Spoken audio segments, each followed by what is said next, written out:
The main character strode resolutely through the doorway, from which fierce tongues of flame leapt and danced. Certain that this day would mark his farewell to life, he braced himself to surrender both body and soul to the merciless fire erupting from the gates of hell. Prepared to sacrifice everything for the sake of others, unyielding determination blazed in his eyes. In the northern reaches of the kingdom, a modest town lay nestled. Near an ancient well, a young man was busy drawing water.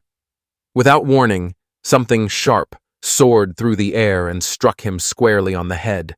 Turning around, he noticed a group of boys approaching. Among them, one laughed and declared that he had finally tracked him down. Without hesitation, the boy told him he didn't belong in their village and warned that today would be his last day there. With that, the boy unleashed a fiery assault, launching his attack without mercy. After a while, the protagonist calmly sat atop the beaten boys, acting as if nothing had happened. He mentioned that he still needed to prepare a meal for his teacher and politely asked them not to get in his way. One of them shouted out, bewildered by the strange force.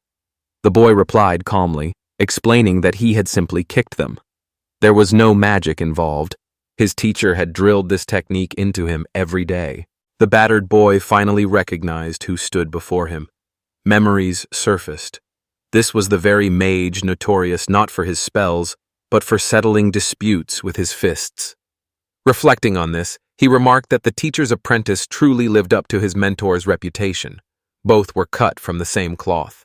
Seizing his opponent by the collar, the main character hoisted him off the ground and declared with unwavering resolve that while insults against himself might pass, he would never permit anyone to disrespect his teacher. Rage consumed the rival, causing him to choke on his own frothing anger. Suddenly, a voice called out to ask what brought him there. Startled, the boy let go of the child. Before him stood a teacher, arms crossed and her gaze fixed on him, her expression stern and unwavering. Later at home, they sat around the table discussing the dish before them, only to realize it was not steamed potatoes as they had thought, but simply ordinary calla roots. Surprise flickered across the teacher's face as he wondered how Flea had even managed to set it on fire. Flea, in turn, explained that he had very little time, which forced him to do everything in a rush. The teacher's anger simmered, allowing plenty of time for a scolding. Turning away, the boy apologized, a flicker of fear running through him. The man then inquired about his training progress, asking whether the day's exercises had been completed. He confessed with genuine honesty that, aside from practicing magic, his daily routine included 20 sets of 5,000 push-ups and 7,000 sit-ups. The teacher looked surprised, having assigned only 10 problems. Fleur explained that those had been too easy, so he had finished extra work. The irritated teacher slammed his fist on the desk and sternly reminded the student not to act on his own. Fleur apologized once more. The teacher remarked that his guidance would likely be of no use to Flyer. This unsettled Flyer, prompting him to ask what the matter was. Looking into his eyes, the teacher wondered if Flyer had ever heard of the gates of hell. The young man explained that, according to what he had heard, only those strong enough to withstand the flames of hell could control such a fire, one with the power to consume the entire world. Wizards, it was said, had watched over these individuals for more than 1,000 years, ensuring that the blaze never slipped beyond their control. The man revealed that a decision had been made that day. He would be offered as a sacrifice to the mysterious gate. This revelation left the boy utterly bewildered. The council issued a grim warning. Hellfire had grown utterly uncontrollable.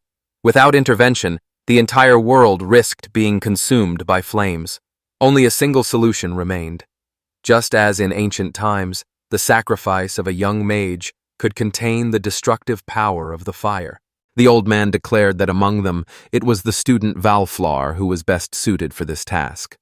When morning came, they would head to the gate together, where Valflar would be required to offer himself as a sacrifice. The man explained that there were two main reasons. First, he no longer had any family left. Second, he was not originally from this village. With genuine remorse, the man apologized, yet explained that rules could not be bent. Their duty called for them to shield the world from the flames.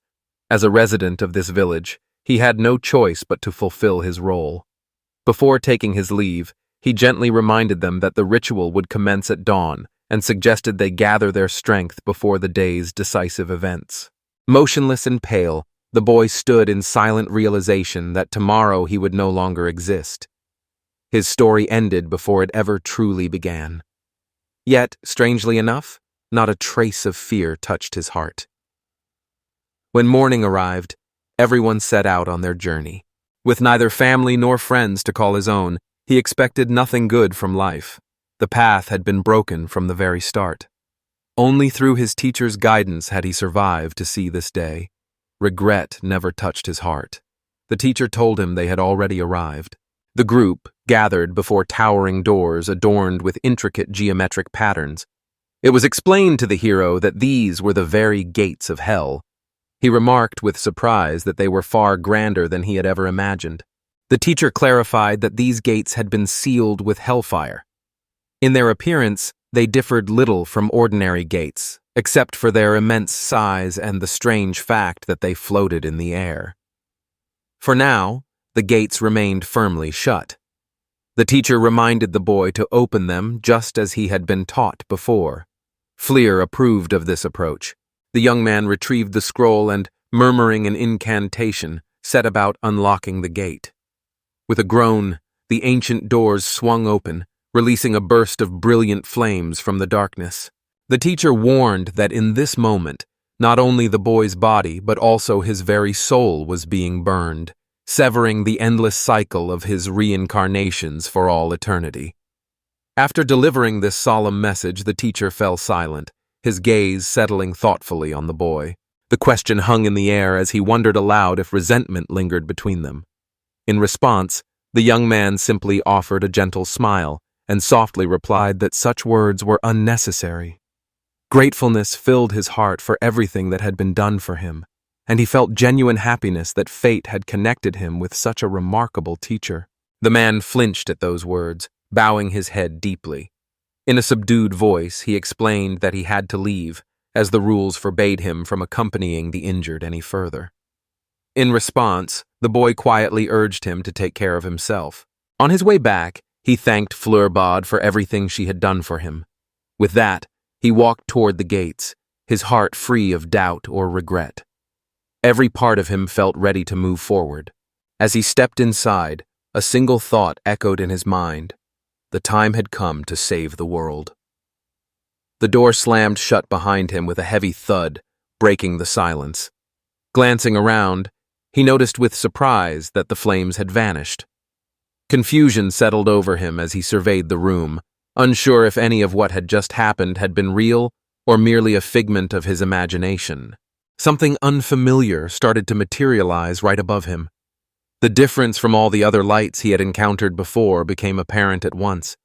Yet despite its strangeness, the new phenomenon possessed an astonishing beauty. Suddenly, flames consumed him from head to toe. The fierce heat caused parts of his body to crumble away. Bloodshot eyes reflected the unbearable pain as a desperate scream burst from his lips, unable to withstand the agony. An agonizing pain surged through him, accompanied by an unbearable heat. The intensity of his suffering far exceeded anything he could have imagined. In a sudden, jarring moment, his soul tore free from his body. Glancing down, he discovered that his entire body had turned to scorched, brittle ash, leaving only his soul behind. His teacher's words echoed in his mind, reminding him that fire consumes more than flesh. It devours the very spirit.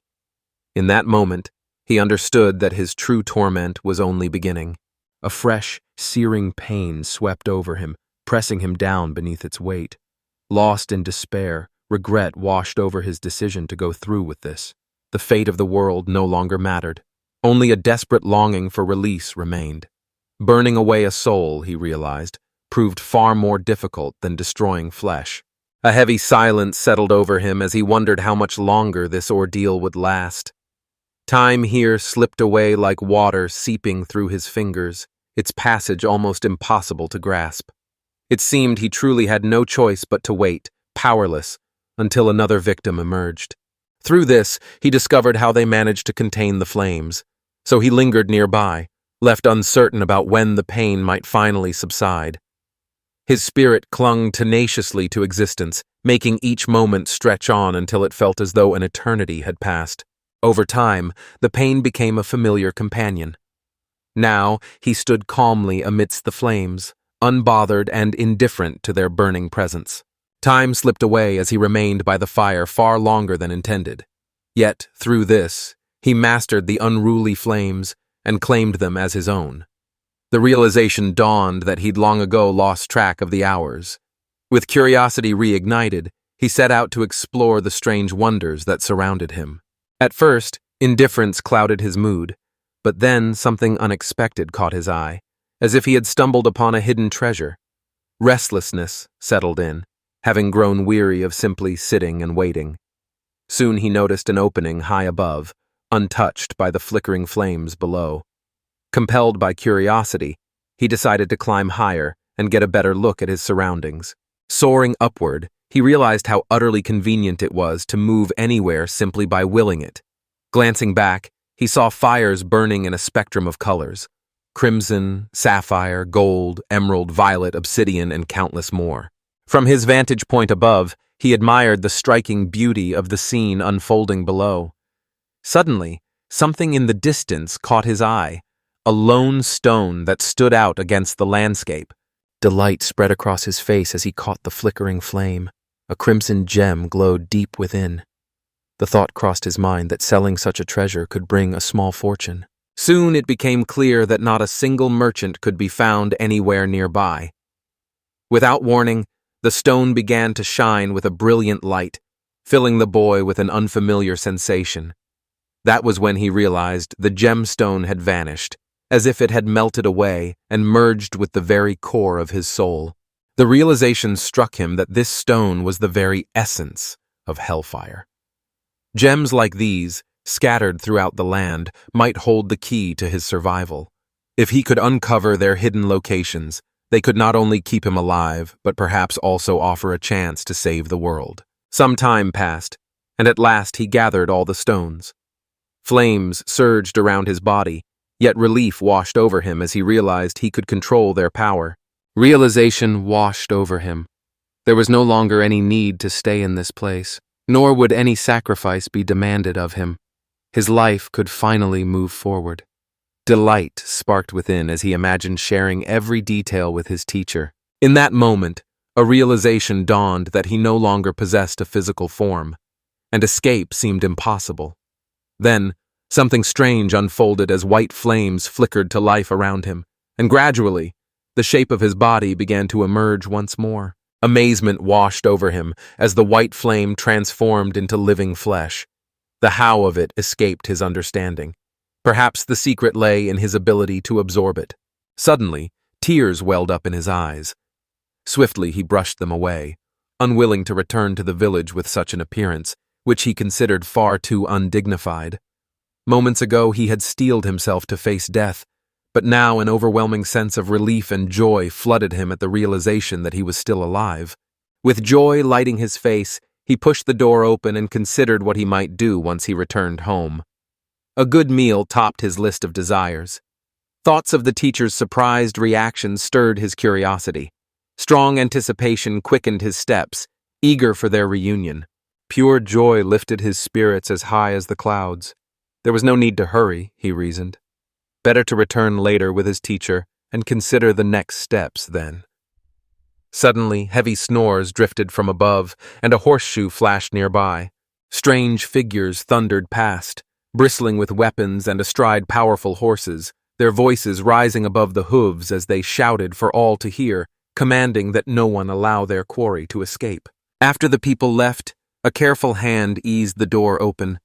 The source of the loud noise remained a mystery, puzzling him. What astonished him even more was their ability to get across the gates. Glancing back, he noticed them sprawled on the ground, tangled in a web of tree roots. Moss covered every surface around them, and the gate itself appeared abandoned and battered. It seemed likely that a recent storm had swept through, casting them beyond the village's edge. Casting his eyes around, he realized that nothing about this place seemed familiar. Was he truly back? The first task, he decided, was to reach the village, though he had no idea which direction to take. Sensing that these people were hiding something, the main character chose to follow them closely. In that moment, a new chapter of his life quietly began. Challenges soon emerged along the way, but his conviction remained strong, certain that no obstacle could ever stand in his path. As the girls stood beneath the wide branches of a towering tree, the robbers swiftly surrounded them. Their voices rang out, declaring triumphantly that the chase was finally over and any hope of escape had vanished. With menacing confidence, the thieves warned the girls to accept their fate and abandon any thought of clever tricks. The girls struggled to fend off their attackers, fiercely holding their ground. Meanwhile, concealed within the bushes, the protagonist realized he had caught up with them. It was clear, however, that the situation had escalated, and they now faced far more pressing concerns. The urge to leave them behind and search for someone else had crossed his mind. Yet, uncertainty lingered. There was no telling if anyone else even roamed this forest. While he hesitated, the horse quietly lifted its head, bringing its muzzle close to gently sniff him. The teacher had prepared him for this moment, explaining that speaking politely would ensure he received help. Summoning his courage, he approached and asked her for assistance, making sure to show respect above all else. Bursting out from the bushes completely naked, he only then asked them for directions. One of the girls quickly covered her friend's eyes. Without warning, armed men lunged at him, their weapons ready. Demanding to know his identity, they pressed for answers, but the boy insisted he was simply lost. His explanation failed to persuade them, and the attackers dismissed his words, intent on erasing him without another thought. Rather than giving an answer, he delivered a powerful blow to one of the men, despite claiming he only wanted to ask for directions. The force of the strike sent the man flying several meters backward. Astonishment filled the girl's eyes as she watched him bring down his opponent with a single blow, leaving her utterly baffled by his true identity. Meanwhile, Fleur collected his clothes and sternly reminded him of the importance of following orders without question. Witnessing this, the bandits chose to rush him all at once. With calm gestures, the boy tried to show he had no intention of fighting, but just then, one of the criminals crept up from behind and raised an arm, preparing to strike. The boy snapped back, insisting it was all just a misunderstanding. Yet curiosity lingered among the others. If that were true, why had he started the fight in the first place? Choosing to ignore the advice, the protagonist swiftly dispatched each attacker, then declared in a firm voice that he would find his own way. The girls watched in astonishment, unable to believe the speed he displayed. They went so far as to call him a true monster. The boy sensed that he was in better shape than ever before, yet an unsettling feeling lingered within him. Gazing down at his own palms, a strange new sensation stirred within him. At that very moment, one of the bandits lunged in his direction. His weapon missed its mark, slicing through empty air. In that same instant, one of the girls struck him with her sword. He collapsed to the ground while she stood beside him, catching her breath. The main character smiled and expressed his gratitude to the girl for rescuing him, casually mentioning that he could have handled the situation alone. Sword drawn and eyes sharp, the girl warned him to keep his distance and made it clear she did not want him seeking her help again. Clear priorities guided her actions, and trust in him had yet to take root. With unwavering resolve, she demanded that he reveal his identity and purpose for being here.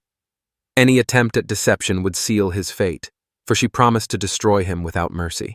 Introducing himself, the boy quickly sensed the girl's cold and distant demeanor, though it seemed she might still be willing to talk. Hoping to earn her sympathy, he explained that he came from a northern village on the kingdom's edge, had lost his way, and now had no idea how to find his way back home. With a hint of suspicion, she asked him once more about the village. Noticing that she seemed familiar with the way, relief and joy brightened his face. Spreading his arms and offering a warm smile, he asked her to guide him further. Raising her sword, she struck him down, knocking him off his feet. Confusion clouded the boy's face as he struggled to make sense of her behavior. With a stern expression, the girl declared her distrust, insisting that his every word sounded like a lie, and she could see through his attempts at deception. Pointing to herself with conviction, she boldly declared that as long as the holy night of Aishara remained standing, no harm would come to the innocent princess. The young man assumed that this was indeed her name, and politely expressed his pleasure at making her acquaintance. Meanwhile, the princess scolded the late-night visitor, reminding him sharply that she had asked not to be called by that name. Aishi swung her sword once more at the bewildered boy, who had no idea what was happening. Coldly, she declared that now that he had uncovered their true identities, he would have to pay for it with his life. The princess stepped in, pushing the girl away from the boy, her voice pleading as she begged her to stop. Anger flashed in her eyes, fueled by the fact that his actions had ensured their survival. Knight attempted to argue, claiming the boy had lost his mind, though ironically the boy saw them as equally unhinged. Turning away, he resolved to handle everything on his own. Behind him, Ishera's voice rang out in fury, while the princess pleaded desperately for him to stop. She mentioned her intention to make a request to them. Suddenly, one of the bandits behind them rose to his feet. Regret flickered through the knight's mind for having landed too gentle a blow earlier, and she promptly instructed the princess to find shelter. In that instant, the man raised his sword, shouting his intent to take at least one of their lives. The protagonist sprang forward without hesitation, closing the distance in a heartbeat. Standing directly beneath the blade, confusion clouded his mind. His body moved on its own, driven by instinct rather than reason, yet hope had already faded from the scene. Dodging was out of the question, and blocking the blow seemed nearly impossible. Realizing his only option, he braced himself to catch the blade with his bare hand. As he thrust his hand forward, tongues of flame suddenly erupted from his palm. The shocking blow left the protagonist stunned, echoing through the dense forest undergrowth. Flames surged forward, and the girls cried out in fear, desperately trying to shield themselves from the searing heat. Suddenly the man shouted that heat was overwhelming him, sweat streaming down his face in thick rivulets, while the sword in his hands melted away like wax. Meanwhile, the girls quickly made sure that nothing had happened to them. Flames of every hue danced around Fleer as he stood with his arm outstretched, his entire form engulfed in a dazzling display. The man failed to comprehend just who, or what, he was facing. The knight watched in astonishment as he melted the sword in an instant. Perhaps the flames truly were born from the underworld. With wide, stunned eyes, the princess followed his every move. Staring at his own hand, the protagonist struggled to comprehend the impossible. Against all odds, not only had he endured the searing torment of hellfire, but he had also discovered a way to bend its fierce energy to his command. The main character towered above the defeated enemy as tongues of flame danced around him. Those present watched in awe, unable to comprehend his true nature. The knight declared with conviction that this had to be the legendary hellfire of the northern shamans. Yet, despite his certainty, the reality of such power seemed beyond belief. The events that had just unfolded left Flyer deep in thought. Doubt lingered in his mind. Was that truly the fire of the underworld? Or did the answer lie with the gemstones he had swallowed while passing through the gate? At last, realization dawned on him. The fire had taken root deep within his core. Gripped by terror, the man turned and fled, shouting that he had become a monster, while the girl leveled her sword at him with stern authority, ordering him to stay where he was. Curious about his identity and the origins of the infernal flame, she pressed him for answers. He assured her that he understood the situation well, then politely requested their assistance, hoping it would not cause them too much trouble. His goal was to return to the village where the flame had once been sealed. The girl cried out, accusing him of mocking them once more, but the princess immediately struck her, commanding her to stop behaving that way. Night attempted to impose its will, yet the princess calmly insisted she could not engage in every conflict. Turning to the young man, she offered heartfelt gratitude for rescuing them both on 2 separate occasions. Introducing herself as Primavera, the 7th princess of the White Pearl Kingdom, she quickly mentioned she preferred to be called simply Prima. The knight leaned in and whispered that she was far too blunt. The heroine considered this and realized she did resemble a princess after all. Prima calmly explained to the knight that such honesty was called sincerity, then instructed her companion to apologize for being rude. Our eyes met, and I offered a reluctant apology. The young man admitted his confusion about the situation, yet expressed relief that everyone was safe and unharmed. The princess then mentioned she had a request for him. Her request for him to serve as her protector sparked visible frustration in the knight. Prima calmly explained that the mercenaries would not be so easily deterred and that gathering more allies would greatly increase their chances of survival. With firm resolve, Aishara refused.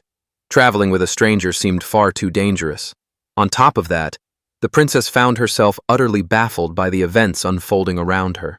With a burst of excitement, she declared that Prima had no idea how beautiful she truly was. The moment any boys laid eyes on her, they would immediately try to win over her youthful, alluring figure at every opportunity. Such a reaction seemed only natural. Maintaining composure proved difficult in the presence of such an enchanting princess. Even she struggled to keep her emotions in check.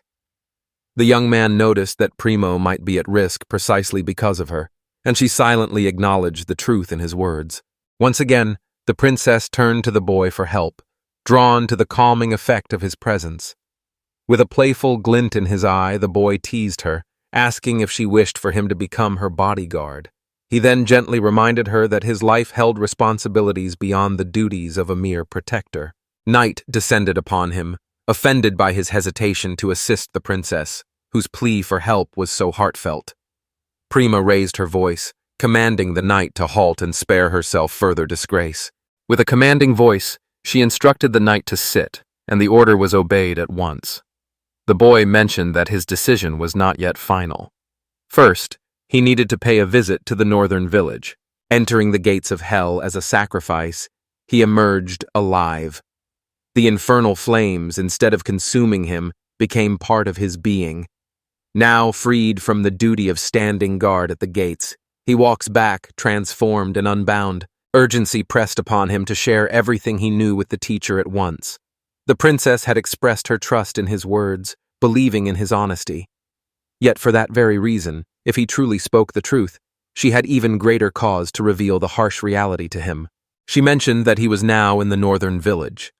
Glancing around, the boy glanced about with a hint of confusion, wondering aloud what she meant, since he didn't recall any forest here. I explained that, to be more precise, the village once stood right on this very spot. The girl mentioned that no one had lived in the north for over 1,000 years. Stunned by her revelation, the boy stood frozen, unable to believe such unbelievable words. Thus began his remarkable second life, though it unfolded not without its challenges. In fact, one overwhelming obstacle cast a shadow over everything. Ominous black crows circled menacingly above their heads. The girls shared many stories with him. While he had been away beyond the gates, an entire era had passed outside. Not a single shaman remained in his home village. All of it felt unbelievable to him. Aishara stood in stunned amazement. The rumors of a shaman beyond the gates of hell had always sounded like nothing more than far-fetched tales. Yet, reality proved otherwise. Not only did the shaman truly exist, but he was still alive, defying all her disbelief. The princess gently reminded the girl to choose her words with care, since he stood right there before them. The boy, caught off guard, sat down heavily on a log and lowered his gaze to the ground, words failing him. The girl searched for the right words to encourage him, while Fleur repeated her question, as if unsure he had heard. Unbothered, the boy calmly replied that none of it concerned him in the slightest. Wearing an unreadable expression, the knight shared that his home village had been destroyed, yet here he sat as if nothing had happened.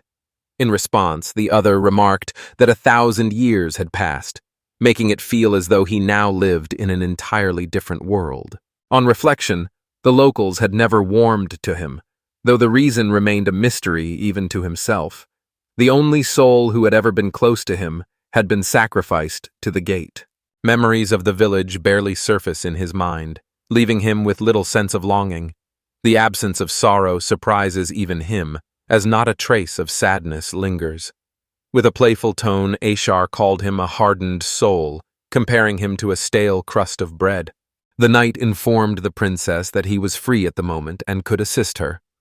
A bright smile spread across the girl's face as she expressed her gratitude, while the knight quietly realized that their escape plan with the princess had fallen through. The young man admitted he had never left the village, confessing his dream to see the world beyond its borders. Prima remarked that, before anything else, they needed to find their way out of the forest. The knight cautioned him not to slow everyone down, especially since the princess was with them. Flames flickered to life around the boy once more, leaving the girls thoroughly astonished. The possibility of wielding fire in such an unconventional way had never even crossed their minds. The boy admitted that he hadn't yet mastered full control over it. However, he believed that if he could harness this power, it would prove to be a valuable asset. Night readied itself to sweep the princess into its arms, but she quickly asked to proceed on her own. In response, he replied that he would never allow the princess's delicate feet to touch a road covered in soot. With determination, the girl declared that nothing would separate her from him. Any sense of returning home eluded the protagonist, leaving him strangely unmoved. Even hearing that the teacher was gone failed to stir much within him. Perhaps the words of the girl were true, and he really was the true Kalas she claimed him to be. With little more to say, they set off on their journey. For premise, humiliation rarely crossed his path. Then, in a single day, his world vanished. Left utterly alone, not a trace of his beloved village remained. Even memories deserted him, leaving nothing familiar to dwell upon. A quiet regret lingered as she wondered why she hadn't sensed what truly weighed on his heart. Self-reflection brought her to the conclusion that perhaps she had acted too selfishly. The knight, noticing her unease, gently reassured her that maybe there was no need to worry after all. In that moment, another thought crossed her mind. The princess truly possessed a rare and stunning beauty. I kept telling myself that everything would turn out fine. No trace of weakness showed on his face. An hour had passed since we started walking, and even I was struggling to catch my breath, yet he seemed completely unfazed. The bag filled with their most essential belongings, hastily grabbed during their escape, outweighs the princess herself, yet no trace of fatigue appears on his face. Throughout their journey, he effortlessly clears the path ahead for both of them. Clearly, this young man is far from ordinary. Curiosity prompted him to wonder when they would finally leave the forest behind, as their journey seemed endless. Night answered that he was the one leading the way, forging their path. Clearly, he navigated with confidence, always knowing which direction to take. With a raised voice, I pointed out how foolish his actions were, since he had spent the entire time walking forward without any clear direction. In return, he replied that he simply assumed everyone else knew the way, and since no one said a word, he thought they must be going the right way. The princess clarified that their presence in the forest was simply the result of fleeing from their pursuers. Neither she nor her companions had any idea where they truly were. The boy realized they were all lost together. A sense of regret washed over him, wishing he had been told sooner. Prima explained that the forest radiates an unusually powerful magnetic field, likely because shamans once lived here. As a result, a compass is completely useless in this place. The knight whispered of his homeland, reminding him of his duty to set things right. A sense of obligation pressed upon him, yet as he surveyed his surroundings, nothing felt familiar. Uncertainty filled him, for he could not grasp what others expected from him now. As he climbed the tree, he promised he would go even higher to search for a way out of the forest.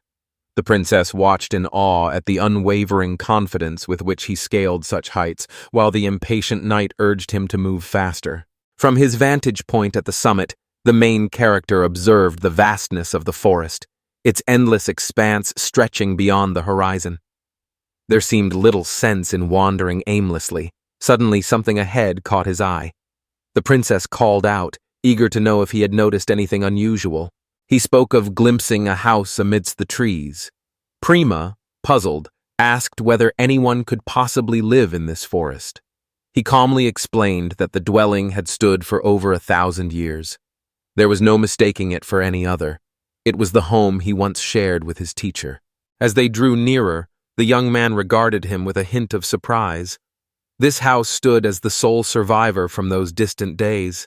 The building had stood for over 1,000 years, yet it remained nearly unchanged from its original state, a fact almost impossible to comprehend. With genuine astonishment, the princess inquired if this truly was his home. He explained that it seemed the house remained intact because of the teacher's magic. Still, the purpose behind this enchantment eluded him.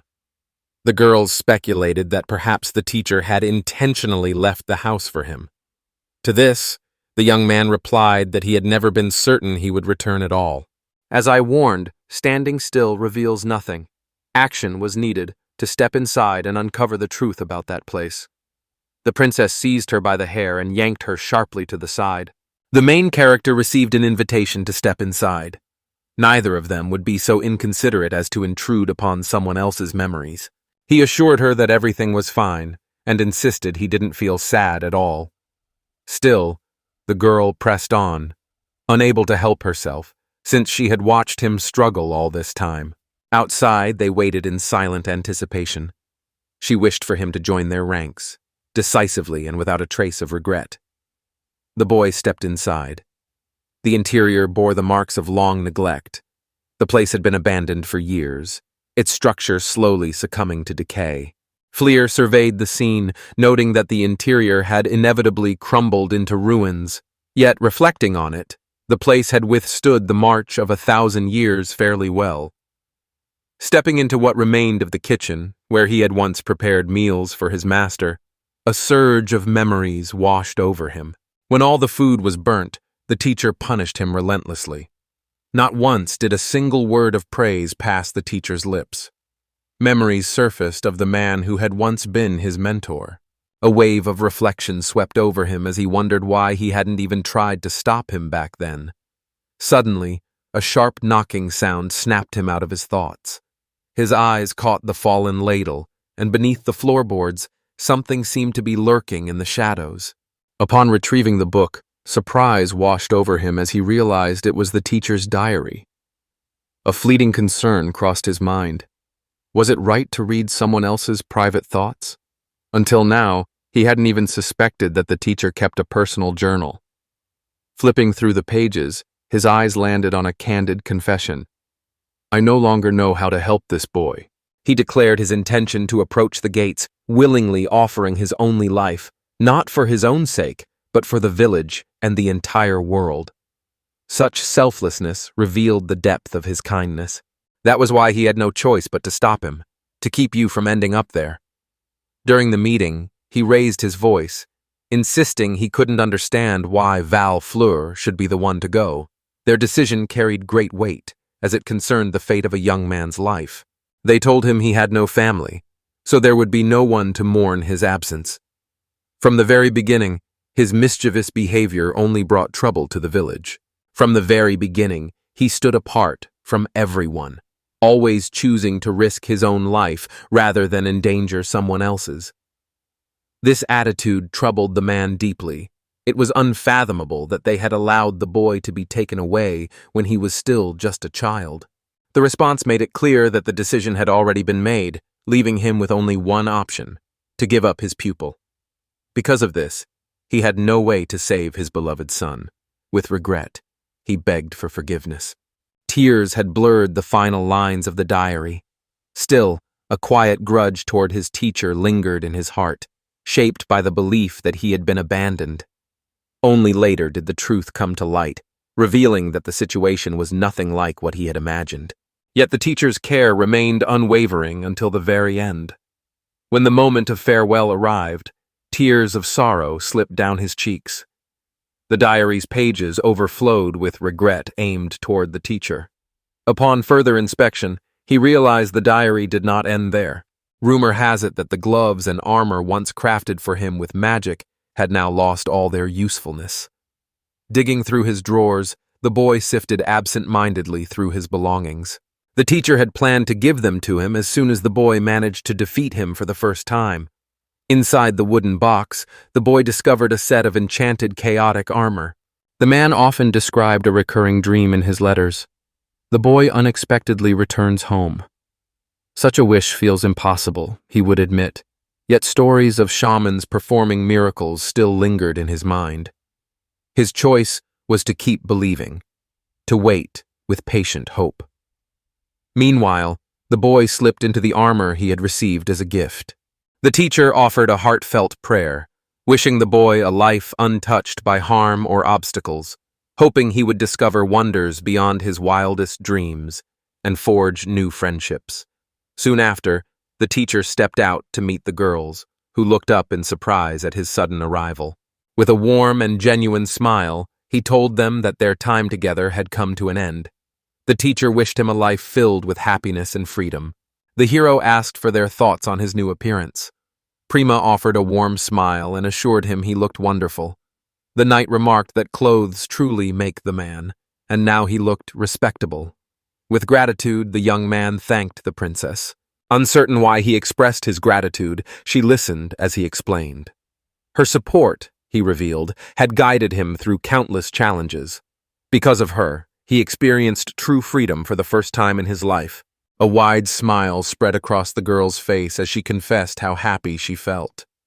Just to be sure, she asked again if he truly wouldn't mind if they became friends. With genuine delight, the boy agreed. The knight called out, forbidding him from drawing close to the princess.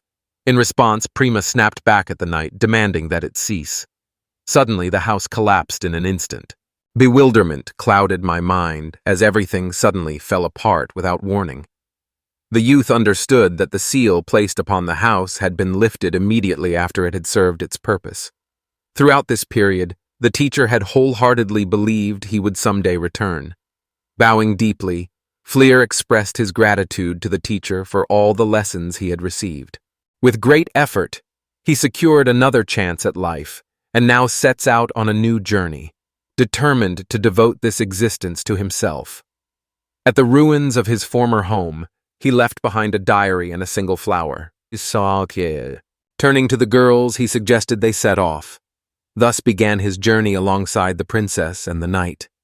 Unknown lands and an unfamiliar world awaited him ahead, and so their adventure began. Pointing toward the forest, Aishara wondered aloud about their next destination. The path to escape remained a mystery to them. In that moment, Flyer realized he had completely forgotten about it. Soon, they raced through the forest as the princess urged the knight onward. Behind them thundered a massive wild boar, crashing through everything in its path. In another moment, the enormous beast could have swallowed them whole. Confusion clouded their minds as the forest transformed around them.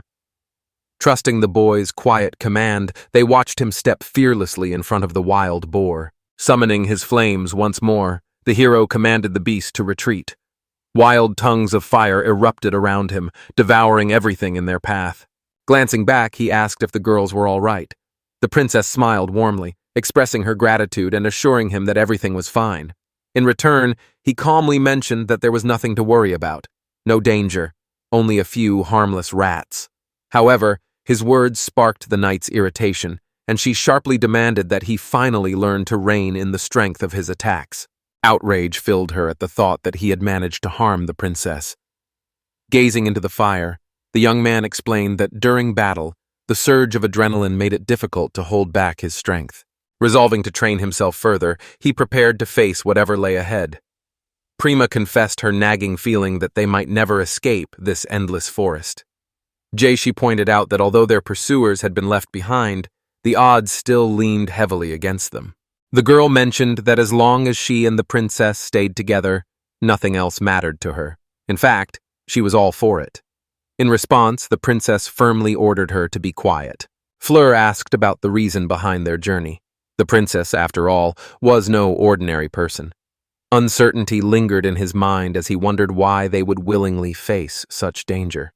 Now that he had become her ally, she owed him an explanation about their true objective. Older brothers and sisters are on her trail, pursuing her relentlessly. The knight went on to explain that in the kingdom of White Pearls, the ruler now lies gravely ill, while fierce battles for the throne unfold within the palace walls. The boy realized that her brothers and sisters aimed to destroy her, fearing she might lay claim to the throne. A heavy ache settled in my heart, for the princess's tragedy could not be captured in mere words. Tears shimmered in Prima's eyes as she confessed that this was the very reason she had to abandon her homeland. She never desired the throne. Night offered gentle words of comfort, while the boy found himself growing more bewildered by the tangled situation. Gaze steady upon the girl, he remarked that she appeared as if stepping into a brand new life. With a broad smile, he encouraged her not to dwell on sorrow, wishing that every challenge would pass swiftly and urging her to face them with a smile. A radiant smile lit up the girl's face in response to his words, and she remarked on his remarkable kindness. Encouraged, he suggested she call him by his first name, an idea that sparked a surge of anger in Ayushara. She told him that if he had enough time to talk, he should spend it thinking about how to escape the forest. Worry crept over the princess again, a fear that they might remain trapped here forever. In that tense moment, the boy suddenly came up with an idea. A memory surfaced of a remarkable skill his teacher had once shared with him, a magic that could guide them now. This enchantment revealed the way out whenever someone lost their path or faced confusion. Prima was astonished that such a thing even existed. A calm reply followed, revealing that he, too, possessed some degree of shamanic skills. Anger flashed across the knight's face, believing that such crucial information should have been shared from the very beginning. With a sheet of paper in hand, the boy realized his first task was to focus and clearly picture what he truly desired. Lost in thought as he searched for a way out, a sudden flicker of flame darted from the wizard's tongue. The wizard described how the serpent-shaped fire would slither ahead, guided by his magic, to lead them safely through the forest. The knight, impressed, remarked on the usefulness of such sorcery, and wondered aloud what other wonders the wizard could perform. He replied that he could cast a spell to ward off various illnesses. Suddenly, a sense of danger swept over everyone, and they pleaded with the princess to stay where she was. Monsters were creeping closer, drawing nearer with every silent step. A group of small goblins appeared, their faces twisted with fury. Each one gripped a stone axe tightly in hand. Dealing with each one individually seemed manageable enough, but a whole crowd presented an entirely different challenge that would take some real effort. By now, nothing in this forest could surprise her. The boy mentioned that he had met them before as well. These creatures often showed up near the village. Fleer insisted he would handle them on his own, but the girl quickly warned him not to even consider it. His fire was far too strong. She resolved to take on the monsters herself. Yet, Fleur persisted, explaining that this was exactly why he wanted to use them for training. Fending off the advancing monsters, she declared that a princess should have more than just a single ally by her side. Primo wished her success, his support unwavering. Determined to assist in the battle, the young man began channeling his magic to bolster her in every way he could. Suddenly, a thought about magic crossed his mind. Night became aware that these monsters moved with far more coordination than she had anticipated. One of them leaped at her from behind. The boy swiftly intervened, pushing the monster aside to shield her from harm. Calmly, he remarked that she had come dangerously close to being attacked. His unexpected act of bravery left the girl astonished. The monsters growled in fury, outraged that one of their own had vanished. Ishera seethed with indignation at his interference. Still, the boy urged her to wait a moment. He intended to try out an intriguing technique.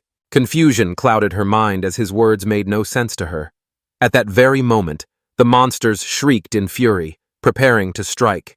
The young man stepped forward, standing between her and the creatures, a blazing flame clenched tightly in his hand.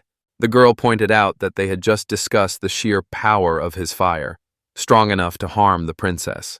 The boy simply nodded, assuring her that he understood. As long as he kept his flames under control, nothing would happen, so she had no reason to worry. Handling the fire alone proves difficult for him, so he decides to rely on magic, requesting that they simply watch and observe his efforts. Flames of every color burst to life once more around his body. Calm and focused, the young man watched every movement with unwavering attention. The monsters, stunned by the spectacle, shrank back in fear.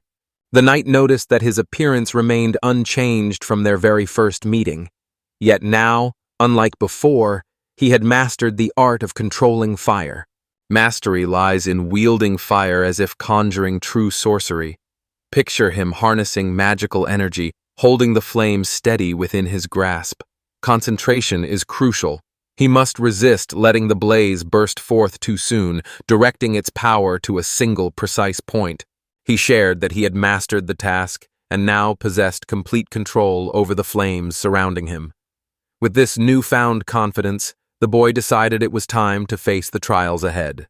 With a sudden burst of speed, he surged forward, leaving the girls watching in astonishment as he moved. The princess felt awe shimmering inside her. It was almost beyond belief. In that moment, she knew her decision to join him had been truly worthwhile. The moment his fist connected with one of the goblins, the creature ignited and was reduced to ashes in an instant. Clearly, the flames encircling his hand blazed with an intense and ruthless heat. With a stern warning, he told the monster that obedience would earn it mercy and a chance at survival, but defiance would seal its fate, just like the last one. The creature screeched in fury and charged straight for the girls. The knight parried his attack, proving she was far from an easy target. No one would lay a finger on the princess under her watch. The defeated enemy collapsed heavily to the ground. The boy praised her efforts, assuring her that she had handled the situation remarkably well. He explained that monsters like this one always prey on the vulnerable. With those words, he launched a fiery assault against the creature. The force of his strike sent stones and dust scattering in all directions. He managed to leap back in time, avoiding harm. Concern flickered in the princess's eyes as she asked if he was hurt. With a weary sigh, he realized this couldn't go on any longer. The games with goblins had dragged out far too long. The moment had come to finally focus. If his teacher could see him now, a stern lecture would have already been delivered. Determined to improve, he set himself the goal of finishing in under 4 seconds next time. Prima, observing his progress and realizing there was still much room for growth, offered praise to Ishera. According to her, Ishera had not only held her own admirably in the fight, but had also shown true courage in the way she spoke. She declared that she belonged to no one but herself, in body and in spirit. Prima, moved by her words, promised not to remain indifferent this time. With a subtle gesture, the young man signaled once more that it was time for them to leave. Ishera marveled at how effortlessly they managed to escape the forest after wandering for so long. The young man shared her astonishment, his expression reflecting the same sense of disbelief. Prima spotted a nearby settlement and suggested they head in that direction. For the boy, this marked his very first journey beyond the borders of his home village. Eager anticipation filled him as he dreamed of the world awaiting beyond these walls. Meanwhile, a silent figure perched on a tree branch above, quietly observing their every move. Upon reaching the settlement, the group headed straight for the nearest tavern. Ishera, visibly furious, declared that they would be the ones footing the bill. With polite words, the man asked them to leave, hoping to avoid any unnecessary trouble. A single glance revealed all he needed to know. These people brought nothing but problems. Before him stood a girl dressed in a vibrant gown, a sturdy woman wielding a sword, and a boy clutching an enormous bag, clearly intent on joining their group. It became clear to him that the group was escorting a young woman who appeared to be a princess from a foreign land. Yet the rider dismissed the idea with a laugh, brushing aside the suggestion as if it were utterly ridiculous. With unwavering certainty, the rider insisted that the girl could not possibly be a princess. The man realized he was standing before an honest and straightforward knight, someone incapable of deception. Approaching quietly, the boy made a humble request, asking only for a little food to satisfy their hunger, expecting nothing more. He explained that he could gather something for them to eat. No one lets suspicious strangers spend the night here. With unrest in the area, everyone remains cautious. Sooner or later, they would have to step outside. The main character noted that certain people ought to learn when to keep quiet. An apology was offered to the princess, who simply smiled and assured everyone that it was fine. They would have another chance next time. Drowsiness overtook her as they moved along, her eyelids growing heavier with each step. Scout reassured everyone that she was fine, but the hardships of sleeping under the open sky had clearly taken their toll. She needed real rest, for at this pace, It would be difficult for them to endure much longer. A woman approached and inquired if they had a place to stay for the night. Should they be without shelter, she offered them refuge in her own home, warning that goblins and orcs often roamed these lands. With a newfound eagerness, the young man asked her once more. She explained with a gentle smile that she ran only a store, not a hotel, so they shouldn't count on any special comforts. Offering encouragement, he reassured the girls, reminding them that kind-hearted souls still existed in this world and everything would turn out fine. Leading them into the room, she mentioned that they could ask her for fresh linens whenever needed. Taking in his surroundings, the boy remarked that everything looked wonderful. The intricate decorations adorning the walls immediately caught his attention. The knight assured everyone that, in this place, the princess would finally be able to rest well. The princess turned to the hostess to inquire about the cost, but the woman simply smiled and replied that payment was not necessary. Perhaps others saw it as a simple whim of a kind-hearted grandmother. Yet, accepting care from others while the opportunity lasted and not fussing over the small things allowed them to relax completely. Genuine happiness filled them in the warmth of such hospitality. Yet the princess flatly refused to accept such gratitude. The knight reminded her that their journey had already cost them a considerable sum. Prima's determination shone through as she sincerely looked for a way to thank her. While rearranging the contents of his bag, the boy wondered if he might find something inside that he could offer her as a token of gratitude. The knight, however, stopped him, as if wary that the bag might contain sacred armor. Genuine surprise colored the princess's face as she realized who now stood beside her.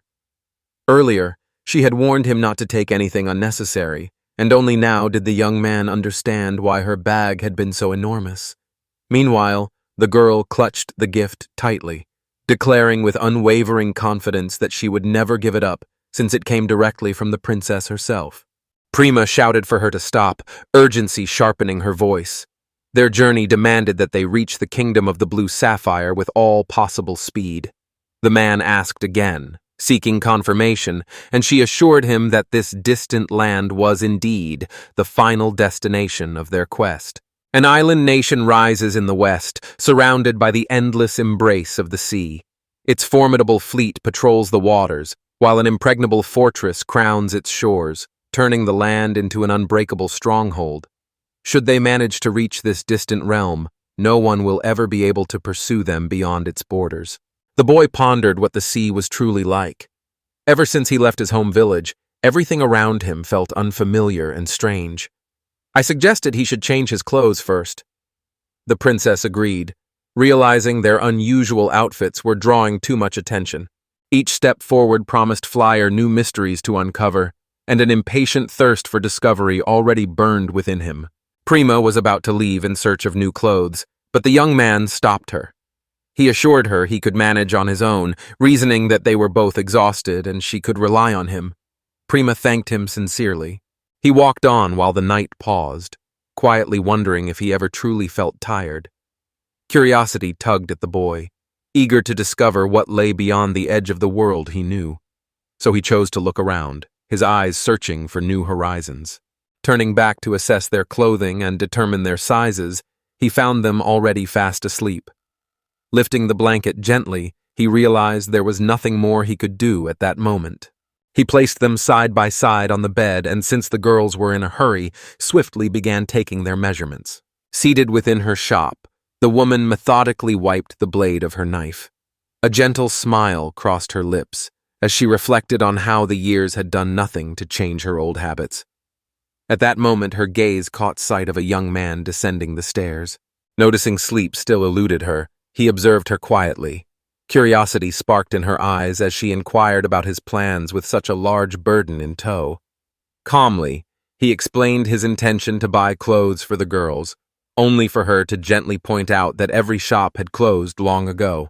Disappointment flickered across his face, while the woman looked at him in surprise, astonished that he was unaware of such basic matters. She told him that if inexpensive clothes suited him, he was welcome to go to the wardrobe and take whatever he needed. Grateful for her generosity, the young man offered a warm thanks.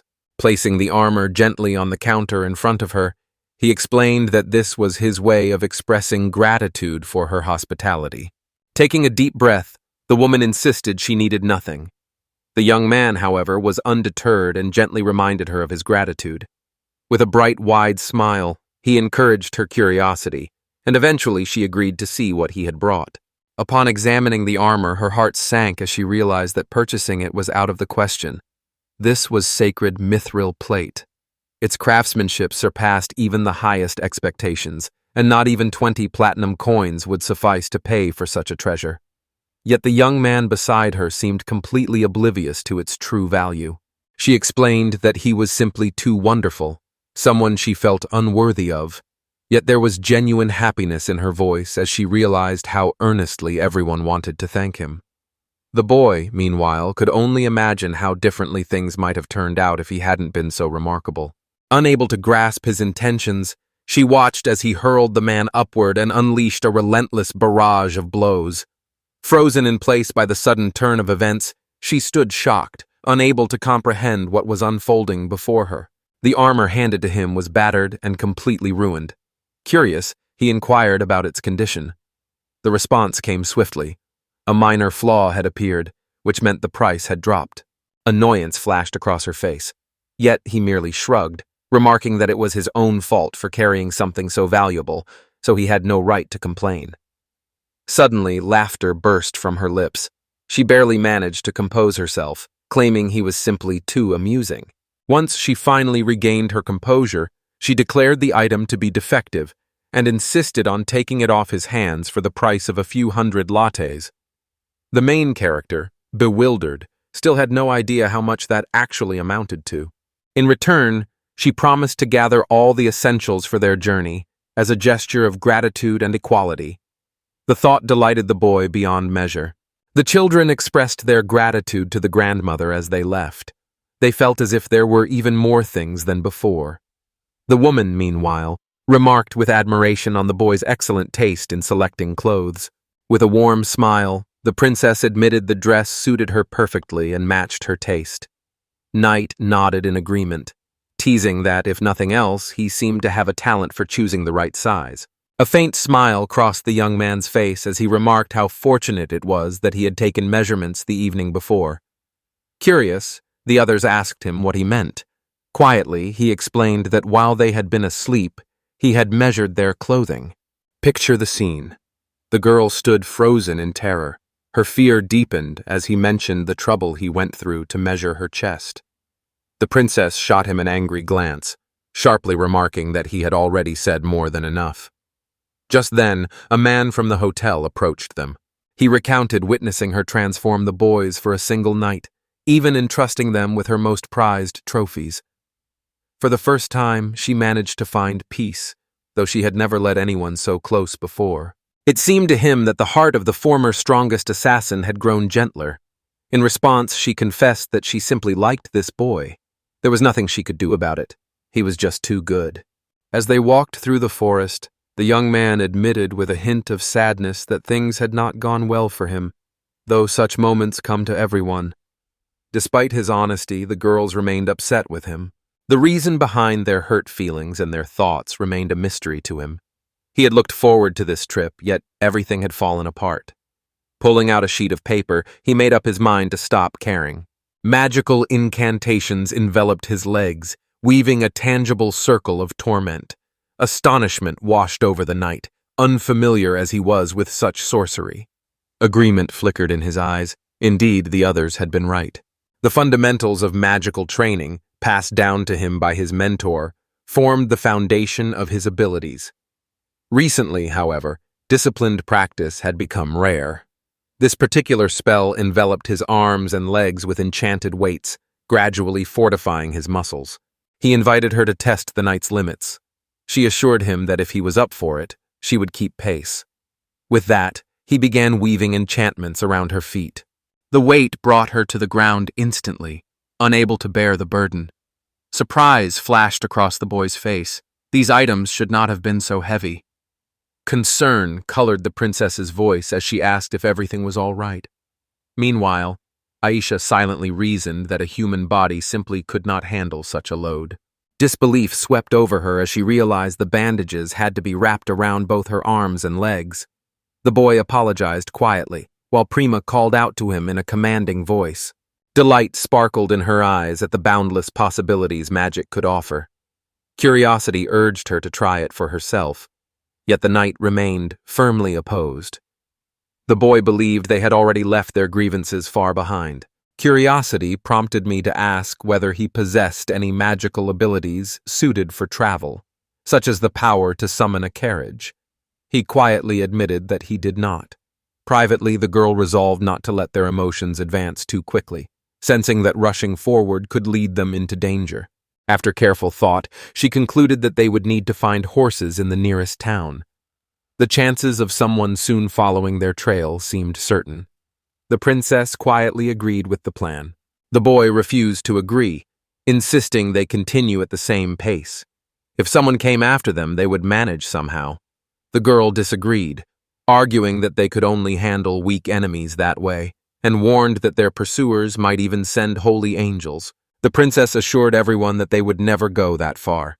In response, I suggested it was wiser to stay prepared for any surprises. After all, with her relatives, anything could happen. The young man merely wondered to himself what kind of strange church this was. The Church of the Holy Angels stands as a neutral organization, overseeing all 7 kingdoms of the world. Its authority surpasses that of mortals, and while the church rarely intervenes, angels occasionally descend to offer help when they choose. If angels had granted her sister's wish and taken their souls, the situation would have become perilously dangerous. Puzzling over the matter, the young man wondered if people like them had existed in his own era. A strong curiosity to uncover their true identities tugged at his mind. Intrigued, he expressed a desire to meet them. The night itself seemed to warn in a silent, desperate plea against any thought of fighting. If they were to appear, escape would be the only option. The angels possessed incredible power. No matter how confident he was in his own strength, it paled in comparison to theirs. Natural enemies of shamans, these creatures once razed his birthplace to the ground 1,000 years ago, wiping out every shaman who lived there. The young man froze, stunned by the unexpected news. She went on, explaining that even his mere presence lent a tangible reality to the hidden story. After all, no one would dare stand in their way. The main character mused that this must be someone's poorly chosen joke. He had always believed that shamans had vanished naturally over time, but this realization also carried the painful truth that his own mentors had been wiped out. The princess suggested putting the subject aside for now. No one could say for sure if they would truly oppose the church. Besides, rumors hinted that they rarely agreed to fulfill anyone's requests. Since that was unlikely to happen, worrying over imagined troubles served no purpose.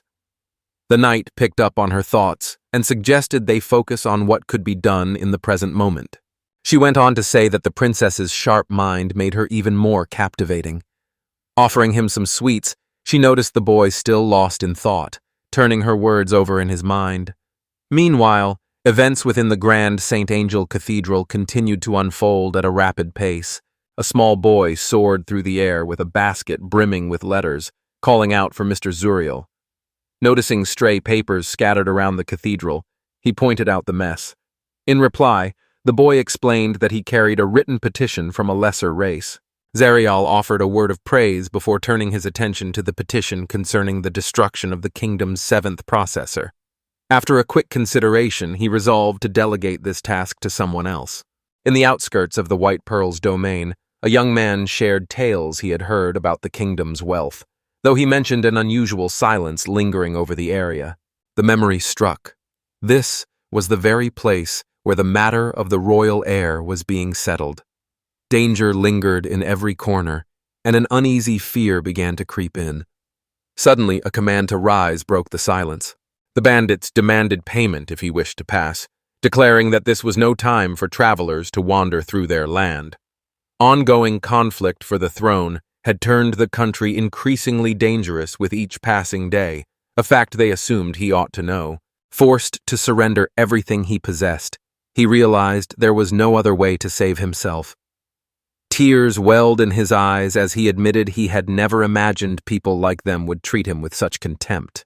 The statement continued, asserting that these creatures remained inferior and therefore needed to be subdued and educated. One of the bandits, however, grew furious at such words, his anger reaching its limit. Raising his arm to strike, he shouted for the boy to stop talking like that. An ominous smile slowly spread across the boy's face in response. At that very moment, the princess savored the snake, praising its delicious flavor. I gently reminded her that eating while walking was not the best idea. Prima handed her a piece.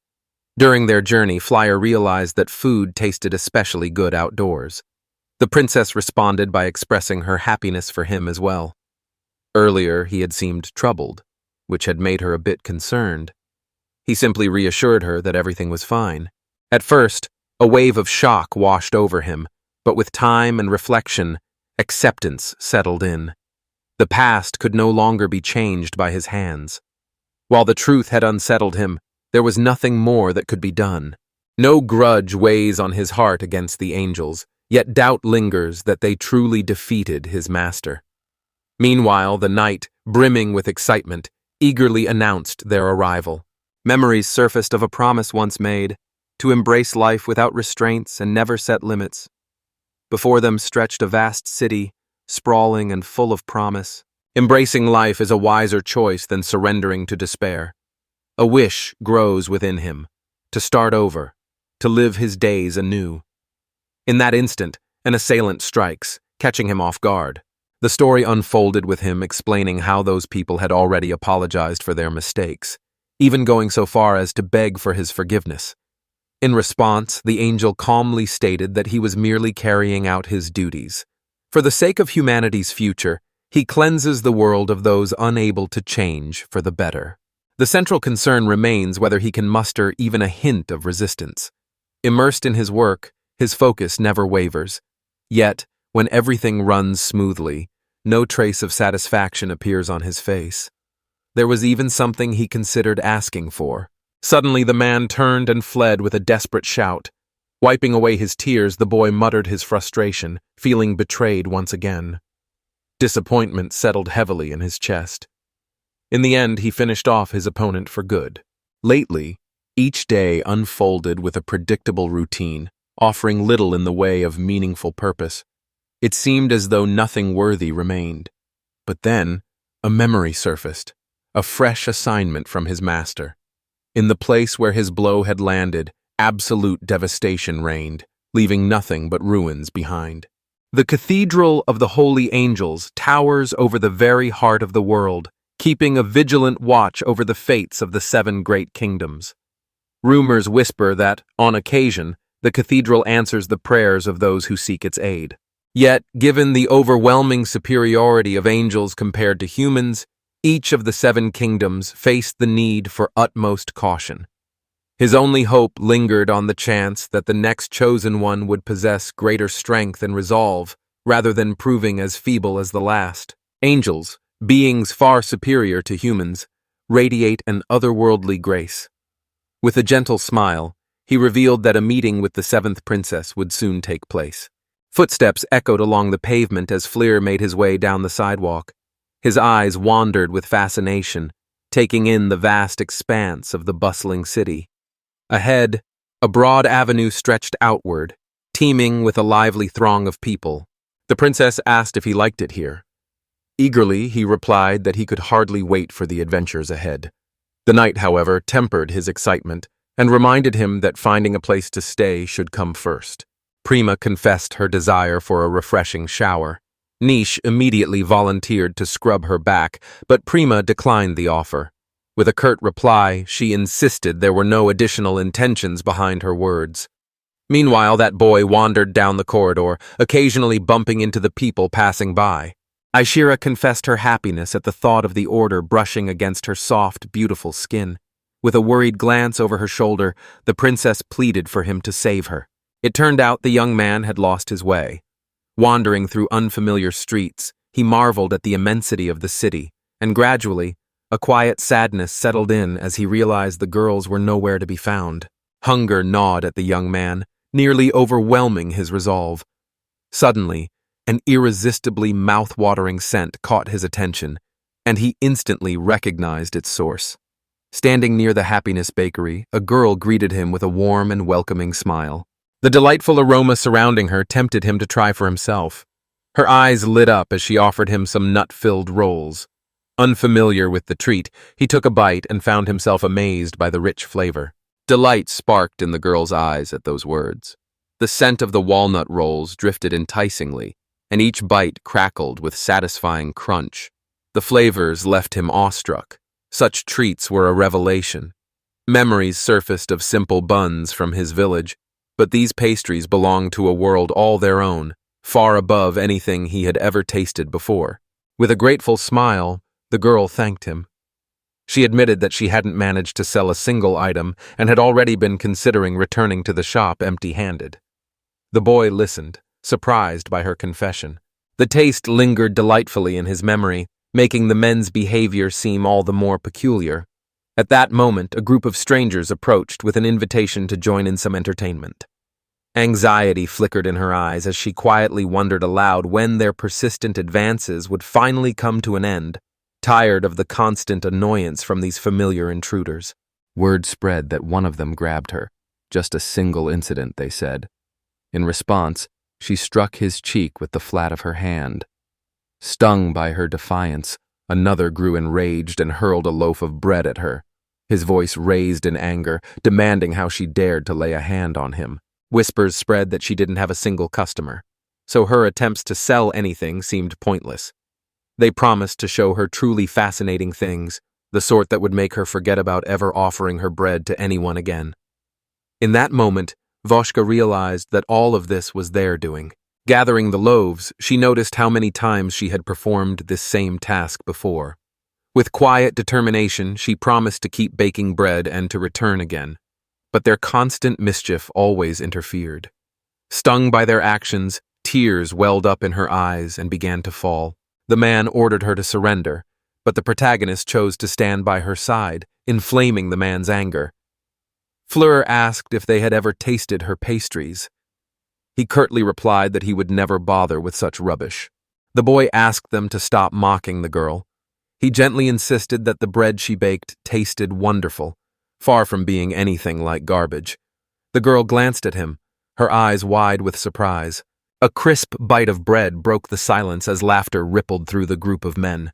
They sneered, amused that he would eat bread picked up from the ground, its crust dusted with sand. The young man's determination did not waver. He assured her that he genuinely enjoyed the bread. Curious, the girl checked if he was truly all right, and thanked him for his effort, admitting she appreciated his kindness, even if his praise was offered out of politeness. In a calm voice, he explained that pity had nothing to do with it. He genuinely enjoyed the bread. Admitting his curiosity, he confessed a desire to try everything she baked. Then, with a gentle nod, he introduced himself, sharing his name. Introducing herself as Bella, she created an air of subtle romantic tension between them that did not go unnoticed by the man. Without hesitation, he ordered Deb and Harry to eliminate him. Silently, they carried out his command. At that very moment, Ishera marched over, her expression dark with anger, and delivered a sharp command for them to leave. The man bristled at her sudden arrival, further agitated by the mounting frustration of the situation. None of these people seemed to realize whom they were truly dealing with. Meanwhile, Ishera paid no mind to his indignation. Striking him with unexpected force, she commanded him to leave at once. The boy, on the other hand, found delight in the approaching girls, a spark of excitement lighting his eyes. Meanwhile, the princess offered her a quiet warning, urging restraint and reminding her not to lose herself in the moment. Obediently seated before the approaching knight, the young man clutched the swelling on his head. Accusations filled the air as she reminded him of his neglected duties. In a hushed tone, he gently replied that he had no choice but to protect Prima. A sharp cry pierced the air as she accused him of abandoning the princess to go off and have fun. Prima stepped in, gently urging her to calm down. Meanwhile, Bella insisted everything had gone wrong because of her own mistakes. Flora stood nearby, intent only on shielding her from the troublemaker. The main character offered an apology to the princess. With a gentle smile, she assured him that everything was fine since nothing serious had happened, suggesting he simply be more careful next time.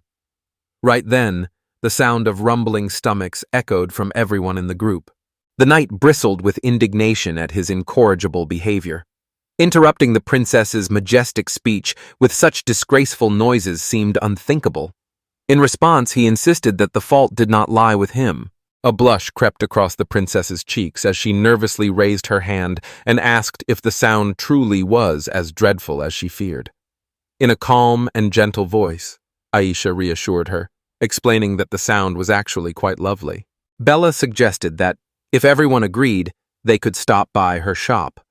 She wished to both thank them and apologize. The knight encouraged the princess to be patient, assuring her that they would soon find something to eat. After a while, they finally reached the shop. The girl greeted them inside her bustling bakery. The boy looked around, pleasantly surprised to see so many customers filling the shop, a clear sign that business was thriving. The chefs welcomed her back with bright smiles and immediately asked if she had managed to sell her bread. The young woman informed her aunt and uncle that she had decided not to rush things. Fleur greeted everyone with a warm, genuine smile. The aunt appeared astonished to see her accompanied by a young man, while the uncle looked displeased by his presence. The young woman clarified that he was simply her client. Ignoring her entirely, he lunged at him with a rolling pin, set on teaching a lesson for daring to approach the girl he had watched grow up. With a loud voice, he demanded that if the young man truly loved her, he should be able to list at least 10 reasons why she was special to him. Everyone tried to hold him back, yet he insisted he had already said the same thing at least 100 times. One boy remarked that the fellow reminded him of a knight. She calmly denied it. Her aunt offered an apology, admitting she had jumped to conclusions. At last, they could head out and savor their pastries together. An array of assorted pastries awaited them on the table. Offering their thanks, they eagerly reached for the food, savoring the rich and vivid flavors of the baked goods. The young man remarked that Bella's bread was just as good. With modesty, she admitted she was still learning. Her uncle shrugged or let out a quiet sigh. Sensing something was wrong, her aunt asked what was the matter. He replied that lately, age had begun to take its toll. Customers urged them to take care of themselves, knowing that without the bakers, they would no longer enjoy the wonderful bread. The bakery stood as a true treasure for the town. In response, the man remarked that in that case, he could not allow himself to grow weak. As the main heroine observed the warm affection everyone held for her uncle, she remarked that people adored the bread he baked. Confessing her own hopes, she admitted her dream of one day bringing happiness to others and repaying them for their kindness. The boy, a hint of curiosity in his tone, asked her again to be sure of what she meant. She shared how she had been abandoned as an infant. Her aunt and uncle took her in, wrapped her in their warmth, and raised her as their own daughter. Grateful for their kindness, she had dreamed ever since of finding a way to repay them. She shared how the young man had understood why she chose to become a baker. In turn, the girl admitted she had always enjoyed baking bread, even if her loaves didn't turn out quite right. The young man simply nodded, assuring her that he understood perfectly. Unable to decide on a dream, she watched the others, so fortunate in their certainty. Out of gratitude for the delicious bread, he politely asked his uncle if he could help out. The girl remarked how typical that was of him, even though he was quite the mischief maker. Carrying the tray back to the bakery, the girl reflected on how well the day had gone. The boy's encouragement had filled her with newfound confidence, and she resolved to work even harder starting tomorrow. As she walked, a feather on the ground caught her eye, and curiosity crept in as she wondered how it had come to rest there. Soaring high above the earth, an angel flew with purpose, its destination clear in its mind. Crowds of people surrounded the spot below, while an unbearable stench filled the air, making the angel recoil in disgust. Beginning the search from a specific spot drained his energy. Destroying the entire pasture seemed much easier by comparison. A strange energy surged through the air, and the protagonist immediately sensed that something terrible was approaching. Bella lifted her gaze to the sky, and a wave of unimaginable terror swept over her. Gazing up at the sky, she witnessed an angel appearing above, heralding that everything would begin with this very neighborhood. It would be convenient if the target happened to be here as well. Flyer shouted to Aishira, urging her to shield the princess, while he promised to handle the rest on his own. A tremendous shockwave swept through the city, shattering buildings into countless splinters. Far above, an angel watched the scene unfold from the heights of the sky. Panic swept through the crowd as people fled from the encroaching flames, their minds unable to grasp what was unfolding. Something had ignited high above, and in an instant, the world around them began to collapse. Amidst the chaos, the protagonist rushed from one frightened soul to another, determined to save as many as possible. Faces reflected confusion and disbelief, eyes searching desperately for answers that refused to come. Fleer approached the girls and gently inquired if anything was wrong and whether they were all right. The girls glanced at her with fear in their eyes and nervously admitted that they had indeed come to see her. High above, the angel announced his discovery, having finally found what he sought. A fleeting urge to bring down a dozen buildings crossed his mind, but he decided against it, choosing instead to conserve his strength for when it might truly matter. Introducing himself as a 12th-rank angel from the Church of Holy Angels of Mori, he announced his mission to eliminate a target at the request of the White Pearl Kingdom. Only then, upon seeing him, did the boy truly grasp the nature of angels for the first time. Cries echoed all around. The main character caught the sound of Bella's desperate voice rising above the chaos. Next to him, Auntie did her best to encourage her husband, pleading with him not to give up. Meanwhile, from somewhere in the crowd, an urgent call went up for a doctor.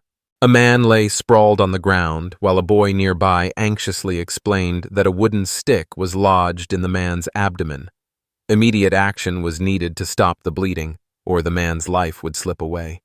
The girls gathered around, overcome by grief, wept helplessly.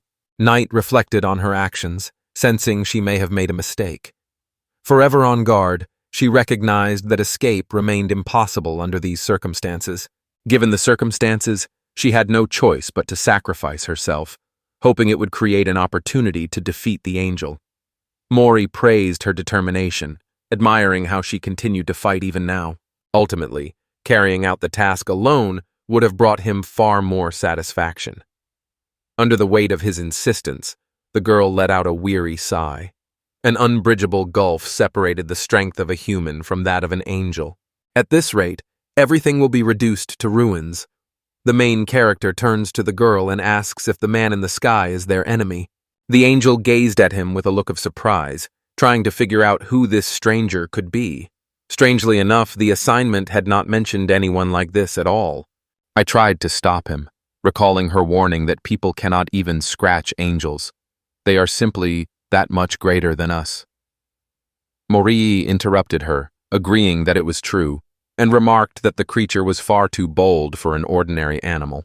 As the attack drew near, his voice rang out, a reminder not to forget one's place. I must confess, the force of his aura sent a chill through me. My veins felt as if they surged with boiling blood, and this overwhelming energy radiated solely from the angel. With a single hand, the protagonist effortlessly intercepted the attack. His voice, calm and detached, made it clear that he cared little for identities or the origin of power. All around, people wept. Consumed by flames and driven to madness by his rage, the young man declared that he would take responsibility for everything, yet knew he would ultimately be reduced to ashes in the fires of hell.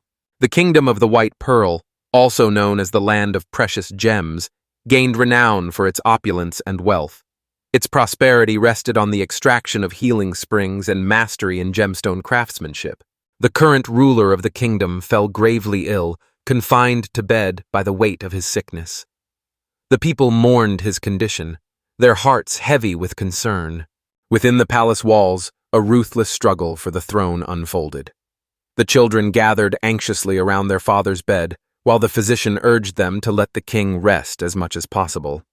Annoyed by his interference, they curtly silenced him, reminding the doctor that he was an outsider here.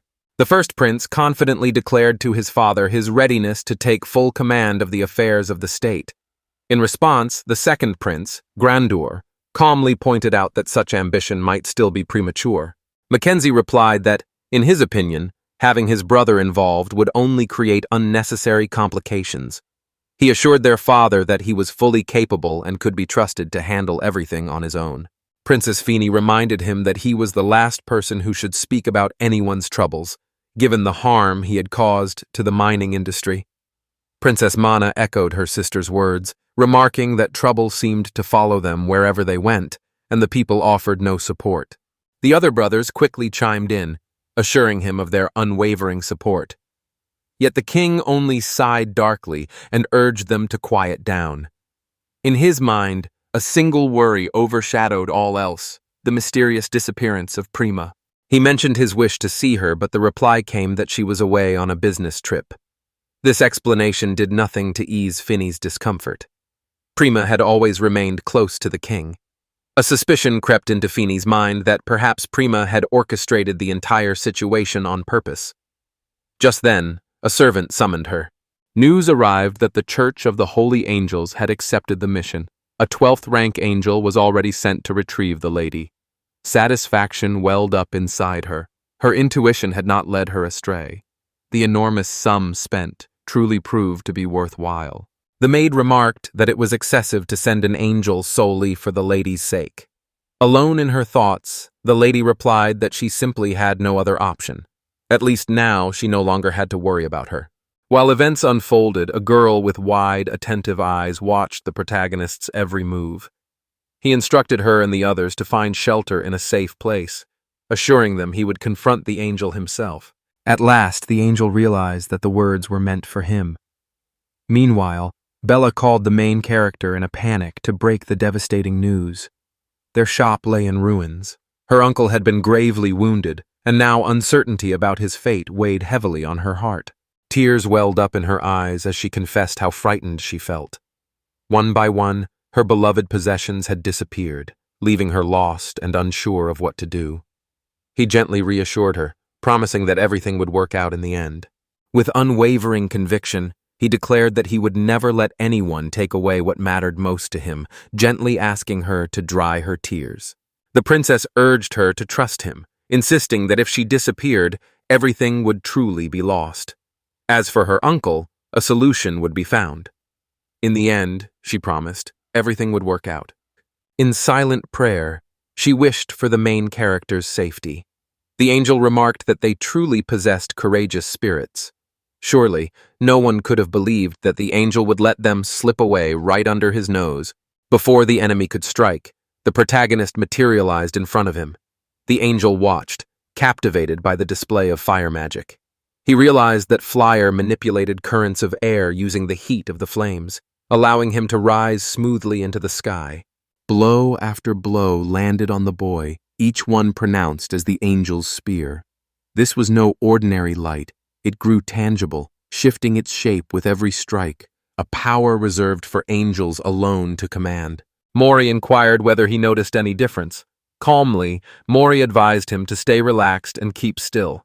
If he wished to avoid having his body torn apart, he should start considering how he planned to torture the protagonist. Meanwhile, Fleur struggled to break free from the iron grip. Angel merely smiled, assuring him that escape was impossible. No matter how fiercely Fleur summoned his fire magic, it had no effect on these doppelgangers. At that very moment, a brilliant flash of light tore across the sky. The girls turned away, overwhelmed by the sight. Flames engulfed the angel, forcing him to the ground, and his cry echoed as the relentless fire seared his flesh. Bewilderment filled his mind as he struggled to grasp how this boy had managed to shatter his angelic spear and wondered about the stranger's true identity. The moment his feet touched the ground, realization dawned. His plan had actually succeeded. Flames burst from his mouth as he declared that tearing everything apart would now be an effortless task. The angel quietly noted that this was no ordinary fire magic. There was a familiarity to it, a power he recognized from the past.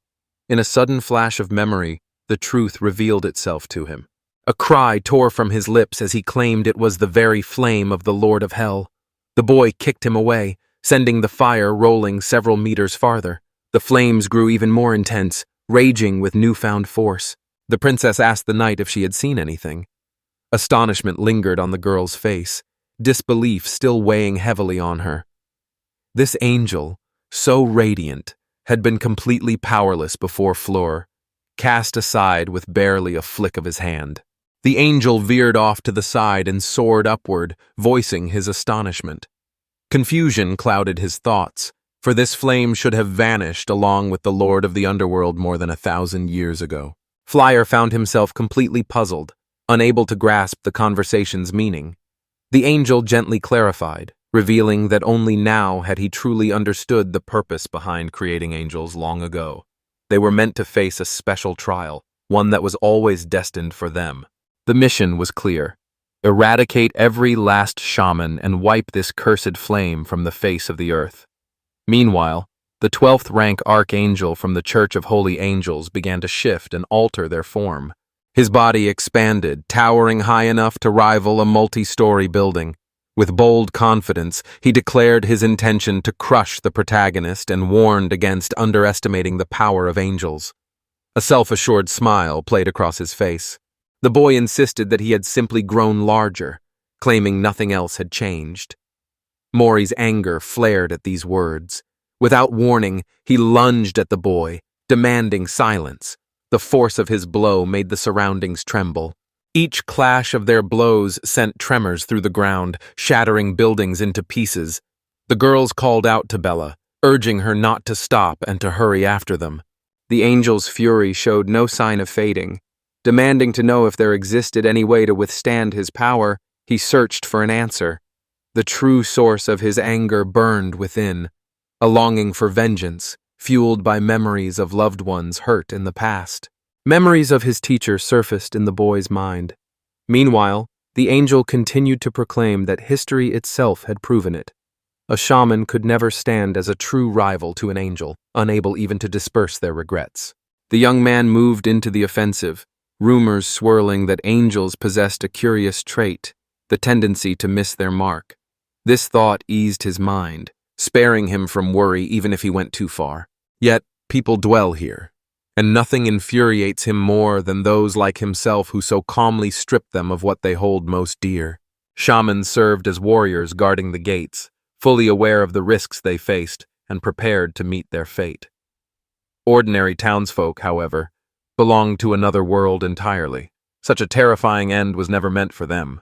Confidence filled him as he realized this was the life his teacher always wished for him, a life spent protecting those he cared about in this very moment.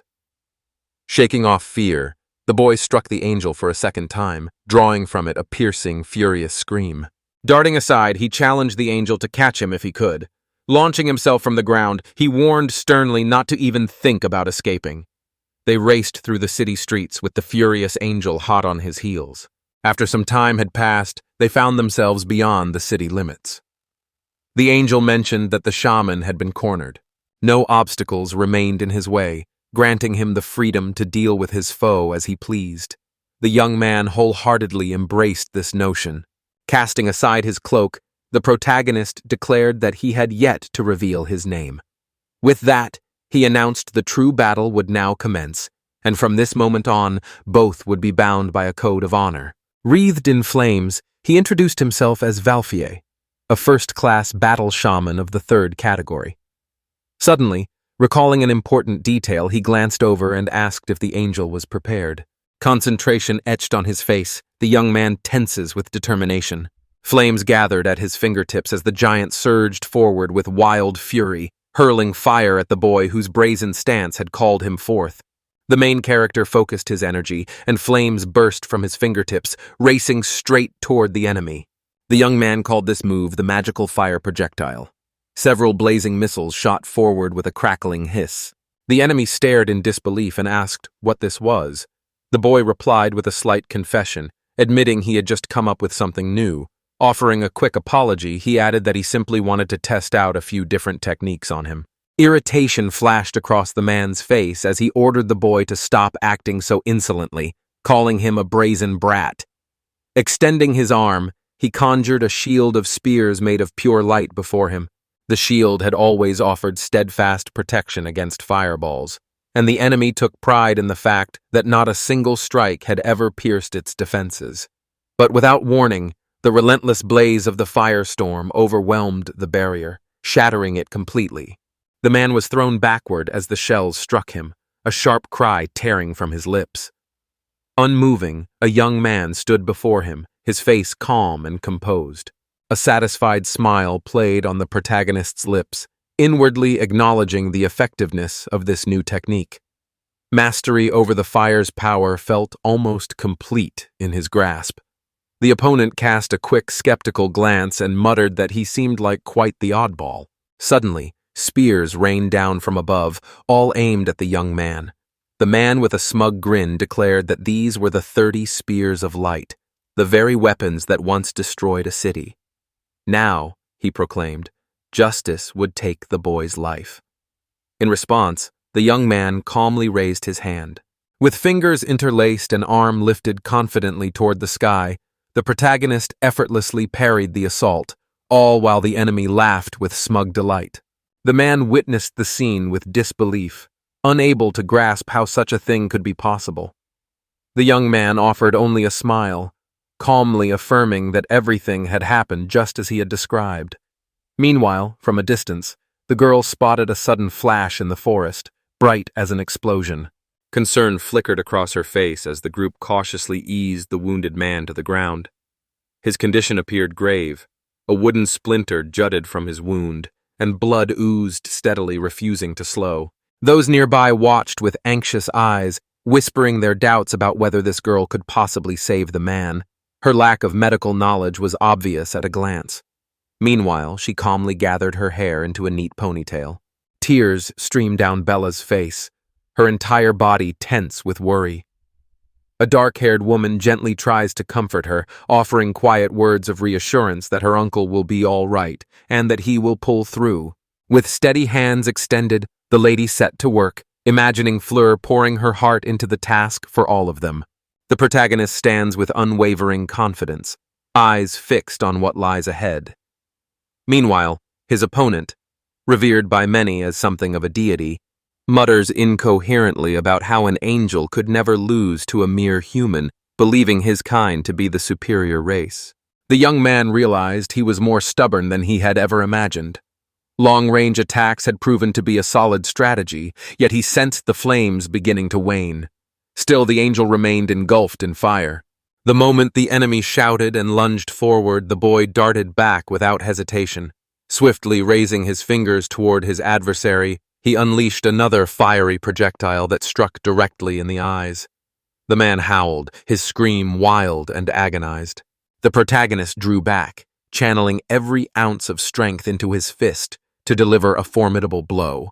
The angel instantly shielded their eyes. Raising his clenched hand toward his opponent, the hero prepared to strike with all his might. Suddenly, a hand seized his just as he prepared to strike. An enormous, watchful eye examined him closely and calmly remarked that while the place was hot, it was still not quite enough. The young man turned around, trying to see who was speaking to him.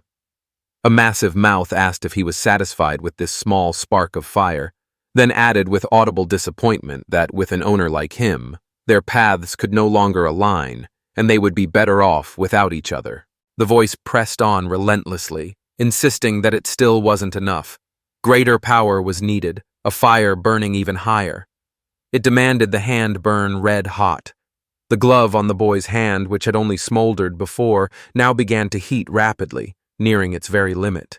The protagonist swung with full force, his mind focused on the infernal flame number 1, the fire of Kagutsuchi. Across from him, the angel instinctively raised both arms in a desperate attempt at protection and let out a frightened cry. The boy unleashed a devastating move he called the Lotus Flower Strike, sending a wave of agony through me. The man let out a cry of pain. The angel lay battered and barely clinging to life, his body marked by brutal blows that nearly claimed him. Around him, a gaping crater scarred the earth, evidence of the incredible force unleashed by the boy now standing silently before him. The young man glanced down at his glove, turned inward for a moment, and once more the voice echoed in his mind. Still not enough. Fingers unfurled, He studied his hand intently, trying to make sense of what had just happened to him.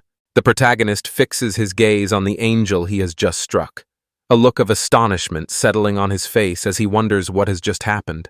Gazing down at his hand, he realized the sensations coursing through him were nothing like before. Each time he summoned the flame, a foreign presence briefly took hold of his mind. A familiar voice echoed in his memory, accompanied by the sensation of a strong hand gripping him firmly. It felt as though an unknown force had just intervened on his behalf. Yet what truly unsettled him was the enemy, sprawled on the ground, suddenly rasping a threat that he would pay dearly for this. The angel lay charred, his wings reduced to ashes, barely able to crawl as he muttered in disbelief that a mere shaman could never defeat an angel. A smile played on the boy's lips as he quietly replied that he was far more than he appeared to be. The enemy smirked and boldly warned him not to expect things to simply blow over after speaking against the angel. A promise followed that peace would become a distant memory, and a chilling assurance that his brothers would inevitably track the boy down and end his life. A laugh escaped him as he tossed out a warning that regret would soon follow, calling the boy a pitiful creature and an imposter pretending to be someone he could never become. Without a word, the boy quietly sat down beside him. Then, with a gentle poke to his forehead, silenced his mocking with a calm order to stop talking. The enemy asked once more what was happening, only to cry out in agony a moment later. Calm and composed, the protagonist explained that the spell brought on cavities, stomatitis, stomach ulcers, migraines, and acute gastroenteritis. The angel sprawled across the ground, froth bubbling at his lips as he mumbled fragmented words of shame. Nearby, the boy clenched his fists, declaring the situation was nothing short of remarkable, then pointed out that this was hardly the moment to relax. Racing headlong, the thought consumed him that the angel might be gravely wounded. Urgency pressed in. He needed to return at once, trusting his magic could make a difference. Every moment counted. A single delay could cost everything. Bursting from behind the building, the young man called out loudly, searching for any trace of the others. Suddenly, the girl rushed at him, shouting for the princess to escape, while she herself blocked the boy's path. Startled, the young man barely managed to dodge her sudden attack. Outraged, he demanded to know if she had lost her mind, swinging her sword so recklessly. In return, I asked where the angel had gone. Calmly, he replied that he had killed it. Genuine surprise registered on her face, amazed that he had actually managed it. Meanwhile, he got up from the ground.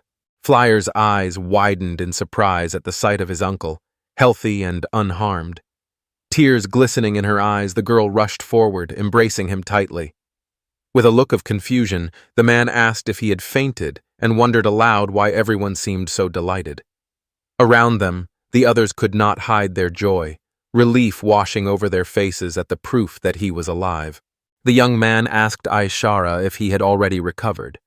She explained that it was the princess who had healed him, and now she was tending to the wounded throughout the city.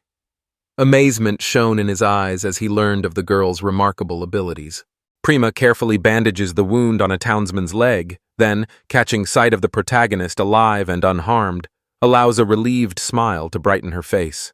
His gaze landed on her, and he noticed a faint glow emanating from her hands.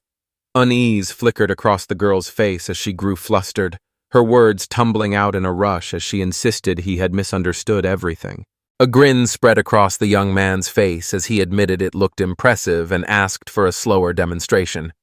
I responded by giving him a gentle tap on the head and told him to cut it out. Fury flashed across his face as he clutched the spot where the blow had landed and pleaded with her not to do that again.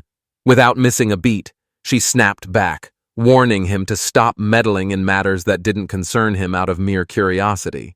She pointed out that everyone has topics they find uncomfortable to discuss, and wondered aloud how he could fail to understand something so simple. The girl gently pointed out that he should pay more attention to the feelings of others. Without hesitation, she approached Prima, confessed her own hurt, and offered Prima the freedom to do whatever she wished with her body. An awkward silence settled over the lady, leaving her feeling uneasy. The main character considered her words and recognized the logic and truth behind them. He resolved to be more cautious in the future. Her behavior had started to get on his nerves, so one day he decided to cast a curse on her. The young man pointed a finger at her and murmured his spell. Instinctively, the girl clutched her mouth, terror flooding her face as she discovered the condition of her teeth. A sudden thought crossed his mind to check on Bella. The woman lingered near the ruins, a plaque resting at her feet. Bella gazed sorrowfully at the sign lying near her feet. The protagonist approached quietly from behind, noticing that the bakery had been destroyed. Upon seeing him, the woman's eyes widened in surprise. Lowering his head in remorse, he apologized and admitted that if only he had acted faster, things would have turned out differently. He quietly added that this place holds great significance for her. The young man blamed them for everything, convinced they had dragged everyone into this mess. Bella looked at him and offered a gentle smile. She calmly explained that he had no reason to apologize. The damaged shop could always be repaired. What truly mattered was that Uncle Muraka and the others escaped unharmed. The woman confessed that his words had touched her soul deeply. A bright smile lit up Bella's face as she thanked him for protecting everyone.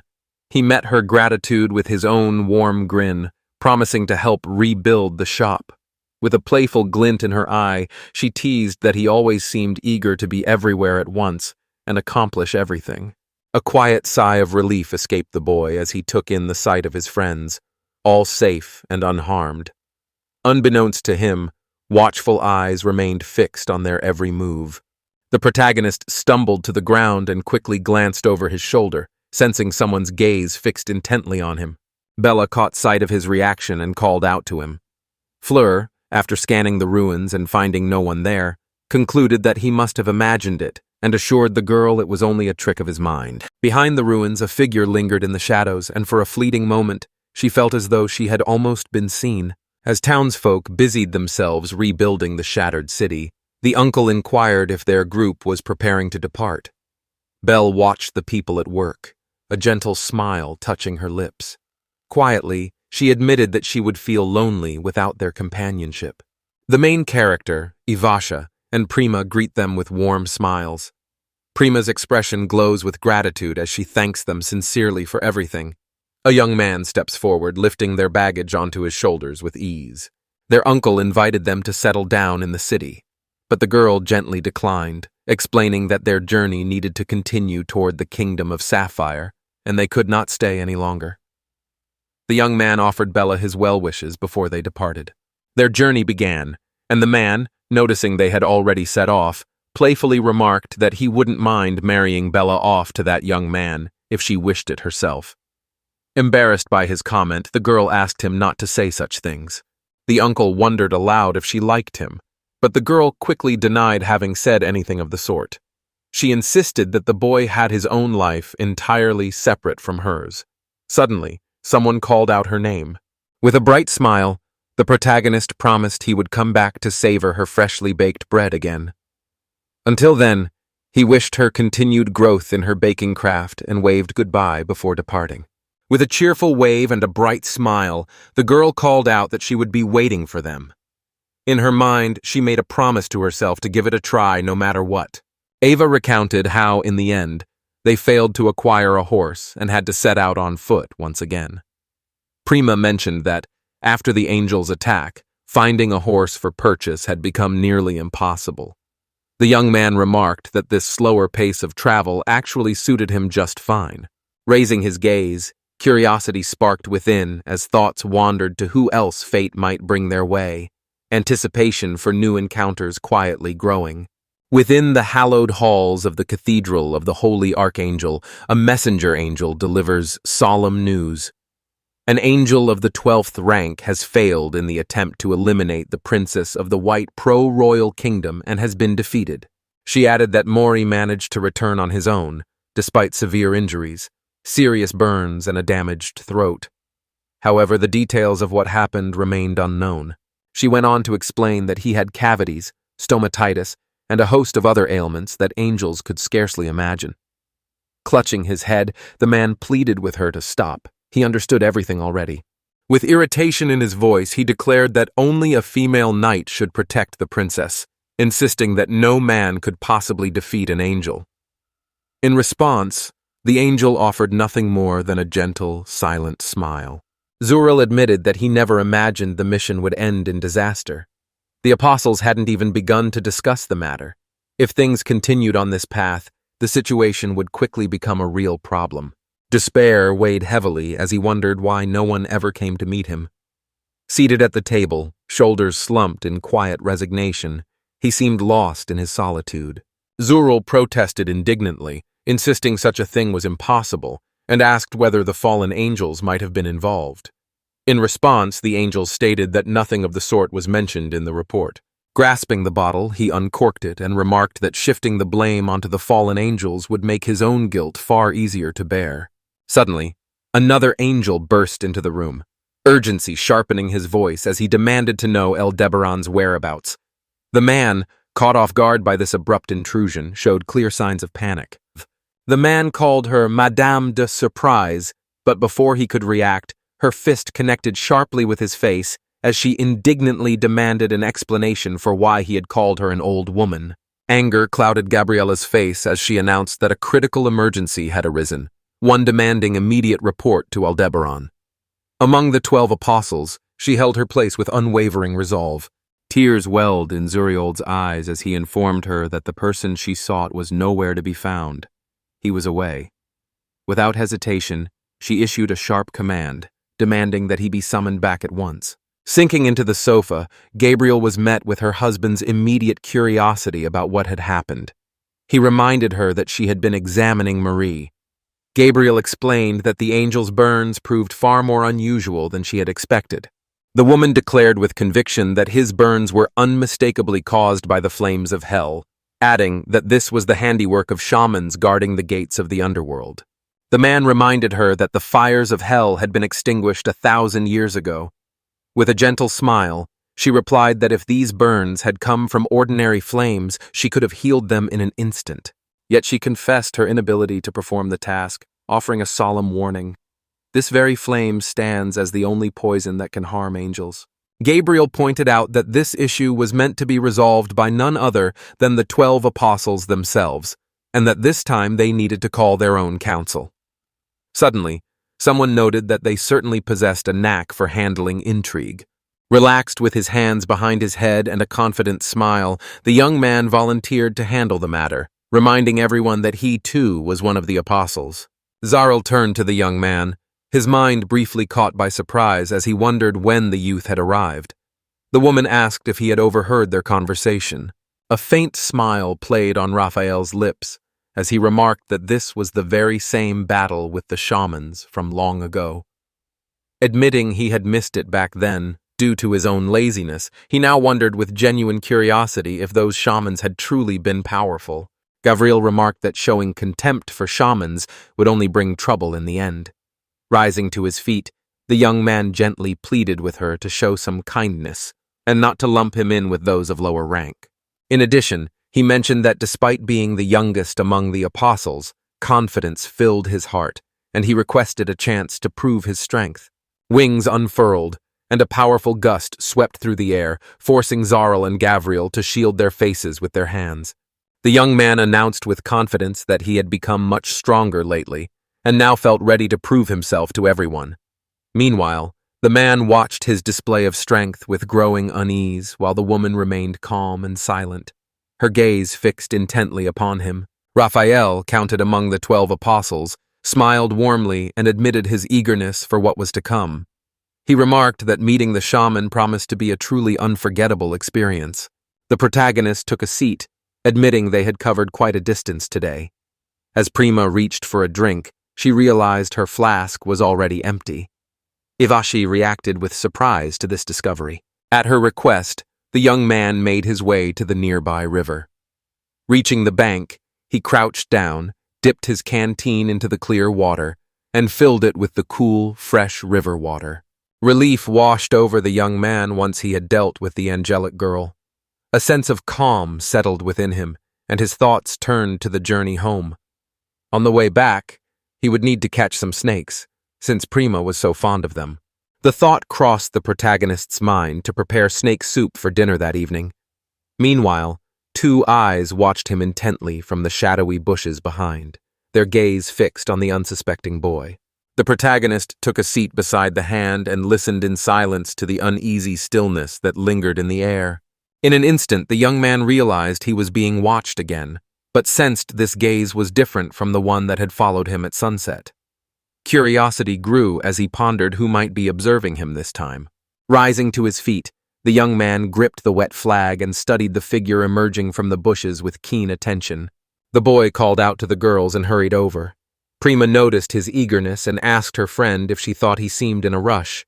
With an irritated hiss, her friend replied that he had spoiled her chance to be alone with the princess. Stopping in his tracks, he gently scooped up a tiny puppy marked with a distinctive spot on its forehead and wondered aloud if everyone found it as adorable as he did. The princess gazed at the puppy in delight, her eyes shining as she admitted that it truly was enchanting. The girl inquired about his origins. Meanwhile, the puppy watched the butterfly with fascination.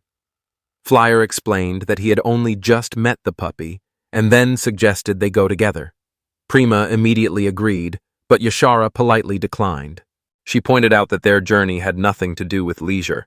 On top of that, angels were hunting them. Unfazed, the boy replied calmly that everything was under control and reminded her that everyone already knew he could handle the angels. The girl called him a fool and pointed out that the angel had been only of the 12th rank, a low one. There was no doubt in her mind that angels of much higher rank could now come after their souls. Prima called her mean. The young man insisted the girl was simply jealous of the puppy. I pointed out that, regardless of our feelings, taking the puppy with us was impossible and suggested we return it to where we found it. Rumor had it, she continued, that these lands were home to giant wolves with a particular craving for human flesh. The girl wondered if this adorable puppy might actually be the offspring of the wolves. In response, the puppy bared its teeth and let out a low, menacing growl. Without warning, the puppy barked at Ishera, startling her. The boy noted that the animal reacted this way because she kept saying nasty things about it. In response, the girl remarked that, in her view, people have no right to tame creatures they cannot care for. At that moment, she admitted through clenched teeth that she had done the same, anger flickering in her eyes. Suddenly, a massive wolf burst from behind the bushes, lips curled back and jaws gaping wide, its deep growl promising an imminent attack. A hush of fear swept through the crowd, their astonishment clearly etched on every face. Calmly, the protagonist urged them to stay composed, quietly warning against panic. Just as he prepared to spring into action, a sudden movement flashed past his side, catching his attention. The wolf's maw opened wide. Fear rushed through the young man as he worried the puppy would be devoured. In an instant, however, the small creature began to glow, and before his eyes transformed into a magnificent full-grown wolf. Right before the boy's eyes, the tiny puppy suddenly transformed into a massive blazing hound with a terrifying snarl. Disbelief washed over him as he struggled to trust what he was seeing. The dog sank its fangs deep into the massive wolf's throat. Disbelief flickered in the protagonist's eyes as he turned to the girl and asked if the dog was burning. She replied with certainty that such a thing was impossible. Prima's voice brimmed with excitement as she announced the presence of a sacred being before them, the firehound Amaterasu. She went on to explain that some animals possess the power to command all 8 elements of their world, and this extraordinary dog stood among those mighty creatures. With a sly grin, the firehound buried the battered giant wolf under a pile of earth. The little dog barked with delight, spun around to face the puppy, and then bounded joyfully into the boy's arms. With bright eyes, the princess declared this moment a genuine miracle, convinced that their meeting had been destined. United in their efforts, Yunak and Prima set about persuading Afashura to bring the boy along, assuring her of his usefulness in battle and promising to look after him. At last, Afashura agreed and turned her attention back to the puppy. Leaning close to the puppy, she thanked him for saving them and explained that his barking had warned everyone about the danger. With a warm smile, the girl admitted she had underestimated him, and then remarked that he had already become a wonderful friend to them. Reaching out her hand, she asked that he continue to look after them. Without warning, the sweet puppy suddenly lunged and sank its teeth into her arm, drawing blood and prompting a scream. Clearly, this dog had taken an instant dislike to the girl. A gentle smile plays on Raphael's lips as he quietly hums a tune, strolling leisurely down the dimly lit corridor. A gentle knock sounded at the door, prompting a voice from within to ask who was there. Stepping inside, the young man quietly apologized, hoping he was not interrupting. On the staircase, a figure arranging books on the shelves paused and inquired how assistance could be offered. The apostle voiced his sole request, asking that someone set out to find a surviving shaman and, in a manner of speaking, keep a watchful eye on him. The memory of Marseille, the eighth apostle, surfaced. His influence during the great battle with the shamans had been profound. As books found their places on the shelves, the figure arranging them turned, curiosity lighting their features as they inquired about the shamans. Marcel returns the book to its shelf, noticing how long it has been since any news of the shamans reached him. Meanwhile, Raphael stands calmly in the doorway, a gentle smile playing on his lips. As the boy leaped onto the ladder by the bookshelf and boldly declared they could count on him, the books suddenly scattered in every direction. With a swift somersault through the air, he landed directly in front of the young man, declaring that as lower-ranking angels, they were prepared to endure any trial for the sake of the apostles. The books landed neatly into the young man's hands and onto his head in perfectly stacked piles. Meanwhile, Marcel pledged to carry out the task flawlessly, for he was an angel of the Eighth Order. A warm smile appeared on Raphael's face as he reassured everyone of his unwavering loyalty, just as it had always been. Watching the young man constantly moving about, Raphael curiously asked whether he ever grew tired from being in perpetual motion. The boy simply replied that it was not difficult for him at all. The apostle announced that the shaman was already on his way to the kingdom of the blue sapphire, emphasizing the urgency of his journey. Without hesitation, Marcio spun around, declared his immediate departure, and charged forward with unwavering determination. With unwavering confidence, the Class A angel sprang out the window, shattering the glass before soaring off to carry out the command. Left alone, Raphael pondered how the young man had taken down an impressive number of shamans during the battle. He felt certain the boy would return carrying a valuable prize, a trove of important information. Adjusting his glasses, the apostle reflected that since he hadn't taken part in the battle with the shamans, it was only fair. Besides, he realized there was still much left for him to prepare. With a wide grin, the protagonist announced their extraordinary luck. Tonight, they would dine on skewers of genuine giant serpent. Across from him, the girls stared in disbelief, their eyes wide with amazement at the unexpected feast. A curious glance swept over the scene as the young man asked if everything was all right. Before them on the ground sprawled the massive body of a serpent-like creature. I explained that it wasn't just an ordinary snake, but a true dragon serpent. To confront such magical creatures, the royal family had formed a special unit. Casting a glance at the puppy, the young man realized that this little creature might not be as much trouble as they had feared. The puppy responded with a cheerful bark. Prima glanced at them and confidently declared that just one fleur would have been more than enough to protect her. The dark-haired girl protested indignantly, reminding everyone of the unspoken agreement between herself and the princess. Evening descended as soup simmered over the campfire. The young man sliced off a piece of meat for the puppy, cautioning that the stew was not yet ready, then gazed around thoughtfully, wondering where the girls had wandered. Meanwhile, the little dog gleefully devoured the generous portion, the meat nearly outsizing him. The protagonist quickly realized the dwindling pile of firewood and made a mental note that, at this rate, the snake soup would run out before it even had a chance to finish cooking. Perched on a tree branch, a mysterious figure cloaked in black with their hood drawn up carefully watches the boy. Meanwhile, within their camp rests the enormous skeleton of a serpentine dragon. From a distance, a figure watches them intently, concluding that this spot is perfect for remaining unseen. The figure, too, judged the youth to be a fool, watching as he calmly prepared his meal instead of fretting over the pursuit behind him, utterly unaware of the looming danger. Slipping a pipe from her hiding place, she resolved that the time had come to bring his story to an end. A slender tube was aimed directly at the man, a silent weapon, only a few millimeters thick, its core filled with poisoned needles. The intended target sensed the danger in an instant and realized there was no escape, meeting death soon after. High above, concealed within the branches, a shadowy figure released a poisoned needle toward the unsuspecting boy below. Absolute confidence filled the attacker's mind. No matter how strong the boy might be, no one could defend against a strike launched from such a hidden vantage point. The needle hovered mere millimeters from the boy's neck. Sensing perfect timing, the figure prepared to strike. Suddenly, the boy calmly caught the needle between two fingers, halting its advance. The figure froze in astonishment, while the boy quietly asked if anyone else was nearby. The figure realized these reflexes couldn't possibly be her own, nor had she planned for any of this. The necessity of escape became instantly clear. Meanwhile, the young man licked his fingers and at once recognized the presence of poison on the needle. The moment the figure bolted to escape, the protagonist appeared at their side and inquired if perhaps they were an angel. The fleeing stranger stared back in bewildered astonishment.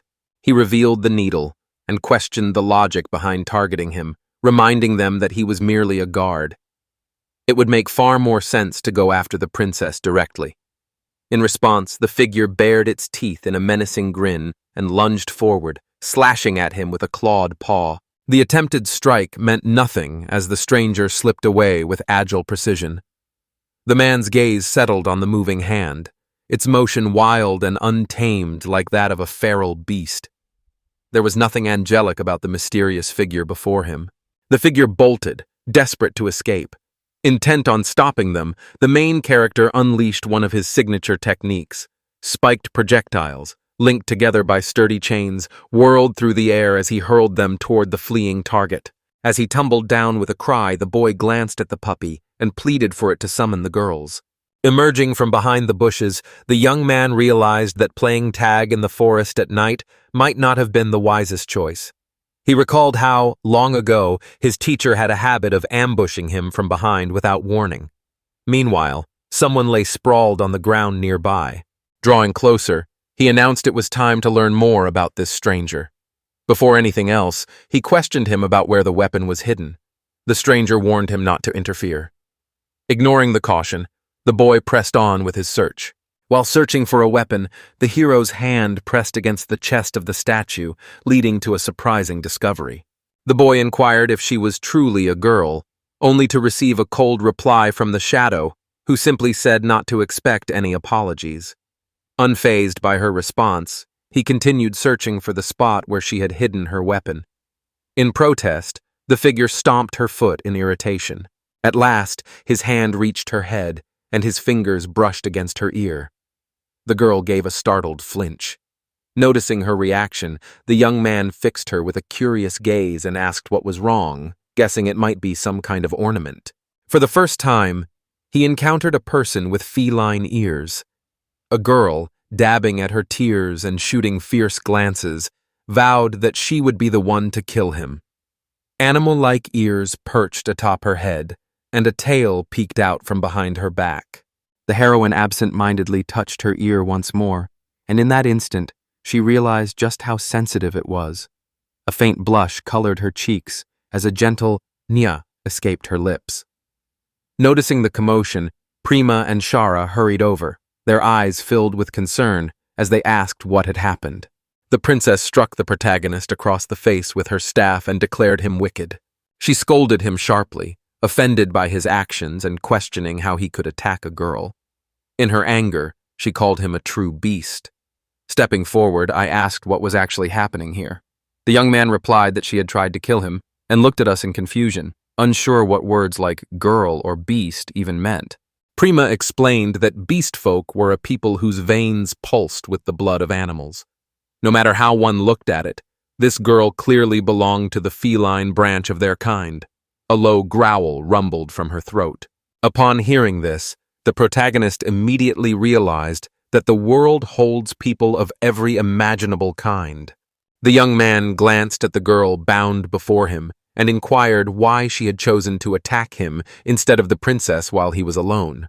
The girl turned away in silence, refusing to offer any explanation. Realizing the task would take longer than anticipated, he suggested they eat first. Ashira agreed, cautioning Prim to stay away from the captive for now. The soup simmered to perfection. Lifting a piece of meat skewered on a stick, the protagonist wafted its savory aroma towards her, playfully tempting her senses, before offering her a closer look.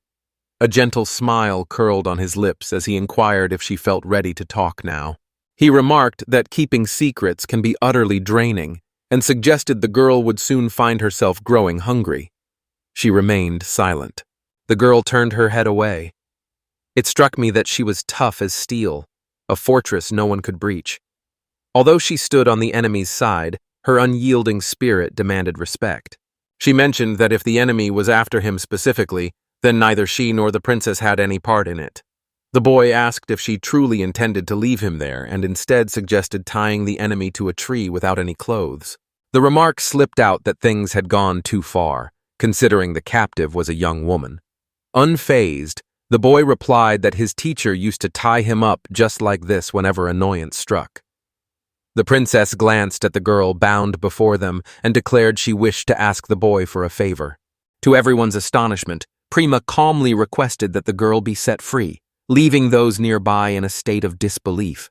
Ishara objected, firmly insisting that such a task was impossible, and added with unmistakable clarity that if someone had come for Flyer's head, she had no objections. Still, there remained a chance the girl had really arrived for the sake of the princess. The princess noticed that as long as the young man stayed by their side, the advantage clearly belonged to them, so it was understandable that the girl hesitated to speak without feeling safe. Afterward, the princess offered her a piece of meat. With a gentle smile, Prima reassured everyone that there was nothing to fear. She was perfectly safe here. She praised the kebab, calling it delicious, and encouraged others to try it as well. In that moment, the chains vanished without a trace. The girl wondered aloud why any of this was happening, but the princess calmly explained that she merely wished to talk with her. As their conversation grew more animated, the girl swiftly snatched the shashlik from the princess's hands. The beast woman stepped aside, savoring her meat, while a nearby puppy barked playfully at her feet. Noticing her start to speak, the boy watched carefully. Meanwhile, Shira declared with delight that this was precisely the behavior they had anticipated from a princess. Once she had finished her meal, the girl cast an uneasy glance toward the forest. The boy, noticing her restlessness, sternly reminded her to avoid any reckless actions. Embarrassed, she quietly promised not to argue anymore. Yunak conveyed to Prima that everything had turned out remarkably well. Ivashi mentioned that it was her kindness that allowed the princess to befriend the common folk. However, the princess gently asked them to remain silent. Corone introduced herself with flair, boasting that she was a true ace who carried out the commands of the most influential figures in the White Pearl Kingdom. She continued, revealing that her current mission was to dispose of the body of the seventh princess, Primavera.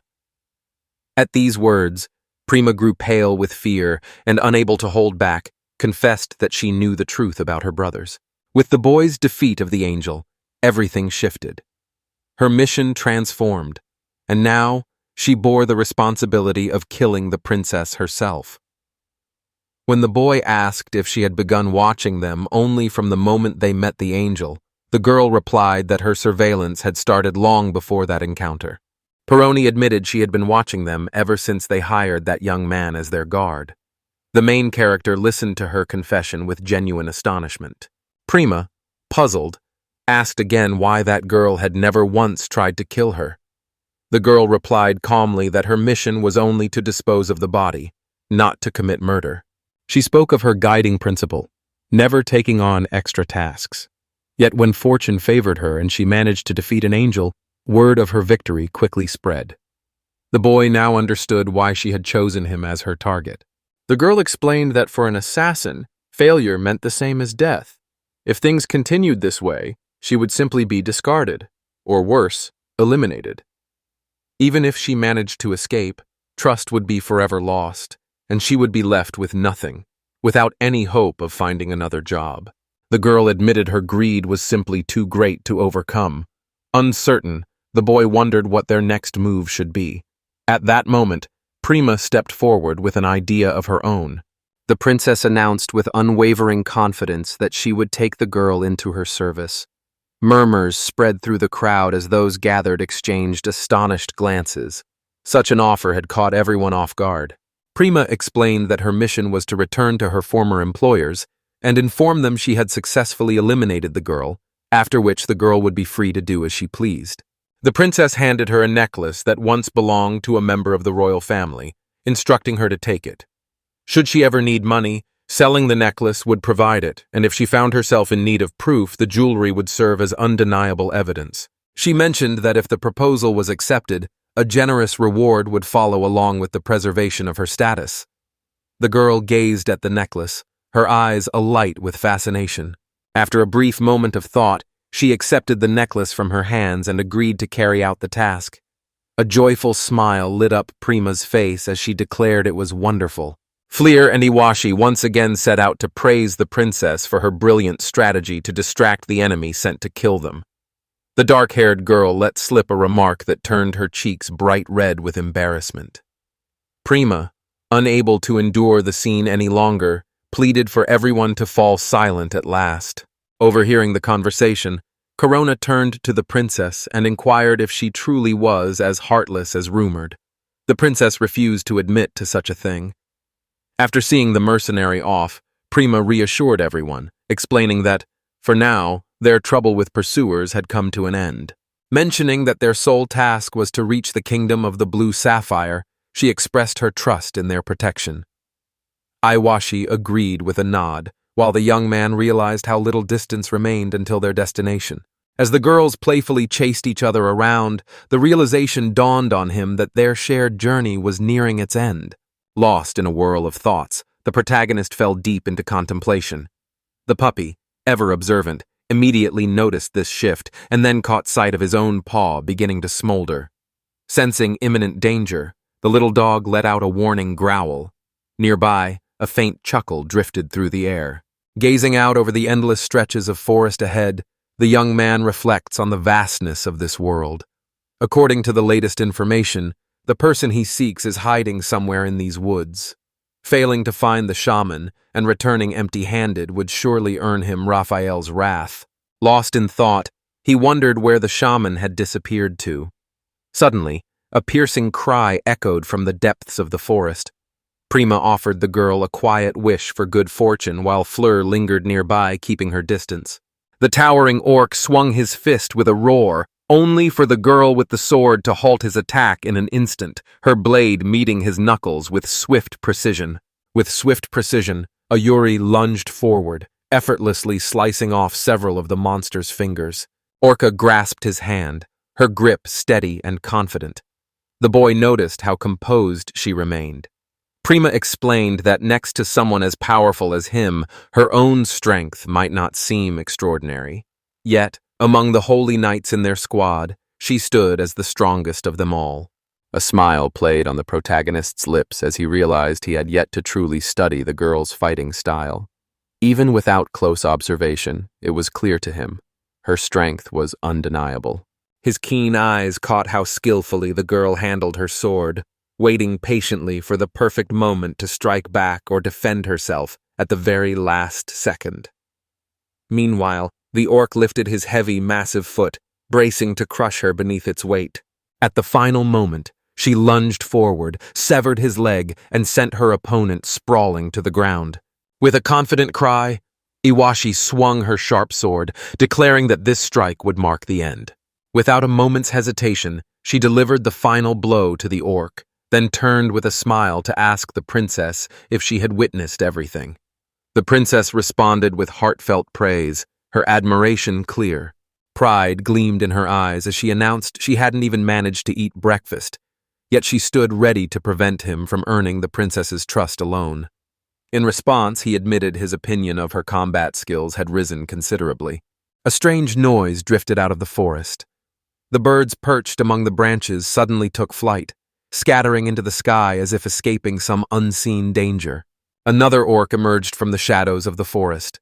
Primo's eyes widened in surprise. The main character observed that this newcomer stood even larger than the orc the girl had just defeated, and noted how fury flickered in the creature's eyes, angered by the fate that had befallen its companions. The young man informed the swordswoman that they would be switching roles, then suggested she take a short break with the princess nearby. She declared firmly that this time she would put an end to it. Nearby, an orc with massive fangs glared at them with fierce intensity. The young man had already started striding forward, conjuring flames to obliterate the monster. Suddenly he halted in his tracks as an unexpected scream tore through the air. Someone was shouting with all their might. With a loud cry, the young man announced he had found the hero, landing before him with a thunderous crash and locking eyes with fierce intensity. Complete confusion clouded Clear's mind as he struggled to grasp the situation. Ivasha leaned in, his curiosity piqued, and quietly inquired about the commotion. The princess, eyes wide with astonishment, wondered aloud about the man who had suddenly tumbled down from the sky. Meanwhile, the boy spun around excitedly, delight shining in his expression as he pointed at the young man and announced with pride that he had finally found the shaman. Without hesitation, the stranger challenged Flyar to a duel. The protagonist wondered in surprise who this odd figure could be and where he had come from, for it turned out he was a shaman hailing from the very gates of hell. A massive, ferocious orc raised his fists, ready to strike the boy. The girl shouted a warning, urging him to run before he was crushed. Calm assurance colored his words as he dismissed their worries as needless. In his outstretched palm, an oval shimmered to life, casting a radiant, luminous glow. With a powerful leap, the monster's body shattered instantly, fragments of its head and arms scattering from the torso. As he sprang forward, the boy proclaimed loudly that weakness had nothing to do with him. Blood sprayed in every direction. The squad stared in disbelief, unable to comprehend how easily the terrifying beast had fallen before them, all without the slightest struggle. 2 pairs of wings suddenly unfurled from the boy's back. With calm assurance, he introduced himself as Marcel, an 8th-rank angel from the Church of Holy Angels. Wearing a confident smile, he pointed at Flyer and announced that he was once again seeking out the shaman Bram of the underworld. The main character was challenged without hesitation, leaving everyone nearby stunned by the unexpected declaration. The princess raised her hand to her mouth in surprise, while the puppy barked loudly at the angel. Marcel, an A-class angel, unfurled all 4 wings behind his back, crossed his arms over his chest, and began to speak of the Church of Holy Angels' lethal martial art. The angel launched himself forward with swift determination, spinning around his axis. As his wings tucked slightly beneath him, he declared with confidence that a spinning attack was about to begin. The main character looked on in surprise, questioning whether this was truly a fighting technique.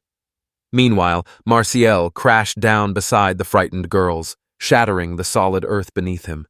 The angel slowly rose from the ground, pain twisting his features as he admitted that Ashaman truly lived up to his name, managing to dodge even a secret technique. The boy, however, merely replied in a calm voice that he had only managed to sidestep in time. Arms folded across his chest, Marcio inquired about another attack. In a heartbeat, he darted past his opponent and soared high into the sky. Lately, the main character noticed a string of attacks from unfamiliar faces, each one acting as though he were their true target. This pattern made him wonder if the angel's intended mark had never been the princess after all. Lost in thought, the boy barely noticed as the angel confidently announced that the struggle was far from over, warning him to prepare for a deadly assault about to begin. The young man asked Marcial to halt, curiosity flickering in his eyes as he wondered why the attacks were directed at him alone and whether Marcial had come seeking revenge for that angel. Marcial paused at the question and calmly replied that this was not the case at all. The angel explained that he had arrived under orders from Lord Raphael to test Flay. Curious, Flay asked what kind of trials awaited him, but the answer confirmed only that the tests were indeed real. The protagonist pointed out that none of this had any connection to the Kingdom of the White Pearl, then inquired about the identity of Raphael. Marcel, taken aback, asked if he truly had never heard of this person. With his face partly hidden behind his hand, he declared with steady confidence that, if need be, he would reveal every detail about that man. In the blink of an eye, academic caps appeared atop the boys' and the girls' heads, and they suddenly found themselves seated on a bench that had materialized out of nowhere. Adjusting his glasses, Marcella gestured toward the board and invited everyone to pay close attention. He announced they would begin by uncovering Raphael's true identity. The girls found themselves puzzled by his intentions. The angel offered an explanation, revealing that the Church of the Holy Angels had its own hierarchy. Raphael belonged to the highest rank, counted among the 12 apostles who represented all the angels. Iwashi recounted what she had heard. During the great battle between the shamans and the angels, most of the shamans had been wiped out by the apostles. Prima nodded in agreement, confirming that she too was familiar with this tale. The main character immediately inquired whether Mariziel himself had fought in that battle. A satisfied smile crossed Mariziel's face as he confirmed that indeed he had been among the participants. Tears of pride shimmered in his eyes as he declared that every day of that battle had been pure perfection. He went on to say that fights as thrilling as that one might never happen again. In that moment, Marcel pointed to the man and explained that fate had chosen him, the shaman, to survive. Her words resonated within him, stirring something deep in his soul. Removing his glasses, the angel revealed he had received orders from above and was merely carrying out his duty. His actions followed the rules without deviation. The girls shielded themselves with their hands as a sudden gust of wind swept through. Extending his hand, an angelic ring materialized instantly in his palm. With quiet confidence, he announced his intention to test its power right here in the sanctuary. Confusion clouded the young man's thoughts, leaving him unable to grasp the topic of conversation. Meanwhile, Marcy gently drew a complex, flexible whip from the angel's ring and moved into a battle stance, every muscle prepared for action. The young man immediately noticed the sudden appearance of a weapon and inquired if it resembled the spears wielded by the other angel. A gentle smile played on the angel's lips, as he asked not to liken his weapon to the common light spears wielded by lower-ranking angels. He explained that his weapon belonged to the highest class, reserved exclusively for angels of Atring rank and above. With a cold fury, he warned that the protagonist should brace himself for the trials ahead. The protagonist fixed him with a steady, searching gaze. With lightning speed, Flea lunged forward, seizing the girls and urging them to hold on tight. At that very moment, Angel was already raising his weapon to strike. The force of his strike toppled trees all around, sending stones scattering in every direction. Just in the nick of time, the boy managed to leap back to safety. Witnessing the scene, Iwashi exclaimed in disbelief, convinced it could not be real. The protagonist noted that the enemy stood dangerously close, well within the deadly zone, before mentioning that this very weapon had once cleaved through that orc. The blade, once uncertain, returned to the angel and became a steadfast weapon in his grasp once more. The boy claimed that the shaman was not evil and once again nimbly dodged the attack. Calling out to his opponent, he reminded him that he was the real target, urging him not to involve innocent bystanders in their conflict. Realizing his mistake, Marceo immediately admitted his fault and promised to be more careful in the future.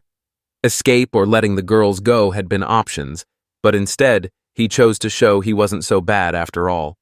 To encourage the hero, he even shared a bit of his own fighting spirit. The protagonist admitted he had always seen angels as mere beings. He confessed how much he enjoyed testing his strength against such an opponent. Rising to his feet, the angel faced him, while a surge of excitement ignited within the young man. With a confident sweep of his arm like a cracking whip, Marcial declared his wish to introduce himself once more. He stated his name, then calmly revealed that he was an angel sent to test him. With a burst of flames, the protagonist surged forward, boldly declaring his name and announcing his arrival as a shaman intent on bringing destruction. Suddenly, Fleer found himself swallowed by complete darkness, utterly lost and unaware of his surroundings. Lost in thought, he wondered what had happened and where the angel had vanished. A strange numbness spread through his body, leaving his hands and legs barely perceptible. Gazing down, he saw his palms engulfed in flickering flames. A familiar sensation washed over the young man, as though he stood before the very gates of the underworld. Suddenly, his name echoed through the air, called from somewhere unseen. A voice inquired whether the boy intended to continue wielding that flame, mentioning that facing an angel armed with a sacred relic would prove anything but easy. The unfamiliar monster fixed its massive eyes on him, let out a booming laugh, and asked if Flyer would like to receive its powers. Turning through the flickering flames, the protagonist found himself face to face with a monstrous creature, its enormous fangs bared in a menacing display. A colossal bird wreathed in flames towered before the main characters. In a voice both thunderous and ancient, it declared that the time for their meeting had finally come, and then revealed its name, Kagutsuchi. Locking his fiery gaze onto the boy, he declared himself the Demon Lord, the first flame of hell. The bird stretched its wings wide, acknowledging that it was perfectly clear why facing an angel wielding a sacred artifact posed such a daunting challenge. With that, the bird offered permission to use its unique power. His piercing gaze fixed intently on the boy, and he offered him a contract. Accepting the deal would grant the boy immense strength. With measured words, he carefully asked whether the boy was willing to agree to such terms. Without a moment's hesitation, the main character instantly declined, stating that the current situation suited him perfectly. The bird froze in astonishment, utterly unprepared for what had just happened. The young man demanded to know if she was the one who conjured this darkness, insisting that if she was, she should release him at once since people awaited his return. In a hurried panic, the bird scrambled to prevent him from leaving. Kagutsuchi demanded furiously to know why the boy remained so calm, expecting at least a flicker of fear. Instead, the boy had merely suggested adding more fuel to the fire. With a casual shrug, he simply replied that he already possessed more than enough strength. The bird called Fleur a fool, mocking him with a sneer and remarking that his fire barely amounted to even the tiniest spark. To the bird, the boy appeared utterly dull and uninteresting. The Lord of Hell mentioned that by delving deeper into the true nature of flame, the young man's fire could grow even more formidable than it already was. He clarified that entering into a contract came without any conditions or restrictions. The young man fixed a watchful gaze on him, questioning the stranger's suspicion and intent. In response, the bird wondered aloud at the youth's silence, then calmly explained that if any harm befell the young man, he too would vanish, for their fates were bound together. Gatsuchi remarked with quiet satisfaction how smoothly everything was proceeding, with no needless questions raised. In his view, signing a contract with them would ensure this seamless progress continued. After making his statement, the Lord of the Underworld offered the boy a courteous thank you for his cooperation. While observing every move, the protagonist silently noted the man's suspicious demeanor. The young man paused in thought before replying that it made no difference to him, as long as everything was free. The bird questioned why he had not been reduced to ashes upon crossing the gates of hell. Shrugging, the boy admitted he had no idea himself. Flames suddenly erupted around Fleer, wrapping him in crackling heat. The memory of Suchi's claw surfaced, the time he suggested Fleer test his fire powers, promising the results would be astonishing. Fiery wings unfurled behind him as he spoke, promising to reveal yet another truth. The others might not be as kind-hearted as he was. The young man regarded him intently, absorbing every word. He mentioned that borrowing such power would require a great effort. At that very moment, Flyer caught sight of the angel once more, racing toward him with a whip in hand and poised to strike. The main character regained consciousness, his memories snapping into place as he realized he stood amid a raging battlefield beside an angel. Marshall lunged forward with lightning speed, his whip slicing wildly through the air all around them. The angel admitted to briefly losing consciousness, then revealed that this had become his technique for delivering lethal strikes. In a sudden move, he trapped the young man inside a gigantic spherical snare. Worry clouded the girls' faces as they fretted over the boy's fate. Marcel boldly proclaimed this victory as his own, and remarked that anyone who fell into this trap would be erased so completely, not even bones would remain. Trapped and racked with intense pain, the protagonist realizes that if this torment continues, death could be inevitable. Summoning his strength, he fixed his gaze forward, eyes blazing with determination to never accept defeat. Suddenly, tongues of fire burst from the cage crafted by the angel, tearing the trap apart piece by piece. Marcel stared ahead in astonishment as the whip's blades shattered into pieces. The girls instinctively raised their arms, shielding themselves from the sudden gust of wind. Hero's hands were now adorned with gloves, the first artifact of demonic fire, known as Hai no Kagutsuchi. With renewed confidence, he gazed forward, prepared to meet the challenges that awaited him. The angel stared in horror at the shattered halo resting in his hand, unable to accept its destruction. Suddenly, Fleur darted toward him with unyielding speed. As the young man drew nearer, a blazing figure of a bird with folded wings ignited around him.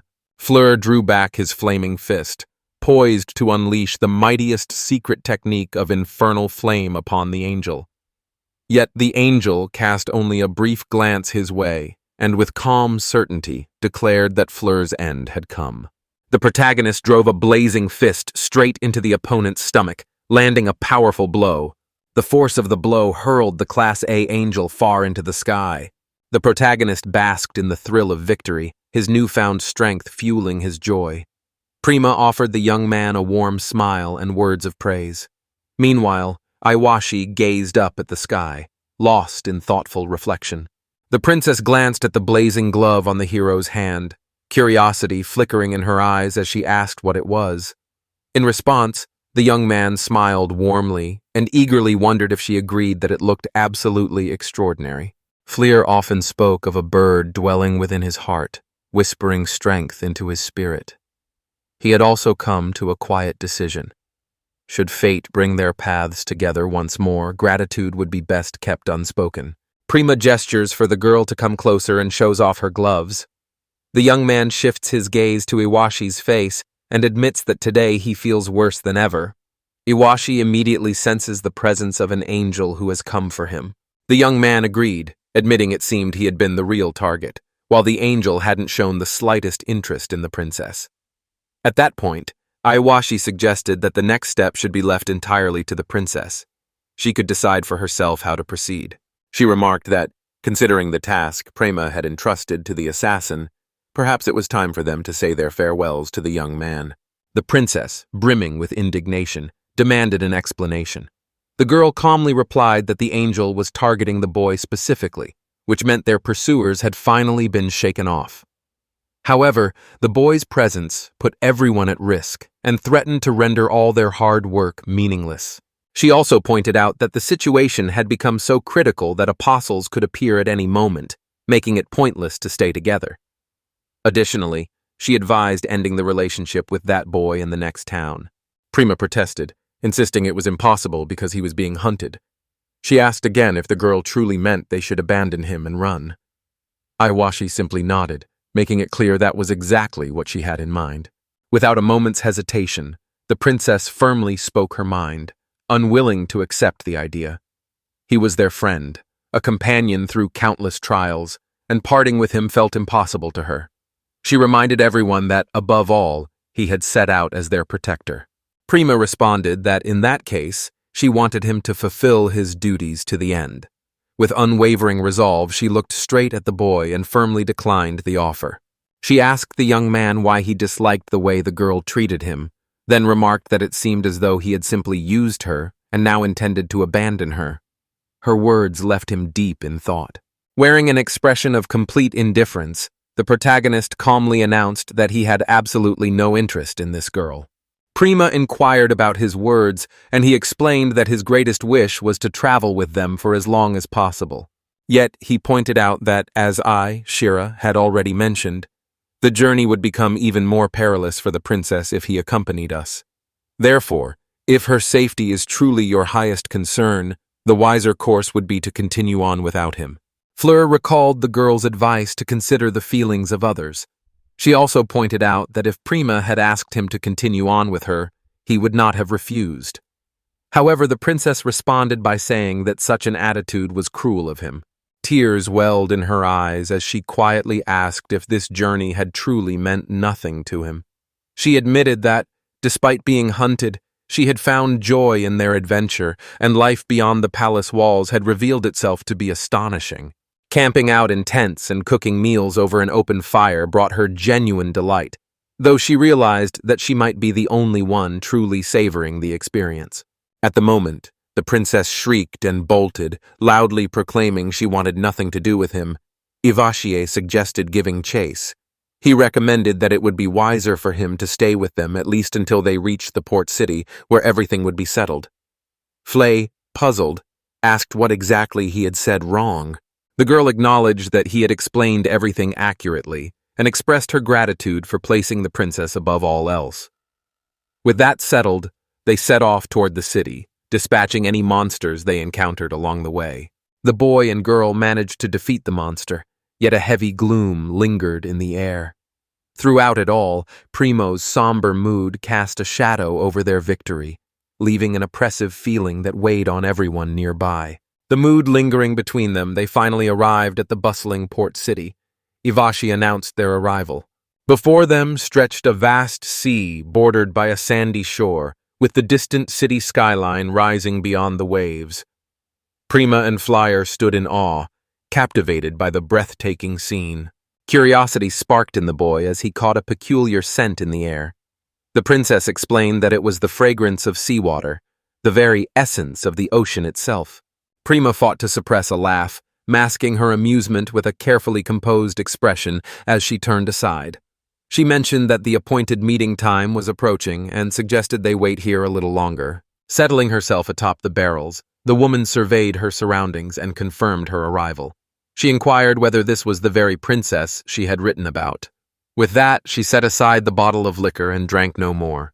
Faxie's eyes lit up with joy when she finally came face to face with Prima, who wasted no time in asking who stood before her.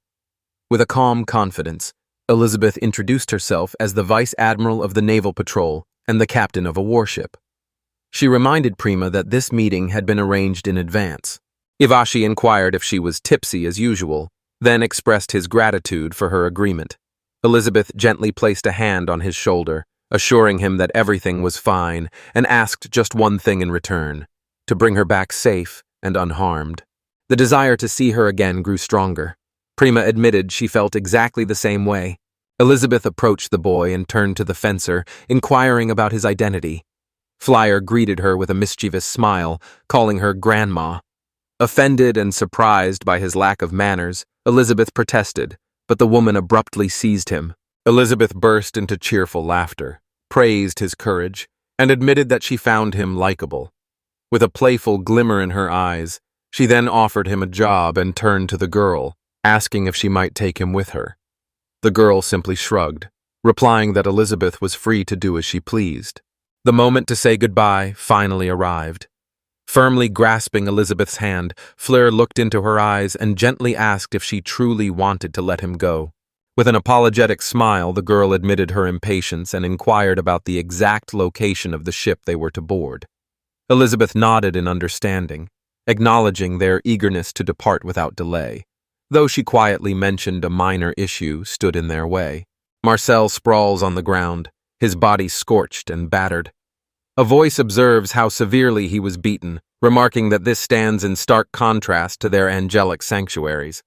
Still, this grim situation allowed them to obtain the necessary information. A chilling smile crept across Raphael's face as his gaze shifted to the angel. He quietly remarked that it seemed the time had come to put the shaman to the test. The beach buzzes with life as some dive into lively volleyball matches, while others bask in the warmth of the relentless sun. Nearby, vendors weave through the crowds, offering an array of tempting treats to anyone seeking a little indulgence. Waves lap gently against the shore while Flyer gazes out into the distance. Surrounded by countless sights new to his eyes, certain wonders capture his curiosity more than all the rest. The endless sea left the strongest impression on him. No distant shore could be seen, making their village lake seem insignificant in comparison to such grandeur. The puppy barked playfully and leapt into the water. Tasting the water, he was taken aback by its intense saltiness. Fleur slipped into the waves and floated on his back, the thought crossing his mind that he had seen so little of the world. Yet, in this very moment, genuine happiness settled in his heart. Observing the puppy's drooping spirits, the young man asked what troubled it, and wondered aloud if hunger might be the cause. Admitting that he, too, felt famished and would have liked a bite from the stable, he lamented his empty pockets. Just then, a voice called out to him. Turning around, the protagonist found himself facing the princess and her guard, both dressed in swimsuits. A hint of embarrassment colored Prima's cheeks. Ivashi curiously inquired where he had been hurrying off to ahead of them. A bright smile lit up the boy's face as he spotted them, his heart settling with the relief that they had finally arrived. Just a few hours earlier, Ivashi had demanded to know why they couldn't set sail immediately. According to Elizabeth, the Marines had docked their ship in this city to restock their supplies. The plan called for the princess to blend in with the crew and quietly board the vessel, keeping her relocation to the kingdom unofficial. She mentioned that the loading of supplies would be finished by tomorrow morning, meaning the stop would last just a single day. With a gentle suggestion, she encouraged exploring the local sites and taking some time to rest after the long journey. With the puppy cradled gently in his arms, the protagonist smiled warmly and announced that it was time for them to enjoy a meal together. Turning to the girls, Flyer asked them for some money while remarking on the delicious aroma wafting from a nearby food stall. Ayashara met his request with a stern reply, reminding him they weren't on vacation and that as their bodyguard, he still had duties to fulfill, so relaxing would have to wait. The girl leaned in and asked whether the boy had something he wanted to tell her. Confusion flickered across his face as he struggled to grasp her meaning, prompting him to ask for clarification. With a sudden gesture, she pointed at the princess in her swimsuit and asked if he truly felt nothing seeing Prima dressed like that. She remarked that this shy princess had finally gathered the courage to wear a swimsuit. The girl confessed that she was barely holding herself back from flirting with the princess. Prima erupted in outrage. Watching her so furious, the boy figured it was probably the last time he would see her in such a state, and an unexpected sense of relief washed over him. Prima gently ran her hand over the girl's head, hoping to ease her tension, and offered a heartfelt apology, asking him not to overexert himself. She assured him that it was perfectly fine, even if he chose not to respond. A wand rested in her hand as she spoke. She mentioned that, since this was their final meeting, she had decided to dress more boldly. However, she admitted with a shy smile that she might have gone a little overboard. The main heroine smiled warmly and assured everyone that nothing of the sort had happened. In fact, this new look suited her perfectly, making her appear absolutely stunning. With anger flaring in his eyes, Avashi accused him of seizing the moment to flirt with Prima. The boy's astonishment was genuine. Such an idea had never even crossed his mind. The main character suggested the princess make the most of her time and set out for some fun. A smile brightened the girl's face as she eagerly agreed. The group spent the entire day by the sea, laughing and playing with a ball until evening. From a distance, I, Voshi, quietly watched their joyful antics. Seated on the soft sand, the boy gently stroked the puppy and remarked with satisfaction that they had played exceptionally well today. He added that the fish had brought him real pleasure, and he was able to fully savor the experience of the sea. He explained that for a while he and the puppy would be traveling alone. Just then, someone approached from behind and called out his name. The young man caught sight of Prima and asked about my whereabouts. Prima explained that she and Elizabeth were making plans for the morning, so she chose to stay with him for the time being, considering it was too dangerous to be alone. A gentle smile played on the princess's lips as she asked if she might take a seat beside him. He welcomed her request with genuine delight. Settling down beside him on the soft sand, she smiled warmly and admitted that she'd truly enjoyed herself today. In fact, this might have been the best day of their entire journey. Fleer remarked that it was fortunate to leave behind only bright memories, knowing that the angels would no longer haunt her. She agreed, turning to him with curiosity, and wondered aloud if his journey had finally reached its end. The young man declared that this was far from over, and mentioned that he couldn't simply bring such a journey to a halt. He went on to explain his desire to see the entire world. He mentioned his dream of visiting the kingdom of the blue sapphire someday, and suggested they could enjoy another adventure there together. The girl suddenly sprang to her feet. The protagonist cast a glance at the girl, her cheeks softly flushed with color, and addressed her. Prima, visibly shy, clutched the hem of her dress and quietly revealed that she had something to tell him. The protagonist fixed his gaze on her and softly inquired what she wished to tell him. Prima's cheeks flushed with a slight blush in response. Amid the gentle murmur of the waves, she confessed her wish to continue traveling by his side, just as they once did, and quietly wondered how he might respond to such a hope. His gaze lingered on her, but she turned away, her voice barely above a whisper as she confessed this was the first time she truly felt alive. All those years spent within the castle walls had made her feel like a bird locked in a cage. Prima shared how every day she dressed and acted exactly as she was told. Praise and attentive care surrounded her, but these gestures stemmed solely from her status as a princess. Lifting her gaze to the moon, she quietly admitted that no one had ever tried to see her true self.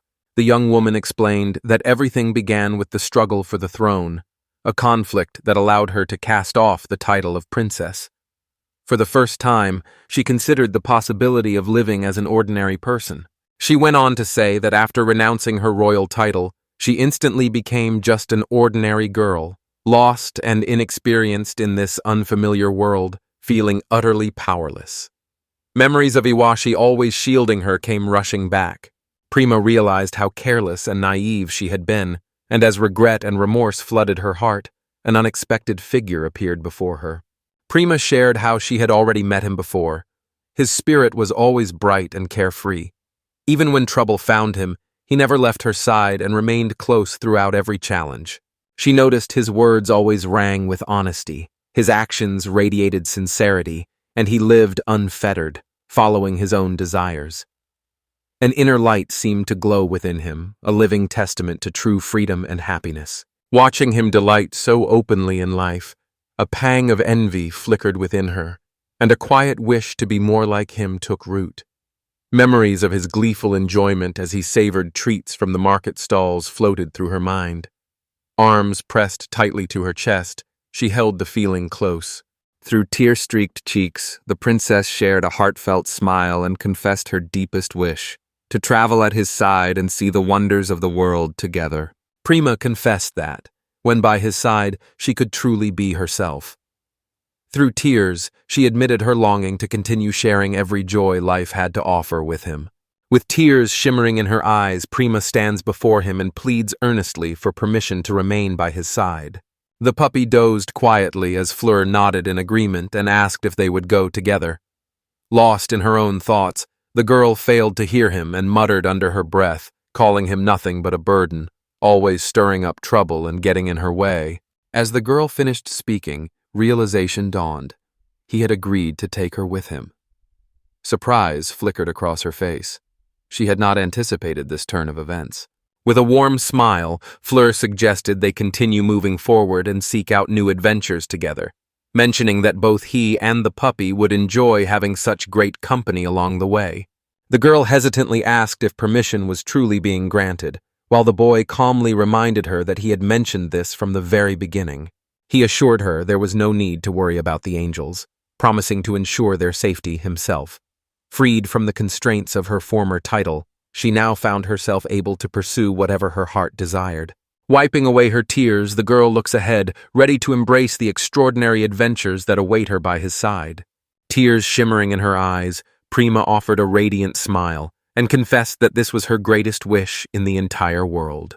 A warm smile played on Fleur's lips as the girl softly promised that from this moment on, they would never part again.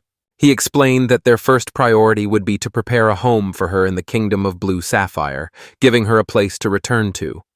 Only after that would they set out on their journey. Prima agreed to the plan. Her curiosity led her to ask what they would tell Istra, fully aware that she would certainly oppose the idea. Fleors reassured her that everything would work out, and added that if Prima truly desired something, the girl would ultimately agree.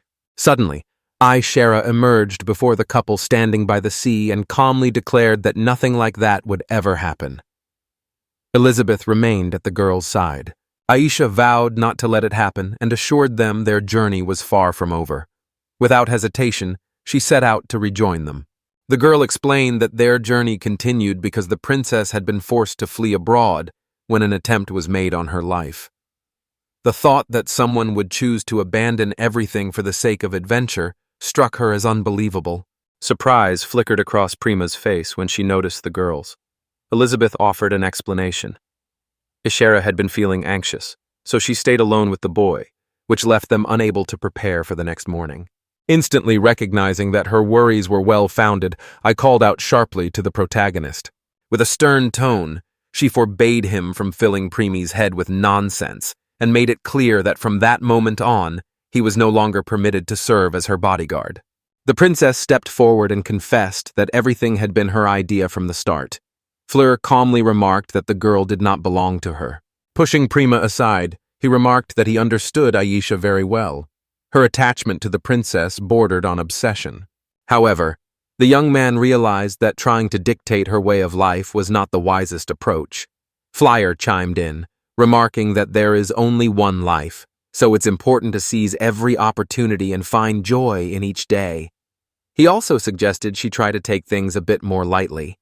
In response, she shot him an angry glare.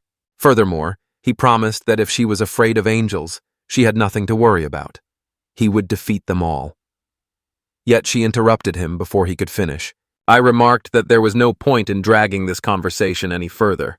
In a sudden turn, she sprang at him, her attack catching him off guard and sending him reeling from the blow. In that exact moment, as she raised her weapon to strike again, an unspoken acknowledgement of his strength sparkled in her eyes. The boy's face couldn't hide his surprise.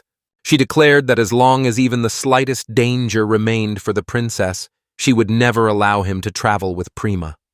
Still, if he insisted on joining her, then— The boy's surprise at her response was clear. Without a hint of hesitation, she declared that he would only cross over her dead body.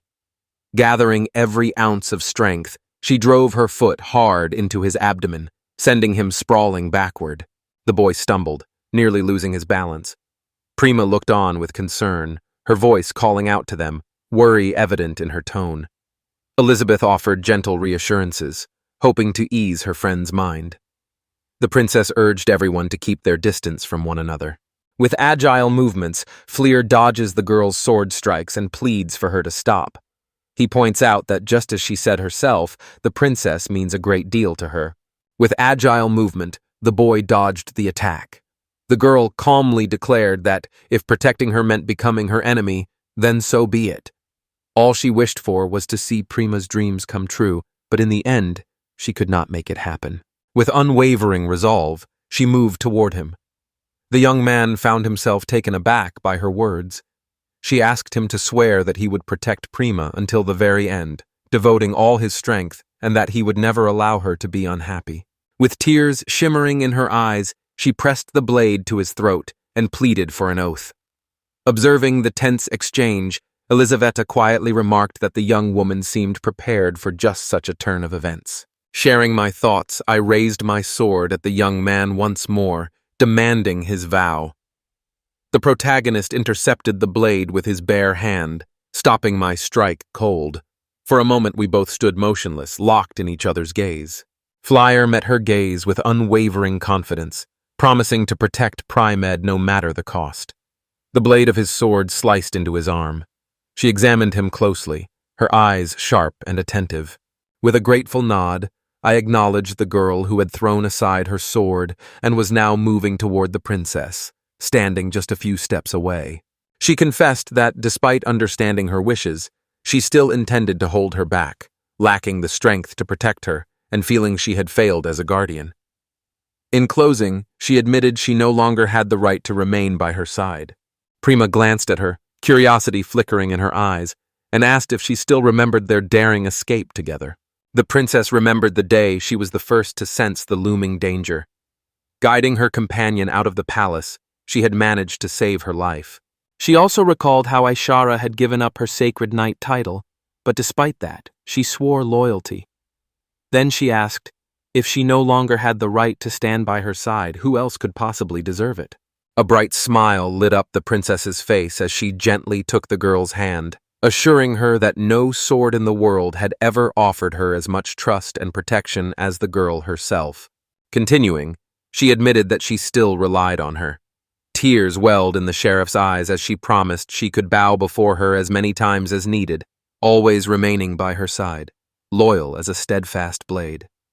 A few more words hovered on her lips, longing to be spoken. When her tears finally stopped, she began to lick the princess's hands, promising eternal loyalty like a devoted dog. The princess screamed in utter terror. The boy realized the girl had ruined everything. Panic and fury seized Prima as she desperately pleaded with the young man to end the girl's life. Meanwhile, Elizabeth simply smiled and remarked that the decision seemed already made. Prima struck Ishara. Elizabeth urged everyone to get some rest, reminding them that all the supplies had been loaded onto the ship and that their journey to the kingdom of the Blue Sapphire would begin in the morning. With an apologetic glance, Liabet lifted the heavy box and cracked it open. She explained that for now, while they remained out on the open sea, they were all safe. However, once the ship entered the harbor of the Blue Sapphire, they would need to go back into hiding.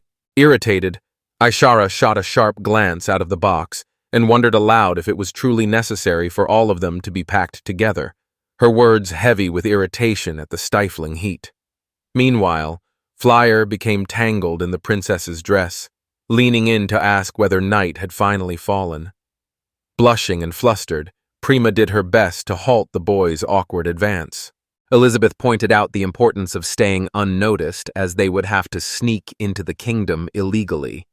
She suggested they first carefully survey their surroundings before making a move. Leaning over the railing, they caught sight of a breathtaking scene, a dazzling expanse of shimmering sea and a ship sailing gracefully alongside theirs. The protagonist and Prima stood transfixed, unable to look away from the spectacle, their voices quietly filled with awe at the beauty before them. The princess remarked on how pleasantly the wind was blowing that day. Curiosity sparked in the boy's eyes as he wondered aloud how such a massive boat managed to stay afloat. With a gentle smile, Elizabeth replied that the vessel floated because it was sustained by the power of her love. Amazement lit up the young man's face as he exclaimed in delight, clearly without grasping the situation at hand. The girl, turning to Ishiru, wondered aloud if there was still a chance she might be given what she wanted. But Ishiru responded with a simple shake of her head, indicating that it simply wasn't possible. The princess observed how peaceful everything was, and, with a gentle smile, remarked that their recent adventures now felt like memories from a distant past. The young man looked at her in surprise, unsure what she meant. Flyer announced that their journey was just beginning and promised to ready her home for her return, so they could admire the beauty of the Blue Sapphire together. With a gentle smile, he invited her to join him on a journey around the world. Her own smile mirrored his as she replied that nothing would make her happier. Suddenly, a powerful wind swept through, its force striking Isabella as something out of the ordinary on this day. Meanwhile, the lookout above called out to the captain. The lookout called out, reporting the approach of 5 unidentified flying objects. Each appeared to possess wings. He went so far as to suggest they might be angels. This unexpected announcement left the captain genuinely astonished. The captain announced an angelic assault. Several celestial beings were rapidly closing in on the ships. The woman issued swift orders to prepare for a counterattack, explaining that the angels' true targets were the princess and her companions. With this maneuver, she intended to display the formidable might of the Sapphire Sea Guard. In a detached tone, they announced that the target had been located. After verifying the information, they added that it was a princess and a shaman. From that moment on, the word elimination appeared repeatedly in their conversations. Expressionless angels stood poised, each wielding a different weapon in hand, preparing to strike down their chosen targets. Memory stirred in Frill, reminding him he had encountered these creatures somewhere before. The woman provided an explanation. They were mass-produced angels, mere foot soldiers employed by the Church of Holy Angels as assassins. The young man noticed that everyone seemed unusually calm, even though Ishara was truly frightened by the angels. The girl protested with indignation, insisting that no one here felt calm at all. Elizabeth reassured him that there was no sense of peace in the room. The woman remarked that, even though the angels were produced in great numbers, they still retained their essence as angels. Offering a quiet apology, she warned that it was time to brace for the worst. Meanwhile, the captain's subordinates reported that the cannons stood ready, fully loaded. At Elizabeth's command, the cannons roared to life. The angels, unflinching, deflected every strike with ease, finding refuge behind their glowing shield. The sailor shouted that a shield of glowing spears had appeared before them and rushed to reload the cannons. The woman commanded them to keep going and maintain a constant barrage, reminding everyone that angels quickly grew weary during prolonged battles. Without warning, one of the angels swooped down upon the ship, obliterating one of its cannons. The sailors quickly relayed news of the attack to a nearby vessel, emphasizing that the enemy had targeted the artillery directly. The captain received reports that the target was too agile, making it impossible to aim accurately. Remaining calm, the woman instructed everyone to stick to the established tactics for battling angels, and told the girl to get Prima out immediately. Noticing the boy approaching the angels, she asked if he had grown tired of living and ordered him to step back and leave things to the professionals. Meanwhile, the angels began to transform into monstrous creatures, readying themselves for battle. The angels chanted words of destruction with relentless persistence. The woman reached out, trying to intervene. Raising his hand skyward, he pressed 2 fingers tightly together in a silent gesture. At his command, a blazing sphere erupted in the sky, dwarfing the very ship it was meant to protect. The fiery orb surged forward with unstoppable force, racing straight toward the angels and erasing them from existence in a flash. The captain and her crew stood stunned by the spectacle before them. The main character admitted he had crossed a line, then, in an icy tone, declared his intention to target each of them one by one. Once again, the hand slipped into the glove and flames erupted all around. Observing the surge of power granted by Gainoki Gutsuchi, he acknowledged the strength now coursing through him. The bird's words echoed in his mind, reminding him that his fire could still grow stronger. Prima insisted that it was definitely him. Aisha remarked that surprises like this no longer fazed them, while Elizabeth stood frozen, completely stunned. Bathed in a blaze of fire, the protagonist stands resolute, a flaming gauntlet encasing his hand. Angles, ignited by the fierce heat, descend slowly toward the ground as embers drift in the scorched air. The captain and her crew watched in awe as a fierce blaze swept through the sky, obliterating their foes. The woman admitted that such overwhelming power had taken them completely by surprise. With a careless wave of his hand, he signaled that everything was over. Elizabeth called him the shaman of the gates of hell, destroyed 1,000 years ago, and remarked that it was astonishing how he had managed to survive even back in those ancient days. Aishara admitted that she truly had given him permission to destroy everything, yet the woman protested, insisting no one would have taken such words seriously. In her mind, it had clearly been a joke. Curious, she inquired whether the object was a demonic artifact.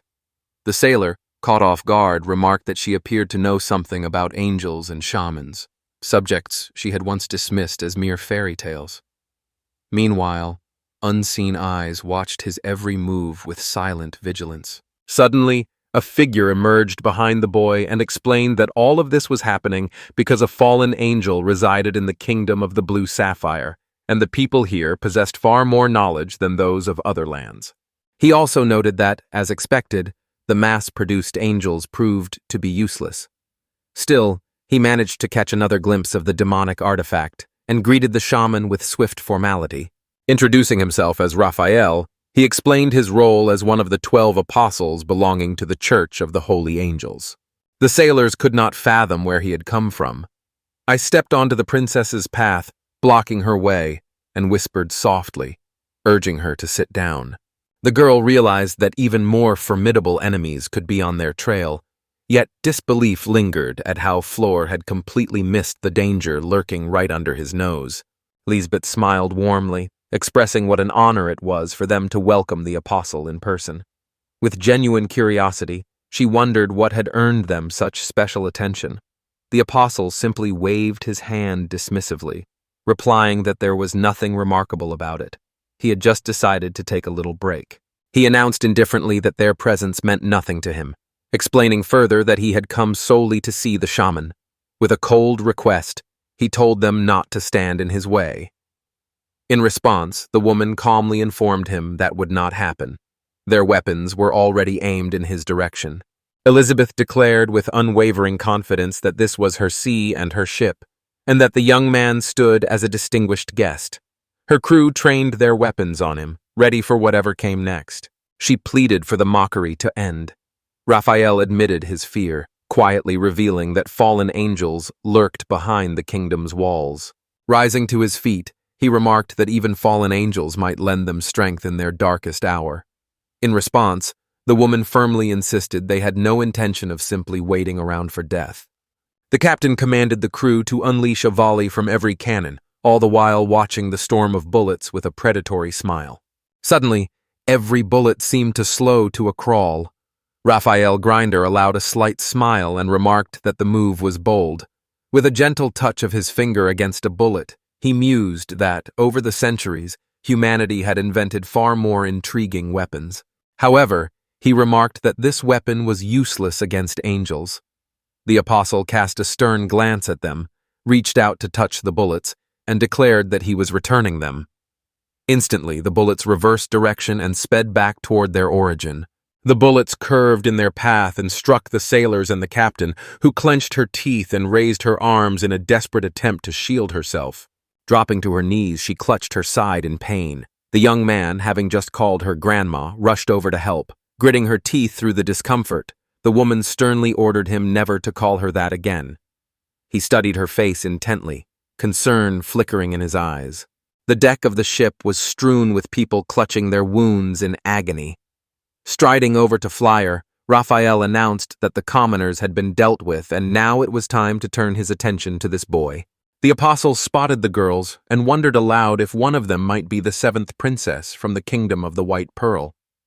Mentioning that the execution order had been delayed, he confessed he preferred not to wait and intended to deal with her personally without further delay.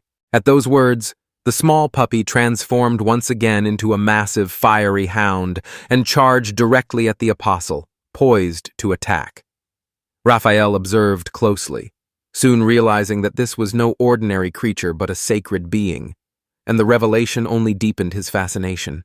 Extending his hand in a silent plea, he offered a final reminder. Suddenly, the boy shouted for everything to stop. At that exact instant, the dog was seized by a searing pain. Raphael dismissed it as nothing out of the ordinary. With agile precision, he deflected the dog's attack and sent it tumbling back. The young man swiftly scooped the animal into his arms, and instantly, the fierce creature shrank back into a small, steaming puppy. The apostle clapped his hands and praised the young man's remarkable reflexes, just as described in the report. A note of satisfaction colored his voice as he remarked that at last, someone with true potential had arrived for a real test. The young man studied him intently. With wings unfurled, Raphael proclaimed himself the master of the winds and urged everyone not to abandon hope too soon. Fury threatened to overwhelm the main character, yet with a strained voice, he ordered Ishera and Prima to assist the others. Fighting back tears, Prima rushed to tend to the wounded puppy, carefully bandaging its injuries. Raphael fixed his gaze on the protagonist and remarked that a rare opportunity had presented itself. He then inquired whether the protagonist wished to ask him any questions. Unfurling his wings, the apostle wondered aloud if the boy wished to learn about his demonic artifact or the gates of hell. Surrounded by flames, the boy replied with calm indifference that such things did not interest him. Prima and Ishera tended to the wounded with gentle care. With unwavering confidence, Flyer proclaimed that as long as he had even the tiniest spark, he could set everything ablaze again, and for him, that was more than enough. Raising 2 fingers, he made his point clear. The protagonist unleashed his technique, sending a blazing magical projectile toward his opponent. In response, the apostle clapped his hands, an amused curiosity in his eyes as he inquired about what remained unclear to him.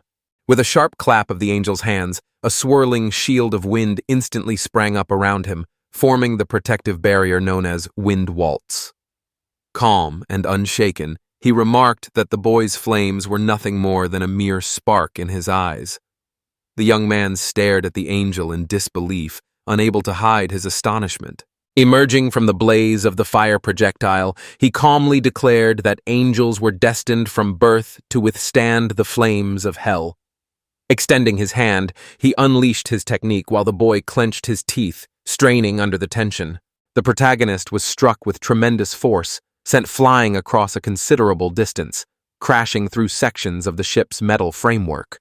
The girls watched anxiously, their worry evident as they followed his trajectory. Caught off guard by a sudden, powerful gust, Fleur stood frozen as the wind slammed into him with unexpected force, stinging sharply. A sailor rushed over, concern etched on his face, asking urgently if Fleur was all right. A man shouted a warning, urging them to stay back as it was dangerous, and ordered everyone to run to the main ship. The sailors wasted no time and immediately agreed. The young man glanced at the mitten and asked what was going on. He noticed that his blazing projectile had vanished in an instant, something that had never happened before. Unbidden, a thought crept into his mind, making him wonder if his strength had started to fade. Rising into the air, Raphael declared that perhaps it was time to start considering others as well. An ominous smile played on his lips, and in the blink of an eye, he unleashed his new technique, Wind Blade. Blades of wind sliced through everything before them, sending fragments of the ship scattering in every direction. The boy shielded his face and neck with his arms, yet one razor-sharp current struck him squarely in the stomach. The young man gritted his teeth, stifling the pain.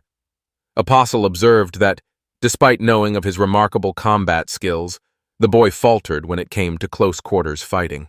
Once again, the assailant cornered him, demanding to know what skills he possessed beyond marksmanship. He mentioned that, thanks to the little angels, every detail about him had already been gathered. Clear wondered aloud if Raphael could send other angels in his place, but Raphael replied that the task was his by right. Raphael understood well that shamans possessed extraordinary power, so he chose not to take unnecessary risks and proceeded with great caution. The apostle remarked that the act had been unnecessary and emphasized his disappointment in the boy's performance. In contrast, the young man remained confident, firmly believing his blows were as strong as his own resolve. Raphael wondered aloud if he was always like this, remarking that having fun would be impossible if that were the case. Then, as if recalling some private memory, a peculiar and almost sinister smile twisted his lips. The angel declared he had invented an intriguing game and curled his fingers into a fist. To everyone's astonishment, one of the ships slowly began to rise from the calm surface of the sea. With each passing second, the ship soared higher into the sky. The scene left Flyer utterly amazed as he watched in awe. Raphael explained in a calm voice that everything was straightforward, the rules were clear, and the trial would continue until the very end. Several more ships rose into the sky. The apostle declared that with every heroic advance, he would sink another vessel. There were 3 ships in total, and he made it clear. The one carrying the princess would be the last to go. The main character exploded at what he heard, anger surging through him. Frustration colored his words as he snapped, demanding to know what the other was doing. A gentle smile appeared on Raphael's lips as he urged a softer expression, remarking that few things bring greater amusement than toying with the fates of humans. Unfurling his angelic wings with a grand sweep, the apostle spread his arms wide and proclaimed the start of the games in a resonant voice.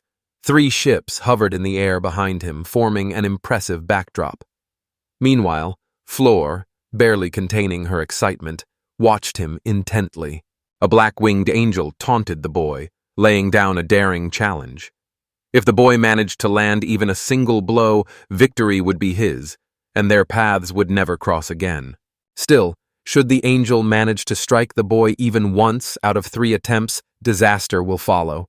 With only 3 ships in play, the youth can endure no more than 2 blows while defending the main vessel. Any more, and catastrophe becomes inevitable. Accepting that casualties were inevitable, he understood he could not allow this to happen. Determined to eliminate the angel without suffering a single scratch, he charged into battle with unwavering resolve. Silently, the young man urged his companions to hold their ground.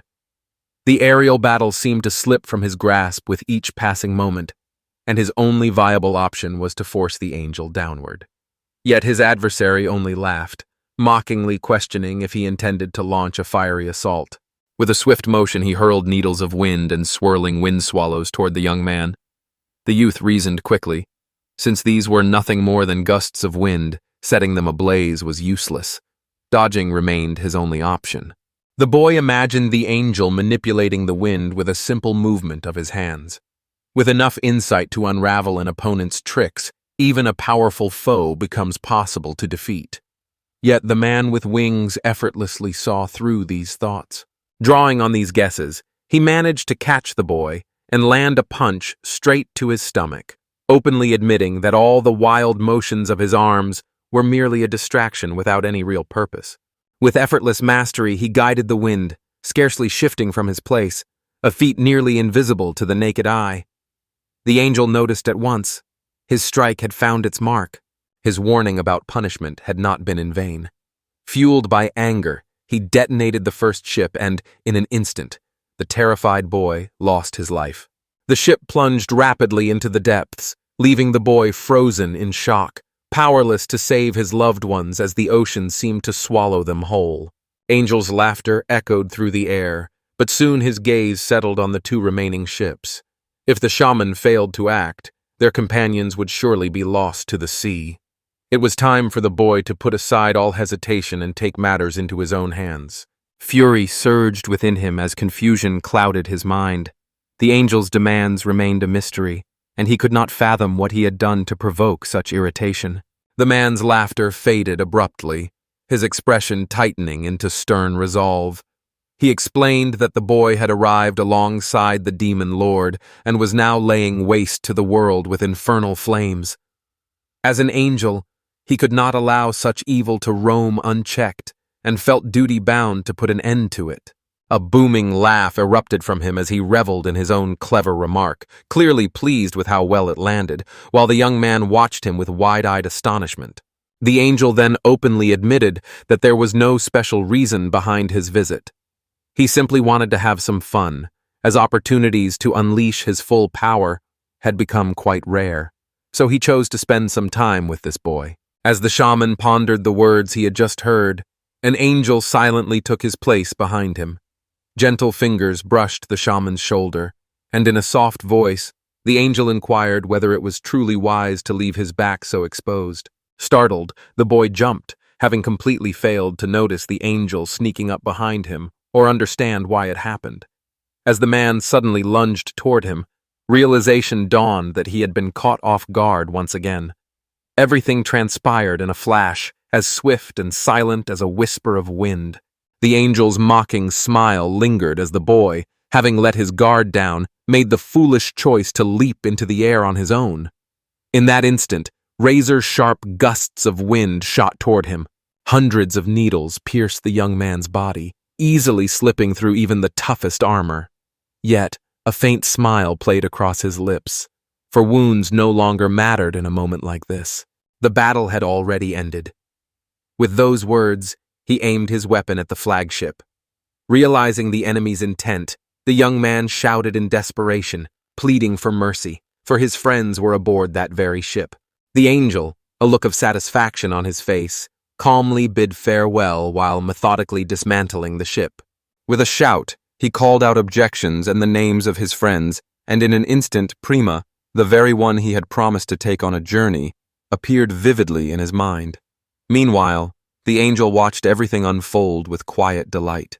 Amid the mocking and chilling laughter of the angel, the entire ship swiftly sank beneath the waves, leaving the shaman quietly observing the scene in silence. A sharp ache of helplessness gnawed at the young man, knowing he was powerless to save his loved ones or shield them from Raphael and the cruel fate that awaited them. An overwhelming sadness swept over him, knowing he had failed to reach the angel and stop the disaster. Silently, he offered heartfelt apologies to the entire team. The fire he unleashed proved utterly powerless against this angel. The ship descended into the depths, and with it, the shaman began to sink beneath the waves. After such a painful struggle to return to life, now everything seemed to be drawing to a close. Memories of the vow to protect the princess at any cost flickered vividly in the young man's mind. Silent apologies to Prima filled his thoughts, sorrow for the promise left unfulfilled weighing heavy on his mind. Yet nearby, someone captivated by his genuine sincerity failed to contain their admiration, voicing it aloud for all to hear. The shaman glanced around in surprise, searching for the source of the comment, but the girl kept moving without pausing. In her view, a young heart longing for a maiden was something beautiful and worthy of respect. She quietly remarked that such was the nature of love. Arms spread wide in delight, the woman seated near the shaman confessed how deeply the young man's feelings had moved her when he mentioned that girl. She wondered aloud if this might be the first stirrings of love. Startled by the encounter, the young man froze, unsettled by the woman's insistence. Hoping not to offend her, he politely asked about her identity. Yet his attempt at courtesy seemed to only fuel her anger. She introduced herself as the Queen of Demons, the second blazing ember of hell, and warned him to choose his words wisely if he wished to address her. Before him stood Aurorikal Saitus, the Ice Queen, who was about to bestow a fragment of her power upon him. At the shaman's question about her friendship with the roasted rooster, her expression twisted with discomfort. She admitted that, given the chance, she would have severed all ties with him long ago. Moreover, she remarked that everyone in their group, except for herself, behaved in a rough and uncivilized manner. The shaman's warm demeanor inspired her to promise generous assistance. Yet, when she made her offer, the young man simply thanked her, explaining that her kindness alone was more than enough. His response left her quietly astonished. Admitting he had clashed with Raphael from a distance, he realized that the flames could never reach his opponent, no matter how fiercely they roared. Defeating an enemy seemed impossible when a single blow could not even find its mark. Aurora simply quipped that the shaman was a true fool. In the end, her flames burn with unmatched strength, and mastering their power promises victory over any opponent, even a creature as formidable as that bird. Flames encircled the young man, painting the world in brilliant orange and gold. The Ice Queen spoke with calm authority, explaining that his pure and selfless love would serve as her reward for past kindness. In return for his gratitude, she bestowed upon him her second infernal flame. Pointing her finger with quiet conviction, she declared that the boy was still alive. Hope flickered in her words. She believed he might yet accomplish something meaningful. Moved by this belief, she resolved to give him another chance, this time fueled by the strength of love. The shaman, emboldened by her trust, cast aside all hesitation, his determination unwavering. Wreckage from the shattered ships drifted across the water's surface. Raphael settled atop one of the floating planks, his expression clouded with disappointment. The hope he had placed in the shaman from the gates of hell had amounted to nothing, leaving him defeated and brooding. Astonishment flickered within as he pondered how such a ragtag group could have orchestrated their entrapment. Gathering resolve, the angel rose to his feet, readiness in every motion to return and make his report to Aldebaran. Just then, an intriguing detail caught his eye, drawing him to a standstill. Cold tremors racked his entire body, and his teeth nearly began to chatter, yet confusion clouded his mind as he failed to grasp what was happening around him. A sudden sensation tingled at his core, alerting him that something was amiss. Behind him, the glassy surface of the water erupted into flames. Whirling around, his eyes went wide with astonishment and disbelief as he took in the fiery scene. The entire sea suddenly began to freeze over for no apparent reason, with the ice forming into jagged shapes that seemed like tongues of frozen flame. Mist poured from the angel's mouth, revealing just how sharply the temperature had plummeted. Raphael froze in place, unable to make sense of what was unfolding. Everything felt utterly surreal. Barely above a whisper, he asked if this was some kind of joke, only to receive a firm denial in response. Approaching the angel from behind, the shaman explained they stood before the second fire of hell, the Ice Age. He declared his readiness to avenge all his comrades and warned that the final round had begun. Third-rank, first-class shaman Valfleer made a solemn vow to himself. This time, defeat would not be an option. He would ensure the angel paid dearly for every past transgression. Raphael paused, a hint of hesitation flickering in his eyes, and asked the shaman what this was, admitting that he had never encountered anything like it before. An uncanny blue hue flickered in the flames, raising doubts about their true nature. Infernal fire was supposed to consume everything in its path, yet this spectacle defied all expectations. It seemed utterly impossible. Wrapped in icy flames, Vouflair admitted he had no idea as a blue-haired old woman had once lent him the item long ago. Yet the boy showed not the slightest hint of concern. With unwavering resolve, he declared that the means by which he would achieve victory in this battle were of no concern to him. The angel, completely unprepared for such words, stood motionless, shaken to his very core. Soon enough, he realized standing still would lead nowhere, so he shot up into the sky. With steady resolve, he declared the core truth. The blue flames merely freeze everything nearby, nothing more, nothing less. However, the angel no longer felt the urge to keep fighting and declared that he had enjoyed enough entertainment for one day. Deciding the time had come to return, he turned away from the battlefield. Raphael reassured himself that nothing had changed. Even if the shaman tried to hurl a jet of fire his way, the attack would miss as always. He planned to return once he had gathered more knowledge about his newfound flames. Yet, without warning, the situation began to spiral out of control. A path suddenly unfurled before the angel, reaching straight toward the heavens.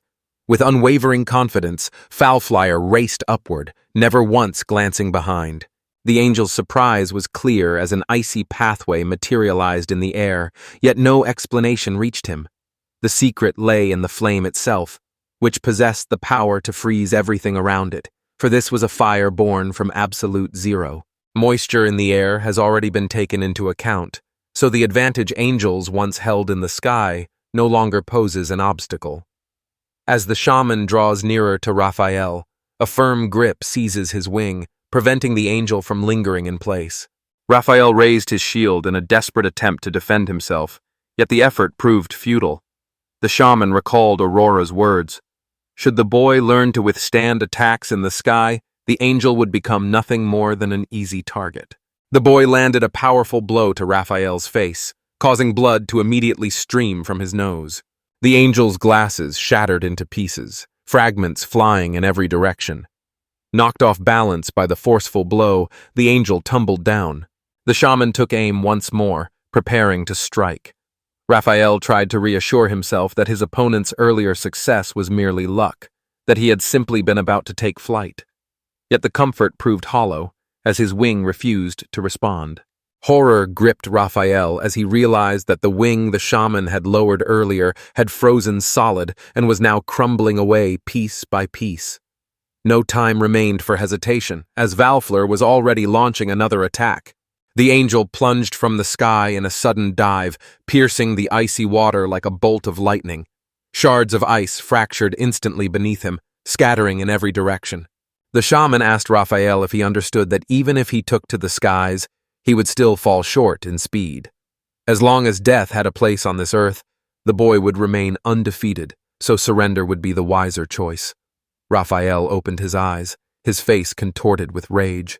A swirling column of wind began to rise around him as the angel declared in a solemn voice that the time for jokes had passed. The shaman would now listen to what Marcel had to say. Angels of the 9th rank and above possess their own sacred domains. For Ashaman, the chance to witness such a place stands as a true honor. The mad angel vowed to reveal his true power. 3 spears hovered above his head, forming a storm of prophecy.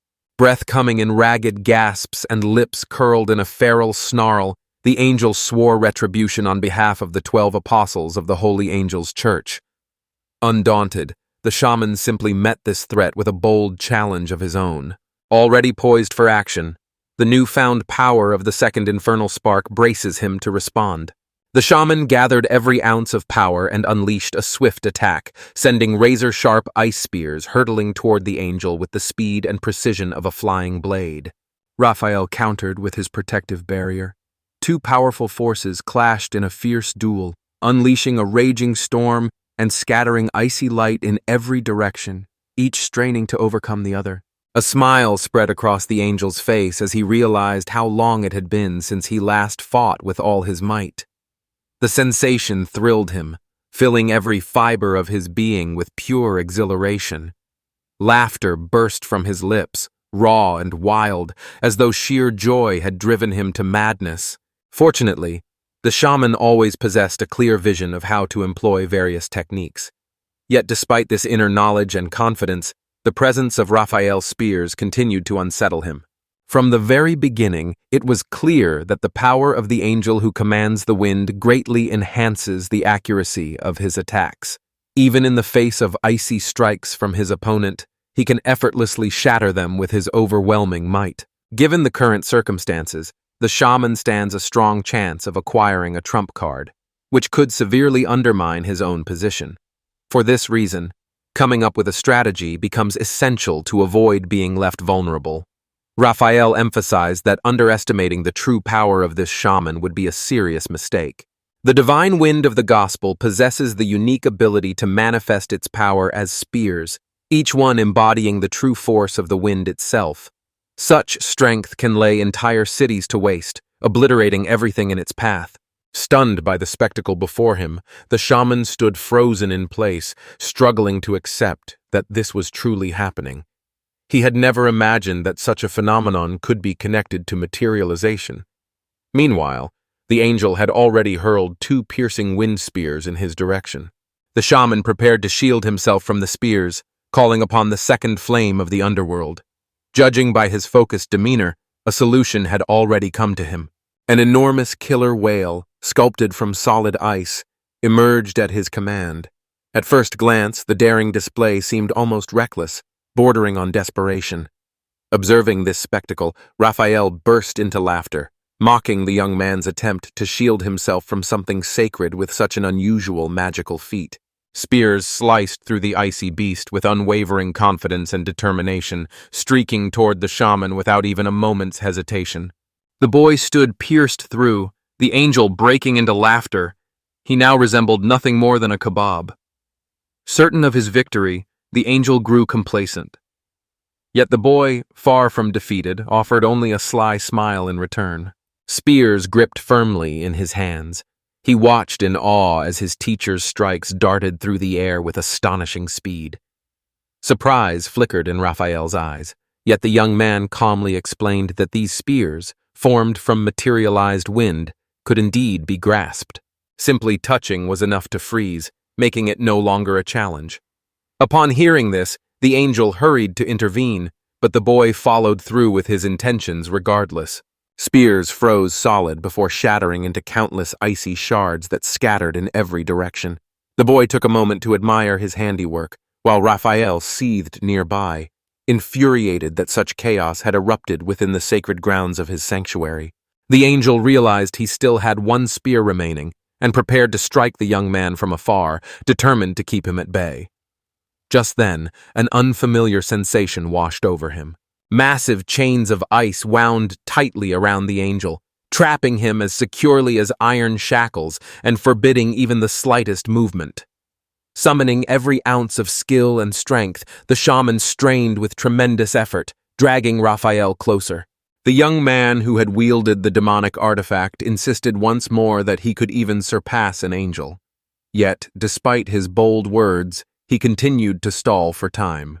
In Scandinavian mythology, a chain forged from purified rock serves as Odin's own throne. This magical artifact was exactly what the shaman summoned, using its power to draw Raphael toward him when the captive's strength had all but faded. Iron chains pressed relentlessly against the boy, each movement turning into a struggle filled with agonizing pain and a crushing sense of helplessness. Once he had retreated to a safe distance, the young man unleashed a secret technique known as the second flame of hell. Only at that moment did the bewildered angel truly comprehend the true nature of the shamans guarding the gates of the underworld. The young man unleashed an unimaginably powerful force at the angel, leaving him frozen in place, his face etched with terror. A final thought flickered through the angel's mind. Opposing this boy had truly been a mistake. A surge of pride and satisfaction washed over the shaman as he realized that he had finally accomplished his goal. The wrongdoer who had taken his friends was now avenged. Someone had been observing everything with keen attention, and this brought a wave of clear disappointment over him. Observing from the sidelines, Aurora couldn't help but admire the boy. He had only just received her fire, yet already mastered its control with surprising skill. A faint warmth spread through her chest, and she realized she might be falling for him. Meanwhile, The so-called roasted rooster, as the shaman liked to tease, grumbled under his breath, muttering that it was downright shameful for someone her age to be eyeing young men. Aurora wasted no time crafting a reply, pointing out that her flame had now truly proven its superiority. However, her companion disagreed, insisting that the boy simply had yet to master full control over his fire. Left alone amidst the frozen expanse, surrounded by the shattered remains of broken ships, the shaman found himself consumed by uncertainty and a storm of unanswered questions about what lay ahead. Seated on a drifting ice floe, the young man gazed out at the melting sea that surrounded him. Memories of his companions echoed softly in his mind, and a deep sadness settled over him. Solitude wrapped around him once again. For no clear reason, the fleeting thought crossed his mind that he had just bid farewell to what felt like his second life. Weariness settled over the boy, but then his eyes caught the faint glow of a small red light drifting slowly down toward the water. The entire sea seemed to melt away beneath his presence, as if some extraordinary being had arrived. Thick mist rose above the water, shrouding everything nearby in an enigmatic and magical atmosphere. In an instant, the water burst into flame, its heat soaring to an unbearable level. The sudden surge melted all the surrounding ice within moments, sparing only a tiny shard that remained untouched. Instantly, he recognized that this flame did not belong to him. Suddenly, a girl with wings as white as snow appeared nearby. Fixing her gaze on the shaman of the infernal gates, she calmly declared that he had bewitched her with his fire. Turning around, he found himself face to face with an enchanting woman suspended in midair. Flames seemed woven into her very being, yet they caused her no harm. The shaman's eyes widened in astonishment as a stranger appeared out of nowhere. Another angel by the looks of her. The young woman firmly seized Raphael and helped him to his feet. Addressing her as Michael, the man pointed out that she had saved his life. In response, the woman quietly replied that all that had transpired was a source of deep shame. Drawing upon the power bestowed by all the apostles, Michael cast Raphael down to the 7th rank of angels. He glanced back in indignant protest, yet any resistance was swiftly subdued. She assured everyone that upon Raphael's return, Aldebaran would deliver his punishment in front of all. Meanwhile, the shaman quietly weighed his next move. Approaching the girl and starting a conversation was not an option for him. Introducing herself as one of the 12 apostles of the Church of Holy Angels, the fiery Michaela, she watched the young man prepare to attack. With a playful smile, she wondered aloud if he wasn't curious to see whose flames would burn brighter. Reaching out gently, she halted the young man, assuring him there was no need to rush. Her curiosity piqued, she asked for his name, and with quiet politeness, he replied, "Flor." The girl promised to remember the name, though urgency pressed upon her. Time was short, and she still needed to return the barely conscious Raphael. She mentioned that there would be another chance for them to talk, and this time without arguing, since, fortunately, things had not ended as badly for either side as they might have. These words left Shaman surprised, as he had been certain that everything had turned out in the worst possible way. Michael vowed that at their next meeting, her fire would burn to ashes. Flyer tried to call the girl, hoping to understand what she meant, but the only reply was a sharp remark telling her not to use that name, and then the line went silent. With effortless grace, she called out and melted into the sky, while the shaman remained rooted to the ground, anxiety tightening around him.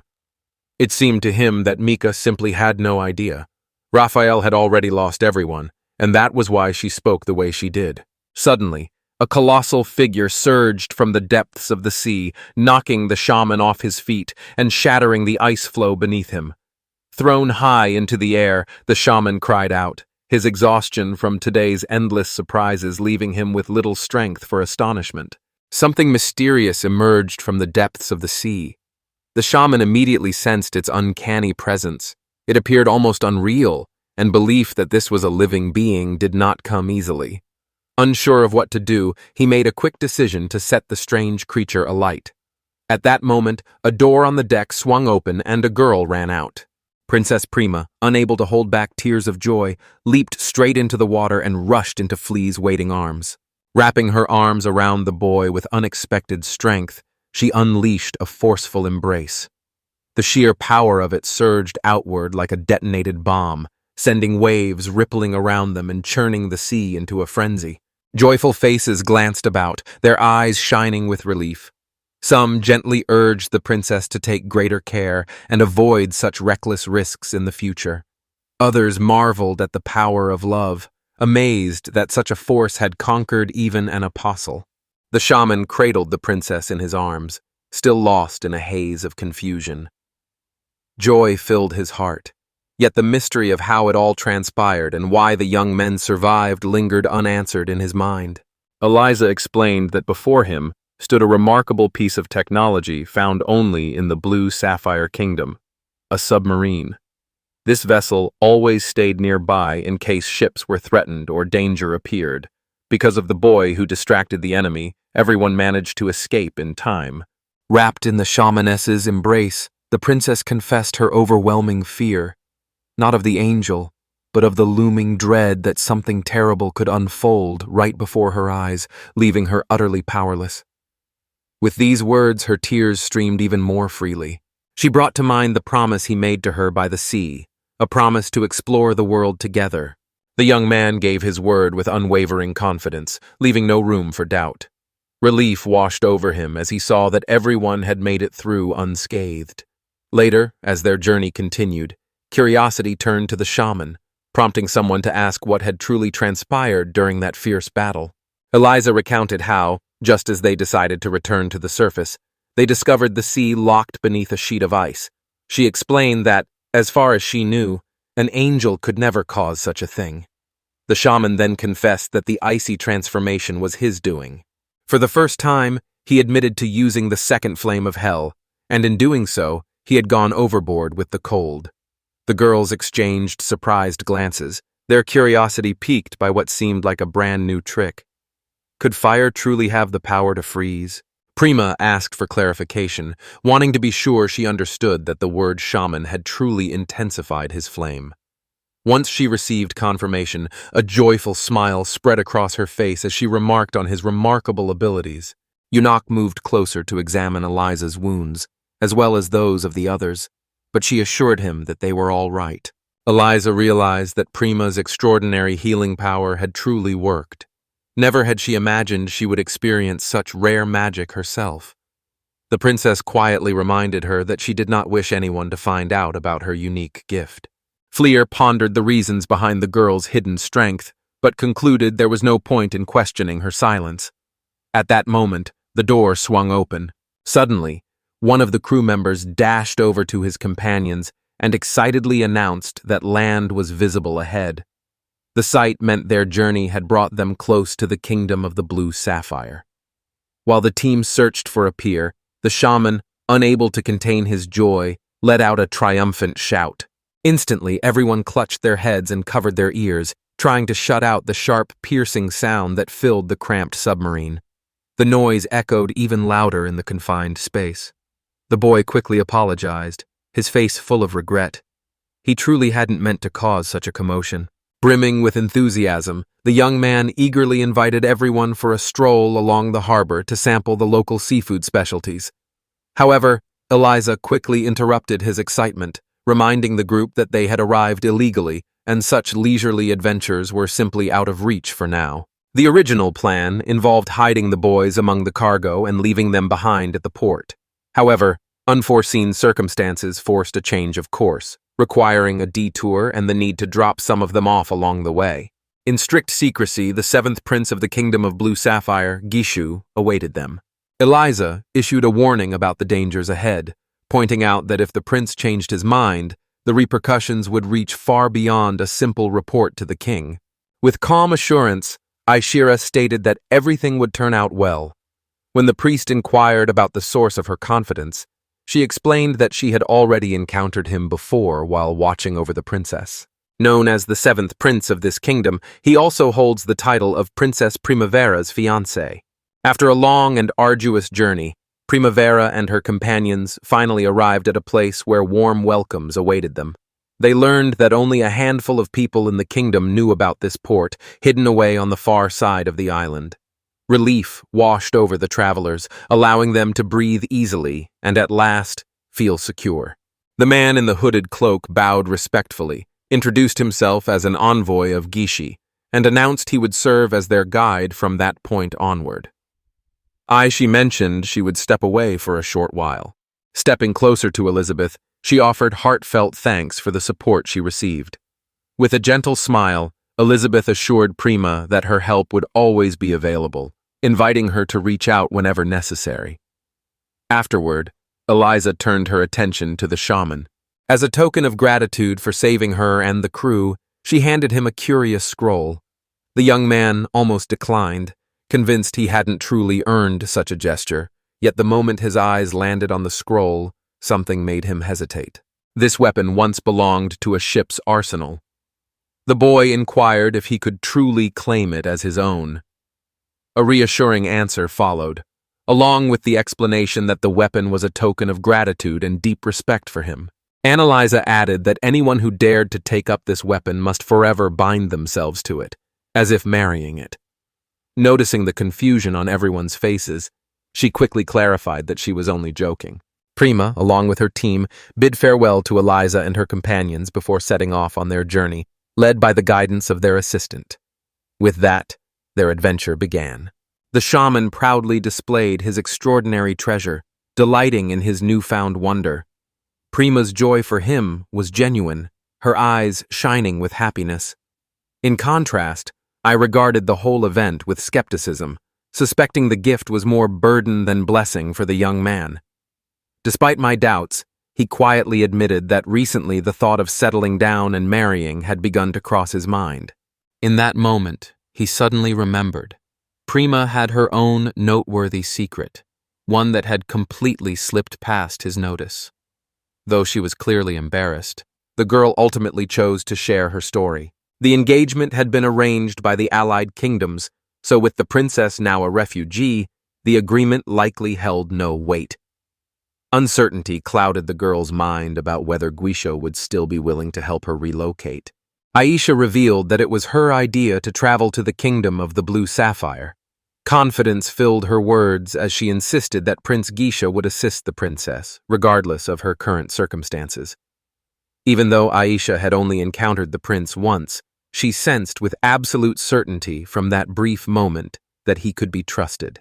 The man was utterly captivated by the princess, and the girl understood her better than anyone else ever could. Only for the princess's sake did she restrain her darker impulses. At first, things proceeded smoothly. They were even permitted a personal meeting with him, leaving behind a favorable impression.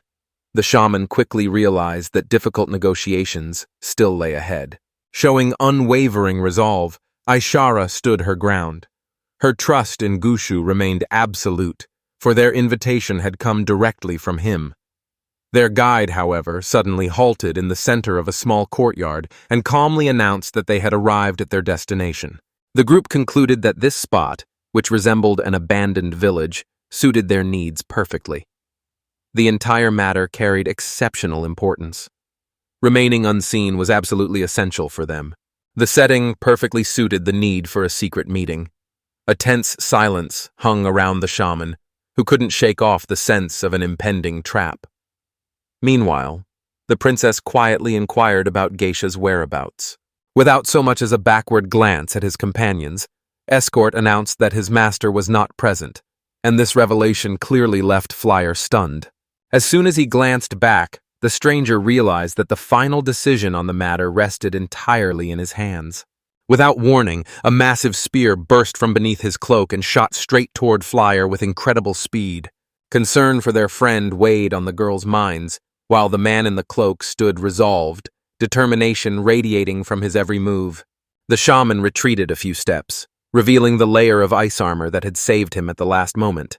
Relief flickered in his eyes, a silent admission that luck had favored him this time. Still, puzzlement lingered as he wondered where anyone could possibly hide such a long spear. The man in the cloak kept twirling his weapon without pause. Meanwhile, anger surged within me until I could no longer hold back. At last, I demanded to know what he was planning. The man gripping the spear ignored the girl's words and turned his attention back to the shaman, recalling the rumors that it was the shaman's powers which had forced the apostle to retreat. The young man inquired whether they intended to deal with them right there, then clarified that, from the very beginning, the matter concerned Gishi, and he had never planned to speak with Princess Prima at all. The stranger turned out to be a young woman who calmly announced that the negotiations had already begun. Astonishment froze everyone in place. Meanwhile, on the hillside, a lone figure watched the scene unfold, calmly sipping a sweet drink without a hint of urgency. The seventh prince of the Blue Sapphire Kingdom sat among the onlookers, his gaze unwavering as he followed every movement unfolding before him. Calmly, he sipped his drink, never allowing his attention to drift from the spectacle. Shifting his gaze to the princess, he confessed with genuine sincerity how much he missed Prima. The shaman urged the girl to finish quickly, warning that if things continued this way, she might end up seriously hurt. Her anger only grew because of the boy's actions. He avoided using infernal fire, as if his restraint was meant to insult her. In truth, he considered such power far too dangerous to unleash against ordinary people. Annoyance flashed across the girl's face as she protested, clearly unimpressed by being underestimated. Prima cautiously pointed out that their astonishment was only natural. After all, Fliere had defeated their opponent with nothing but his bare hands and a long spear, even though the enemy's fighting style already seemed quite unusual. The girl in the cloak declared with icy anger that this was far from over. The investigation here was just the beginning. Behind her, footsteps echoed, and then suddenly fell silent. Emerging from his hiding place, Geisha was the first to bring them the news that the trial was over, a gentle smile spreading across his face. Arms open wide, he welcomed Primavera with genuine warmth, confessing how much he had missed her. The princess, still nursing her wounded pride, demanded to know why he was acting this way. With quiet certainty, the young man promised that he would surely accept them. His tone grew harsh as he questioned them, and if this was the extent of his revenge for the broken engagement, what would follow remained uncertain. Aishara attempted to offer an explanation, insisting the situation was shaped by circumstances beyond their control. Before she could finish, Shaman interrupted, turning to the young man and demanding he end the pointless discussion. After all, it was he himself who had invited Prima into his own kingdom. Fury simmered within Flyer.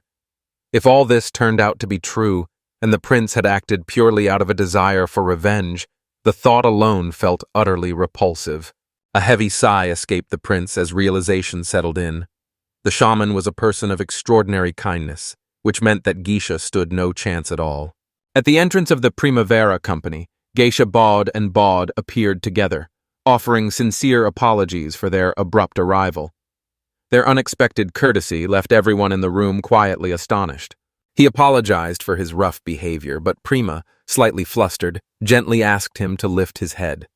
Everything was fine, and not a trace of anger lingered within her. Without lifting his head, the young man assured the princess of his trustworthiness, declaring that every action he took was solely for her sake. Rising to his feet, he explained that anyone wishing to stay in this country must obtain a residence permit. The king had recently issued such an order. Primavera relished her newfound freedom, having escaped the confines of her kingdom and ended their engagement. In contrast, her father saw the situation as a slight against the formal ties binding their nations. The princess would not be able to stay in the kingdom of the Blue Sapphire. Disappointment spread among the boys, reluctant to accept that the prince was helpless. Then, to everyone's astonishment, Geisha suddenly revealed that he actually had a plan. Offering the king a favor could serve as leverage for future negotiations. After clarifying this possibility, the young man confidently remarked that their trump card was already in place. The prince turned to the shaman with genuine trust, confiding his wish to entrust this matter specifically to him. Should Flyer succeed in completing the mission and everything proceed as planned, Primo would finally be granted his freedom. The shaman eyed the request with suspicion, sensing danger in the prince's demeanor. Meanwhile, Geisha turned to the princess once more, apologizing for his harsh actions. Lowering himself to one knee, he pressed a gentle kiss to Primavera's hand and softly assured her that none of it truly mattered. for even now his love for her remained unchanged. Unbothered by the fact that his feelings remain unreturned, he sincerely pledges his love and asks for her permission to support her in any way he can from now on. The girl offered a hesitant word of thanks to the young man, while the shaman became fully convinced that Geisha was an honorable person. My own opinion, however, remained unconvinced. Meanwhile, the prince rose to his feet and announced that the moment had come to reveal his greatest asset.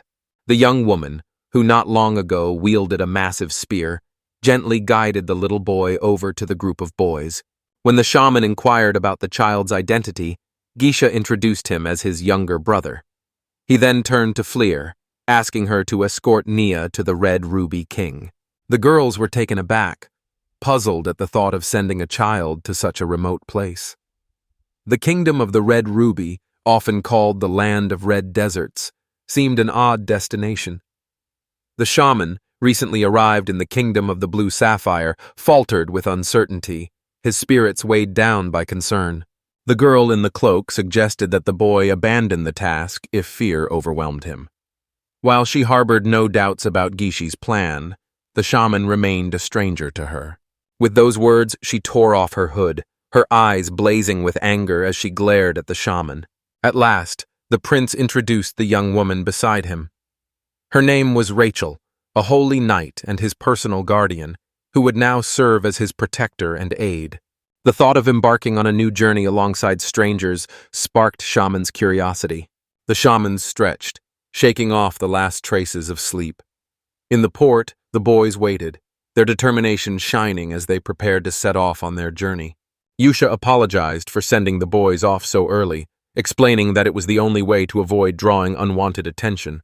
The shaman responded with a calm smile, assuring him that this was nothing new. During his years with his mentor, he had grown used to rising before dawn every morning. The prince expressed his gratitude to Flyer for accepting the mission.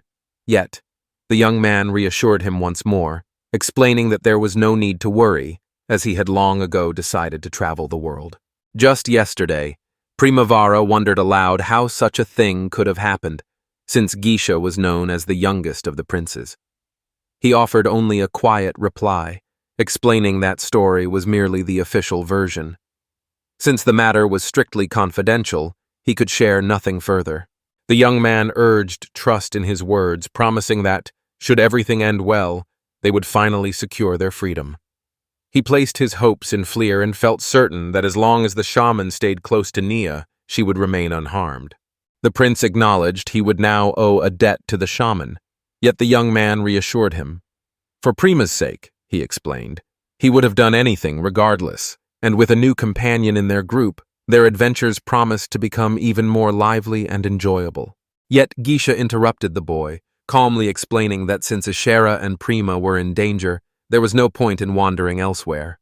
They had decided to remain right here, in the kingdom of the Blue Sapphire.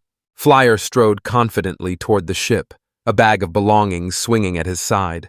The prince had promised to hide Primavera and take full responsibility, allowing the shaman to set his worries aside. But just as Flyer approached, a sudden shout cut through the air. Someone called his name, bringing him to an abrupt halt. Prima and Ashera arrived to see the young man off.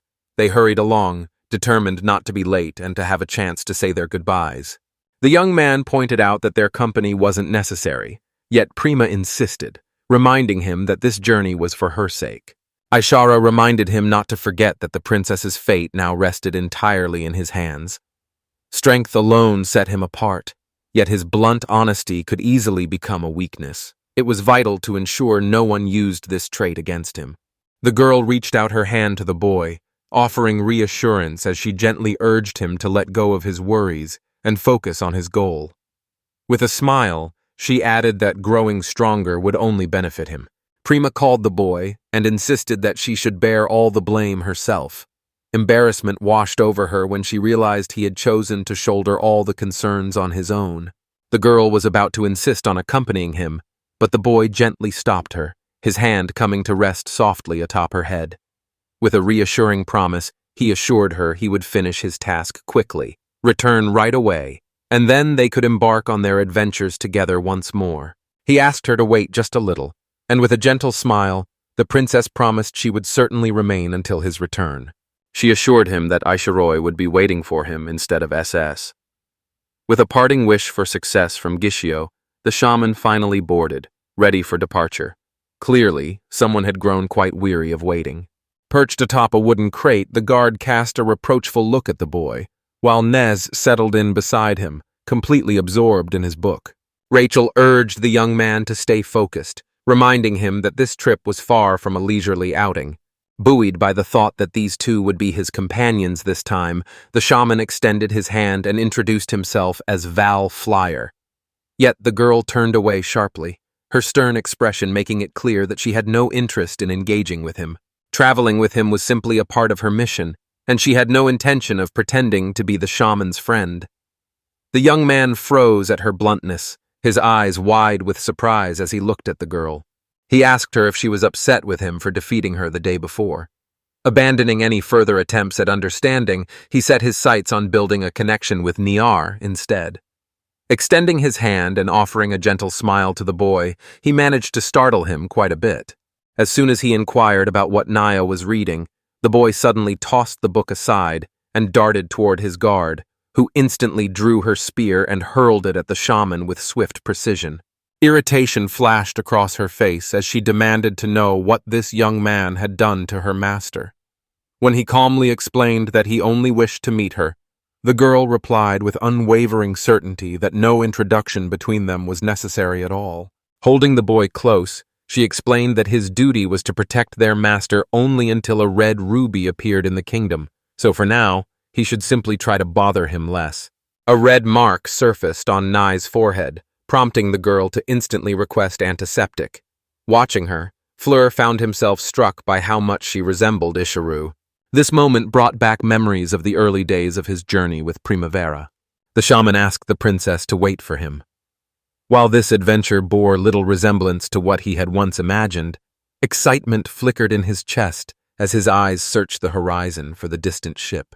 Excitement surged within him as he thought about the future, with the Crimson Ruby Kingdom marked as his first target. Little Nier could not grasp why everything was happening to him. He had no desire to step outside or travel anywhere. Everyone around him, except for Rachel, appeared intimidating and distant, even Flora, who had taken on the role of his guardian. Terror gripped Naya, his body shaking uncontrollably, and despite Rachel's firm hold on him, his heart yearned desperately to be back home. Meanwhile, the sailors fought desperately against the monstrous creature. A massive serpent loomed before them, ruler of these waters. Leviathan. Rachel had never imagined they would venture into its domain. The navigator's thoughts remained a mystery while the boy, paralyzed by terror, collapsed to his knees. Overwhelmed by fear, tears streamed down his face. The world beyond his home seemed far too frightening to venture into. As he wept, a shaman, captivated by the sight of the strange snake, drew near, paying little mind to the boy's sobbing. With a single sweep of his hand, Flyer froze the enormous beast solid, transforming it into a block of ice. The onlookers stared in astonishment, while Flyer mused that if Prima were here, she would no doubt suggest cooking up that gigantic serpent for a meal. The young man grabbed the weapon Eliza had given him and fired at Leviathan without hesitation. The beast shattered instantly, breaking apart into hundreds of splinters.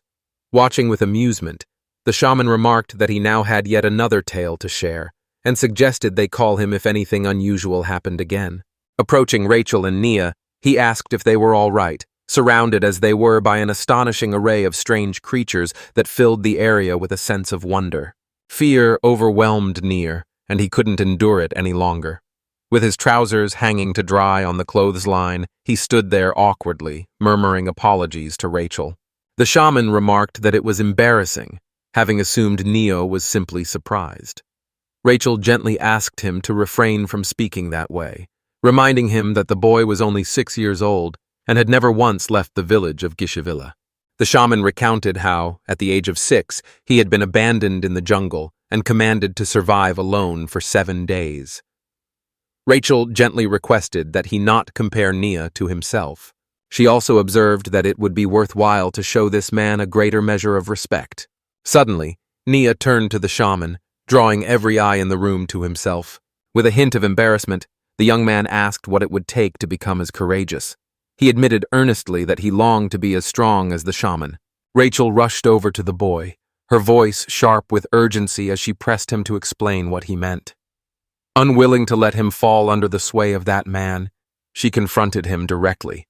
Her pointed words sparked irritation in both the boy and the man at the center of the controversy. Cradling the child gently, Rachel remarked that Flyer's mere presence was enough to spoil his master. She insisted that he must remain as kind-hearted as he was now. Certain in her resolve, she believed there was no need for him to grow stronger. She would shield Nia from any threat herself. The shaman quietly noted her excessive concern but kept his thoughts to himself, unwilling to voice them aloud. With determination blazing in his eyes, the young man shoved past the guard and dashed toward the shaman. Desperation edged his voice as he pleaded for a chance to be heard, revealing his resolve to cast aside weakness and pity for good. Flyer had always seen himself as ordinary, perhaps even weak. Yet one glance into Nia's determined eyes made him realize how wrong he had been about himself. Keisha had spoken little about this boy, and it was clear that she had her own reasons for keeping silent. Memories from childhood flickered in the shaman's mind, recalling a time when he, just a boy, had asked his own teacher for that very same thing. Flyer admitted his shortcomings when it came to teaching combat techniques, but offered a listening ear whenever Nayat wished to talk. Meanwhile, Rachel rested on the floor, disheartened and convinced that her mentor now despised her. Flyer laid down his first condition without hesitation. From now on, fear could no longer control him. If the boy allowed himself to be ruled by fright, real strength would always be out of reach. The shaman explained further, emphasizing that trust must come first. The boy needed to believe in him, since trust formed the foundation of true power. The young man pledged to follow the guidance of his mentor, despite the fact that the shaman, much like Rachel, never claimed the title of teacher.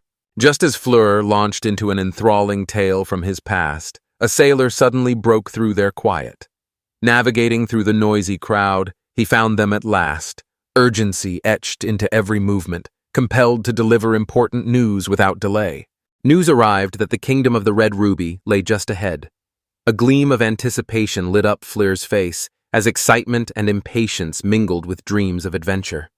Catching the same infectious energy, Nia tightened his fists, his nerves alive with eagerness.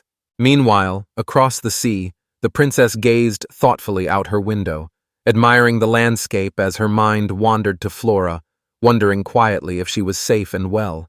Prima longed for the moment when she would finally be rid of her pursuers, knowing that only then would true freedom be within her grasp. Eagerness to embark on her journey filled the princess, restlessness bubbling beneath her calm exterior. Anxious and hopeful, she waited, wishing for the boy's swift return. Prima turned around and found Aishara standing before her in a swimsuit.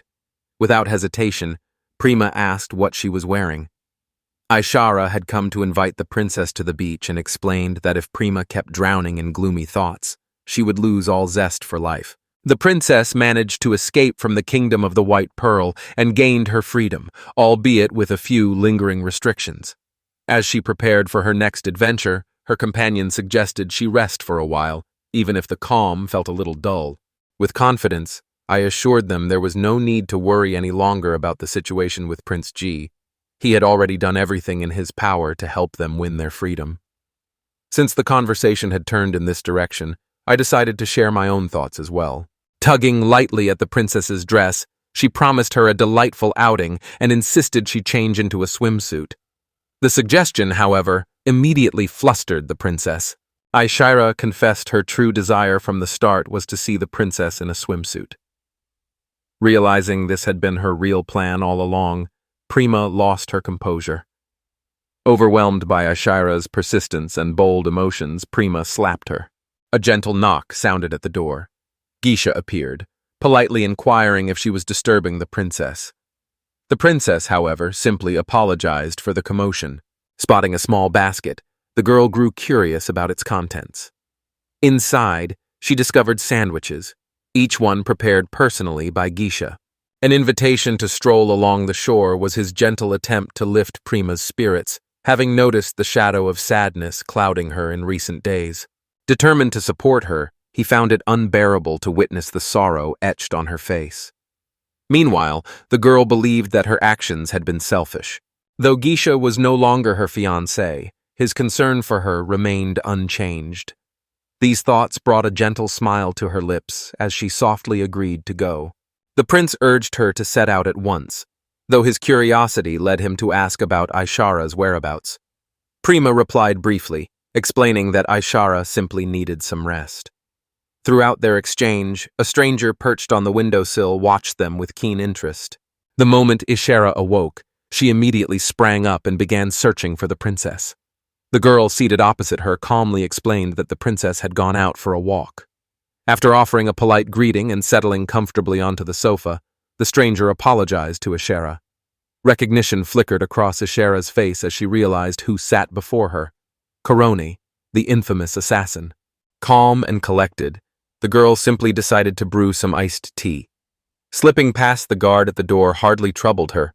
Among killers, her skills surpassed all, making ordinary security little more than a minor inconvenience.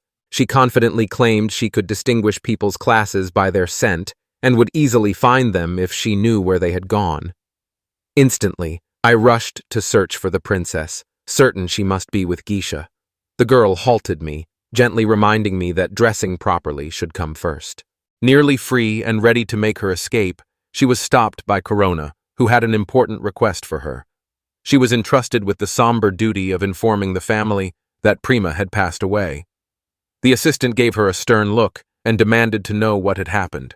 Koroni shared a story about an unexpected incident that happened to her a few days ago, while she was quietly observing everything from the street. Fani's boss, who also happened to be a regular client, was being escorted away by the security guards. Meanwhile, the young woman, revealed to be the first princess, raised her voice and demanded to know if the guards understood who they were dealing with. All evidence pointed squarely at the girl, exposing her as the one who had sent a petition to the angels, desperately requesting the removal of her younger sister. The third prince of Vinda assured everyone that if such rumors ever reached their father, he would be greatly distressed, since even within their own family, showing such disrespect toward a royal bloodline was considered a grave sin. Fanny offered excuses, claiming that Prima had posed a threat, and that every action she took was done solely for the sake of her brothers and sisters. Without a hint of hesitation, the prince ordered her to be taken away, and it seemed he welcomed the development. It meant one less rival stood between him and the throne. Tearing apart the page filled with fabricated evidence, a self-satisfied smile played on his lips. His unsuspecting sister had believed the forgery and confessed everything on her own. Meanwhile, the guard asked if Winda would deliver the petition to the church, but such a task had no place in the prince's designs. With a serious tone, he emphasized that the search for Prima continued solely because of Funa, claiming ignorance regarding the matters of the elder sister.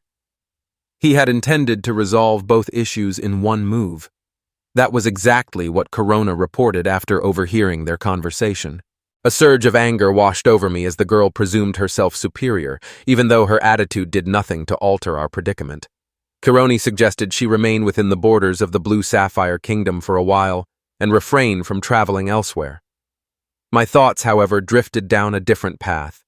The moment the princess tasted freedom, everything changed at once. Starting over is inevitable, yet certainty glimmers in Coronia's heart.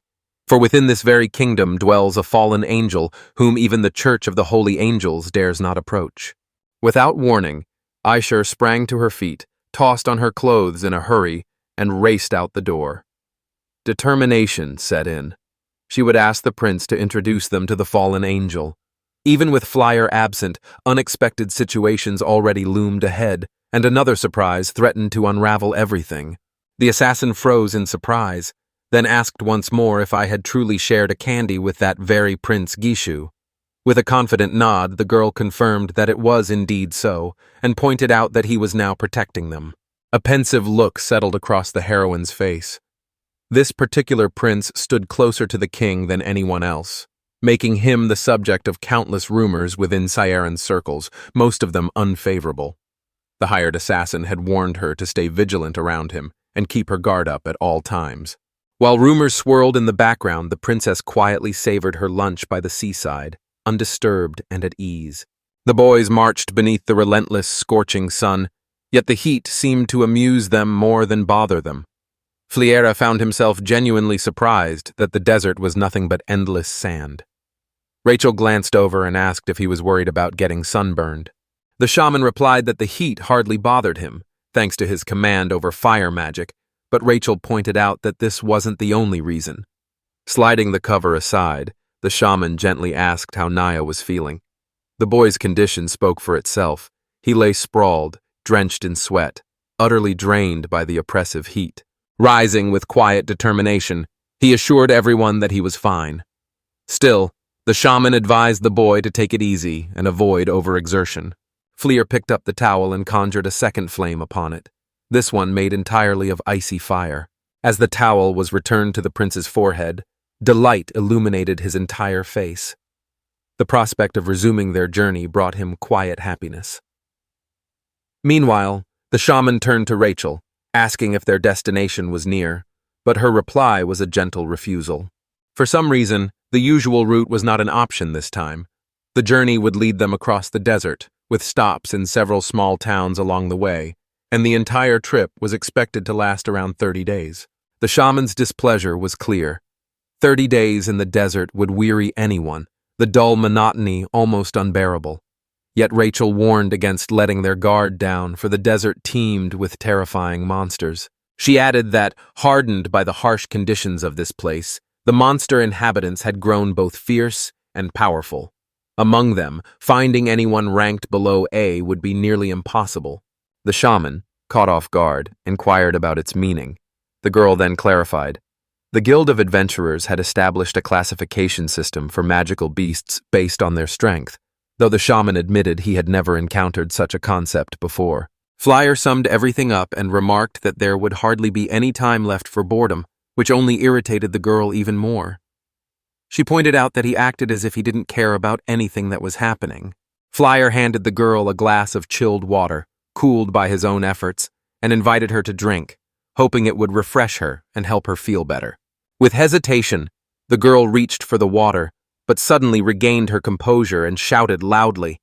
Rachel tried to make sense of his anger, while Naya, peering out from her wheelchair, suggested that perhaps he too longed for a refreshing drink of cold water.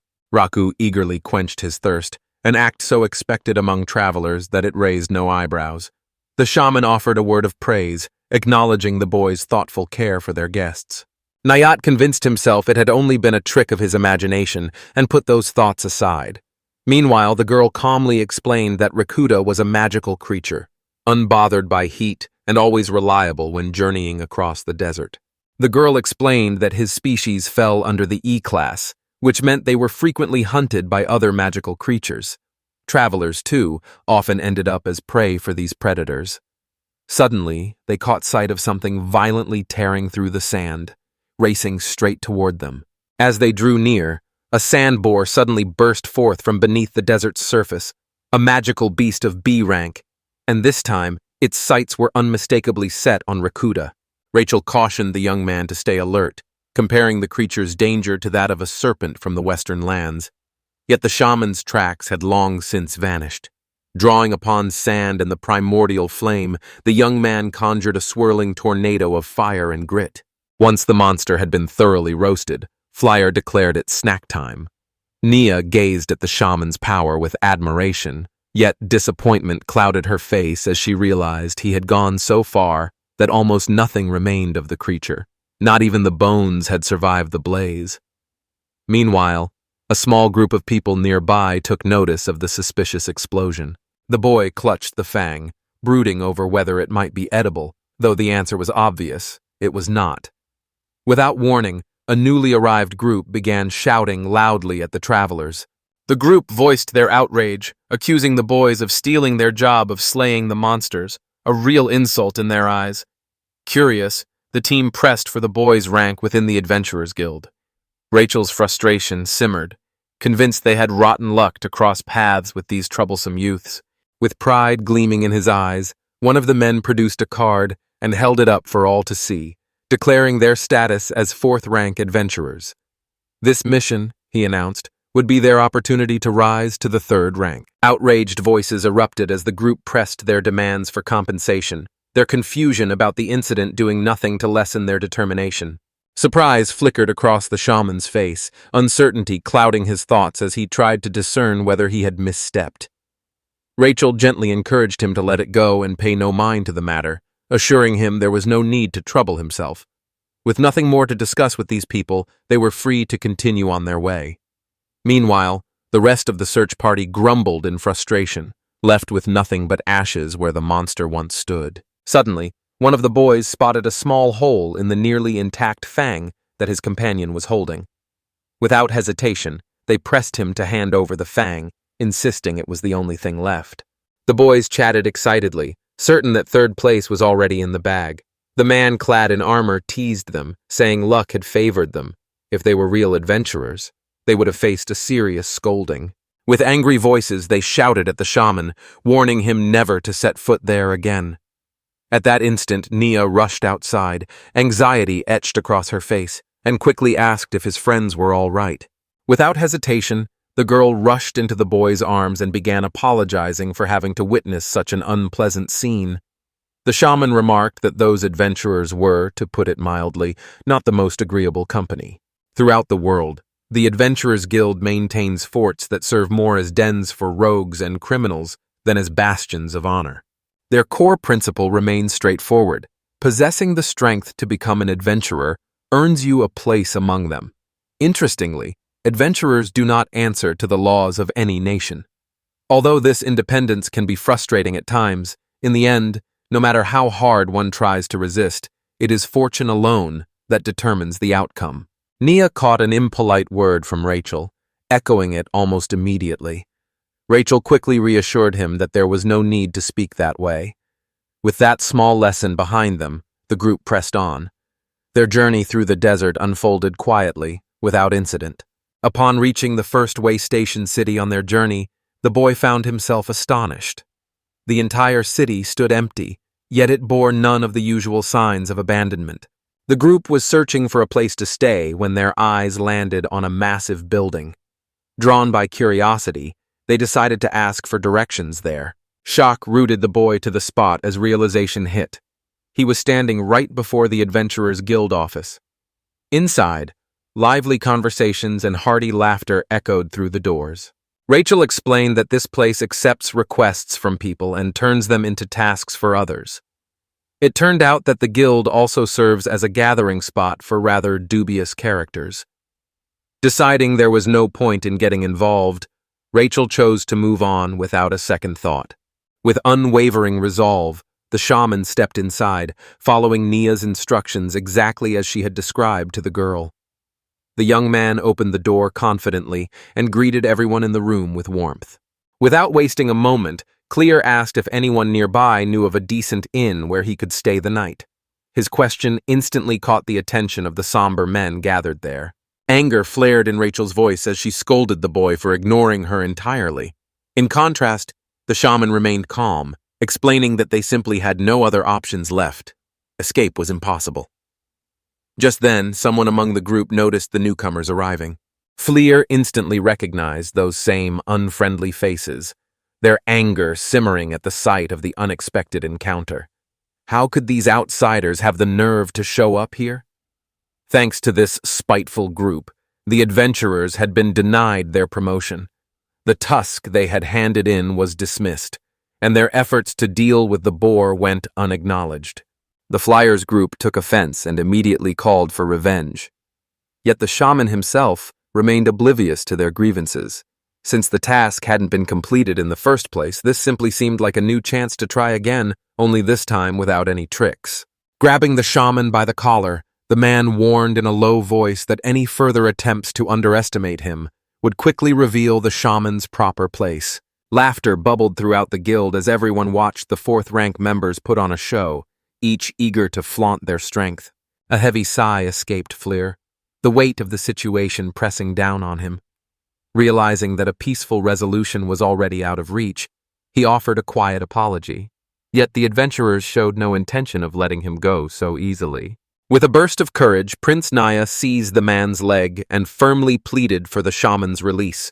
The boy stood prepared to apologize on Fleer's behalf if it meant securing their release, a gesture that quickly stirred concern in both the shaman and Rachel.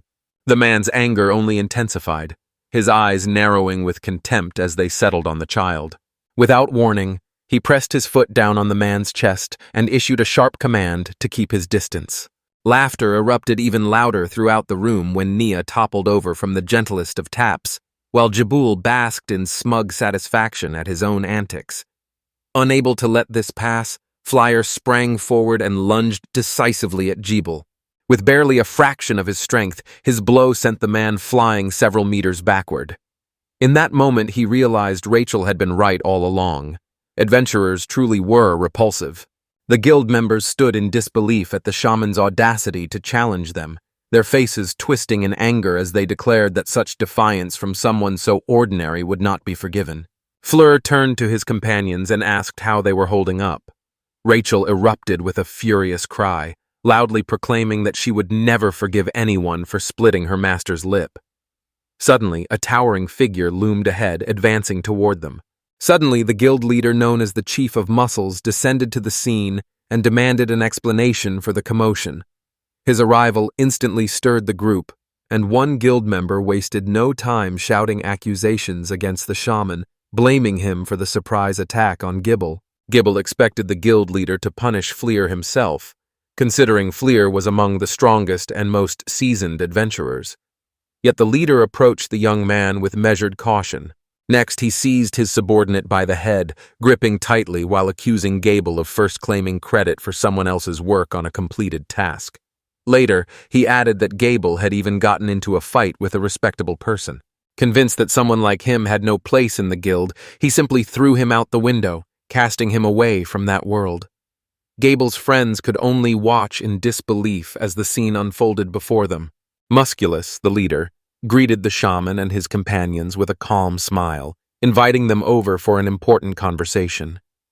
His demeanor remained unusually serene as he slowly combed his hair, carefully smoothing it into place atop his head. Upon reaching the office, he gave them a word of caution. The guild was filled mostly with fiery, hot-tempered young men, each one seeming hand-picked for their passion and zeal. For that reason, the boss occasionally lets them blow off some steam. However, targeting honest and ordinary people remains absolutely off-limits in his eyes. The chieftain senses that the shaman, Nia, and Rachel are not ordinary travelers. An undercurrent of tension runs between them, yet they choose to find out what the man seeks. Summoning courage, the shaman is the first to speak up. He explained that they were merely searching for a place to spend the night, such as a roadside inn. The guild leader admitted that Fleur struck him as exceptionally powerful, perhaps even surpassing his own strength. So, he extends a job offer to him. Meanwhile, Rachel eyes the muscular men with suspicion. She wonders aloud why a guild known for taking on every task would suddenly seek help from an outsider.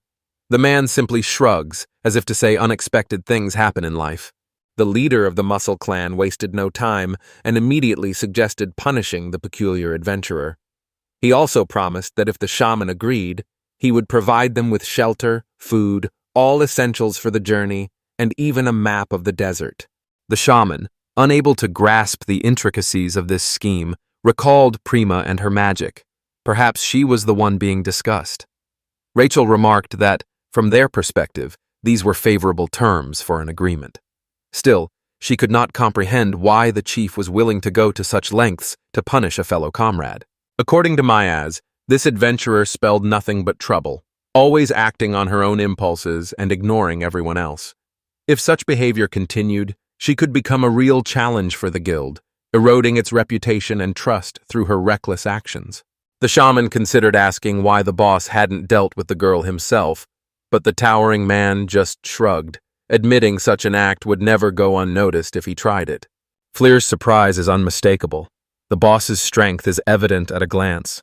The muscular man confidently assures her that ordinary people have no hope of stopping him. The problem with this adventurer, he explained, lay not just in her formidable strength, but in her unpredictable nature. Her only reason for staying with the guild was the thrill of facing powerful opponents. This girl might suddenly turn on her companions, or abandon the mission without warning, even in the middle of the road. Fighting brings her immense joy, and she never lets a chance for a scrap slip away. Known as Kaguya, she carries the title of the seventh heiress to the Divine Wind School, though most simply call her the Silver Wolf. The leader admitted that, when it came to hand-to-hand combat, no one in the world could match her strength. The tale captivated the shaman so deeply that he declared his desire to challenge the greatest martial arts master in the world. The flyer hauled along every item entrusted to them by the guild leader. Thanks to such generous support, the boys could set aside their worries about supplies until well into the next year. The shaman expressed gratitude to the leader for everything, and in return, the leader simply remarked that this gesture served as an apology for the actions of certain guild members.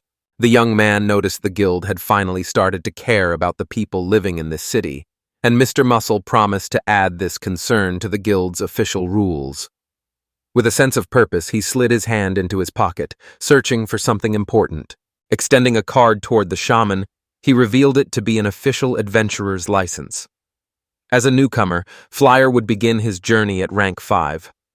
With this license in hand, he held the right to register at any office. As his skills grew and his rank improved, doors to new dungeons and fresh challenges would gradually open before him. The shaman, believing he had already experienced quite enough adventure for one day, nevertheless accepted the gift and offered the guild leader a heartfelt thank you. Even so, the man made it clear that he was counting on the young man. The guard also apologized in advance, just in case things did not go as planned. The leader maintained a calm composure, certain that places like this always drew the strong, especially those longing for battle. Perhaps fate itself was guiding them toward an encounter with Kaguya. The carriage rolled onto the road while the boys chatted animatedly, certain that no matter who Flair's opponent was, victory would be his. After all, he had already managed to defeat one of the apostles. Curiosity lingered in the young woman's mind as she wondered what made this object so extraordinary. Lost in her own thoughts, she scarcely noticed that the shaman also paid no heed to her silent questions, each absorbed in their own world of contemplation. The guard's surprise was evident. Never before had he seen him so deep in thought. With a hesitant apology, he asked what was meant by the word special. The young woman explained that, as the name suggests, these individuals possess unique abilities from birth, each endowed with their own distinct powers. No further information emerged. At that moment, Nye stepped in and reassured everyone that anyone feeling uneasy could opt out, offering to listen to Fly's story himself. The shaman expressed his gratitude to the boy and to Shiranui for standing by his side. The girl protested heatedly, insisting they pay attention to her, yet the boy remained calm and simply announced they would spend the night here. As darkness settled, the group gathered around a newly kindled fire. Lost in thought, the shaman sat apart from the others, realizing for the first time that this would be an entirely new experience for him. Throughout his journeys in the outside world, countless opponents had crossed his path, yet not once had he been drawn into a true hand-to-hand battle. The only person with whom he had truly exchanged blows was his own master. Memories of the guild leader's words about the unmatched strength of this girl in hand-to-hand combat brought a smile to the young man's lips as he gazed up at the starlit sky. The anticipation of testing his own abilities against her filled him with eager excitement. The sound of splashing water reached him, prompting him to spring to his feet. Instantly he realized that while this place was dry, water flowed nearby, just a little farther ahead. Once certain that the area was free of any suspicious activity, the shaman left Rachel and Nia peacefully asleep. Swiftly, he dashed toward the source of the noise. Judging by his calculations, the water was about a kilometer away, so he estimated he could reach it in 5 minutes. Upon arrival, he found himself standing before a tranquil lake, where the silhouette of a girl seemed to drift gracefully within its shimmering waters. The young man's eyes widened with surprise as an emerald oasis, lush with vibrant greenery, appeared in the heart of the barren desert. The memory returned to him. This place was once called an oasis. As he drew nearer, gentle ripples on the water revealed a swimmer. A girl drifted gracefully, her silvery hair shimmering beneath the glow of the moon. Alone in the middle of the pond, She lingered serenely, savoring the hush and the gentle coolness of the water that softly embraced her from all directions. The shaman found himself captivated by the beautiful young woman and slowly moved closer to her. The girl only became aware of him when he was standing right beside her. Panic washed over her, and embarrassment burning on her cheeks. She dove straight into the water. The boy, meanwhile, had no idea his presence could startle her so deeply. Realizing he had put her in an awkward spot, girls rarely appreciate being seen in such a moment. Fly felt a pang of regret. Clearly, Prima did not like it either. He hurried to explain himself, insisting he hadn't meant to scare her or spy on her. However, what truly caught her attention was something else entirely. The way he strolled through the area with serene composure, as if nothing unusual was happening, even though these lands swarmed with dangerous beasts. The girl inquired if this boy was truly strong, and an odd feeling crept over the young man as he sensed something unusual unfolding. His curiosity piqued about why she was standing there alone. He watched as she suddenly froze, her body tensed as though about to leap. Planting her feet firmly into the ground, she pressed down so hard that the earth beneath her cracked.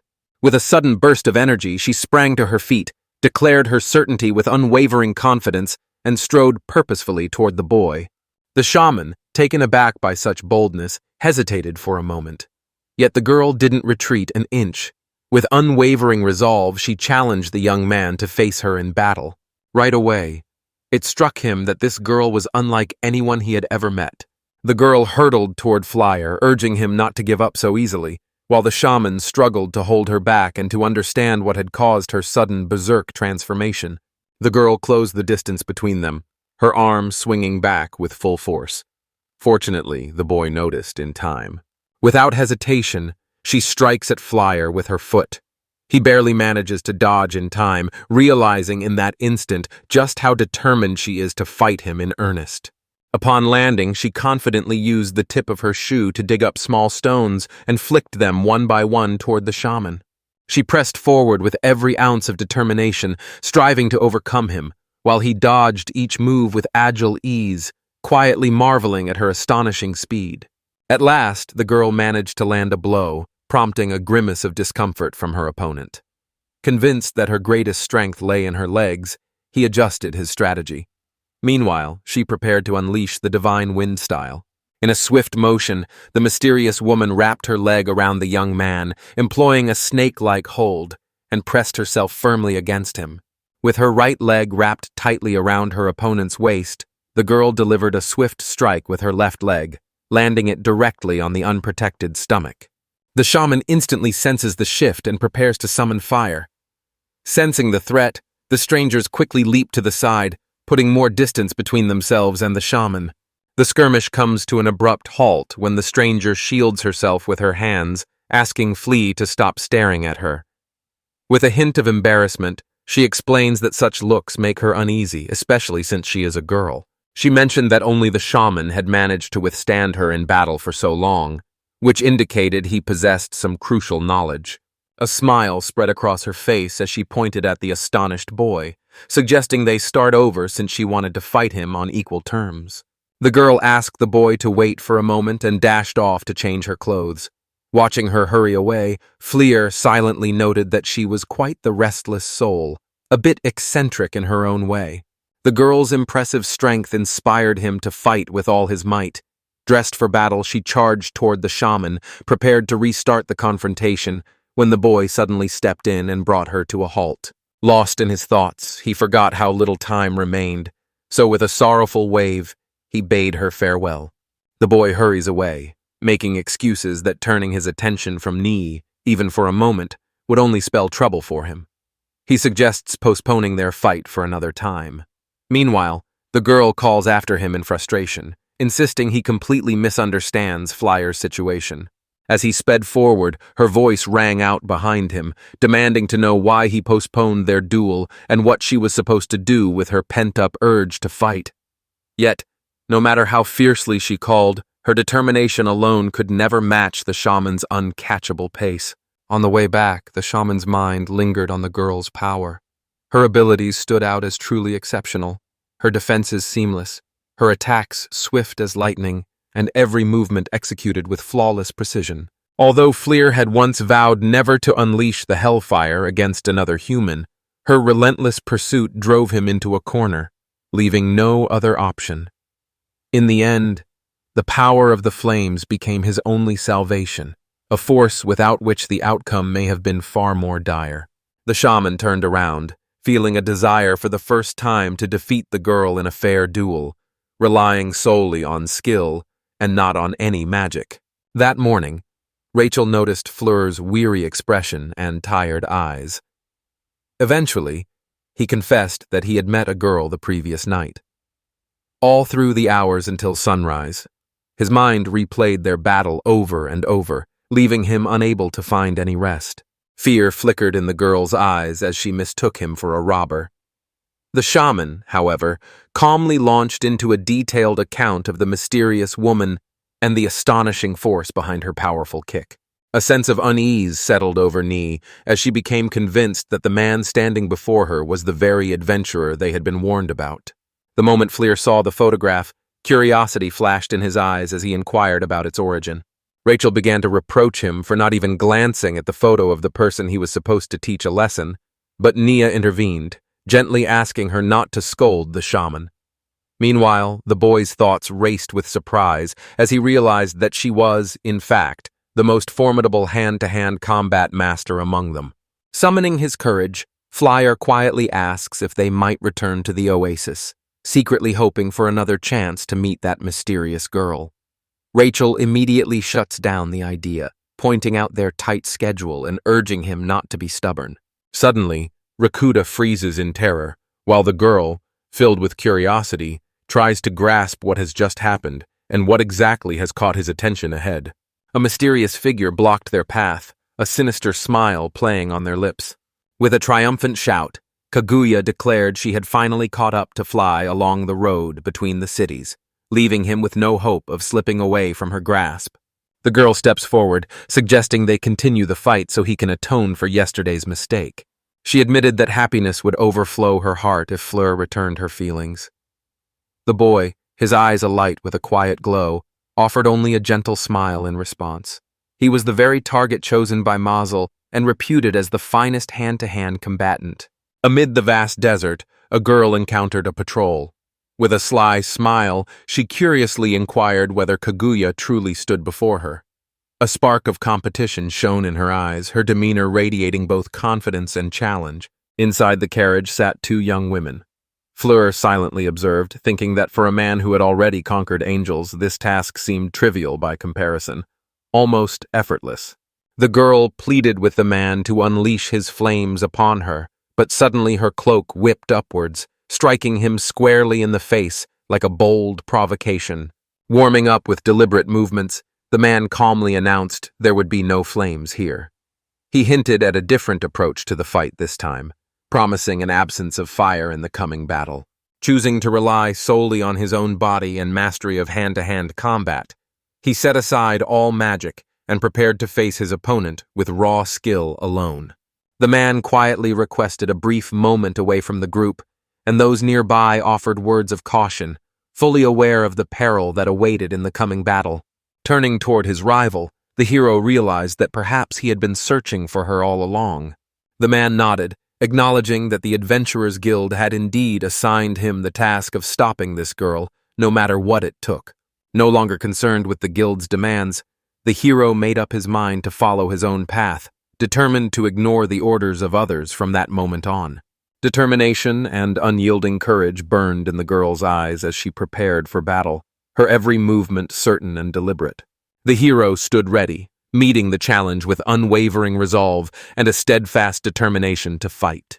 With a swift step back, he positioned himself into a fighting stance, drawing his arm back as he readied himself for the opening strike.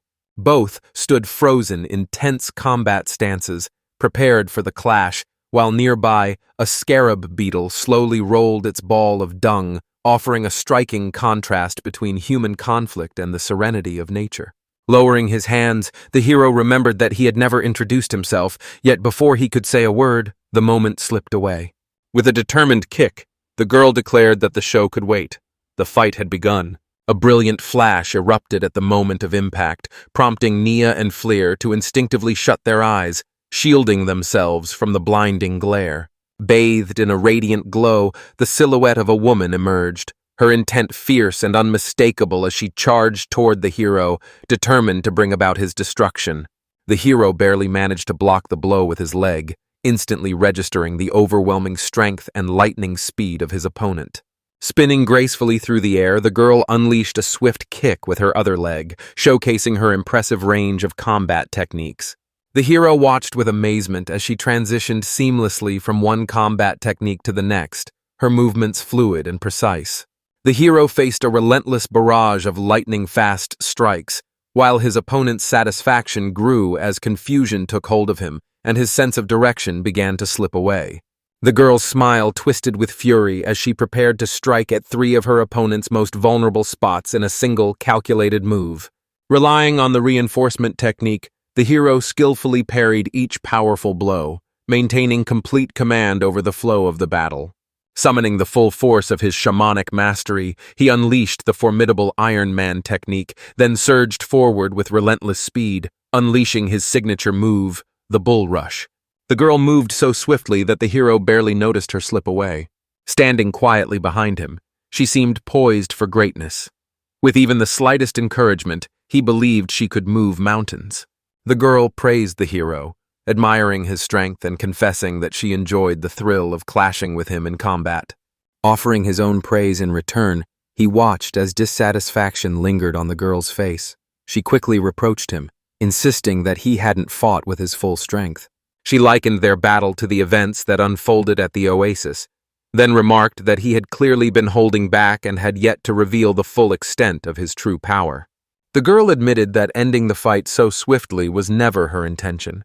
Circumstances forced her to reveal the full extent of her abilities. Her furious smile broadened, growing even more vivid and striking. Ready for the next confrontation, she stood poised while the hero remained dazed, still reeling from the recent earthquake. Confusion swept through the crowd as uncertain eyes darted around, while Rachel urged everyone to escape without delay. The clash stirred the magical creature from its slumber, a desert dragon, whose raw power and fierce anger instantly loomed over everyone nearby. Rising from the earth, a desert dragon emerged. Its mighty and fearsome presence instantly drew the attention of everyone nearby. The heroes quickly realized they faced a dragon of astonishing power and danger, a creature whose appearance would strike fear into even the bravest adversary. The world knew this as a true calamity. Entire cities vanished without a trace whenever dragons descended upon them, leaving nothing behind but chaos and smoldering ruins. No longer concerned with a second round of battle, the main character chose to summon the flames, determined to keep those around him out of harm's way. Fear sent trembling through the girl in the carriage as the driver prepared to whisk them swiftly away from danger. The young woman blazed with fury, her determination unshaken by the unexpected interference in her duel. Annoyance flashed in her eyes as she stood her ground, refusing to back away. The very idea of forgiving those who had stolen her joy in battle was utterly unacceptable to her, regardless of who they might be. Brimming with determination, the young woman sprang to her feet and charged straight at the dragon, prepared for the impending battle.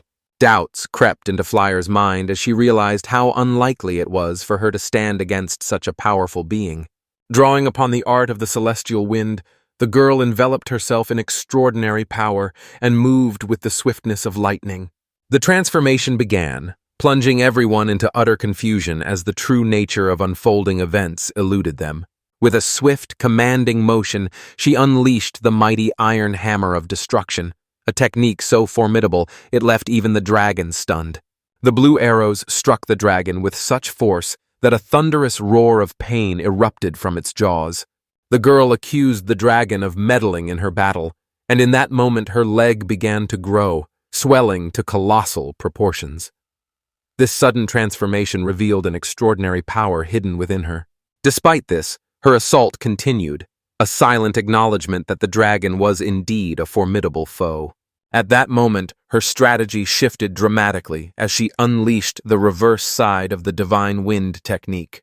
The blow landed squarely on the dragon's chin and earned the name 1,000 twisting serpents, for its swift, winding motion that snaked through the air like hundreds of serpents in a rapid, sinuous dance. Astonishment rooted the protagonist in place, disbelief flickering in his eyes. That same sly, cruel smile crept across Kaguya's face, just as it had during her clash with the protagonist. The desire to prolong the duel burned so fiercely within her that she even asked not to end the fight too quickly. Rising high above the dragon, she unleashed once more the reverse technique of the divine wind style. This time, a unique secret technique left the protagonist deeply impressed. This technique, known as the Iron Heart of Emptiness, possessed truly overwhelming and monumental power. The dragon crashed to the earth with a mighty thud, sending a column of sand spiraling into the sky. Frozen in astonishment, the hero watched in awe as the girl conquered the powerful magical beast. Her extraordinary strength led people to see her as nothing less than a true monster. The young woman affirmed with assurance that she truly possessed immense power.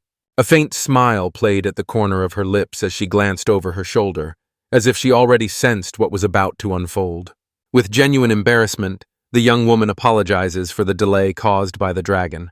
Looking at the protagonist with deep respect, she declares her readiness for the second round of their battle. Determination and eagerness for the fight ignite in her eyes.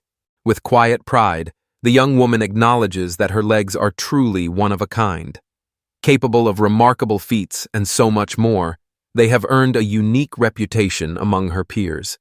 Within their circle, these extraordinary legs are spoken of as if they possess a life and will entirely their own, revered as something almost sacred. The girl continued her story, revealing a remarkable secret about her legs. Even if they were suddenly severed in battle, they would regenerate instantly. This extraordinary ability granted her unparalleled freedom of movement, allowing her to unleash a wide array of combat techniques without any fear of injury. Furthermore, her abilities go beyond simple instant regeneration. They have unveiled a new aspect of the most powerful technique, allowing her to move with remarkable agility and deliver devastating strikes. The protagonist listens intently to her story, gradually realizing that with abilities like hers, defeat seems impossible for her. The thought strikes him that if he hopes to win, every ounce of his skill and cleverness must be summoned.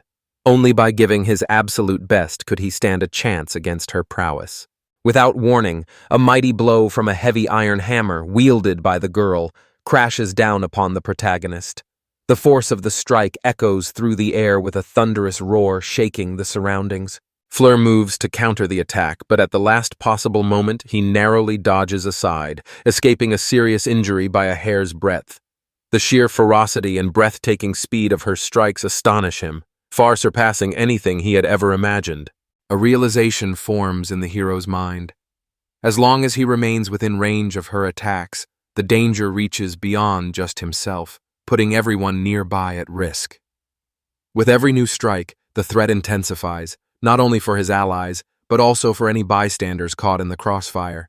The protagonist prepares to unleash his magic, ready to summon a flame that burns fiercely enough to halt his opponent's furious onslaught and inflict real damage. Within moments, his fire-wielding abilities stand poised for action.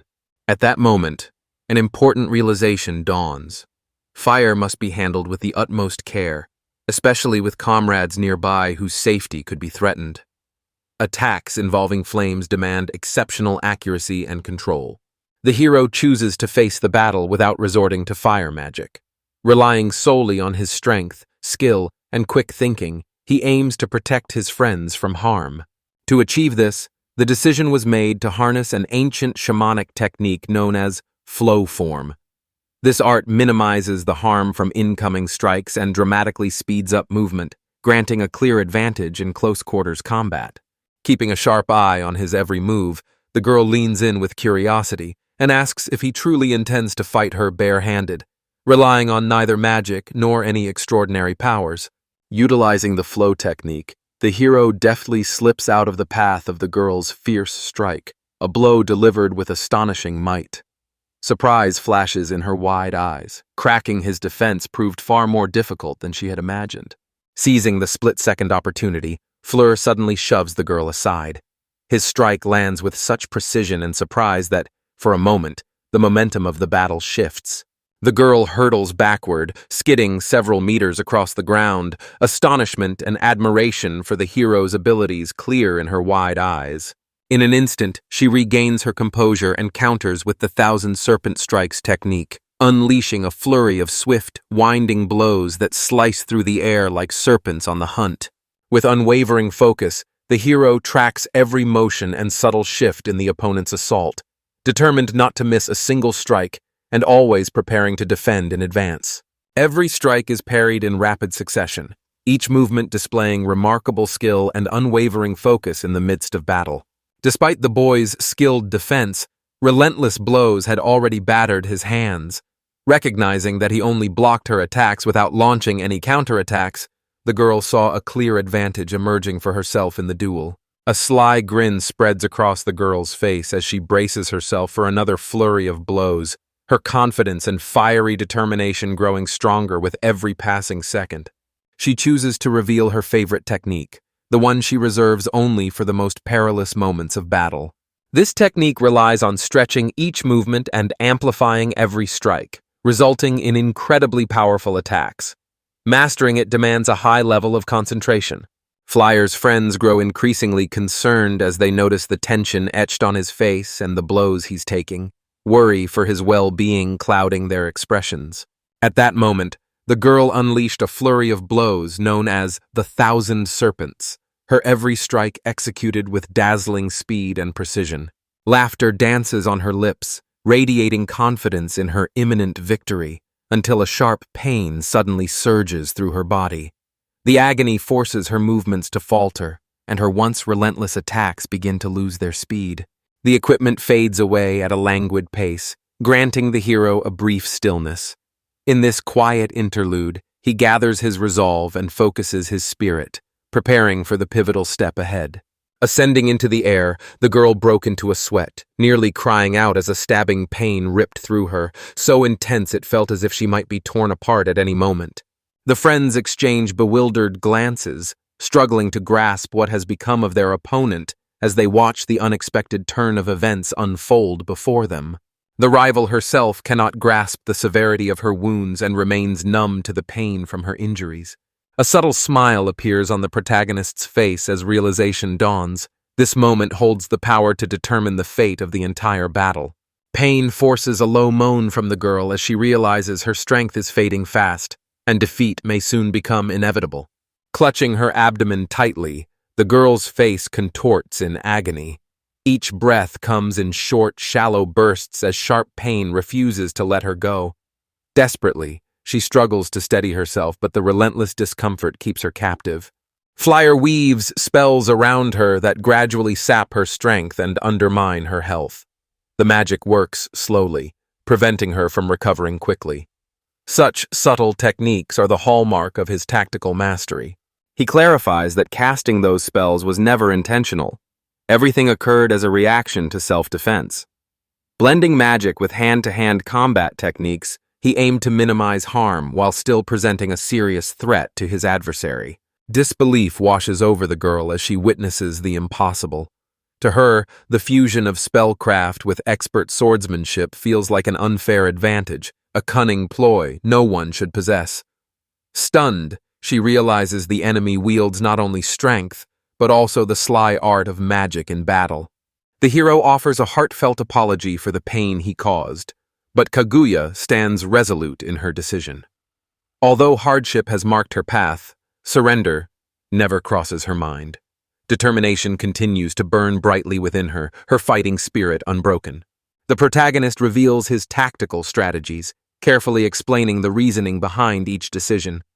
Meanwhile, his companions hurry to his side, eager to understand the situation and offer their support. His words ring out with honesty and quiet confidence.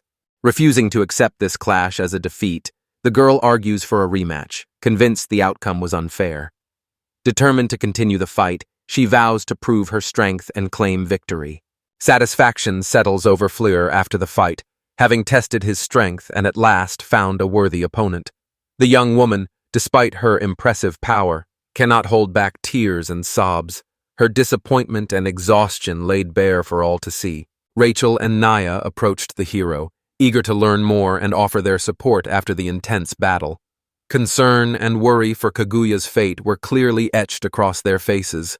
The hero announces that the enemy has been stopped and expresses relief that everyone is unharmed.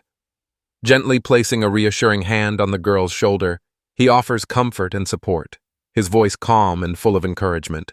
Without warning, the girl strikes his hand sharply, her movement brimming with indignation and confusion over his actions. In that instant, her defiant gesture makes it clear that she, too, carries her own thoughts and emotions about everything unfolding around them. Offering an earnest explanation, the hero shares how he turned to ancient shamanic techniques, methods designed to blend protection and magic without bringing harm to anyone. Every word carries a sincere desire to assure her of his genuine intentions. A little girl, who had watched everything unfold, concluded that the enemy had been treated far too harshly. Speaking with genuine concern and heartfelt compassion, she made no effort to hide her indignation. Kaguya quietly wishes for the pain in his stomach to pass, yet frustration lingers among his companions.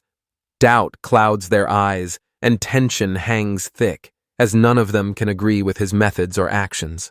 Inside the Church of the Holy Angel, Apostle Zuriel kept his attention fixed on his duties and the never-ending piles of paperwork. With unwavering diligence, he pressed on, determined to fulfill every responsibility with the utmost care and dedication. Apostle Zuriel stays at work late into the night, surrounded by towering piles of papers and reports awaiting his attention. Despite the fatigue etched into his features, he pushes himself to handle every task, determined to fulfill each responsibility without pause. An overwhelming workload drives his thoughts more and more toward simple pleasures, savoring a meal, enjoying a brief nap, or even attending a routine meeting just for a break from the endless grind. A persistent weariness settles over him, making the need for rest almost tangible. Zuriel picks up the stack of papers, lets out a weary sigh, and calls it the most depressing report he has ever seen. Weariness and irritation echo in his voice as he faces this mountain of work. The report detailing Mr. Raphael's recent defeat weighed heavily on him, its content both significant and unsettling. Each line seemed to embody his setbacks and the many obstacles he faced, deepening the gloom that surrounded him. The apostle remains hopeful that the issue is not more serious than it appears, and believes there is still a chance to resolve everything peacefully and without harm. The rich aroma of hot coffee calls to him, promising a surge of energy and renewed focus for the tasks that lie ahead.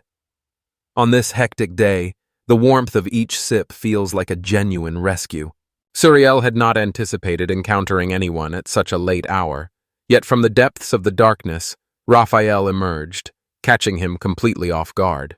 Raphael lounged comfortably on the sofa, leisurely sipping his coffee. Despite recent events and his demotion, an air of complete calm and self-assurance surrounded him. Following a series of setbacks and defeats, Raphael was demoted, a development that stirred mixed feelings among his colleagues and subordinates. Extending a cup of coffee to Zuriel, he explains his visit, an attempt to apologize, seeking forgiveness and hoping for understanding. Raphael admits to brushing aside the warnings and neglecting the advice offered to him, a choice that led to some unwelcome consequences. Regret fills him as he acknowledges his mistake, and he offers a heartfelt apology for the disorder in the office and for his actions. Zuriel reminded Raphael that he had given him fair warning before, now chiding him for his recklessness. Raphael pretends not to have heard a thing, dismissing the comment entirely. Zuriel feels his irritation growing with each moment of indifference. Despite everything, he accepts the offer of coffee, striving to maintain his composure and keep his emotions in check throughout the conversation. Without warning, the hot coffee lifted into the air above Zuriel, stirring both surprise and a hint of nervous anticipation within him. Suddenly, hot coffee splashes across his face, searing his skin with a sharp, stinging pain. Inside, a surge of fear rises, swift and intense. Staggering backward, the hero reels from the shock of the unexpected turn and the searing, razor-sharp pain that cuts through him. Suspicion falls on Raphael, yet two mysterious figures linger in the shadows behind them, quietly amused by the unfolding events. According to him, someone else orchestrated the entire scheme, hoping to shift suspicion away from themselves, and insists that Raphael had nothing to do with it. Judging by their silhouettes, these must be Mega Gren and Sandalfan, the notorious twin angels known for their endless mischief and clever pranks. They admit their involvement and explain that they spend time at the church simply to escape the dullness and monotony of their daily lives. Wrapped in a cloak of sandalwood fur, Gron approaches the hero and expresses a desire to hunt down the shaman, seeking both amusement and a test of his own strength. He requests that they wait, explaining that this is not the right moment for jokes and reminding them that caution is necessary. The little angels declare with unwavering confidence that they have no intention of acting like Raphael and will never lose to that man. Determination fills every word they speak. The twin angels spoke of their astonishing power, a force that awakened whenever they joined forces in battle and moved as one. Rumor has it that during the qualifying match, they even managed to injure Apostle Michael, a testament to both their remarkable strength and exceptional training. Raphael stepped aside, realizing that speaking with angels was futile. Their minds dwelled in a world all their own. After everything he had been through, laughter bubbled up from within him, laced with irony and an uncanny sense of ease. The angels, puzzled and slightly annoyed, watch him closely, unable to comprehend the source of his laughter. Admitting to his reckless actions, Raphael realized too late just how grave the situation had truly been, and how formidable his opponents actually were. Laughter shakes him so hard that tears spring to his eyes, a vivid sign of how deeply the events around him have struck and moved him. The realization dawns that not even the most powerful angelic girls stand a chance against the shaman. The angel girls, unable to accept these words, charge at Raphael in a fit of anger. Offended, they believe he fails to grasp the gravity of the situation and underestimates their enemy. The angels continue their teasing as Mr. Raphael wipes the blood from his face in the aftermath of the attack. Certain of their insight, they believe they grasp their enemy's mind more clearly than he does himself, and hold fast to the conviction that their accumulated knowledge and experience will inevitably secure their victory. The girls boldly declare their determination, certain that they will not yield to the shaman. United as a single team, their collective strength continues to grow. Together, their strength multiplies and becomes unstoppable, turning them into a formidable force that poses a serious threat to any enemy. Raphael listens to the conversation with quiet satisfaction, fully aware that a true battle lies ahead and sensing the unwavering resolve burning in the angels. In the end, everyone comes to realize that overcoming these difficult trials will only be possible if they unite their efforts, support one another, and face the challenges as a team. Kaguya gently brushes her fingertips against the puppy's cheeks. The little one gazes up at her with trusting eyes, completely at ease in her presence. Taking the puppy under her care, she chooses to join the heroes on their journey. The protagonist stands in surprise, unable to grasp why Kaguya decided to come along with the puppy. Though her choice seems unexpected, a profound meaning lies beneath it. Kaguya explains how Nier herself granted permission for her to join the group and look after the puppy, lending her actions official recognition and support. The opponent refuses to leave, holding firm to the hero's promise of a rematch, a coveted second chance to prove her strength and surpass him. Every movement radiates determination and unyielding will. With the young master's permission, everyone agrees to travel together, marking the beginning of a new alliance. This choice brings more trustworthy companions into the fold. No one voices any objections, certain that a new guard will be useful and strengthen their defenses during perilous journeys. This decision draws the team closer together, forging bonds that turn them into true friends. Something hurtles across the scorching desert sands, carving a deep trail in its wake that immediately draws the attention of the heroes. The tension in the air only grows stronger. A pack of scion piglets approaches, ferocious and dangerous creatures, notorious for their aggression and lightning speed. Their arrival signals a genuine threat. Determination blazed in Kaguya's eyes as she poised herself to charge into battle, but the hero halted her. He sensed that she needed a moment to carefully consider her plan before making a move. The heroes faced a relentless onslaught from savage creatures, with the tension mounting every passing moment. The enemy pressed forward without offering a single instant for rest. With unwavering focus, the hero gathers his fiery power, determined to defeat his enemies swiftly and mercilessly. Every motion radiates strength and precise intent. Resolute and unwavering, he moves to deal with the piglets right away, determined not to give them the slightest opening to lash out or cause harm. Guarding the safety of everyone in the group remains his top priority. As dinner unfolds, Kaguya and Flyer discuss the recent battle, thoughtfully examining errors made and highlighting moments of triumph. Meanwhile, Rachel gently feeds the young master, filling the room with warmth and attentive care.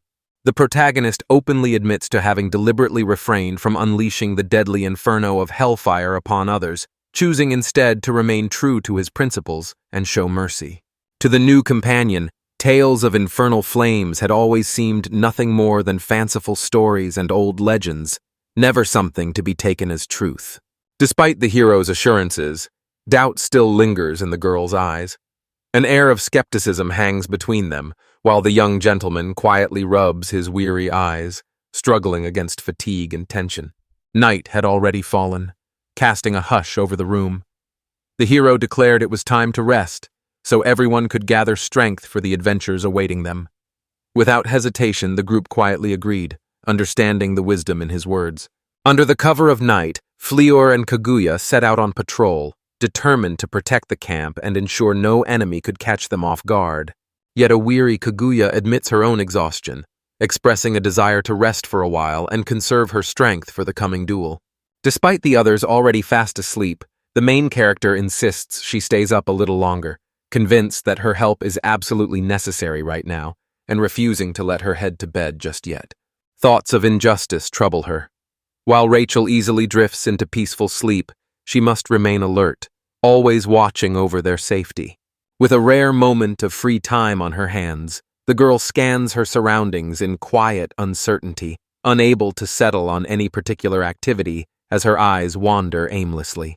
So Keiju chooses to ask the hero about his life, hoping to get a clearer sense of his character.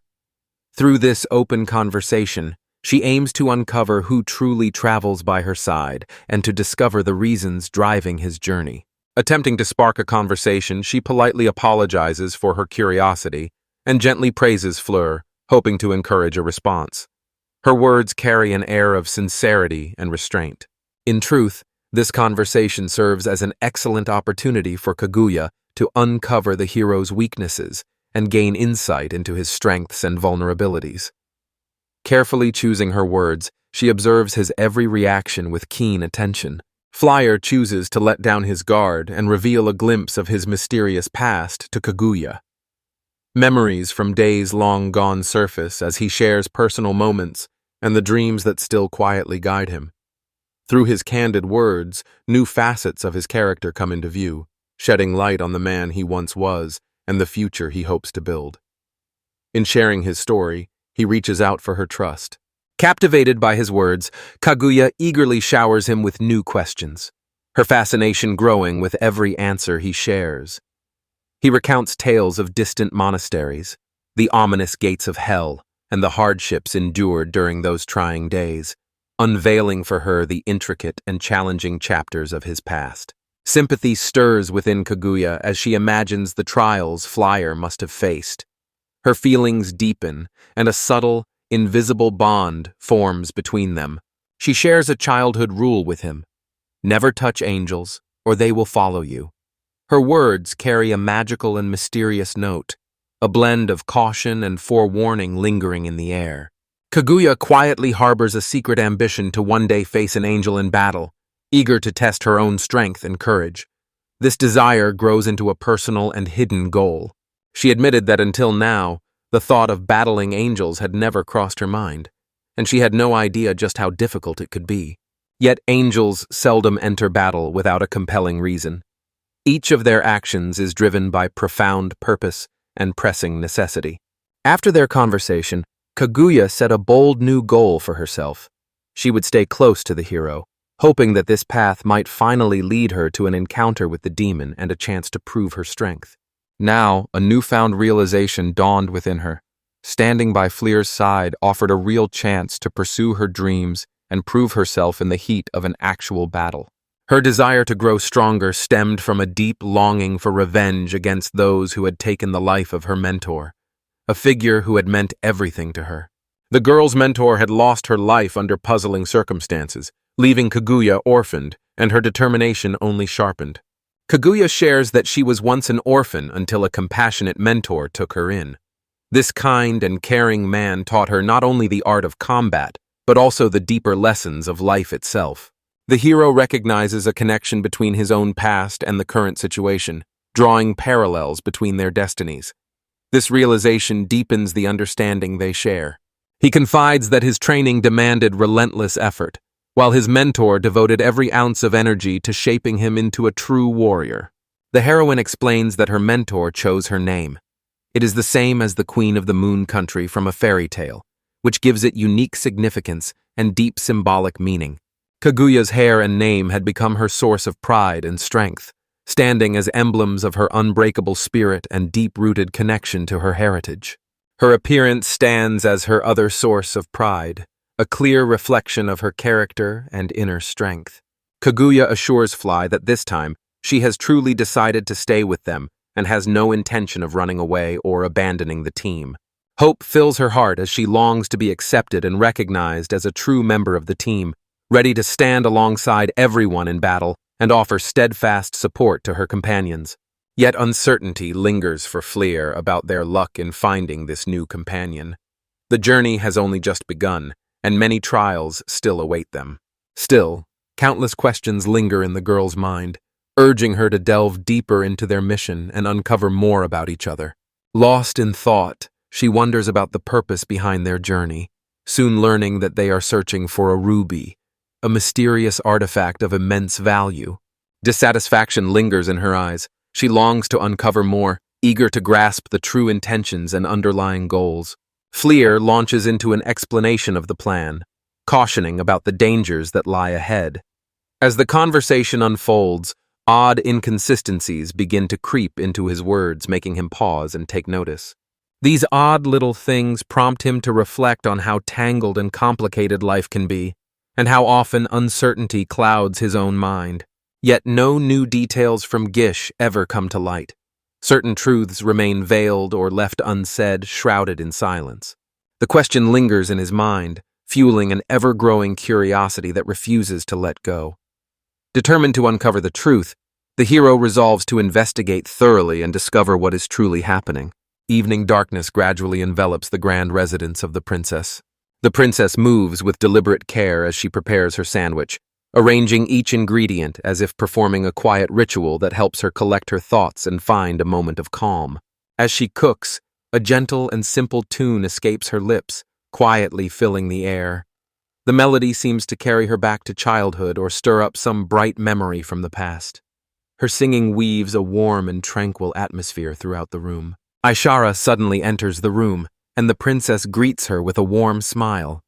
With a single glance, she realizes that Aishara intends to visit the prince. With gentle hands, the princess prepares sandwiches for both herself and the prince, following the caring example he always set for those he loved. With a look of deep concern, the dark-haired girl warns the princess to avoid meeting with the prince. Unease colors her voice, hinting at a lurking threat. Clearly, she possesses important knowledge and earnestly wishes to protect the princess from harm. She warns that troubling rumors are circulating, threatening both the princess's safety and her reputation, so vigilance is advised. Isha admits that she was the one who instructed the assassin Kuran to uncover every detail about the prince's journey and his secret intentions, finding the whole affair suspicious and in need of thorough investigation. Meanwhile, the hero reveals a hidden truth. The real prince is the younger son of the kingdom of Blue Sapphire named Kisha. The supposed prince called Naya never truly existed. The truth about Gisha's lie came to light, pulling them into a tangled and perilous plot that threatened to bring serious consequences. The request to the princess is simple. Act as you always have, avoid reckless decisions, and maintain your composure to prevent further trouble from arising. The princess ponders Gishnid's motives, seeking to unravel his true intentions as she navigates the tangled web of intrigue surrounding his actions. Confusion lingers in her mind as she tries to understand why he continues to stand by her side, even after she has lost her status and title. This loyalty only deepens her uncertainty and unease. Suddenly, the hero vanishes through the window, blending seamlessly into the night and leaving behind an air of mystery and tension. Guests arrive at the kingdom of the blue sapphire, bringing with them a rising tension that fills the air. Their presence signals the onset of significant events and impending change. The prince steps into the ancient grand building, his gaze steady and composed, with determination etched into his expression. However, no intention lingers in his mind to stay here for long. The task before him demands swift action and precise execution. Desperate for crucial intelligence, he seeks information with the potential to turn the tide of events within the kingdom and reshape the balance of power. A stranger approaches and begins to share the latest news, offering up information of great importance. News from the Red Kingdom draws the prince's attention. Reports tell him that the realm stands on shaky ground, plagued by bitter internal strife. Within the kingdom, a fierce struggle for the throne unfolds, threatening to ignite a brutal civil war that could leave widespread devastation in its wake. This war promises to be fiercely brutal, for the Red Kingdom is infamous for its relentless cruelty and blood-soaked battles. The speaker announces two contenders for the throne, the commander of the royal army and the leader of the Adventurers Guild. Each has rallied a loyal following to their side. The level of support shifts constantly, prompting both candidates to seek favor from influential aristocrats and key figures. Yet both will be taken aback when the prince sets his plan into motion, a move likely to reshape the course of events entirely. The prince intends to draw another contender into the struggle for the throne, believing this individual holds the power to shift the balance and emerge as a decisive force in the unfolding conflict. A strict order is issued to keep this matter secret. News of the new contender's arrival must remain hidden from everyone. A letter is handed to him, immediately capturing his attention with the weight of its important message. Holding up the letter for all to see, he points out its immense importance to those who crave battle and seek power. Hidden within the letter lies a monumental secret about Nia, one with the power to alter the kingdom's fate and shift the balance of the entire conflict. The full force of the kingdom will be unleashed against the young man and his companions, placing them in a truly perilous situation. Beneath his hood, the man grasped that he could shift the burden of one nation onto another, weaving a web of political intrigue and skillfully steering events to serve his purpose. The only mystery that remains unsolved is the identity of the guards. They have the potential to become pivotal players in the events to come. For the prince, this moment holds immense significance. The realization dawns on him just how greatly the strength of the guards may sway the outcome of the battle. Gazing at the photograph of the princess, he finds in her image the embodiment of all his dreams and the wellspring of his inspiration. The man departs, leaving behind a letter and announcing in a few words that everything has been settled. The plans are now moving into action. A request arises for proof that the chosen candidate was indeed the right one, and that the strategy crafted for this purpose will truly succeed. The prince delighted in sharing tales of his skill and clever mind, painting vivid pictures of the day he would ascend the throne and take his place of honor as ruler.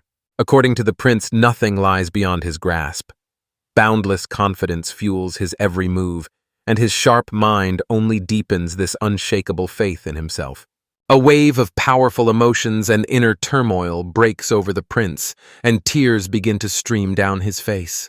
With a voice ringing out, he calls the princess's name, every syllable weighted with both devotion and the sorrow of knowing she is now entangled in his scheme. A plan formed in his mind.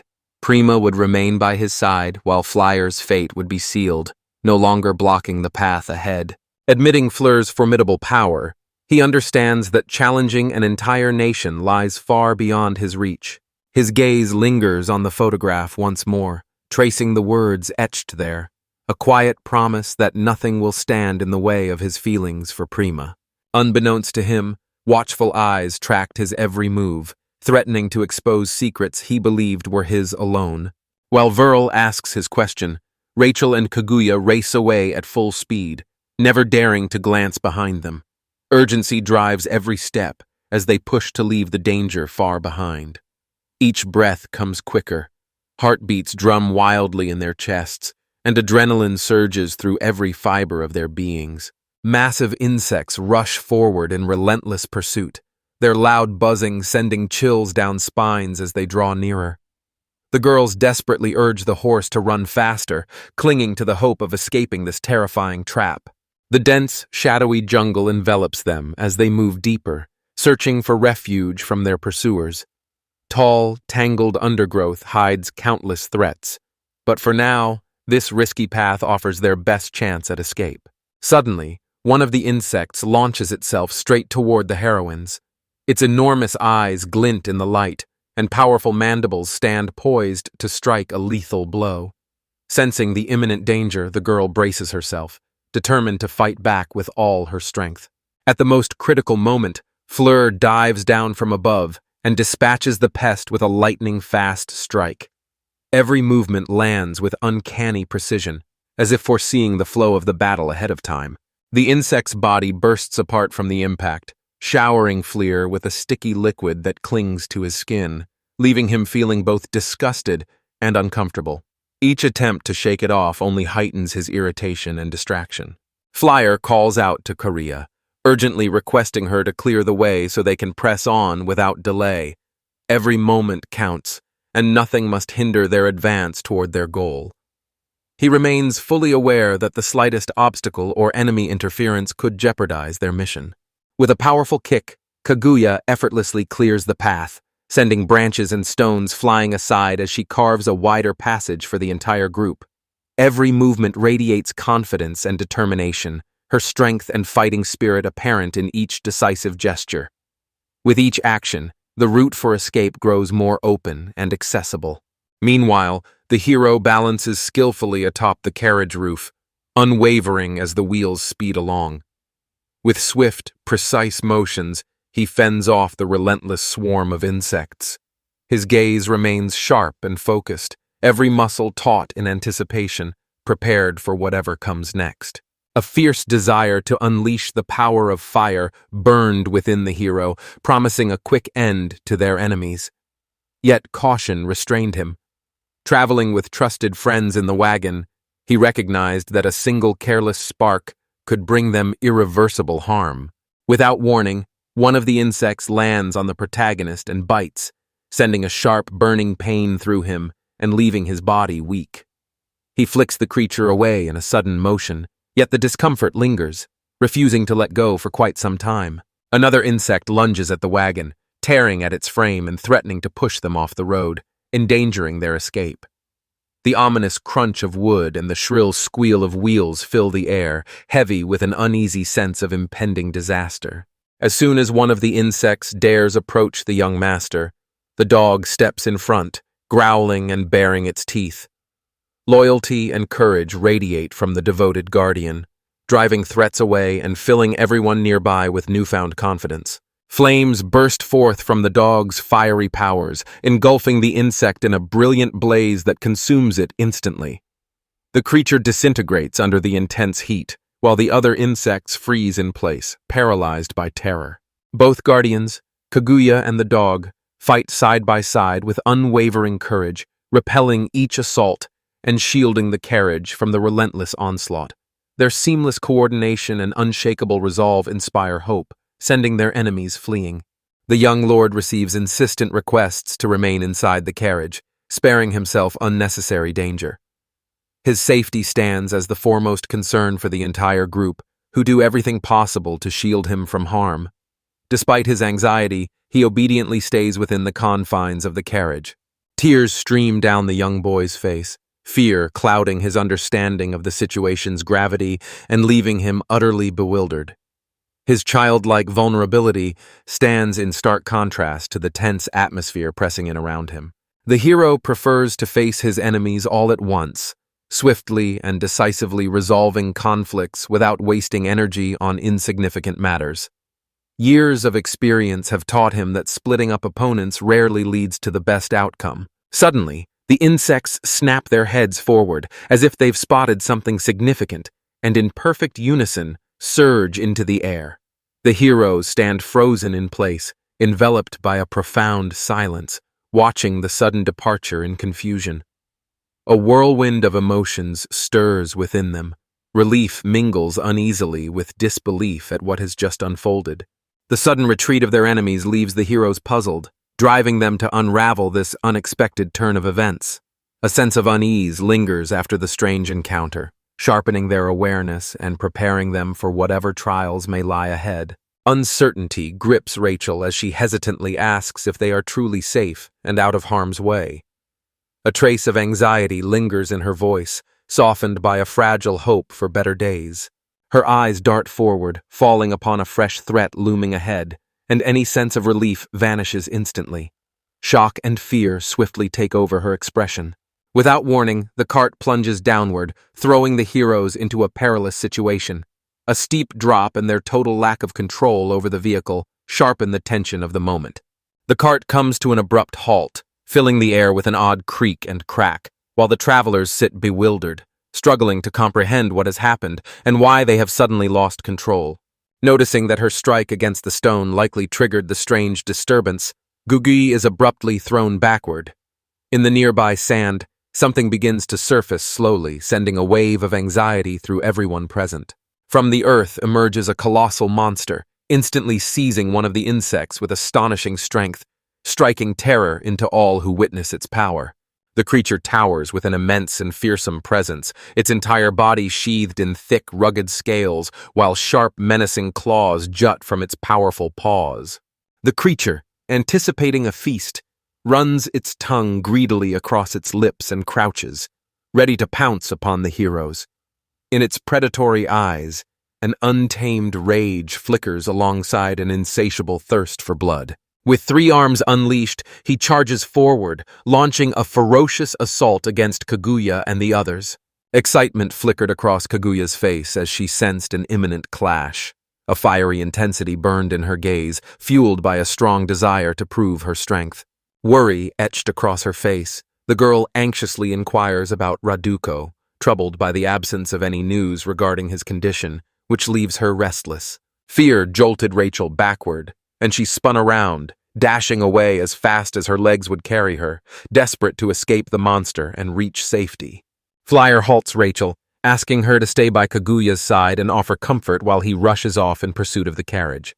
Kaguya makes up her mind to swiftly take down the monster before immediately rushing to save the others. Rachel pleads desperately for someone to save the young master, her eyes brimming with genuine worry and heartfelt concern for his well-being. Nia lies helpless and frightened in the wagon, confusion clouding her thoughts as she silently watches the danger unfold around her.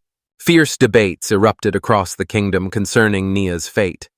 Branded as dangerous and cursed, he became the subject of widespread fear, with many demanding harsh retribution for him. The boy listened to these words as the ache in his heart deepened. Every accusation of being cursed felt undeserved, slowly extinguishing any hope that someone might stand by his side or offer understanding. Fear and despair settled over his soul. Fingers clenched tightly around the weathered book, the young man treated it as a lifeline binding past and future together. Far more than a mere possession, it stood as a testament to strength and wisdom, a priceless treasure his hands were unwilling to relinquish. A sudden, piercing cry from Fleur shattered the silence, snapping the boy out of his near-tearful daze. In an instant, his eyes flew open, as if breaking free from a long-standing dream. Utter bewilderment flickered in his gaze, as though reality had only just reclaimed him. At last, after a relentless chase, Fleur caught up to the boy. Though exhaustion etched deep lines across his face, a fiery determination still burned in his eyes. Fleur had no intention of letting him go now. The moment thrummed with an unmistakable energy, hinting at the important changes to come. The boy sat in the carriage, fear and uncertainty gripping his heart. Without a moment's hesitation, Flyer jumped inside, determined to offer comfort and a hint of safety amid the dangers lurking in the world outside. The hero urged the boy to hold on tightly, ensuring he would not fall. Reaching out, the hero offered his hand, and the boy, filled with hope and trust, grasped it, comforted by its warmth and strength. Suddenly, the book slipped from the boy's hands, prompting a frightened cry as he lunged to catch it. His heartbeat quickened in panic, knowing this was a precious artifact and losing it would spell real disaster. Without a moment's hesitation, he leaped out of the carriage, reaching desperately for the book. Fleur failed to hold the boy back. Danger escalated in an instant, and now the child's life hung in the balance. The young man obediently leaped from the cliff, while Fleur's scream echoed with raw panic and fear. Racing forward, he dashed to intervene, desperate to prevent disaster. Together they tumbled into the abyss, surrounded by a wild storm of branches, certain that destruction awaited them. Yet fate proved merciful, and the fall turned out to be far less terrifying than they had feared. The branches abruptly halted their descent, landing them on a surprisingly soft surface that cushioned the impact. This unexpected support spared their strength, allowing them to endure whatever challenges lay ahead. Eyes squeezed shut, the boy struggled to master the rising tide of fear and pain. The fall had carried them down to a place where hope felt impossible, and darkness pressed in from every side, swallowing any sign of light. Yet a faint resolve stirred within him, a quiet certainty that survival demanded endurance. Meanwhile, Flyer managed to snatch the book and held it tightly in his hands. This small victory offered a sense of relief and gave him a newfound confidence. A bright smile spread across the boy's face as he saw the hero open his eyes and discover the book unharmed. Inspiration welled up inside his chest, filling him with renewed determination to persevere. The sight of his mentor by his side came as no surprise. Years of shared trials had forged a deep bond of trust and loyalty between them. An apology tumbled out of the boy as he admitted his reckless actions had put everyone in danger. Guilt pressed heavily on him, and he took full responsibility for all the trouble that had occurred. At that moment, Flyer handed the boy a book, a silent gesture of trust and a promise to stand by him during troubled times. Such an act caught the boy completely off guard, and genuine emotion shone in his eyes. Clutching the book tightly, the boy managed to thank the hero through his tears. To him, this book had become a beacon of hope and strength, giving him the courage to keep moving forward and continue the fight. The memory surfaced of Naya constantly keeping that book close at hand, sparking curiosity about what made it so unique and intriguing. Perhaps within its pages lay the key to unraveling many mysteries. The heroes lifted their heads, realization dawning upon them. At this moment, nothing mattered more than finding Rachel and Kaguya. Reuniting everyone became their top priority, so they could all stand together against the steadily approaching threat. At that moment, the heroine balanced on the edge between life and death, her spirit unshakable and her resilience remarkable. No trial proved strong enough to break her determination. Towering before her stood a colossal cyclops with a single, unblinking eye, his powerful arms appearing strong enough to shatter anything in their path. Overcoming such a formidable foe seemed utterly impossible. Weariness settled over her as the endless battle dragged on. Each strike she delivered was swiftly countered, new arms sprouting instantly from the monster's body. Victory felt ever more distant, slipping further from reach with every moment. In the most challenging moment, Rachel sprang into action to support Kaguya, her fury and resolve igniting as she dove fearlessly into battle, standing firmly by her friend's side. Side by side, the girls faced the approaching danger, united in purpose and resolve. The strength they drew from their bond lent them courage on the eve of a decisive battle. Together, they felt certain that no obstacle could stand in their way, and that they would protect one another through whatever lay ahead. Determined to find Master without delay, Rachel set her sights on becoming his support and shifting the tide in their favor. The weight of urgency pressed on her shoulders, for she knew that time was slipping away from them. Her thoughts drifted back to her mentor, picturing him burdened with guilt over everything that had happened. Concern for his well-being and a steadfast resolve to help him through these hardships stirred new strength within her heart. Meanwhile, Naya and Fleur pressed on through their grueling journey, burdened by exhaustion. With every step, the boy's breathing grew more labored. The ordeal turned out far more severe than either of them had expected, and even the simplest movement demanded extraordinary effort. The hero offered to carry the boy to ease his journey, but the child bravely insisted he could handle it on his own. The boy's face betrayed his frailty, his movements growing sluggish and feeble as exhaustion swiftly overtook him. Without hesitation, the hero sprang into action, catching the boy just in time and saving him from a dangerous fall and possible injuries. Before long, the hero stumbled upon a stream and began filling his canteen, fully aware that even a few sips could make the difference for the boy's survival. The water was scarce, yet for them it became a true treasure. Even a small amount was better than having none at all. Reaching out with his canteen, he offered the boy a friendly chance to rest. With sorrow in his eyes, the boy quietly lowered himself to the ground. Softly, he began to apologize for his mistakes, the weight of guilt pressing heavily upon him for the trouble he had caused everyone. A subtle tremor betrayed his voice, while tears of regret and remorse shimmered in his eyes. Fleer shifted uncomfortably upon hearing those words. Despite his attempts to encourage and support the boy, the youngster remained adamant, convinced he was useless to everyone. Cursed, he insisted, it would have been better if he had never been born at all.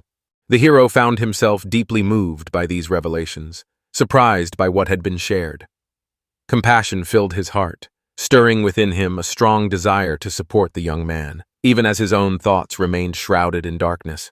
Memories of Rachel and Kaguya surfaced, filling him with regret.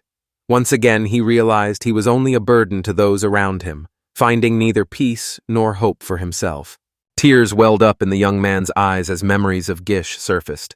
This unexpected wave of emotion caught the protagonist off guard. Holding the book tightly against his chest, Naya struggled to hold back his tears. He explained that his mother had given him this book, making it far more precious to him than just a collection of pages and words. The hero turned and looked at the boy, silently searching his face for answers. At last, the boy confessed. He had never had any money. The simple honesty in his voice carried a quiet pain. As their conversation unfolded, Fleur suddenly turned to Nia's mother and asked if she truly saw Nia as a princess. His curiosity mingled with a touch of confusion, revealing a genuine desire to understand her perspective. In that instant, clarity washed over the hero, as if an unseen truth finally revealed itself. Surprise mingled with worry across his face. At that moment, the boy bowed his head, tears streaming down his face as he clutched the book tightly to his chest. Bitterness and despair took hold of his heart. The boy shared that he and his mother lived on the outskirts of the Blue Sapphire Kingdom. Their home was modest, free from any unnecessary luxury. His mother toiled as a dancer, drawing upon every ounce of strength to support herself and her son. The work demanded sacrifice, yet for them, it was the only way to endure. The pole dance in front of a crowd of drunken men came to an abrupt halt when, from behind, her son appeared. His sudden arrival stirred a wave of anxiety and unease within her. Approaching him with a stern expression, she firmly reminded him that leaving the house without permission was not allowed. Realizing his mistake, the boy offered a quiet apology. Her hand flew to her mouth as she struggled to hide her nervousness. The boy let out a frightened cry, bewildered by her strange behavior. Her hand glided gently across his cheek as she murmured soothing words, assuring him there was no need to worry and softly urging him to return home. Despite her illness, a gentle smile never left her face, and she refused to show even a hint of weakness. The boy recognized her daily struggle, understanding that his mother endured pain each day for his sake. Driven by love for her son, she made that sacrifice, while he struggled with the knowledge that he could never truly repay her. The weight of this realization filled his heart with sorrow. The boy sat beside his mother's grave, unable to hold back the flood of bitter tears. Overwhelmed by emotion, tears streamed down his cheeks as he called out for his mother, his voice filled with pain and despair. Suddenly, a man wearing a crown appeared at his side, as if he had stepped out from another world entirely. His arrival carried an air of mystery and surprise. The man instructed the boy to follow him and told him that from now on, he would live with Gish. This moment marked the beginning of an entirely new chapter in the boy's life. Angry voices erupted, condemning the man for his decision, certain that this boy would tarnish the honor of the royal family. The hero declared his intent to rid himself of this filth as quickly as possible. His voice carried a steely resolve, edged with menace. The boy listened in silence as the adults discussed his mother, a deep sense of helplessness and loneliness echoing through their words. The weight of confusion and fear pressed tightly on his small heart. Conversations buzzed with reassurances that everything was under control, yet the boy remained quiet, a shadow of sorrow crossing his face. Doubt and anxiety coiled within him, never easing their grip. In the midst of it all, he longed to find something solid to hold on to in this uncertain world. Lost in thought, he admitted that if he had never been born, none of these problems would exist. His confession carried echoes of pain and guilt, as if he believed himself to be the cause of every misfortune. Those words slipped out like a silent cry from deep within his soul. Memories of the past swept over him, stirring old wounds that still ached deep within his heart. Thoughts churned restlessly in his mind, shrouding it in a veil of darkness and despair. The boy held a quiet conviction that the world would be a better place if he had never existed. His mother, freed from the burdens he believed he brought, would not have needed to work so hard or endure so much hardship for his sake. That thought settled within him, heavy and unyielding, pressing on his heart like an immovable stone. Tears streamed down his face as the weight of blame pressed heavily upon him, convincing him that his very existence was a mistake. Each tear revealed the depth of his inner turmoil and the hopelessness that consumed him. Without warning, Fleur gently tapped him on the head and joked that the story had dragged on far too long and grown far too somber. The gesture came as a surprise, but Fleur's voice carried a genuine concern, determined to lift the boy's spirits and steer him away from his sadness. Surprise flickered across the boy's face as he asked why he had been struck. The hero replied with quiet resolve, explaining that he wanted to keep the boy from falling into despair and losing faith. His words seemed like an earnest attempt to rekindle hope and ignite a spark of light within him. The remark that Rachel and Kaguya never saw him as a bad person brought a small sense of relief. A faint spark of self-belief flickered within, reassuring him that he could be accepted just as he was. At first, Nia struggled to believe it, but soon he listened closely, noticing a new sense of hope taking root in his heart. For the first time in a long while, he realized he was truly being heard and understood. With a gentle smile, the hero confided that in this second life, he was determined to live without regrets. This resolve became his guiding hope and purpose. He spoke about the importance of cherishing every moment and moving boldly toward the future. Lost in thought, he pondered how some people spend their lives glancing back at fear and danger, while others press forward with determination, guided by dreams and desires. This idea filled him with the resolve to act bravely. The boy listened intently, tiny tears shimmering at the corners of his eyes. Captivated by the tale, his spirit seemed to open itself to transformation, and a quiet hope began to blossom in his heart. Fleur observed that there was something remarkable about a young moon just beginning its journey across the sky, its future hidden in mystery. That uncertainty inspired a deeper appreciation for each passing moment, encouraging the choice to live fully in the present. He mentioned that their journey had begun entirely by chance, yet now he felt grateful for it. After all, life is full of unexpected twists. The hero observes that people's thoughts and beliefs are in a constant state of flux. Nothing remains final or unchanging. The boy buried his face in his sleeve and quietly wept. Meanwhile, the hero simply remarked that such is the way of life, yet he still offered words of comfort, doing his best to support his friend through this difficult moment. The boy turned to Fleur, his eyes brimming with tears, revealing a gaze filled with despair and fear. A sudden cry shattered the silence, prompting the hero to whip around in the direction of the sound. Nearby, something unusual was unfolding, immediately drawing his full attention. At that very moment, Shiranam and Rakuta rushed over, their arrival bringing a wave of relief and happiness to the group. The sharpshooter hurried toward the master, and the two embraced tightly. Their reunion overflowed with genuine happiness. The bond they shared was warm and true, a testament to their enduring friendship. The dog barked cheerfully, while the boy wrapped his arms around her in a warm embrace and murmured his thanks. A sense of joy and calmness gently settled in his heart. Grasping the leash, he prepared to move forward. The boys joined forces to search for the girls, determined to find a way out of the dense jungle together. The thought of his own inner weakness surfaced as he compared himself to Flyer. A newfound respect stirred within him, along with an honest longing to grow stronger. Watching Fleur's back, Nier resolved to become as strong and self-assured as him. His dream blazed even brighter within him. Determination filled his mind as he resolved to live his life with dignity and courage. A newfound strength ignited within his heart. As they traveled along, someone unexpectedly emerged from behind and set foot on the path. A group of masked figures emerged, each brandishing a spear, their numbers considerable. Their sudden arrival cast a tense, uneasy mood over the surroundings. Meanwhile, the heroine battled fiercely against the monster. Every assault was met with unwavering resistance, leaving her opponent with no opening to advance. Determination and fury blazed in her eyes. Rage surged within as he darted and weaved to evade his opponent's attacks. Every motion became a precise and rapid step in a wild dance on the edge between life and death. The moment she finished performing one of her techniques, a wave of dizziness swept over her. Her strength slipped away for an instant, leaving a fragile weakness flooding through her entire body. Rachel's voice rang out in a sharp and desperate cry as she demanded to know if the heroine truly intended to finish her off.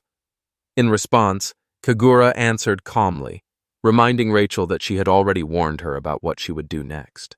With a hint of annoyance in her voice, Rachel remarked that Kaguya and Flora seemed like two sides of the same coin, their similarities unmistakable. Rachel cast a sorrowful glance at her companion, her mind tangled with thoughts about everything unfolding around them. An uneasy mix of anxiety and doubt weighed heavily on her heart. The main heroine suggested taking a look around to uncover what was truly happening here. Necessity drove this decision, as grasping the overall situation would have been impossible otherwise. Rachel admitted that waves of panic often swept over her, leaving her feeling as if she were losing her grip on reality. The sorrow and desperation in her voice revealed the depth of her inner turmoil. As she wiped away her tears, familiar traits of Fleur appeared in the boy's face, offering her a sense of comfort and faith in them both.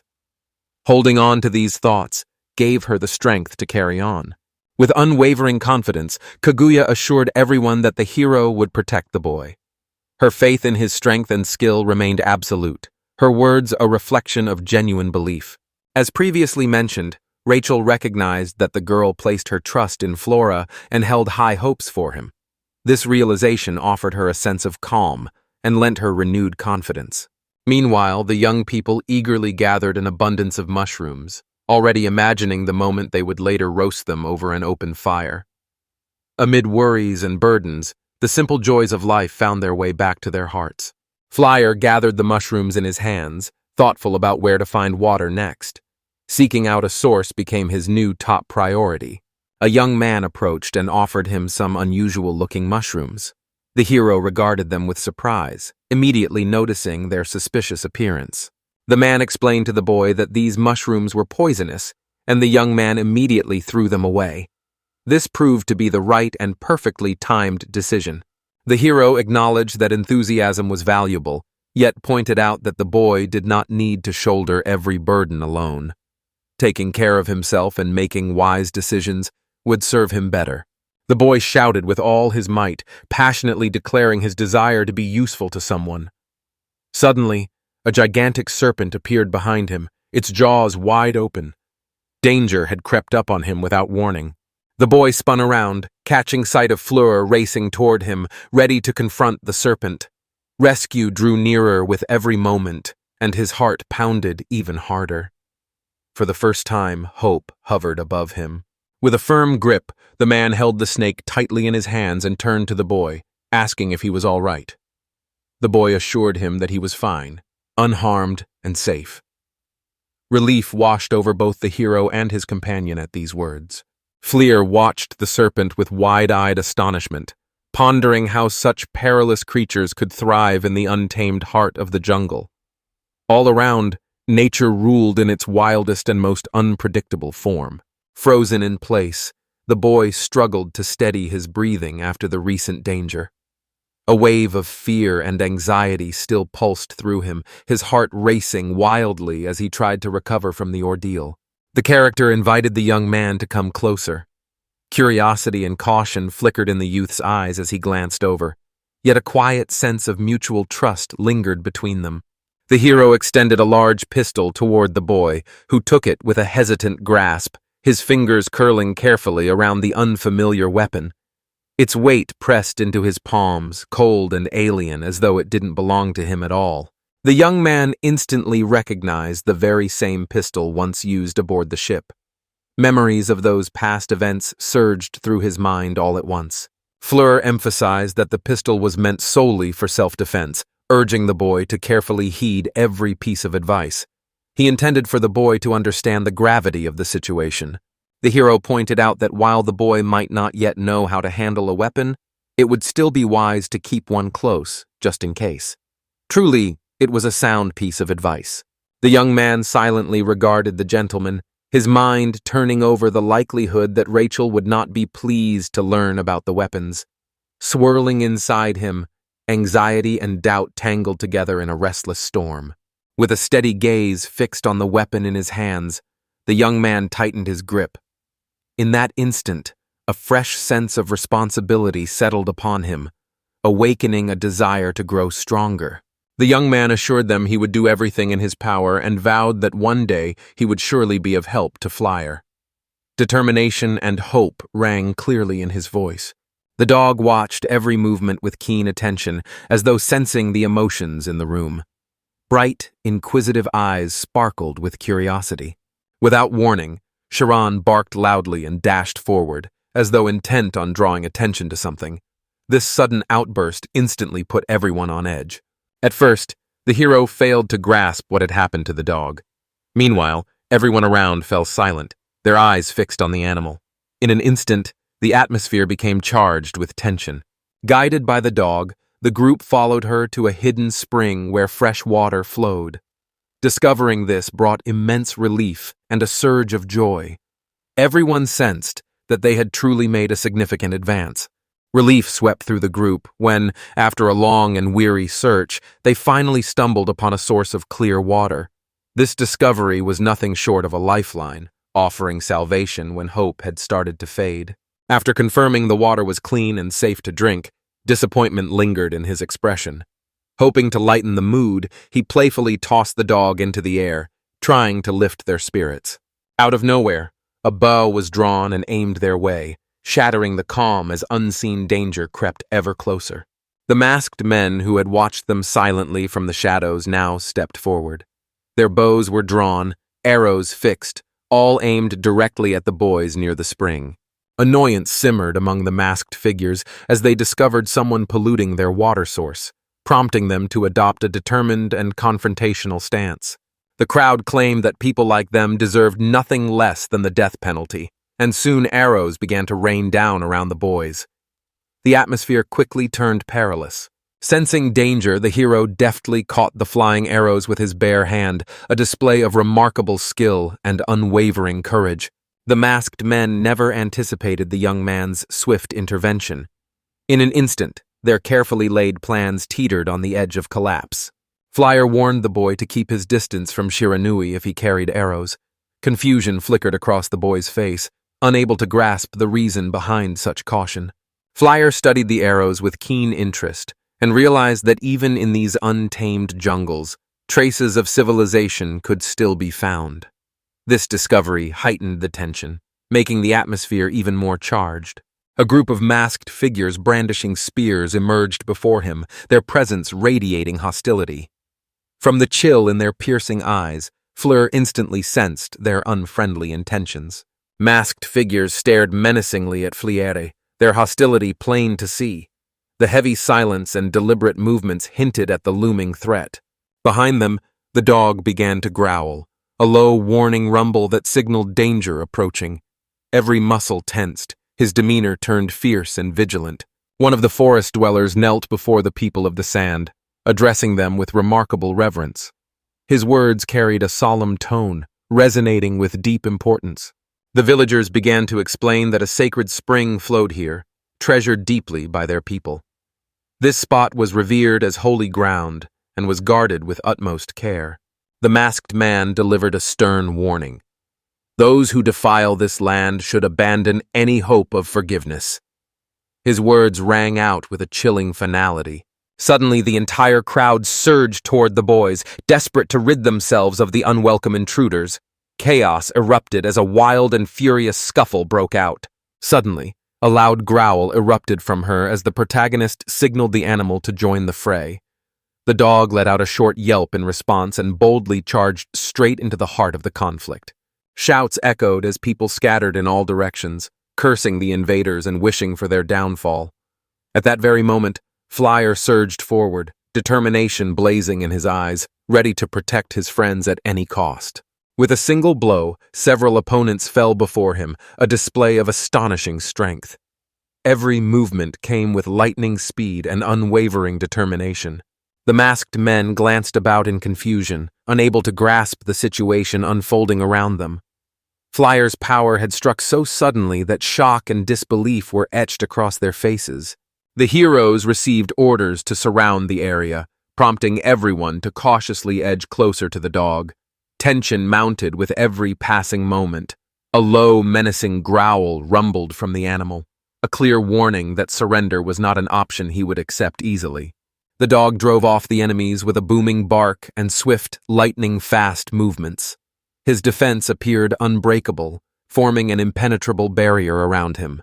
The crowd watched in astonishment as the dog suddenly began to glow with a brilliant light. This unexpected spectacle left everyone utterly stunned.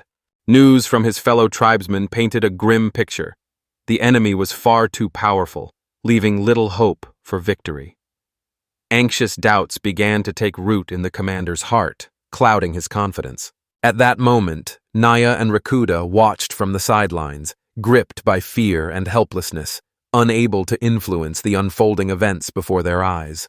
Surrounded by men gripping shields and spears, the boy's trembling hands reached for the familiar pistol.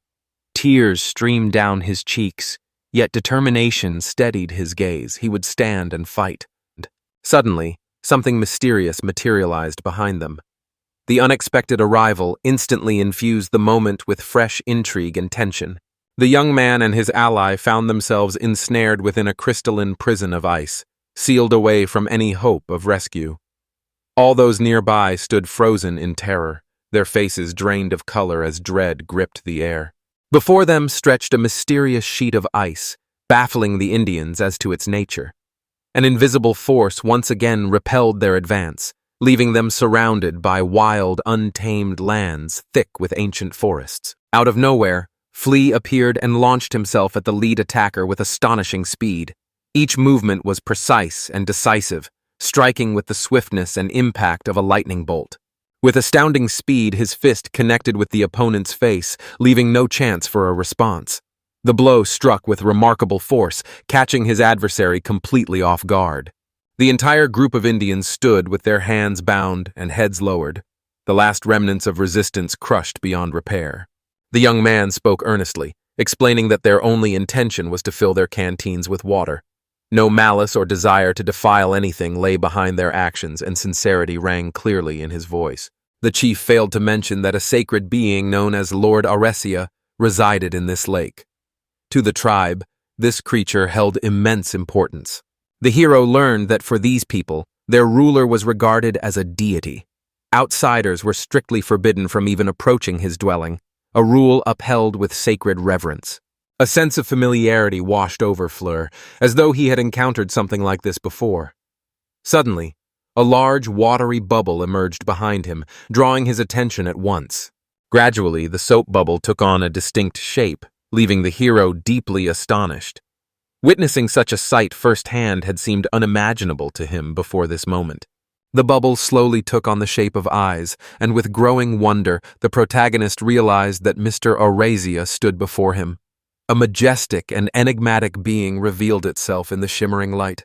Tears welled up in the eyes of every tribe member as they pleaded with their master for forgiveness. Regret and submission took hold in their hearts. The Lord appeared in his true, immense form, radiating an overwhelming sense of majesty and power. His grandeur seemed to eclipse everything around him. Flyer's gaze remained transfixed, captivated by the creature's almost divine presence, a stark contrast to any ordinary magical beast. Thoughts swirled through his mind as he pondered the true nature of Lord Alrisha. Towering above the boys, the gentleman's imposing height commanded both admiration and respect. His presence seemed to fill the entire space, radiating power and grandeur. Sweeping his enormous eyes over the gathering, he inspired the crowd to bow their heads in instant reverence. Meanwhile, the heroes glanced around in confusion, unable to grasp the meaning of the scene unfolding before them. Fleer realized that if the beast decided to fight, nothing would be able to stop it. In a firm, unwavering tone, he commanded the dog to stay put and await further instructions. Not a hint of hesitation colored his voice. With unwavering confidence, the young man promised to handle everything swiftly, while the dog sat quietly off to the side, watching every movement carefully, prepared for whatever might unfold. Without warning, the dog lunged straight at the majestic beast, leaving Fleer no time to react to this sudden outburst. Tension immediately filled the air. The hero raised his voice and called out to the dog, but the little creature remained rooted to the spot, eyes locked on the gigantic monster, as if trying to fathom its intentions. Suddenly, a sharp howl tore from him, leaving the boys bewildered and unsure of what had possessed him to act that way. The tribe cast disapproving glances at the dog, convinced that its behavior was foolish. How could it act that way before a sacred being? Confusion spread through the people as they failed to grasp why the animal behaved in such a manner.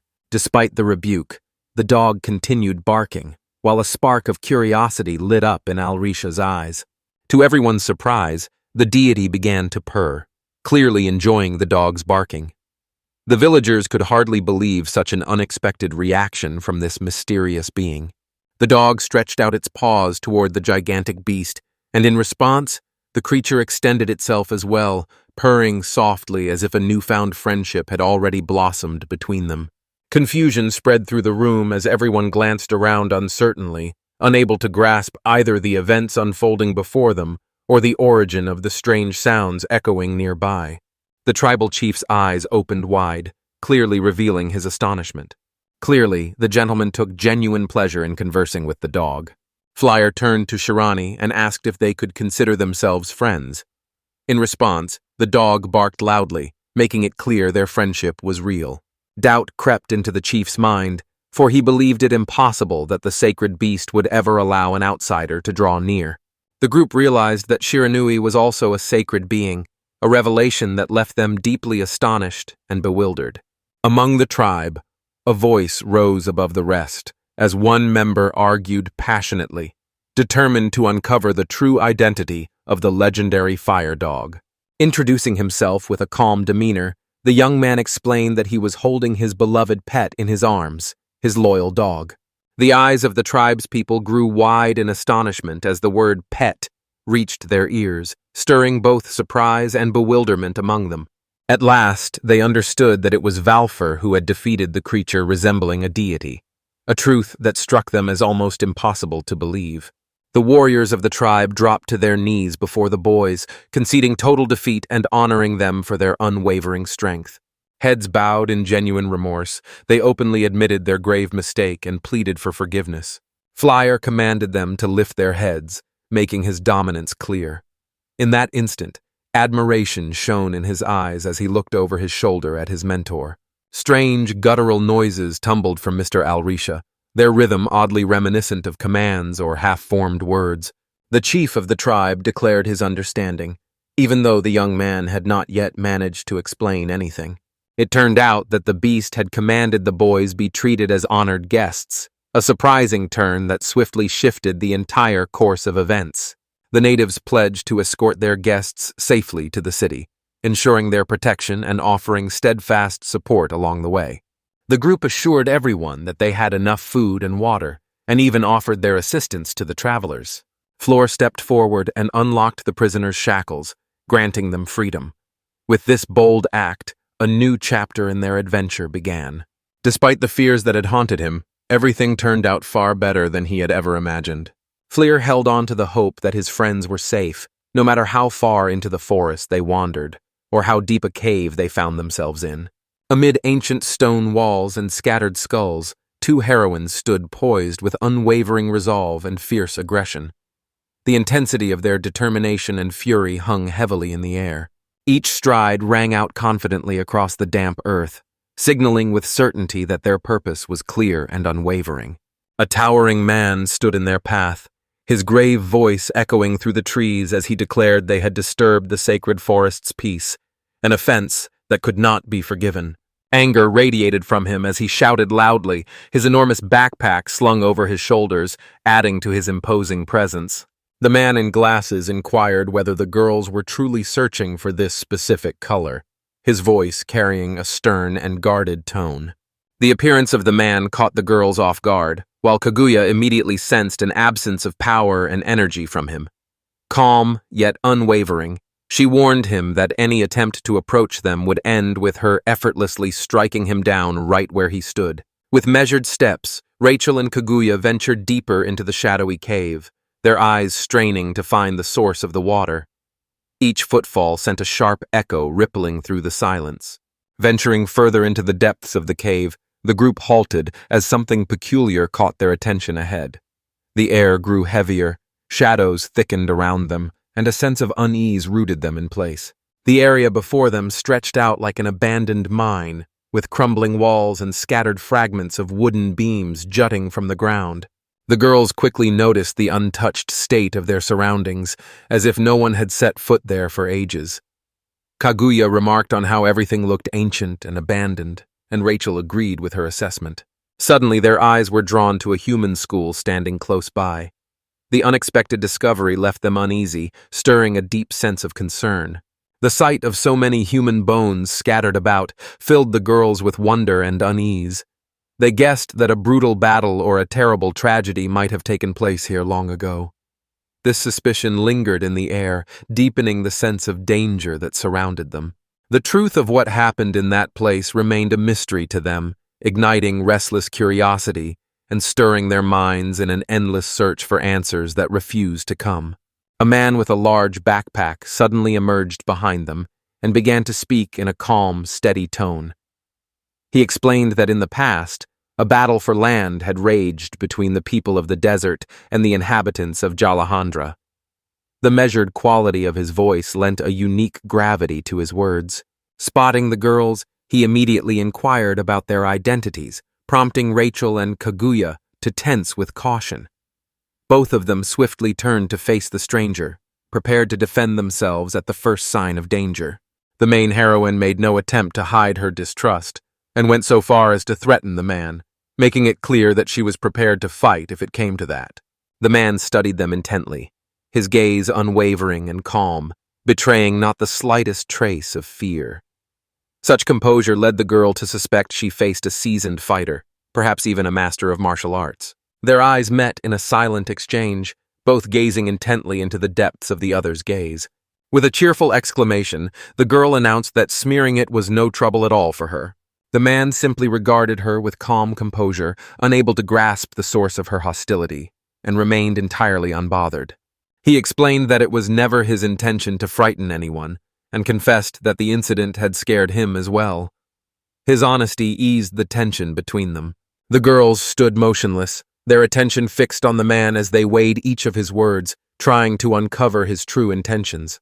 Introducing himself as Kakuma, the man revealed his life's work as an archaeologist deeply absorbed in unraveling the mysteries of these long-abandoned mines and their enigmatic past. At first, the girls couldn't quite grasp what the stranger had said, casting wary glances his way, their faces marked by a clear mistrust. With a gentle apology, Kokuma offered them a bottle of water, hoping to show goodwill and lend a helping hand. The girls exchanged wary glances at the offered bottle of water, hesitant to accept it from the man. He explained that if the local tribes discovered he was a sandman, they would show no mercy and eliminate him without hesitation. In this way, he made clear just how perilous his mission truly was. Perched on a stone ledge, the girl held her breath and listened intently as the archaeologist recounted tales filled with mysterious details and captivating secrets. He spoke of the rise of a new country, emphasizing the importance of studying its culture and striving to understand all its unique characteristics. His voice brimmed with genuine passion for his craft as he spoke eagerly about the excavations and the recent discoveries that fueled his enthusiasm. Kokuma confessed that unraveling the mysteries of the past and uncovering people's stories inspired him the most, fueling his passion for research.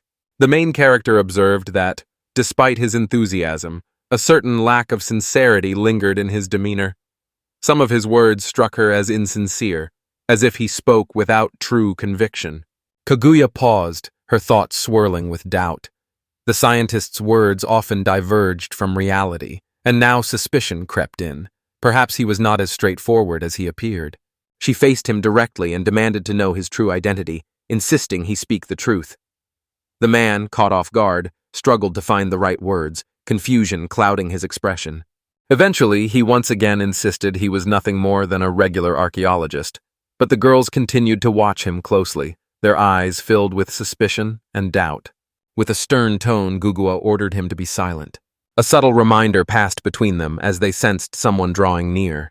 Before long, a tall and regal young woman appeared, escorted by a troop of knights. Her arrival stirred genuine astonishment among the girls, mixed with a touch of unease. The knights insisted that no locals remained in these lands, yet assured that resources were plentiful enough for everyone. The heroine replied that the knights ought to make every effort to please Lord Kagarebi himself. While everyone else dug into the earth, 3 figures remained above, quietly watching and asserting their dominance over the rest through sheer presence. The archaeologist suggested that this was the royal army of Red Reuben, arriving to take control of the mines and transport the treasures away. According to his account, a fierce struggle for the throne was underway between 2 heirs in the kingdom, which explained both the tense atmosphere and the heavy military presence. The girls wondered aloud if he could truly protect them, given his claim to be an archaeologist, but the man simply advised them to run and not to count on him for help. The hero warned that Kagarebi's right hand was a young woman cold and merciless, whose loyalty to her master would endure until the very end. Driven by unwavering determination to fulfill her mission, she demanded an extra measure of caution from anyone who dealt with her. Kaguya made a bold suggestion, inviting the other to test their strength against her in a duel if they truly believed in their own power. The archaeologist argued that no one had yet managed to unravel Martula's power, and expressed doubt that Kaguya could ever hope to match it. In that instant, Kaguya spun around, fury blazing in her eyes, and demanded in a sharp tone what he had just said. Clenching her fists, she declared with unwavering resolve that she would put an end to this girl, her seriousness and determination shining through every word. Kaguya charged at the knights, slamming her fist into the ground with such force that the earth beneath her seemed to quake. Determination and wild fury burned in her eyes, a clear sign that retreat was not an option she would consider. The sudden turn of events unsettled one of the knights, while Martula appeared remarkably composed, as if victory had already been assured in her mind. Her face remained completely expressionless. The knights raised their voices, alerting their comrades to the approaching threat and urgently trying to regroup into a unified defensive formation after the heroine's bold assault. Tension and fear echoed in their calls. An open, audacious smile lit up the girl's face, radiating confidence and defiance. Her gaze met her opponent's eyes directly, not betraying a hint of fear. With a confident and almost disdainful glance, Kaguya fixed her eyes on the girl named Martula, her every word laced with an unmistakable desire for battle. She stated that if the protagonist truly believed herself to be strong, she should challenge her to a decisive duel. Her gaze remained cold, revealing not a trace of interest or concern. Nearby, a group of boys hiding in the shadows started an animated discussion about the heroine's antics, each eager to share his own take on her behavior. The archaeologist cautioned that this was the perfect moment to slip away, as remaining any longer carried far too much risk. For those wishing to avoid disaster, disappearing right now was the wisest choice. Rachel admitted that, despite Kaguya's missteps, she still considered her a friend and refused to abandon her in times of trouble. Meanwhile, Martula approached the girl, her tone tinged with mockery as she remarked how delicate she looked, resembling a fragile doll who hardly seemed capable of putting up any real resistance. Turning the hoop in her hands, she quietly admired the girl's beauty. Every detail, from the flowing hair and striking eyes to the graceful posture, drew a sly smile and another silent compliment. Those words and the man himself only fueled the heroine's resolve, inspiring her to gather her strength, grow more determined, and prove everyone wrong. Frozen in place, eyes locked on her opponent, she wore a sly smile, poised to spring forward and unleash her full strength at any moment. Without warning, she lunged forward, aiming to catch Martula off guard and break through her defenses. With effortless grace, she deflected the attack, confidently revealing the full extent of her mastery. Even as blood trickled from a fresh wound across her face, Kaguya pressed on in the battle, her determination unwavering. The young woman offered her thanks with a calm and composed voice, yet beneath her words, an unmistakable hint of something unspoken lingered. Barely injured, Kaguya wiped the blood from her cheek, determined not to betray any hint of pain or fatigue. Observing the battle alongside Rachel, the archaeologist noticed a sudden tension in the movements of their allies. Rachel caught this change immediately, and an uneasy feeling settled between them. Kaguya's exhaustion became increasingly evident, the fierce battle wearing her down from the very start. Every movement revealed just how challenging this fight had been for her. A sudden realization struck her, a shift in the tide. Her tried-and-true combat style, once anchored in masterful kicks, no longer delivered the victorious edge she relied on. At that moment, the girl turned toward the defeated one, her eyes gleaming with cunning and confidence, a silent message to all that she possessed an extraordinary strength and a rare, special gift. Cunning flickered in her eyes, fully aware that the real fear lay in losing her strength and falling unconscious. Exhaustion weighed heavily on her, sweat streaming down in torrents while blood traced slow paths across her skin. Despite this, she pressed on, refusing to surrender and continuing the fight. That week, she wondered aloud about what Martula had done to her. Martula only scoffed in response and kept up her relentless attacks. The heroine struck once more, sending the girl tumbling backward, yet even then she refused to give up ground. Despite her dwindling strength, Kaguya stubbornly defended herself against each attack, refusing to even consider surrender. Both the archaeologist and Rachel watched her with genuine concern, anxious about her chances of surviving on the battlefield. One day, the heroine suddenly cried out in confusion, unable to comprehend what her rival had done to her body, yet a deep sense of unease told her that something was wrong. Just then, Martula launched her attack, and Kaguya froze, an uneasy sensation creeping through her body as she realized something was terribly wrong. A sudden realization dawned on the girl. She could no longer comprehend what had happened to her, and her own body refused to obey her commands. The archaeologist and Rachel froze in shock as her piercing scream cut through the air. In that instant, the gravity of the situation became unmistakably clear to both of them. At that very moment, the knights caught sight of them and made the decision to arrest them. The victor smirked at her fallen opponent, satisfaction gleaming in her eyes as she saw the damage inflicted at last, and sensed the other's spirit had finally been broken. Reaching out, she offered her hand to Kaguya, helping her rise to her feet. The girl gently lifted her chin and promised to take care of her. Weakened to the point of exhaustion, she could not muster the strength to reply. Under a starlit sky, the villagers gathered around crackling fires, their silhouettes flickering as they burned offerings into the night.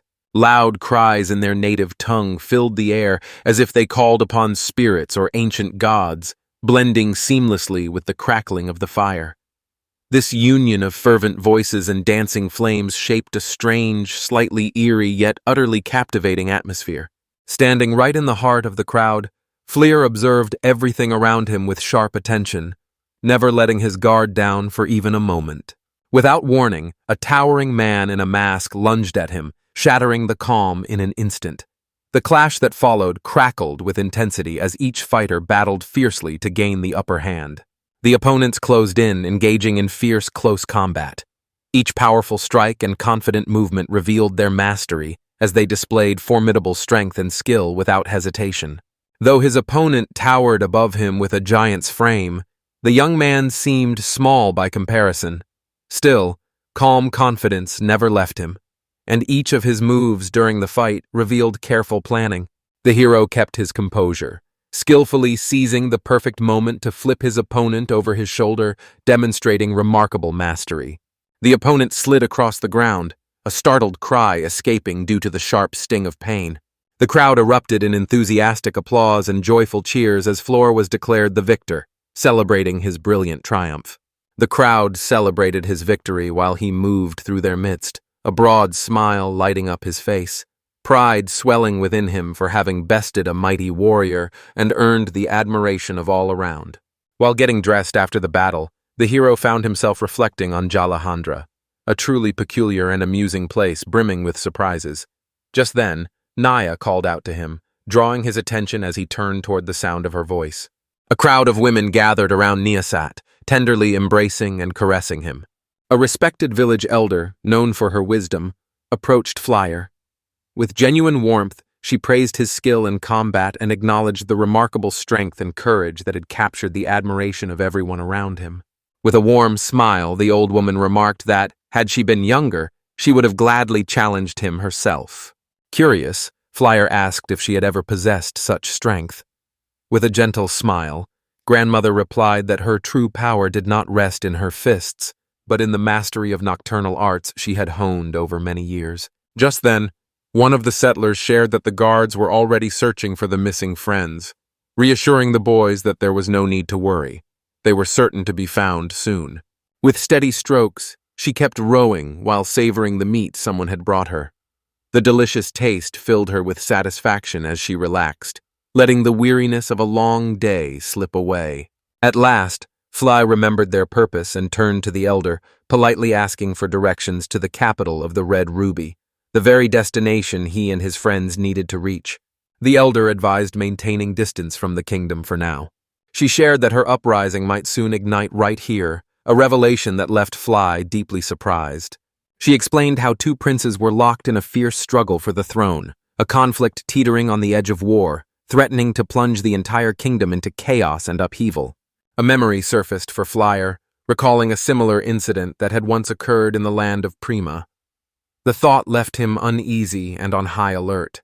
The conversation came to an abrupt halt as a group of wounded guards staggered into view, barely managing to stay on their feet and looking utterly exhausted.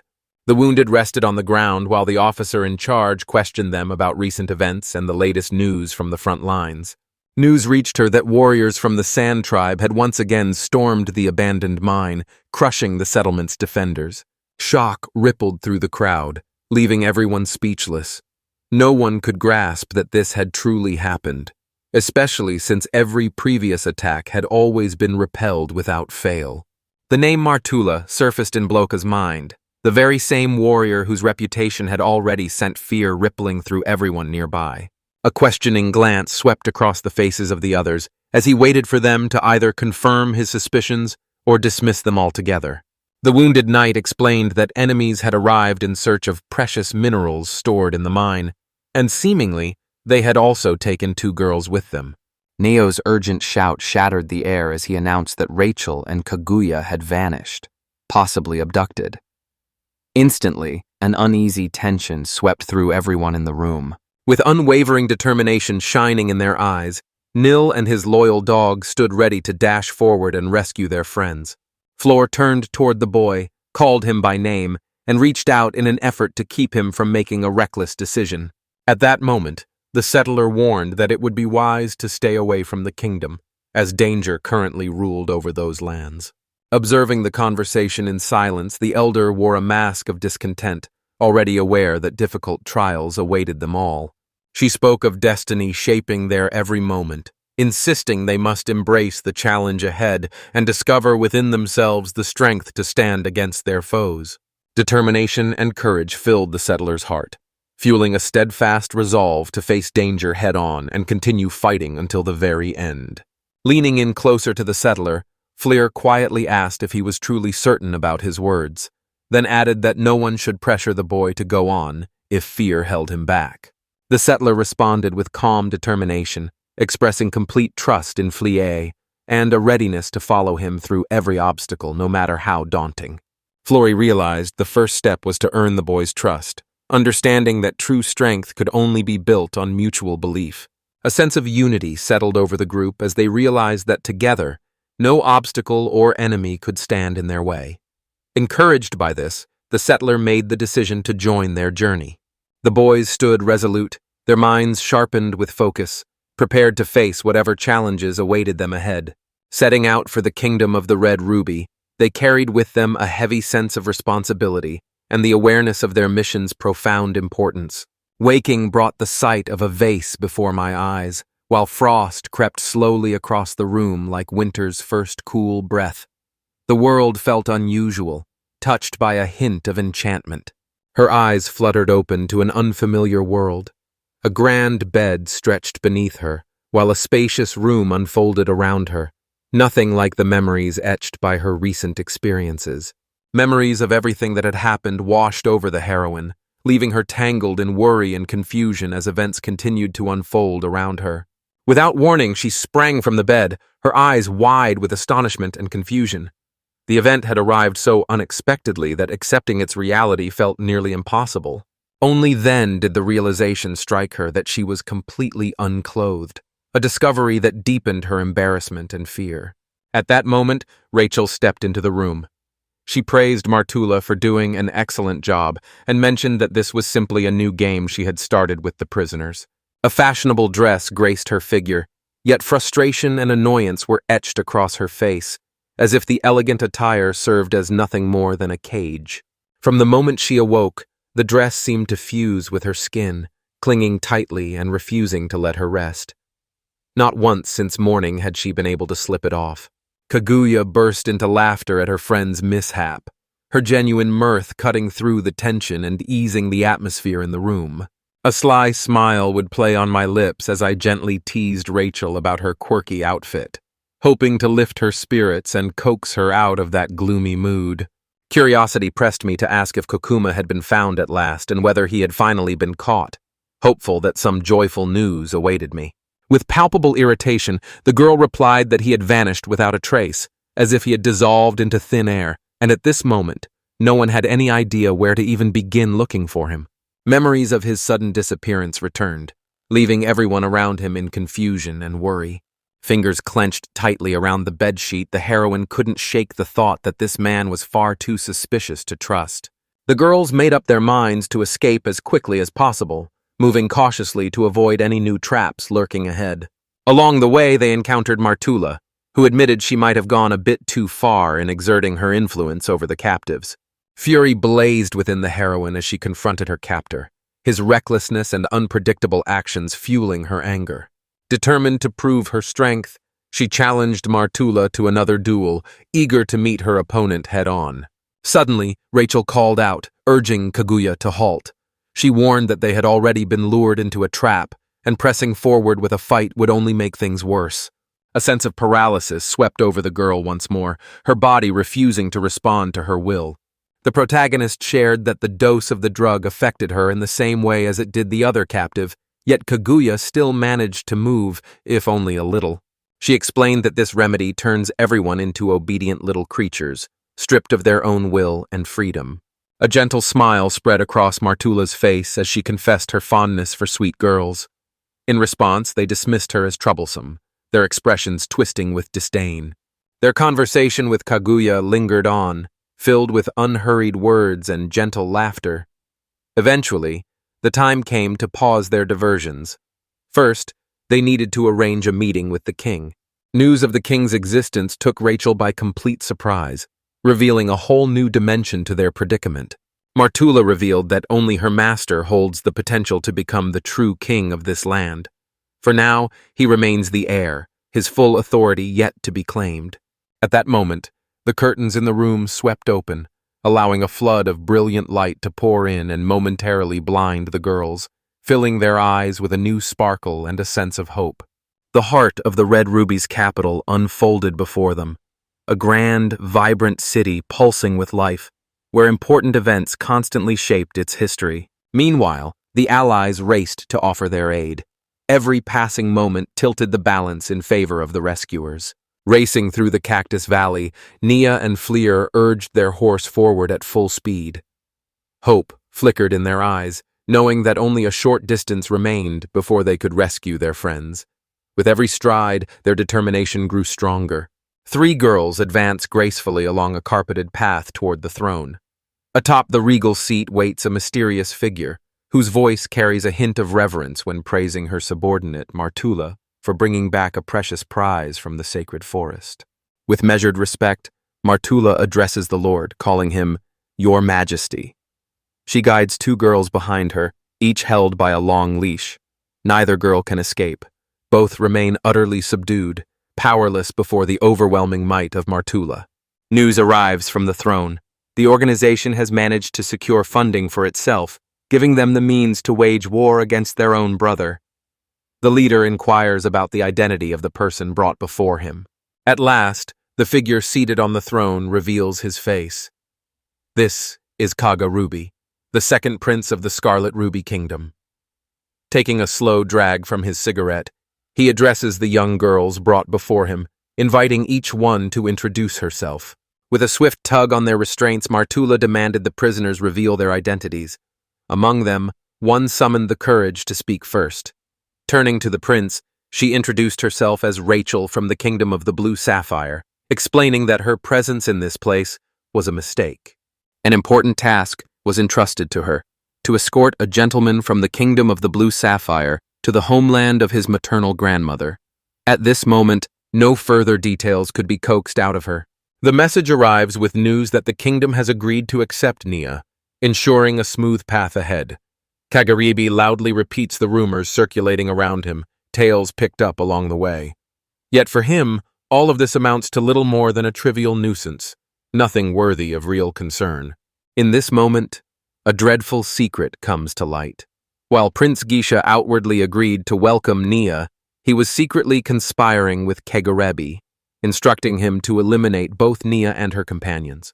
Rachel stands, stunned, her confusion spilling out in a rapid stream of questions.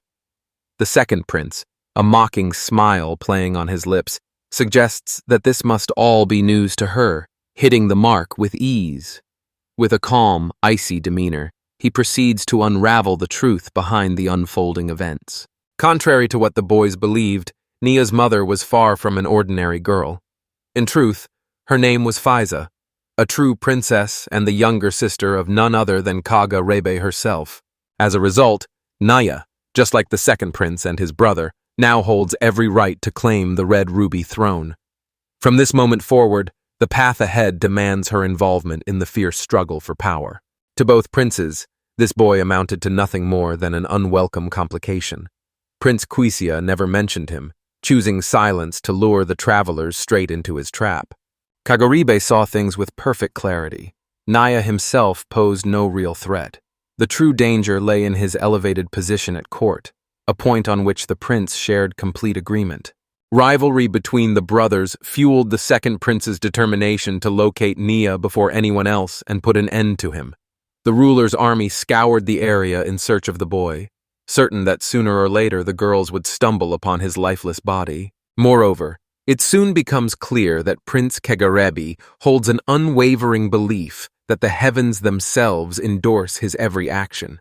At the very least, these are his own words, and he has reasons that support his conviction. The words strike both girls with such force that disbelief washes over their faces. Their astonishment runs so deep, neither can find their voice. Suddenly, 2 winged figures materialize and command Kagaribe to hurry, insisting the shaman be brought at once. Kagaribe bows his head in apology, promising to fulfill their demands as swiftly as possible. At first glance, these boys might appear to be ordinary children, yet they are none other than the esteemed apostles themselves. Bearing the names Mr. Metatron and Ms. Sandwafon, these angels exude an air of towering pride while watching the newcomers with a cold detachment. The girls can hardly believe what they see, real angels standing before them. One blurts out that they must be nothing more than scrawny chickens, but Martula quickly disagrees.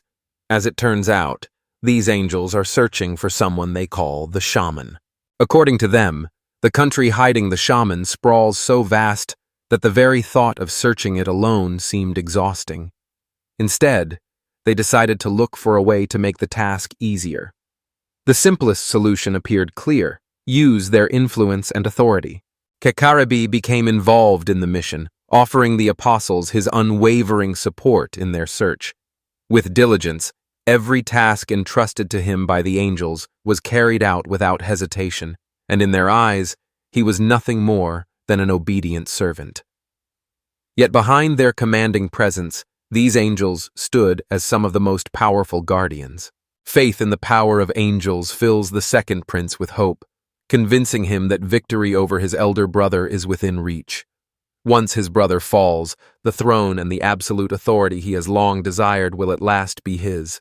A wave of sorrow washed over Rachel as she realized that both she and Nia now faced not only the army of an entire nation, but also its apostles.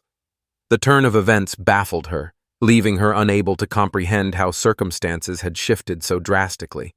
One truth settled in her mind: resisting such overwhelming force lay utterly beyond their reach. Even the apostles themselves pose a rare centennial threat. Wielding immense authority, influence, and a wealth of resources, they have now united to hunt down the young master, relentlessly pursuing the girls. Unaware of Princeki's misdeeds, she had unwittingly led the young gentleman to this place herself. In her thoughts, an apology to Nia took shape, mingling with a piercing sense of guilt. Suddenly, a second girl cuts into the conversation, her words sharp and unhesitating. With complete certainty, she declares that Hayarabu is simply foolish, prepared to give a thorough explanation for her viewpoint. Astonishment filled the crowd, leaving everyone at a loss for how to respond. Seizing the opportunity, Kagura stepped forward, her confidence shining as she addressed the captivated audience. With a tone edged in irony, the girl remarks that they are all fools, endlessly waiting for a savior or a stroke of luck from the heavens. Just a gathering of the hopelessly naive, unable to defeat a powerful enemy, no matter how many join forces. She then wonders aloud if anyone truly realizes who stands beside Nia at this very moment. Martula regained her senses, gripping her belt tightly as she ordered the captive to lie down. The woman didn't move a muscle, an unexpected show of defiance that caught Martula completely off guard. She claims to hold advice from the greatest martial arts master of all, herself. Anyone who underestimates her confidence and charisma is bound for real trouble. Beyond that, she remains certain that no one could hope to defeat him. Having known this boy personally and witnessed his actions many times, she understands his true capabilities and the remarkable strength he already possesses. At last, she urges Rachel to stand firm and not give up, even though the situation appears utterly hopeless.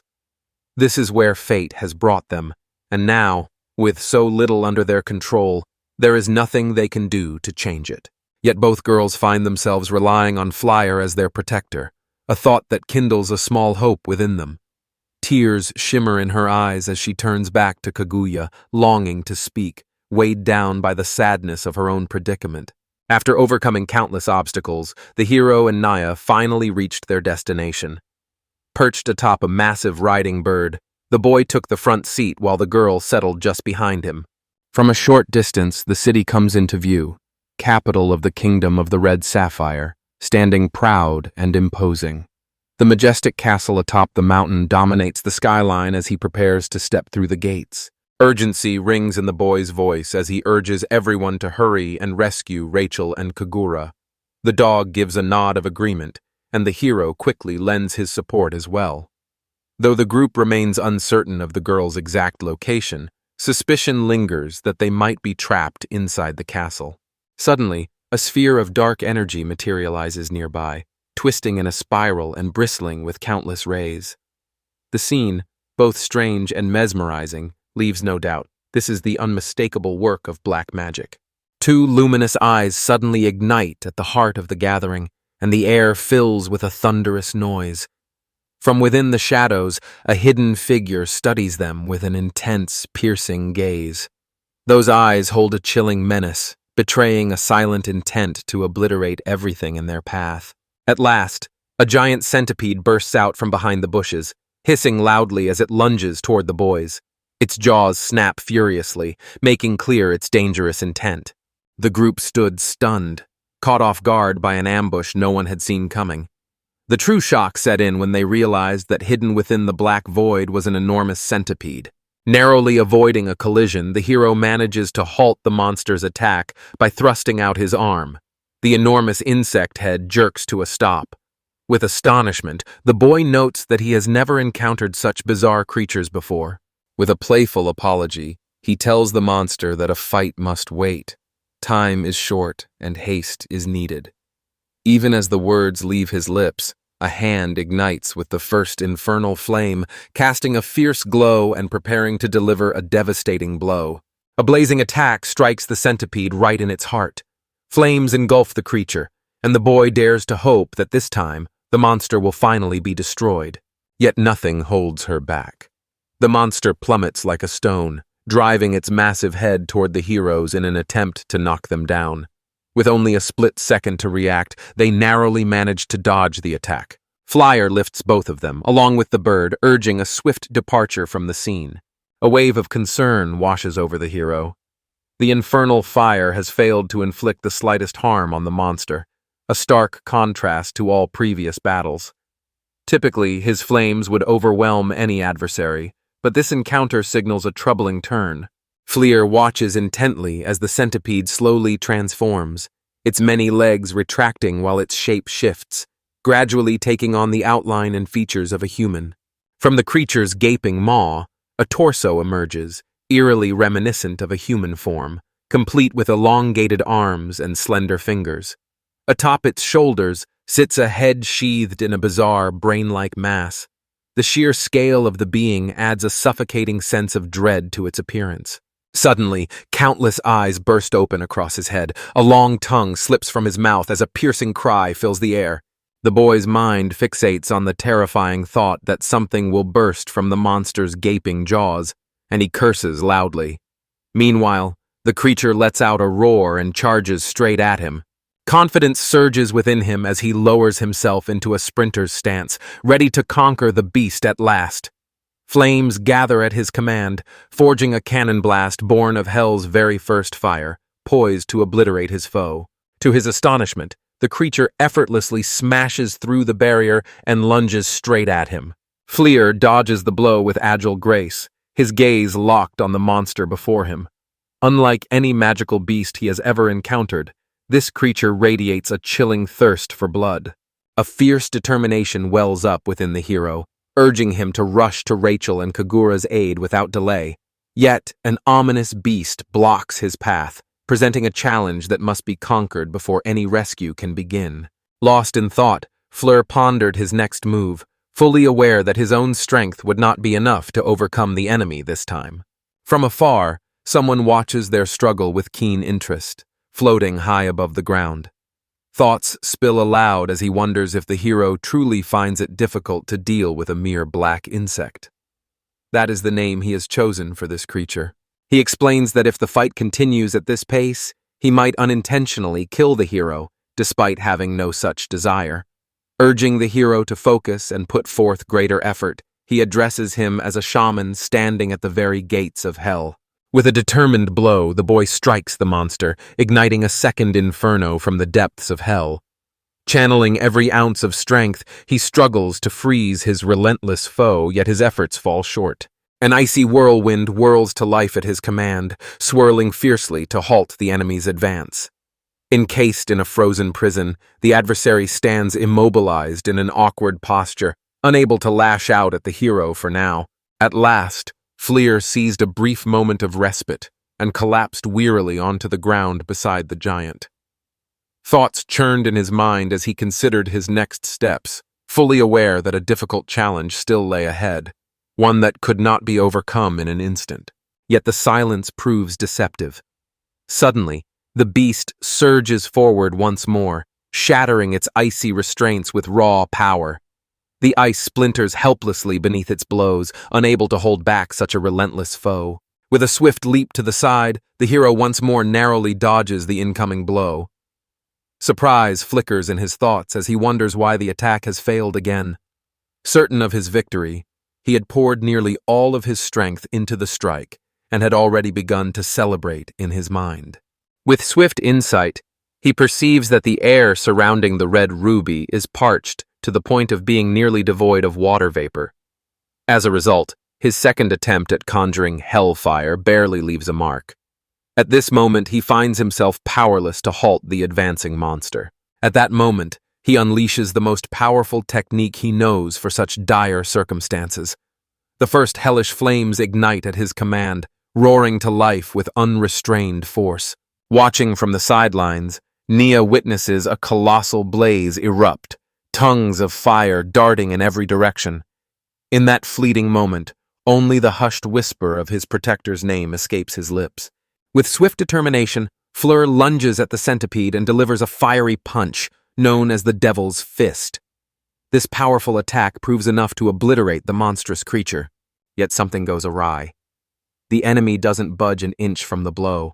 Instead, a massive hand sweeps in from the side, seizing the hero and pinning him firmly to the ground. The flames of flyers blazed with all their might, yet failed to inflict any harm on the creature. At last, the heroes witnessed this with their own eyes. A voice calls out to him, as if confirming something he already sensed. A rooster perches nearby, remarking that the hero's glow gives off only the faintest warmth.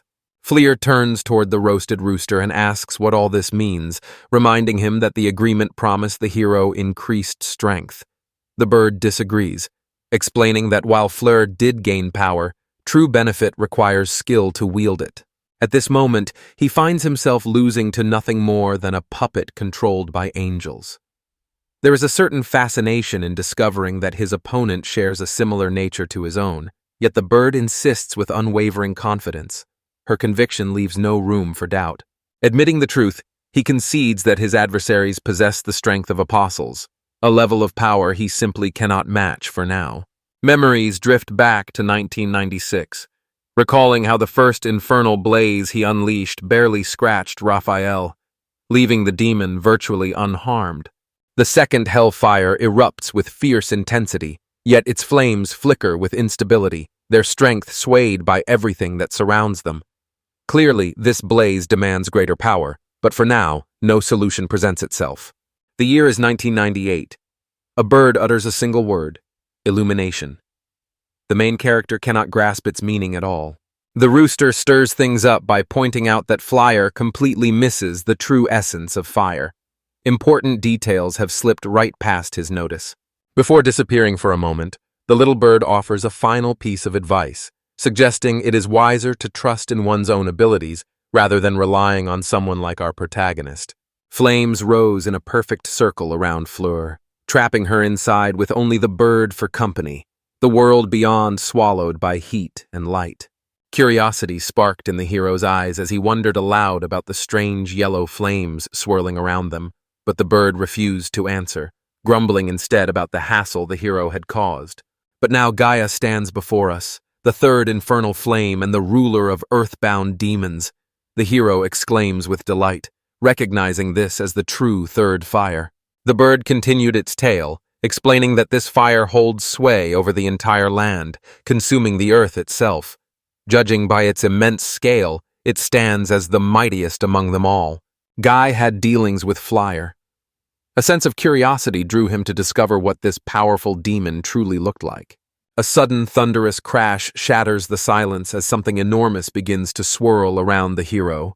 The year is 2007. There stands the master himself. A sudden, eerie scream cuts through the air, as though some invisible force is squeezing the life out of someone nearby. A shout rings out to Fleur, warning urgently to watch his step. Beneath the man's unwitting heel, a mole-like creature lets out a pained complaint, grumbling about the ache and muttering that it will soon be completely crushed right here. From the earth emerges a small creature named Gaia. Curiosity about the demon has drawn him here, and he offers his help. A quiet hope lingers in the air that mutual understanding will be reached. Flyer simply observes that his new partner is an exceptionally pleasant individual. Gaia shares her story, admitting that she has been watching the boy ever since he faced the fearsome demon Angelandara in battle. Flyer had watched as the hero went out of his way to avoid causing harm to anyone or anything, be it people or the natural world. This example shaped Flyer into someone exceptionally kind-hearted. As the demon continued telling his story, the boy gently stroked Gaia's fur. At last, the creature offers its flame to the boy. In a playful gesture, he squeezes its fluffy face, which annoys the creature. Irritated, it warns him not to do that again, prompting the boy to quickly apologize. Flames flicker to life as Gaia explains that the true nature of fire hinges on the strength of its bearer and their willingness to take lives without hesitation. A spirit's blessing for victory washed over the boy, pulling him back to his senses in the midst of chaos. Pinned to the ground beneath the massive claw of a centipede, he found himself staring up at the monster looming above. Its gaping jaws stretched wide, filling the air with hideous, guttural noises. The monster raises its massive paw, claws glinting menacingly, ready to strike. In that fleeting moment, the boy has just enough time to realize the danger he is truly in. The monster unleashes another roar and lunges forward, hunger burning in its eyes. Yet, before its claws can reach the boy, he shifts his stance with quick precision, and suddenly, flames erupt along his arm. The centipede senses the threat for only a fleeting moment. Yet even this brief resistance proved enough to halt the creature's assault for a moment, making it abruptly leap backward. A smirk played on the young man's lips as his opponent instinctively stepped back. There was no surprise in his gaze. After all, for someone like his adversary, the flames represented a mortal danger. The hero's left arm morphs into a blazing claw, each talon sharp and wreathed in fire. This is known as the third flame of the underworld, or the call of the earth. For the first time, the hero summons this power and admits his desire to test it on a monster. Strange visions continue to flicker through the young man's mind. With explosive force, he slams his fist into the ground, fiery flames erupting and engulfing his hand in a vivid blaze. Currents of energy surge toward the insect. It emits a joyful squeak, while the young man calmly explains that this is the so-called power of the earth being activated. With a surge of magical power, the hero summons a swirling vortex from the earth itself. The monster, caught in its relentless pull, thrashes in vain before being dragged down and engulfed by the spiraling ground. A plaintive cry escapes as it struggles to break free, yet the relentless pull of the terrible vortex drags it inexorably inward. The hero explains that the third hellfire grants control over the earth wherever its flames reach. However, this power comes with a drawback. The user must keep their hand pressed to the ground the entire time. A third jet of flame bursts forth, roaring a final farewell to the beast. Intense streams of flame carve a massive cube from the earth and, with a deep rumble, press it downward. The entire structure crashes onto the monster shackled in the pit below. This technique is known as earth pressure. With a triumphant shout, the young man crushes the monster beneath his massive cube of earth. The flames on his hand fade, and with a breath of relief, he announces that all tasks are finally handled. His thoughts linger on the unexpected nature of his recent opponent. Meanwhile, Nia races toward him on her scooter, closing the distance between them. Fleer assured everyone that he was all right, expressing his gratitude for their concern and repeating that he felt fine. Caution lingered in the air, though, as their friends remained prisoners and relaxation was far from an option. Although it had taken quite a while, everyone agreed that the most important thing now was to help Rachel and Kagura as quickly as possible. The scene shifts to the very heart of the kingdom, the royal palace. Behind imposing doors, the measured echo of footsteps fills the corridor. Exhausted, both girls lie sprawled across the floor. Anxiety fills their voices as they ask what fate awaits them next. In response, Martusia answers only with a chilling, sinister laugh. Once again, she insisted her only intention was to have some fun, just as she had promised before.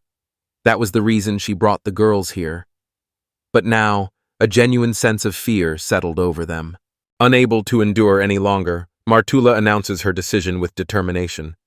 She decides the moment has come for everyone to witness the full force of her unique beauty. As memories of the duel replay in their minds, the Fire Masters cannot help but admire the young man. His every action leaves a lasting impression on them. Gaia nodded in agreement, recognizing the boy's remarkable talent. The rooster chimed in, mentioning he had never doubted him for a moment. Still, the boy faced a long road ahead and had much to learn before true strength would be his. At this pace, he would never manage. The spirits would need to take bolder steps to awaken his true power. Guia protests, insisting it's far too dangerous, warning that the boy could easily get burned. The fire of the coke ovens burned with a particular danger in this place. Yet hesitation was a luxury the bird could not afford. Action was demanded in this very moment. Confidence radiated from the bird, certain that the mole grasped every word. A realization settles within him. That boy faces formidable rivals, especially that angel. With the demon king residing within Flior, danger shadows him closely. Yet Gaia insists that now is not the right time to act. He urges the bird to place its trust in the boy. Suspended in mid-air, the angel watches the heroes speeding away toward the capital atop a colossal chick. He notes that the boy possesses decent strength, yet struggles just to handle a single dark insect. Moreover, his recent awakening of the third flame left the angel deeply unsettled. Realizing that Sandalphon and Metatron now find themselves at a disadvantage because of his reckless actions, the hero sets out for the capital. There, an unavoidable encounter with the apostles awaits him. With those words, the angel vanished, his presence replaced by a lingering promise that watching Flyer from now on would be truly captivating. Before departing, he called Flyer the last of the shamans. Meanwhile, the boys hurried toward their friends, driven by a sense of urgency. Meanwhile, in Martula's room far away in the capital, desperate cries slip through the closed door. Someone beyond pleads frantically for it all to end. An irresistibly enchanted girl clings tightly to Martula, unable to resist her charm. Meanwhile, Martula, delighted by the attention, busies herself dressing the girls in an array of outfits, thoroughly enjoying the scene. Witnessing this amusing display, the second girl can barely hold back a burst of laughter. In the midst of changing clothes, Rachel stands wearing an outfit that could have come straight from an adult magazine photo shoot. Frustration flashes across her face as she declares how humiliating this is. Nearby, Martula is already searching for the next costume, while Kugura watches the scene unfold with an amused smirk. Rachel asks her partner to take action, believing that Marcola isn't being overly cruel to the girl. Despite this, Rachel finds no reason to smile.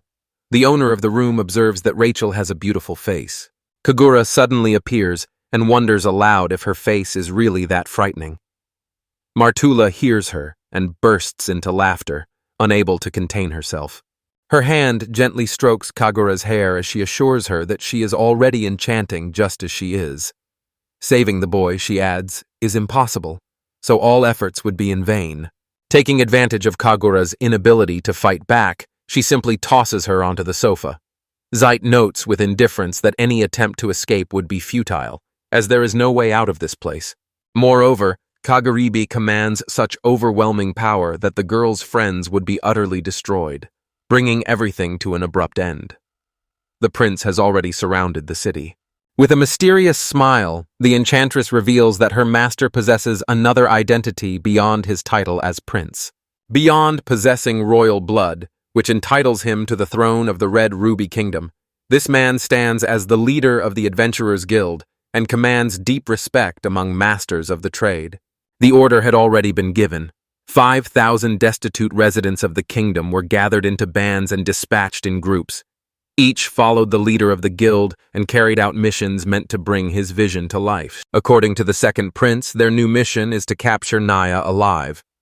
Kagorebi believes that with so many people assigned to the task, accomplishing it should be entirely possible and perhaps not even all that difficult.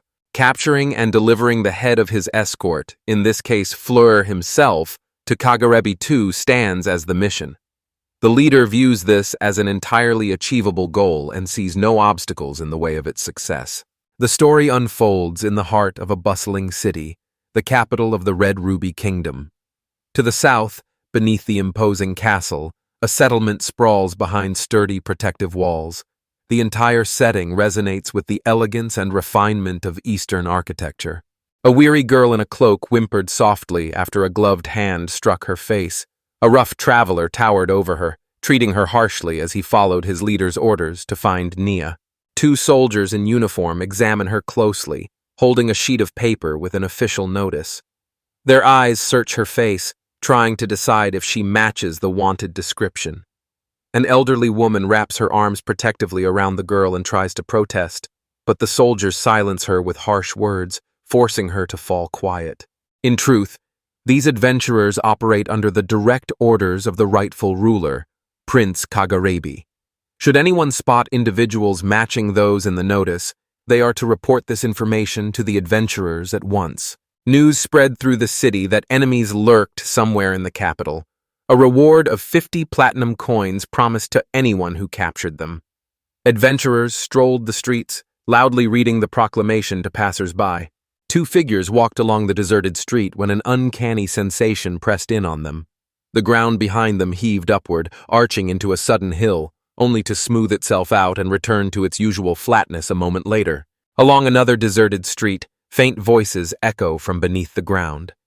The group remains certain that no one else is nearby. Without warning, the earth stirs, swelling into a massive mound as if some unknown presence is struggling to break free. Travelers unexpectedly emerge from an earthen mound, accompanied by a chicken perched like a skilled rider. Their sudden appearance startles a passing cat, but aside from the feline, no one else takes notice on the deserted street. An astonished Nier observes the third flame, admitting that it is nothing short of incredible. Never would he have imagined a hero capable of such a feat. Meanwhile, Fleur confides that moving underground proved far more uncomfortable than he had anticipated. He earnestly wishes that he will never have to use this ability again. His attention is immediately drawn to the wanted posters pinned across the walls. As the message sinks in, the realization comes sharply. Now everyone is searching for them. Nayu feels a rising anxiety, unable to understand how things escalated to the point where adventurers have joined the hunt. As their conversation unfolds, a colossal figure emerges behind them. Each thunderous step echoes with an ominous warning, signaling the approach of danger. A tall man with thick fur steps forward and asks what happened, wondering if the boys are lost. Startled by the unexpected concern, the boys glance back, worry flickering in their eyes. The man instantly recognizes that they are not from the Crimson Ruby Kingdom. Nia opens his mouth to speak, but the man swiftly extends his hand toward him and unexpectedly cuts him off. A steady hand comes to rest on his shoulder, accompanied by a calm explanation. Villains are searching for people like him, making this place far too dangerous to remain. A move to the northern city would serve them well, as that is the best place to search for a place to stay when looking for accommodation. The young man offered his gratitude to the stranger, who responded with a gentle, warm smile. Turning away, he calls out to the boys, urging them to stay alert as he leaves. Relief floods over Nia as she exhales quietly. She mentions that although the stranger may look intimidating, deep down, he has a kind heart. With those words, Nia finally addresses the silent fugitive. Silence lingers as he quietly follows, his gaze fixed on the back of the one leading the way. Emerging from the alley, he moves forward while the soldiers lower their heads in respectful acknowledgement as he passes by. 15 soldiers have gathered here, each one honoring the stranger known as Harry. Word has it they're looking for him, and it might be wise to avoid going outside, just to be safe. The man stands tall as Prince Del Zolan. He mentions hearing rumors about adventurers meticulously searching for something, which prompted him to check on his men. Upon inspection, he discovered that the soldiers had already dealt with several outcasts. Dalzaloon immediately offers his brother a word of admonition. A soldier wonders aloud if they should stop and search for the missing people, but receives a curt reply blaming the chaos on the angels, who force Kagurabi to carry out such orders. The soldier shakes his head at the suggestion, certain that no advantage can be gained from this situation. If the boys are found, the apostles may be lured to their side and become allies in the struggle for the throne. The prince calls him a fool, his voice sharp as he insists this argument is no trivial matter. Taken aback by such harsh words, the officer asks again, unable to hide the astonishment in his voice. Of course, dealing with angels is always a challenge. Their unpredictable nature means there's never any certainty they'll keep a promise. On top of that, getting involved with someone like this is clearly a terrible idea. With unwavering resolve, he declares that his entire focus is set on the war for the throne, determined not to let any outsiders interfere. The decisive battle with Kagarebi for the throne of the Crimson Ruby Kingdom lies ahead. News spreads among the soldiers that the fate of their homeland rests in their own hands.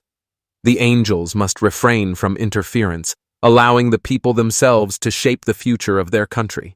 With these words, the prince concludes his speech, declaring that it is up to the people to decide.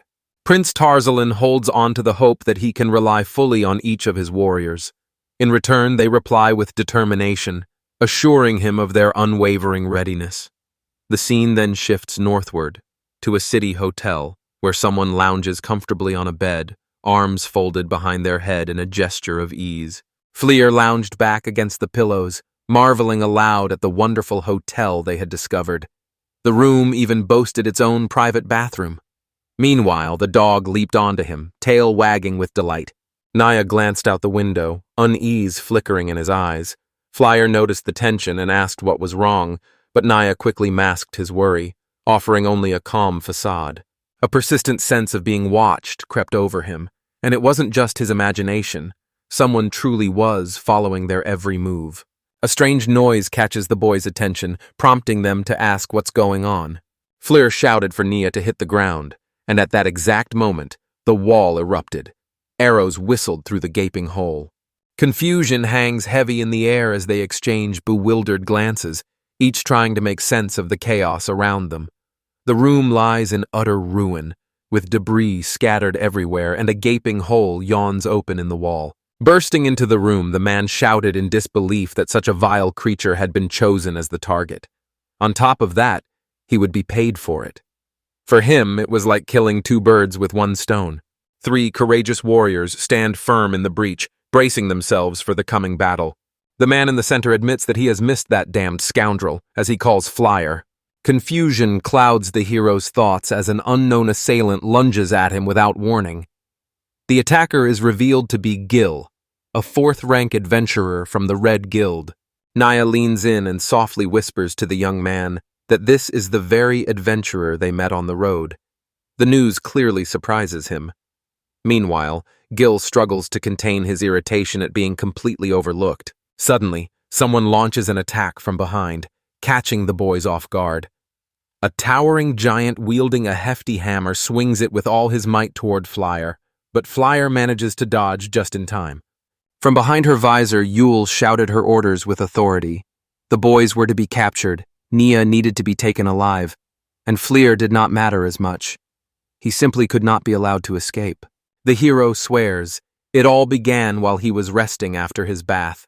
Quiet resolve fills him as he promises that these adventurers will pay for their actions. Nearby, a boy trailing behind the group tugs at Fleer's attention and asks him to look down. They vanish into a cloud of smoke, only to emerge outside surrounded by a restless crowd of adventurers, each one eager to draw blood. Shouts rise as people claim they have seen the hero together with the boy who has a bounty on his head. The bandits also claim that Gil's squad had tried to snatch their reward, the very same 50 platinum coins. A man stood on the rooftop surveying the gathered crowd below. Suddenly, Gil landed beside him and quietly remarked that there was no place left for them to run. Indeed, adventurers from every corner of the kingdom gathered here, their numbers swelling to over 5,000 bold souls. Adventurers of every stripe gathered here, ranging from eager newcomers to seasoned veterans. With a touch of irony, Hill asks whether the group truly grasps the peril they now face. Nia, on the other hand, gazes at him in genuine surprise, struggling to believe that they have actually drawn such intense attention. Flyer admits a longing for rest today, yet circumstances leave him no choice but to fight. Nai calls out, urging the hero to turn around. A group of enemies is already hurtling toward them, poised to deliver a devastating blow. The bandits peer down at the faint skirmish unfolding on the rooftop, uncertain whether a chance remains to intervene and seize something for themselves, or if their opportunity has slipped away and it is wiser to slip quietly into the shadows before everything concludes. Suddenly, the attackers crash to the ground, viciously beaten. The entire crowd stands frozen in utter shock. At that moment, Flyer delivers a finishing blow to Gil, whose armor shatters under the force of the relentless assault. Declaring the end of their brief respite, the hero steps forward with renewed determination. With a swift motion, he hurls Gil off the rooftop, sending him crashing down into the waiting crowd of thugs below. Whispers swept through the crowd as everyone wondered if this really was Gil. Battered and pale, he looked barely recognizable. At first, the hero hesitated, hoping to extract some information from him before making any move. In the end, however, the decision shifted. He chose to leave Gil alone, a choice that left everyone around utterly astonished. With a determined voice, the young man announces that everyone is simply getting in his way. Reaching the royal palace is his one goal, and he asks others to leave him undisturbed as he pursues this path. A stern warning escapes his lips, promising the bandits they will soon face the full force of his wrath. Within the kingdom of the Red Ruby, 4 individuals stand above all others. Known as the highest-ranking travelers, each one leads a distinguished guild. Among travelers, they are regarded as living legends. Their names are Millets, Gorgons, and Koguchi. At that moment, the hero strikes his opponent. The sheer force of his blow sends many people hurtling across the entire street. The legendary travelers, mentioned only moments ago, now lie directly before him. Unscathed, the hero calls forth his next opponent, having already defeated the last challenger. All around, the crowd buzzes with excitement as they watch the hero who just defeated 3 of the kingdom's 4 strongest warriors and bested more than 30 skilled fighters. The thought crosses their minds that the boy they once dismissed as an ordinary troublemaker might actually be something far more terrifying, having already witnessed his extraordinary strength. Exhausted and covered in bruises and scratches, the adventurers clutched their aching wounds, voicing their misery over just how badly they had suffered and how wretched they now felt. The heroes caution each other about Flyer's unusual techniques, urging everyone to stay alert. Meanwhile, the boy clinging to the hero's back remains perfectly safe, showing no signs of distress or danger. With an apologetic tone, the hero acknowledged the inconvenience and requested just a little more patience. As his companion drifted into thought, a sudden ambush erupted as a gang of bandits closed in on them. Thoughts drift through the boy's mind, assuring him that even if a horde of sinister figures were to appear, fear would not take hold of him. While Fleur unleashes a relentless storm of attacks upon their enemies, Nia comes to a realization. The safest place in the entire world is right behind a hero. At last, Fleur delivers the final blow. In that very moment, dozens of adventurers scatter in all directions. All those who survived emerge as the defeated. Watching the floor rise beneath them, they realize his strength far surpasses their own. Certain now that the task is utterly hopeless, they believe no one could complete it, not even for 50 platinum coins. Fleur asserts that the defeat of the bandits is unavoidable, declaring that it is time to put an end to this ordeal. Now the group's only goal is to reach the royal palace, while the hero assures the adventurers he won't interfere with them as long as they clear the path and don't get in his way. Suddenly, a distant figure unleashes a unique technique that strikes him unexpectedly. A surge of energy hurtles toward the hero, sending the bandits scattering in panic as they desperately try to avoid the impending blast. A narrow miss saves him from the blow, and surprise flickers across his face as he realizes someone here possesses the strength to command such formidable objects. The force of the blow splits the earth in 2, a deep fissure marking the impact. Amidst fallen and wounded adventurers, a stranger approaches, stepping over the casualties with purpose. Eyes fixed on the hero, the newcomer speaks in a calm, resolute voice, admitting that although a foreigner in these lands, never did he expect to cross swords with the hero himself. He speaks with conviction, certain that destiny itself binds them together, drawing them closer with every passing moment. Flyer grows uncertain, lost in the weight of his words. Both the hero and the boy instantly recognize the man before them. He is none other than the true leader of the Red Guild, a living legend ranked as the 4th most powerful. Known as both Mr. Muscle and the Desert Gravedigger, this formidable man boasts a bull tattoo and wields his rapier with unmatched skill in battle. He voices his hope that the hero will resist his power, despite Flare having no intention of giving in. Afterward, he asks Niar to step back a little. With a commanding voice, Desert Sting announces the start of the duel against the hero, warning everyone around not to interfere. His blade points unwaveringly at the boy, a clear challenge to face him in an honest contest. According to him, if any of the thugs dares to lay a finger on Naya, whom they have already singled out as their target, Sand Sting will personally wipe out everyone present. Fleer expresses regret that his friend has to go through all of this. In response, Zalo reassures him that there's no need to worry, and admits that he feels deeply grateful for everything Fleer has done for him.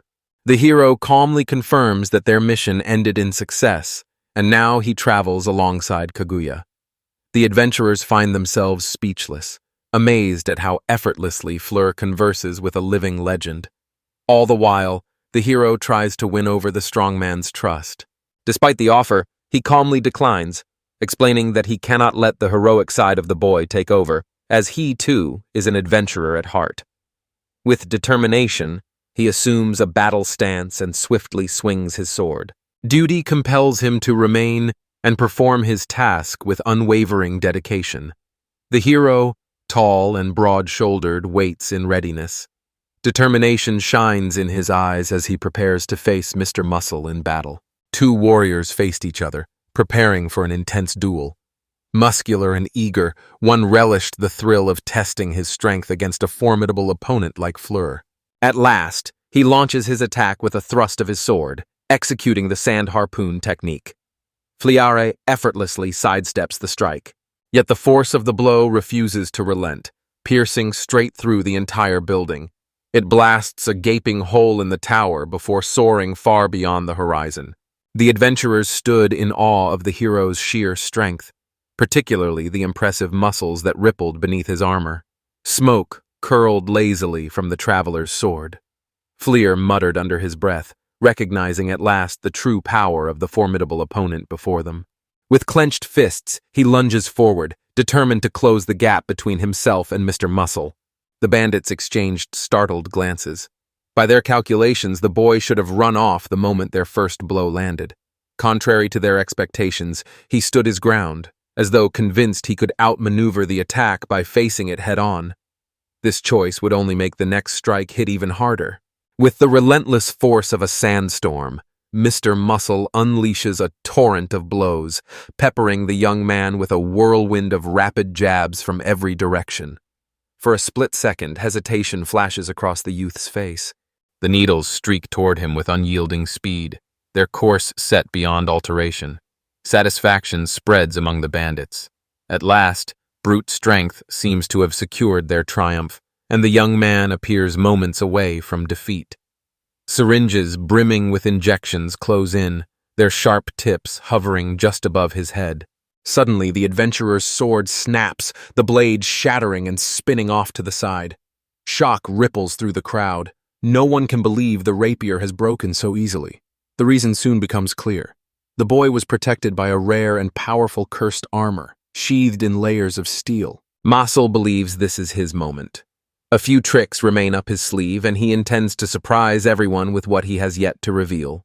His mastery extends far beyond the art of swordsmanship. Even his own body serves as a weapon, capable of cleaving through iron bullets and massive axes alike. Yet, the hero delivers a strike aimed directly at his liver, hitting with such force that the blow pierces through his hardened muscles. Even Mr. Muscles himself proved far too fragile when faced with Fleur's strikes. Sandsting lands face first in the sand at the feet of the young man. Powerful muscles and an incredibly fast-moving sword catch his attention, leaving no doubt about the stranger's skill. However, in his mind, this adventurer seems far too weak to be considered a real rival. Clearly, more training lies ahead for him. Quietly, he mutters to himself that no matter what, this young man will never reach his level. The leader of the Crimson Guild faced utter defeat, his humiliation witnessed by every adventurer present. With nothing left to gain, the crowd began to disperse. Meanwhile, young Nia hurried over to Flyer, clutching the jacket in his hands. It seemed as though every opponent had lost the will to fight, leaving the boys with only one task: to head for the royal palace and fulfill their mission to save their friends. Suddenly, the boy's jacket slips from his grasp as an unseen force seizes him and lifts him swiftly into the air. Another assailant emerges from the shadows, driven by motives of their own to join the fray. Nia stood frozen, astonished by this unforeseen turn of events, while a wave of surprise swept through everyone nearby. The hero managed to shout, asking where Nia was being taken. All heads tilted upward in unison, eyes scanning the sky, but for now, nothing unusual appeared above. The observers now catch a clear view of the creature's wings as they hover in the air.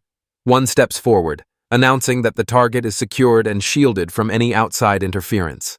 The very angels who once abducted Naya now set their sights on the shaman. Their leader issues a command to his followers to eliminate Fleer, labeling him a shaman, just as those apostles had been before. Fleer, taken aback by the sight of angels before him, begins to puzzle over their unexpected presence and wonders where they could have taken Nia. Suspended in the air above the boy, the angels hovered, their presence so striking that he called out their name in awe. Amazement flooded him to the core. Such a sight in this place felt nearly impossible to believe. An angel shields Nia's mouth with his sleeve, his face contorting in discomfort as a fire seems to ignite within him. Silently, he curses the other angels who dragged him into this mess, vowing in his mind that their enemies will be destroyed. Suddenly, one of the angels cries out, calling the humans beasts. The stunned crowd freezes in disbelief, overwhelmed by the sight before them. Angels soar high above, gliding through the air, and every eye remains fixed on this otherworldly spectacle. Curiosity sparks in his eyes as he wonders how anyone can remain idle when the moment calls for action against the floor, offering the angels a chance to retreat to the palace with their spoils. After that, people seem to lose their minds, shuffling around like real-life zombies. The crowd swarms the pilot, piling onto him and forcing him to the ground. His fire sputters out, leaving him trapped beneath a mass of bodies, unable to break free. Surprise flickers across his face as he tries to understand why this has suddenly befallen everyone around him. Using hellfire in the middle of a crowd isn't an option, yet hesitation risks inviting disaster nearby if he doesn't act quickly. The hero weighs the possibility of dispatching his foes with his arsenal of cursed combat techniques. Yet the crowd of enemies is overwhelming. Determined to end the conflict at once, Flyer resolves to finish them all with a single strike. He chooses to unleash the hellfire. A shout carries after the boy, assuring him of success. Meanwhile, angels ascend into the sky as Nia breaks free from their embrace, declaring a final farewell to Sir Flora. The young man explains that the angel's goal is simply to capture him, meaning that for now his life isn't in real danger. Realizing this, he decides to stall for time, hoping the hero will resolve the situation soon. Naya shouted desperately for Fleer, pleading with him to save the boy. Yet beneath the pile of bodies, the boy only responded with a faint, enigmatic smile. Fleer assures the boy that he understands him completely and offers his word as a promise. He asks the boy to place his trust in him, pointing out that the angels are on their way to the palace. Since he is heading there as well, their paths are certain to cross. With unwavering resolve, the hero sets about dispatching the enemies, swiftly bringing each one down in quick succession. Blow after blow rains down upon them, scattering them in every direction. Setting out with determination, he makes his way to rescue the boy. Meanwhile, the scene shifts to the palace, to Martula's chamber, where the girls have been hiding all this time. Kagura rests naked on the bed, her gaze fixed on Rachel, who sits nearby dressed in a whimsical costume. Curiosity flickers in Kagura's eyes as she asks if movement is possible. The answer quickly becomes clear. Not even a finger can be stirred. Although Martula is no longer nearby, her enchanting scent still lingers in the air, making it impossible to turn away. Suddenly, a knock sounds at the window from outside, putting everyone instantly on edge. The window suddenly flies open, and a dark shadow swoops into the room. With a heavy thud, it crashes onto the floor, quickly scrambles upright, rubbing sore spots and struggling to catch its breath after such a painful tumble from a slight height. Their acquaintance greets Rachel and Kagura with warmth, expressing genuine relief at seeing them unharmed. His words carry an unmistakable sincerity, reflecting true happiness at their safety. Suddenly, he realizes the girls are naked. Instinctively, he shields his face with his hands and turns away, his voice trembling with confusion as he asks why this has happened. The girls, equally surprised, gaze at Kokuma, the boy who has unexpectedly found himself in their midst. As the shattered window carries the scent of perfume out of the room, the girls finally gather their clothes and hurriedly change. Kokuma, feeling a bit embarrassed, remarks that he never imagined such peculiar tastes. Before he can finish, Rachel cuts him off sharply, refusing to let him continue. When questioned about how he had arrived and managed to enter the royal palace, the young man simply replied that now was not the moment for such discussions. Posters featuring Nier and Fleur are handed to them. Kegura, intrigued, asks about their purpose. The reply comes swiftly.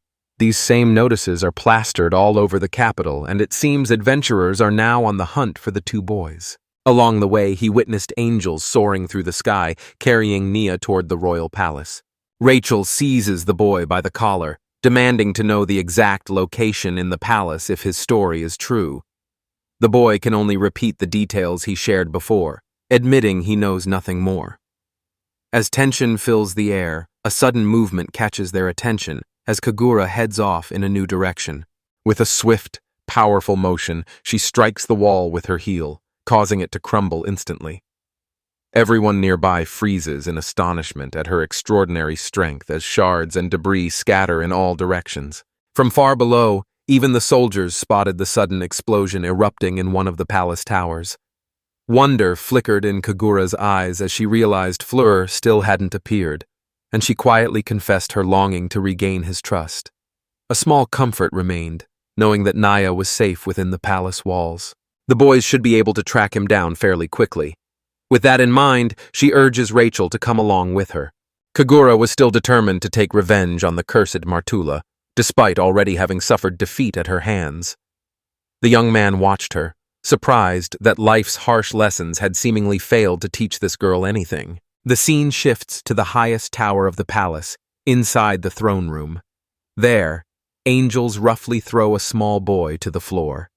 Covering his face with his hands, he tries to shield himself from their blows. Behind Kagarebi, Martula stands quietly, observing as he inquires whether the young boy before her is truly Nia. With narrowed eyes, the second prince wonders aloud about the missing item that was supposed to be in the boy's mother's possession. In truth, he is searching for the royal ruby. The boy looks up at him in surprise, a hand instinctively raised in a gesture of uncertainty. He admits that Kagarebi's words make no sense to him, which leaves Fenby feeling disappointed. Still, Fenby wonders aloud if the boy is only pretending not to understand, since he has to know where the item is. The boy's belongings, his book, backpack, and a stash of candies, lie scattered nearby. The second prince realizes the artifact is missing from the boy's belongings. Despite Gish's insistence, it should be there. Confusion flickers across the boy's face, his eyes widening in disbelief. Unable to grasp what went wrong, he stares, stunned, at his adversary. Lost in thought, he wondered why his mind had drifted to his brother Gisha. Perhaps, in truth, his memories pointed not to Gisha at all, but to someone else entirely. The book rests casually on the floor. Naya stood in stunned silence as the truth dawned on him. His mother belonged to the royal family. This revelation meant the blood of the Red Ruby Kingdom flowed in his veins, granting him a legitimate claim to the throne. Yet, far from bringing joy, the news weighed heavily on his heart, casting ominous shadows on the path ahead. Kaguraibe accuses the boy of stalling, hoping to buy enough time for rescuers to arrive. Yet, a cold certainty settles in his voice as he proclaims that Fleur will ultimately be tormented to death by thousands of adventurers. Without mercy, he presses his boot down on the boy's treasured book. Shouting, he demands the prince remove his foot from the book, a treasured item, a legacy from his mother. With bitter irony, he repeats his appeal, and in that moment, an unexpected realization seems to dawn on him. Lifting the book, he immediately notices a hidden compartment inside. Without a moment's hesitation, he grabs the volume and tears it in half, right in front of the frightened child. The book truly split in half, its fragile paper construction unable to withstand the strain. With horror in her eyes, Nia stared at the torn book. Memories flood back from childhood when his mother would read that very book to him. Now it lies destroyed. erasing the final trace of her presence. As the pages shift, a pendant slips out, the very one that Kagarebu has been searching for. Raising the pendant by its chain, he declares that this is the very royal ruby he has finally discovered. The truth is that with the ruby in his possession, all the nobles and influential figures will rally behind the second prince. This nation now belongs to him, Kagarebi. Casting a glance at the quietly weeping boy, he takes in the silent sorrow that fills the air. With the ruby now firmly in his grasp, all that remains is to deal with the impudent boy. Suddenly, an unusual noise echoes near the door. The door swings open, revealing Kagari's older brother standing sternly on the threshold. Without wasting a moment, he issues a firm command to halt the truck at once. Striding confidently through the doorway, he enters the room with clear determination. The room falls silent with surprise as the first prince makes an unexpected entrance. Without missing a beat, the second prince announces that he is too late. The royal ruby has already been found. Yet Delzalian refuses to back down, firmly demanding that Nia be released at once. Laughter escapes Mario as a secret spark lights his eyes. In the midst of the fierce struggle for the throne, even his own brothers, sisters, and relatives have turned into rivals. The prince notes that Kagarebi inspires nothing but pity. However, Kagarebi counters by saying that his brother is simply too kind-hearted and becomes overly concerned with trivial matters that flicker across his mind. Together, they recall a rather insignificant event from their past. The second prince believes he has already outwitted his older brother. With a confident snap of his fingers, Delzalin turns to him, a look of genuine surprise crossing his face as he asks what just happened. With a subtle gesture, he can summon a flood of adventurers from every corner of the capital, filling the entire room within moments. First, they will deal with the young man, and once that is done, his brother will be next. Suddenly, a door creaks open just behind Darzalin. He freezes in place, caught off guard, his mind racing with the expectation that adventurers are about to burst into the room. In his imagination, the boy will be the first to fall, and soon after, he himself. With a slow, deliberate motion, the brother lights his cigar, exuding an air of superiority. He asserts with confidence that their numbers leave the man without any chance of winning. Meanwhile, Nier silently reproaches himself for failing to buy even a little more time. Flyer steps into the doorway, the fallen soldiers sprawled behind him. Shock ripples through the crowd. Instead of the hero they expected, they face ruthless marauders driven by bloodlust and summoned by Kagarebe. Flyer greets them with a warm smile and a wave. Nier bursts out, visibly excited and happy that his friend has finally arrived. Mortel, meanwhile, can't hide his surprise. Flyer looks nothing like he had imagined. With a shudder of awe, Tagaribe whispered that the hero should have died already, yet all the adventurers had mysteriously vanished, leaving him with no idea of their whereabouts.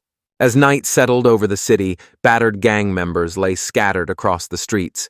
Bathed in the moon's silver glow, the hero left a mountain of bodies in his wake. At that moment, Floor the hero arrived, determined to rescue Naya. With fists clenched and determination in his step, the young man strides up to the Prince brothers, declaring boldly that he has come to rescue Naya. Kegaribe's eyes narrow with hostility as he stares at him. Enema springs to his feet and rushes toward Fleur, calling his name in a clear, urgent voice. The first prince watches in bewilderment, unable to fathom why the boy would come here after enduring so many trials. In that moment, realization dawns on Flyer. Standing before him is the very man from the northern city whom he had met once before. As the understanding settles, angels begin their descent toward him, their tongues clicking softly in the hush. The apostles marvel at his strength, their hearts filled with genuine joy that he has managed to reach this place. Upon meeting, these beings introduce themselves by name. They hold an exalted rank within the celestial hierarchy. Fleer muses aloud that if the apostles are involved in all of this, then the angels must have played a part as well. Determined to confirm this suspicion, Tsagarbi decides to summon the angels and see for himself. Yet everyone ignores him, directing all their words solely to Flyer. They announce that the hero stands as an enemy of the Church of Holy Angels, and so he must be eliminated. Once more, Flyer urges Nier to keep a safe distance from him. He remarks that the apostles were supposed to come for him in person. The angels, however, simply laugh, finding such an idea far too dull. They promise to handle things differently, planning to weave in a touch of play and a hint of surprise. Loud voices and unwavering confidence fill the air as they address the princes, making sure their words reach everyone present. News spread that whoever succeeded in slaying the shaman would ascend as the new ruler of the Red Ruby Kingdom. One of the apostles points out that, in this situation, there is no reason to start a war. Another agrees, finding the idea both logical and fair. Despite this consensus, both the hero and Arzalan remain dissatisfied with the outcome. The first prince states that the angels will not be able to deceive him. The Church of Angels follows a strict law, forbidding angels from interfering in human affairs without an official request. Darzalan asks that humans be left in peace. The apostles stood stunned, witnessing the audacity of the first prince as he dared to speak so openly before the angels. His bravery bordered on recklessness, and his boldness teetered on the edge of folly. While Flyer marvels at the wisdom of the kingdom's ruler, a knife soars through the air, aiming straight for his face. At the last possible moment, he dodges, narrowly avoiding the swift arc of Kegaribi's blade as it whistles past him. In the same fluid motion, he lunges forward, keeping his weapon ready. Fear grips Nia, drawing a scream from her lips, while the boy, despite being startled, manages to keep himself together. Truly, old man Kegaribi moves with astonishing speed in battle.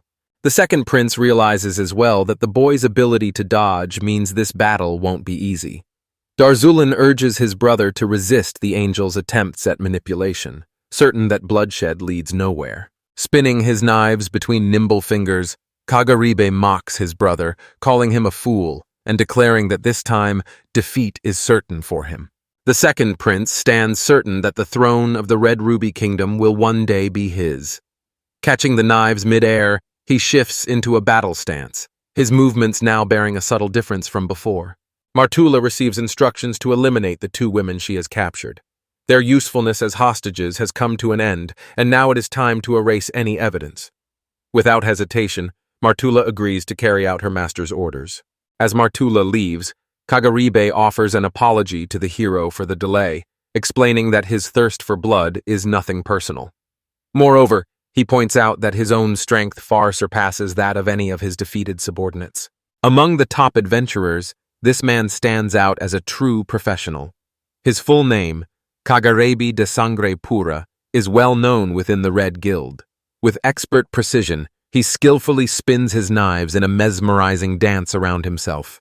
Deep in thought, Darzalan acknowledged that no matter how unwell his brother might be at the moment, his mastery over knives remained unmatched, even surpassing that of the first prince himself.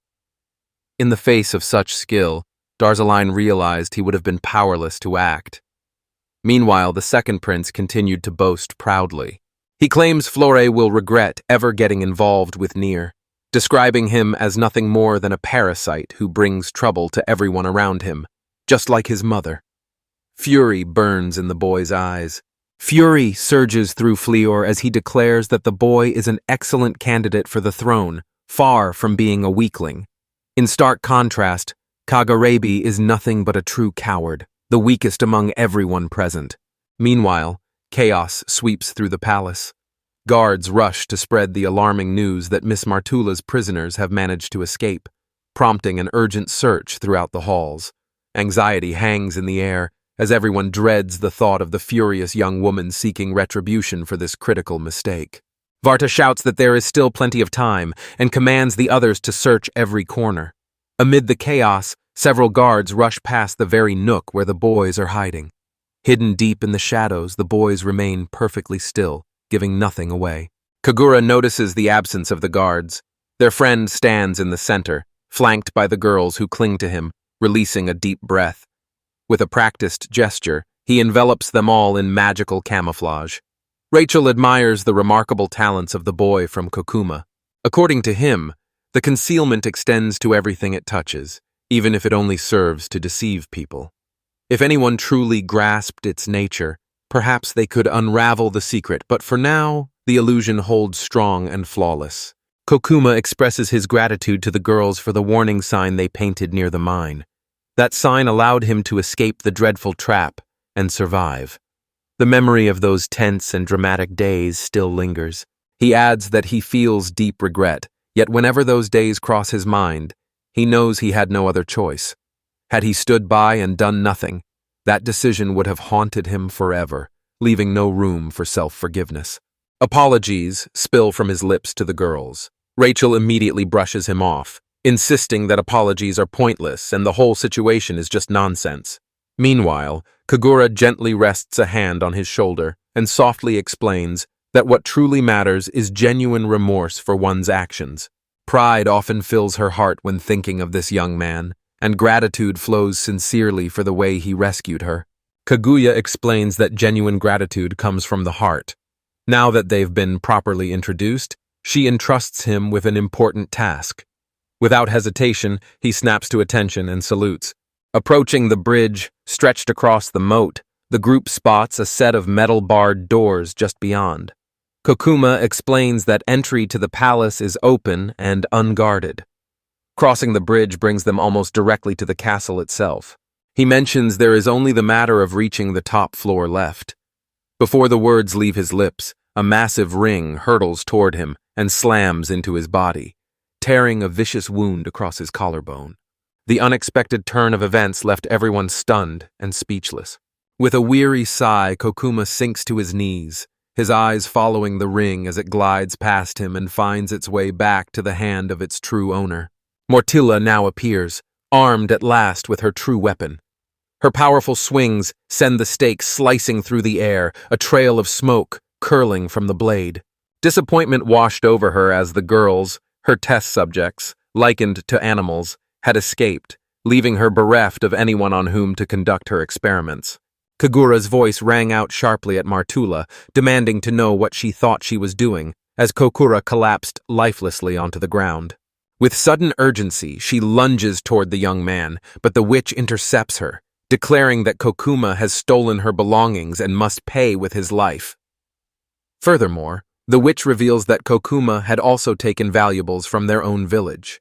With a sweeping motion, Mortula hurls the ring toward the girls, who cling tightly to each other. Yet with swift reflexes, Kagura flicks her foot and catches the ring, landing it perfectly atop her boot. With all her strength, she drives the ring into the floor, striking the stone tiles with fierce determination and shattering them apart. The castle's foundation splits and cracks beneath the force of her blows. At that moment, the girl finally takes the ring in her hand and stands before everyone, radiating undeniable majesty. Meanwhile, Rachel gently supports the wounded Kokoro. Martula, unable to contain her admiration, admits that the girl's beauty and power are so overwhelming, it stirs a deep urge to shout. In that moment, the realization dawned on her. Her loyal dog remained the true heroine of the story. An overwhelming sense of possibility filled her, as if the world had opened its doors and every secret had revealed itself. Kagura admits that at first, she believed this woman was strong. Now, witnessing her cold willingness to kill an injured man without hesitation, Kagura realizes that Mordella's situation is dire. With a confident gaze, the warrior now sized up the crowd, easily distinguishing the weak from those best avoided altogether.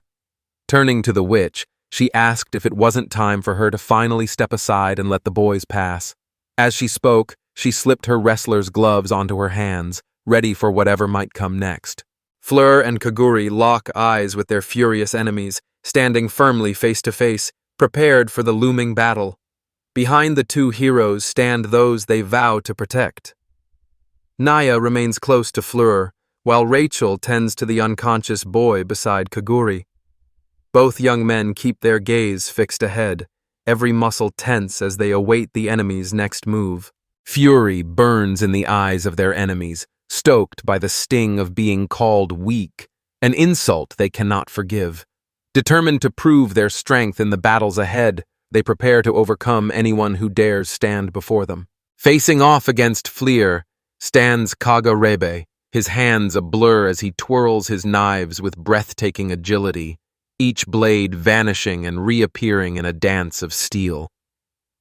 Kaga proclaims himself one of the nation's princes, announcing his readiness to slay the hero and claim the throne once and for all.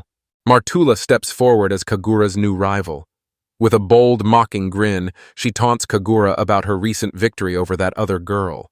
Unlike an ordinary opponent, Martula holds the formidable rank of general and commands an entire army, making her a force to be reckoned with. Both opponents unleash their signature techniques, making it clear that, no matter how skilled the heroes may be, these adversaries are far stronger this time. The enemies remain certain. The hero's boldness will cost them dearly, and defeat in this duel is inevitable. Keikagaribi launches into battle with breathtaking speed, his knives gleaming as they slice through the air faster than sound itself. In a flash, he closes the distance to the hero, attacking at full force and displaying the true extent of his power. This move, known as the wild dance at wild speed, sends knives flashing from every direction. Blades whirl and strike with such relentless speed that no opponent can find a place to hide. Martula unveils her signature technique, earning her the title of the Radiant Queen of Perfume. A vast cloud of fragrance laced with potent pheromones billows around her, designed to instantly disarm any opponent who breathes it in. She describes how this perfumed liquid is so thick that it is visible even without close inspection. With just a flick, she could spray it at Kagura and claim an instant victory. However, what she needs now is a harsh and merciless defeat for the girl before her. Both villains surge forward, launching a fierce assault as they close in on the boys and unleash their most powerful strikes. Confidence radiates from them, certain that victory is within their grasp and that soon Flor and Kaguro will be brought to their knees. The blade of Kagarebi's knife hovered dangerously close to the hero's collar, frozen and unmoving, the strike aimed directly for his throat. Meanwhile, Martula's hand reached for the cheek of the serene Kagura, from whom a poisonous fragrance gently spread through the air. In the blink of an eye, both knives belonging to the second prince are already in the young man's hands. With practiced finesse, he lifts them by their blades, skillfully gripping each between two fingers and steering clear of the sharp edges to avoid harm. Complete confusion engulfed Kagarebe as he tried to make sense of the sudden turn of events. His gaze fixed in silence on his boyfriend, who now gripped the knives while his own hands hung empty at his sides. The unexpected shift left him stunned and filled his chest with a growing sense of unease. While the protagonist delivers a stern lecture, the other man mumbles inaudibly about his knives, but credit must be given where it's due. His skill with daggers is remarkable. Every movement is sharper and far more agile than any of the cutthroats under his command. Yet such an attack barely phases Flyer, falling short of victory in their duel. With unwavering resolve, the young man snaps the knife in his grasp, the blade shattering into fragments as if it were nothing more than brittle glass. An astonishing strength lies hidden in the youth's hands. The second prince's eyes widened in astonishment, while Martula, equally bewildered, felt beads of sweat forming on her forehead as a sudden realization struck her. Her ability had failed to affect this girl as it was supposed to. From her vantage point above, Kagura calmly observes the witch, who mutters under her breath about how the exquisite perfume should have rendered the heroine immobile by now. Much like before, Kagura waits with quiet patience for the witch to finish her speech. The girl finally speaks, urging Martula to hear her out. During their last duel, anxiety overwhelmed her and made her breathing unsteady. That slip allowed the witch to seize victory. By now, the girl had unraveled the full mystery of Martula's abilities. Every limitation was clear in her mind. As long as the heroine held her breath and stayed calm, the perfumes would have no effect on her at all. The witch stands in shock, her power once capable of bringing entire armies to their knees now rendered useless. Disbelief washes over her as she realizes how easily she has been neutralized. Yet the undeniable truth stands before her. Her magic no longer works. A weary sigh escapes the witch just as Cougar delivers a powerful kick to her abdomen, launching her into the air with the force of his strike. With calm certainty, Cougar points out that her defeat comes from relying too much on her own abilities. Meanwhile, Flyer forces his opponent to the ground, dragging his face mercilessly across the hard tiles. Kagaribe is battered and bloody, deep crimson flowing from numerous wounds. The hero shows no hint of mercy.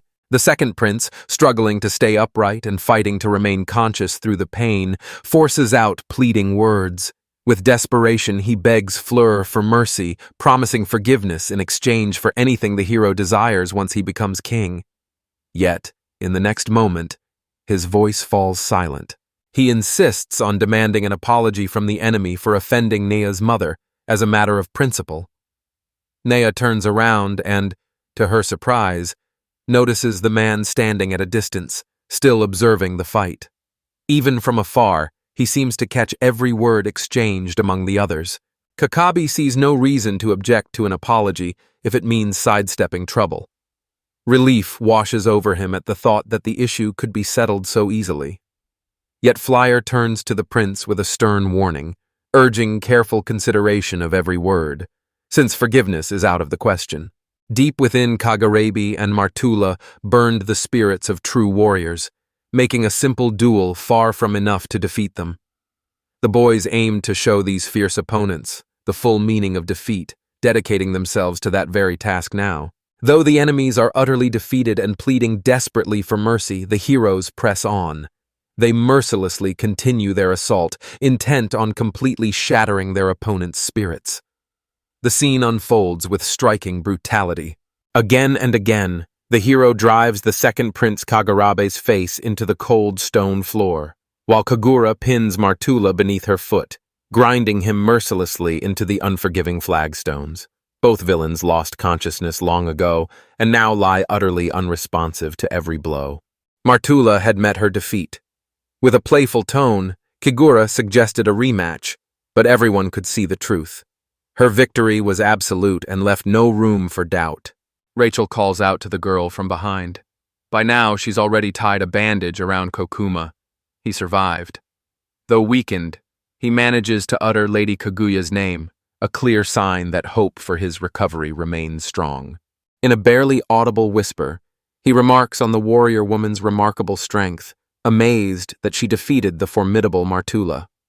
With determined steps, she approaches and gently urges him to remain silent, concerned that speaking might make his condition worse. Despite her warning, he insists that he can handle it. In his line of work, injuries like these are a common occurrence. He has even developed his own method of concealment, allowing him to remain invisible to his enemies. This skill gives him the chance to calmly tend to his wounds while staying safely out of sight. Urging the girls to hurry, he insists they must save Nia as quickly as possible before something terrible happens, just as Kokuma warned. Suddenly, a noise erupts behind the boys, prompting them to turn around at once to discover the cause. An explosion erupted on the upper floors of the castle, precisely where the throne room stood and, by all estimates, where the boy was being held. Kokuma could hardly believe it. That area was known as the most secure place in the entire fortress. Curiosity sparks in his eyes as he inquires about the commotion within the castle. The hero exhales deeply, still catching his breath after the fierce duel. Overcoming the second prince had drained much of his strength, leaving exhaustion trailing at his heels. Yet the conflict remains unresolved. Convinced the game has ended and the battle can be called off, he relaxes, certain his main adversary lies defeated. The angels, still in the midst of the contest and driven by motives of their own, have slipped from his mind entirely. Yet the angels have not forgotten him. From their lofty vantage point, they watch everything unfold, their lips curled in bold smirks as they openly mock everyone below. Flyer calls out to them, pleading for them to do more than simply observe, but for now, they remain silent. Amazement fills Darzalan as admiration for the hero grows, impressed by how effortlessly he overcame Kagurabi. Meanwhile, standing nearby, Nora notices the man preparing to strike Fliere, bracing herself for the moment he will attack. The first prince's gaze settled on the boy, drawn by a faint reminder of Freya, his own sister and Nia's mother. He spoke kindly, mentioning how meeting this child pleased him. In his voice, no trace of malice could be found. Fleur now addresses him as a friend, a right well earned after everything they have experienced together. With sincerity, he asks him to protect Nia while he faces the angels alone. The first prince accepts this responsibility without hesitation. Their roles, at last, are clearly defined. Enveloped by roaring flames, the hero confronts the so-called worthless angels, boldly challenging them to attack. A surge of confidence fuels his spirit as he prepares for battle, steadfast in his belief in newfound strength. With unwavering resolve, he takes up a combat stance, ready to face his foes head-on. The young man boldly declares that he will make the angels burn in the fires of hell.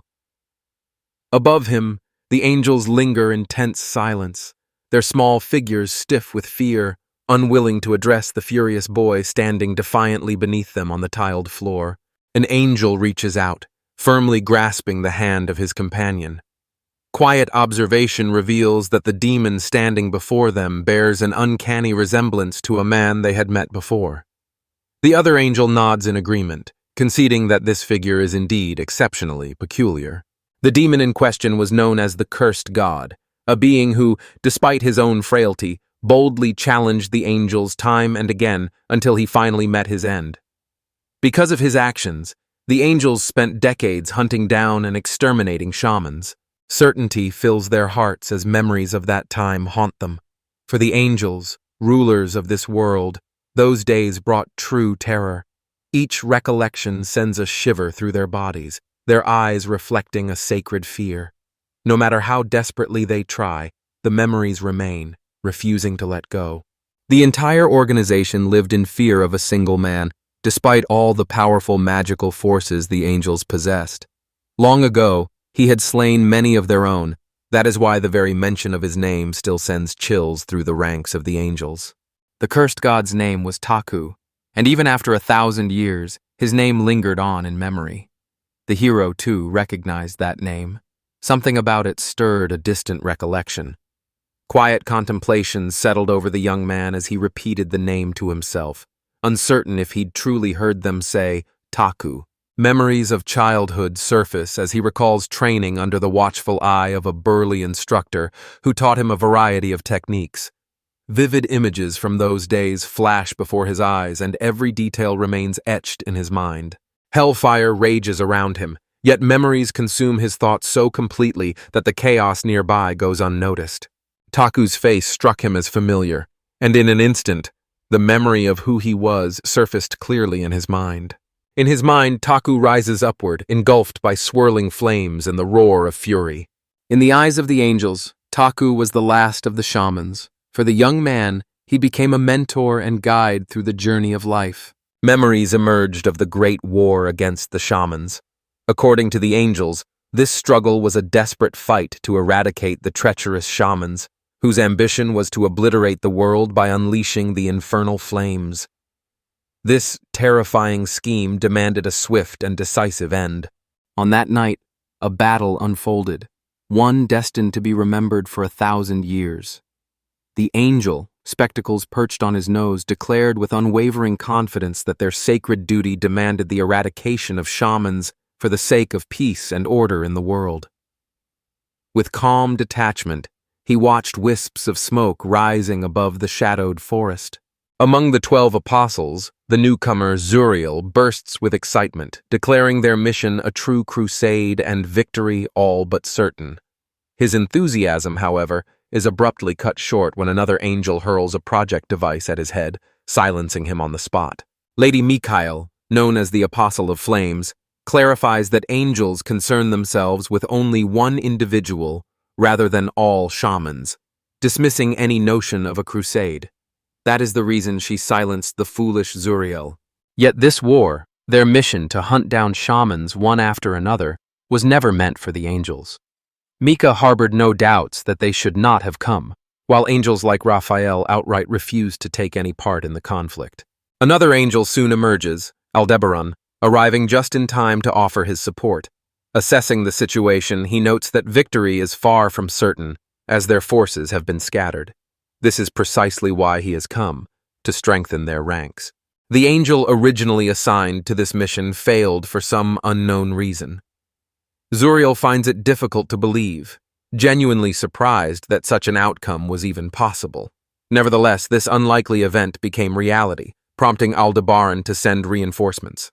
With grim certainty, he insists that a true monster fights alongside the enemy shamans, leaving no room for doubt in his voice. Meanwhile, elsewhere, countless angels had already met their end.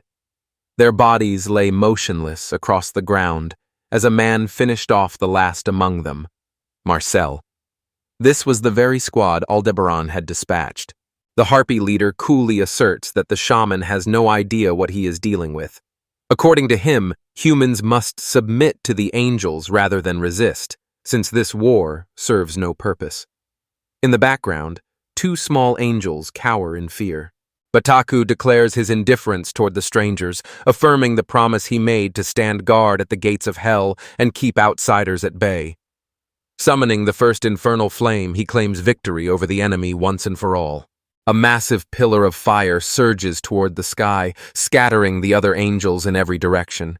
This technique, known as the power of the fire god, leaves everyone who witnesses it in stunned silence. Moments ago, angels glided gracefully through the air. Now, terrified, they scatter as a wall of fire rapidly expands. Mikhail shouts in disbelief, and a surge of flames knocks Zeriale aside, leaving him utterly shaken and unable to regain his composure. A massive explosion leaves a deep crater in the earth. As the flames gradually fade, the angels fix their gaze on a lone figure standing at the center of the impact.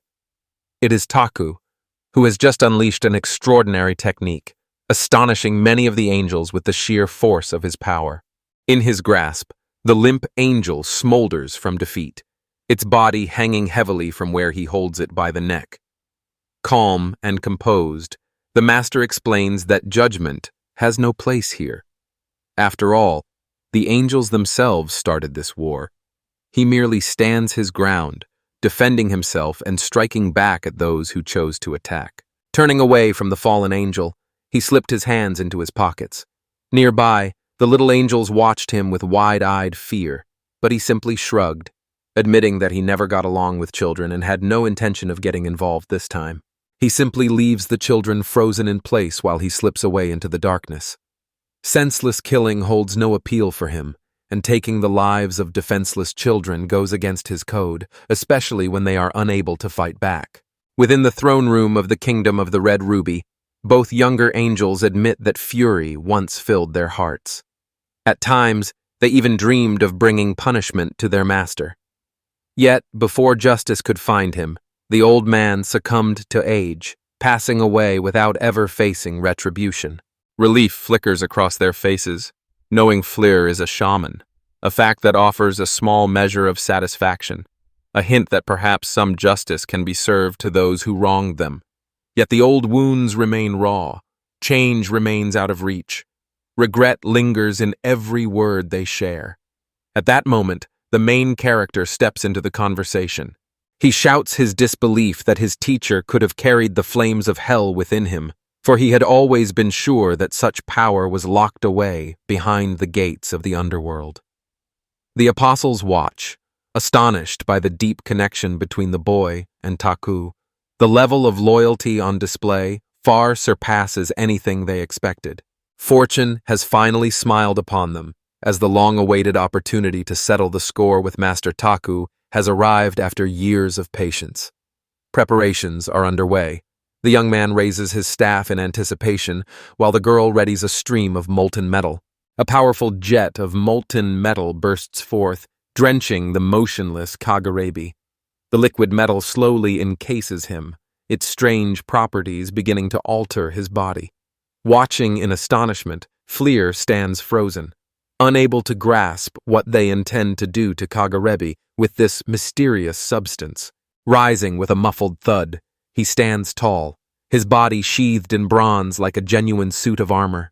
Energy courses through him once more, a formidable power bestowed by the Dark Angels, readying him to fight again. Kekaribi brings to mind the image of a true cyborg.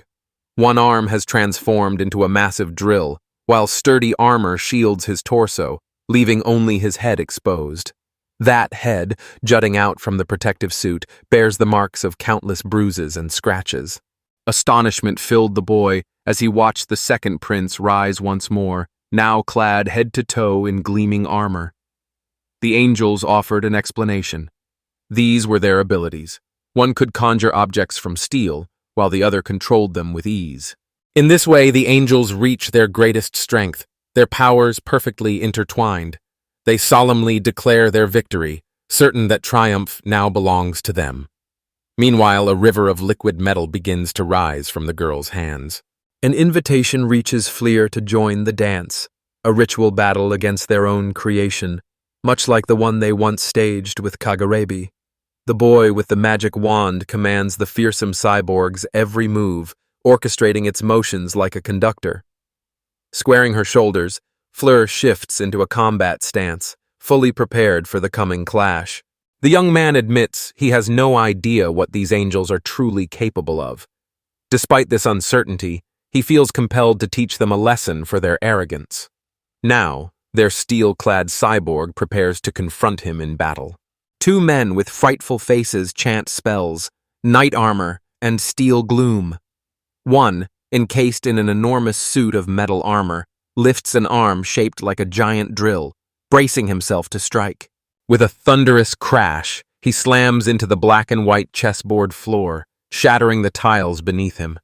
The man clutching the child to shield her is thrown backward, swept away by the force of the explosion. As the dust cloud from the impact began to settle, a man with flowing white hair and a long beard gazed at his assailant, stunned by the sheer ferocity of the attack. The brother and sister stood together, gazing at the destruction left behind by the armored man. With admiration in his voice, the boy marveled at what he saw, calling it a true masterpiece. The girl corrected him, explaining that this was the work of a special technique unique to them.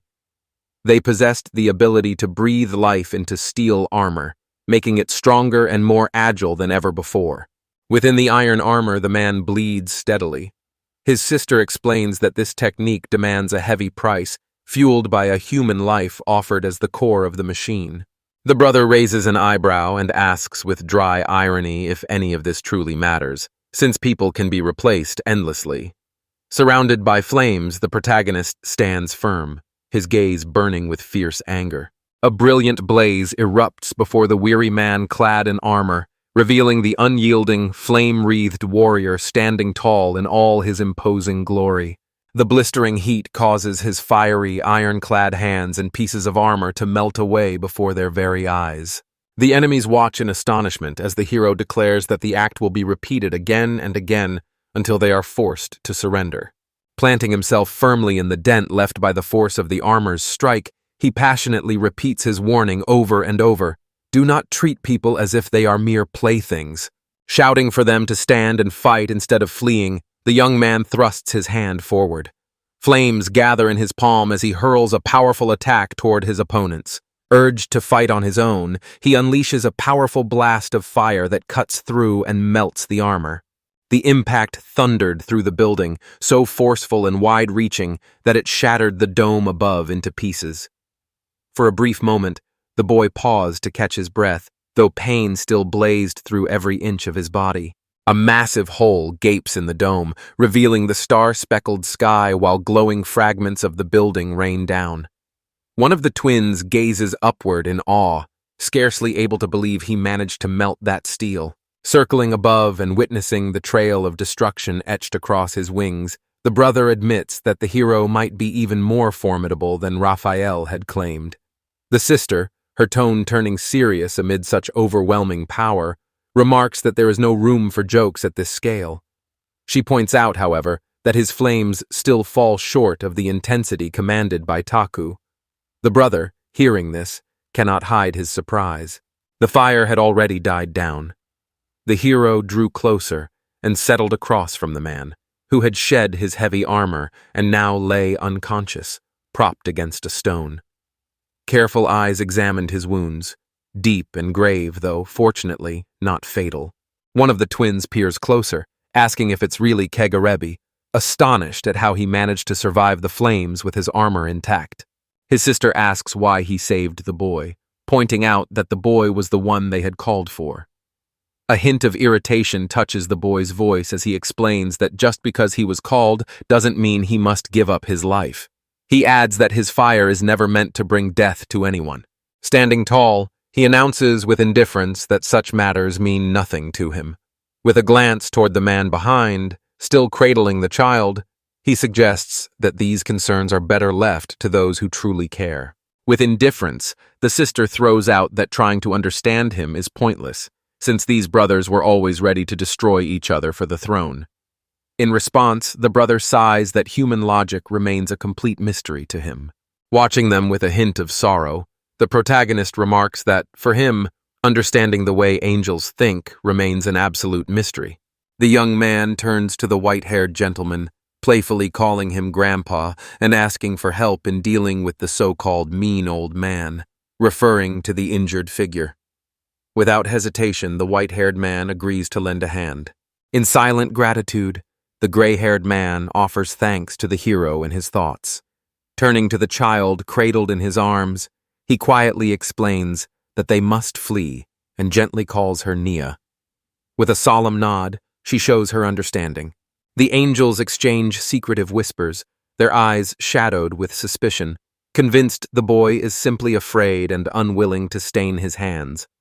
One of them then raises his staff and proclaims that he will handle everything himself. With a single sweep of the sword, the wounded man's head drops to the ground. The boy finds no time to react, no time to feel surprise, no chance to do anything at all. The white-haired man froze in place, still holding the child suspended in the air, his body paralyzed with terror as his wide eyes remained locked on the scene before him. The sight of a severed limb lying on the floor prompts the man to quietly utter the name of the fallen. Memories of their conversation flickered in his mind.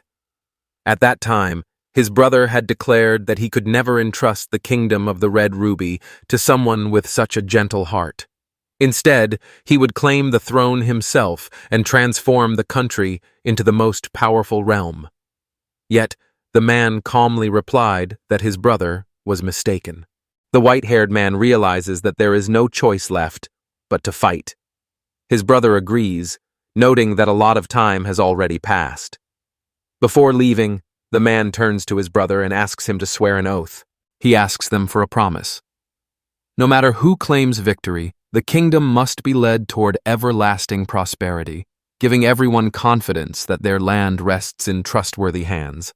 His brother agrees, assuring him that this goal lies at the very heart of their ambitions. Kadribi turns and smiles, assuring that no matter who emerges victorious, there will be no hard feelings between them. He adds that he won't show any mercy, addressing him as his older brother. The blond man returns the smile and replies with a calm challenge to go ahead and try. Though convinced he could wait a little longer, the vision of his fallen brother now stood vividly before him. Laughter from the angels echoed loudly all around. Dropping to his knees beside his brother's body, he listens as the angels declare his time has come.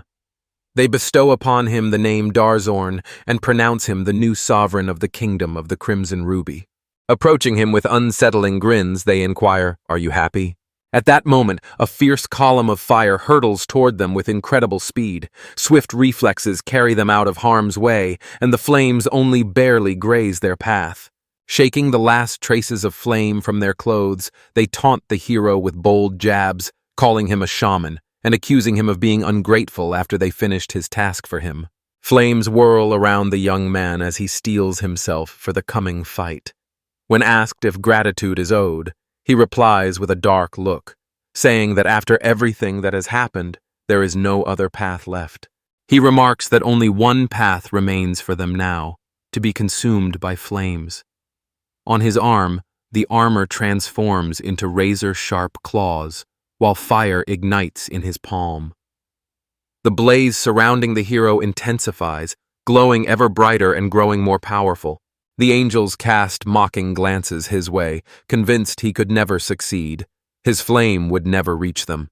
In her hands, the girl clutches a ball of steel, while the boy grips a magic wand.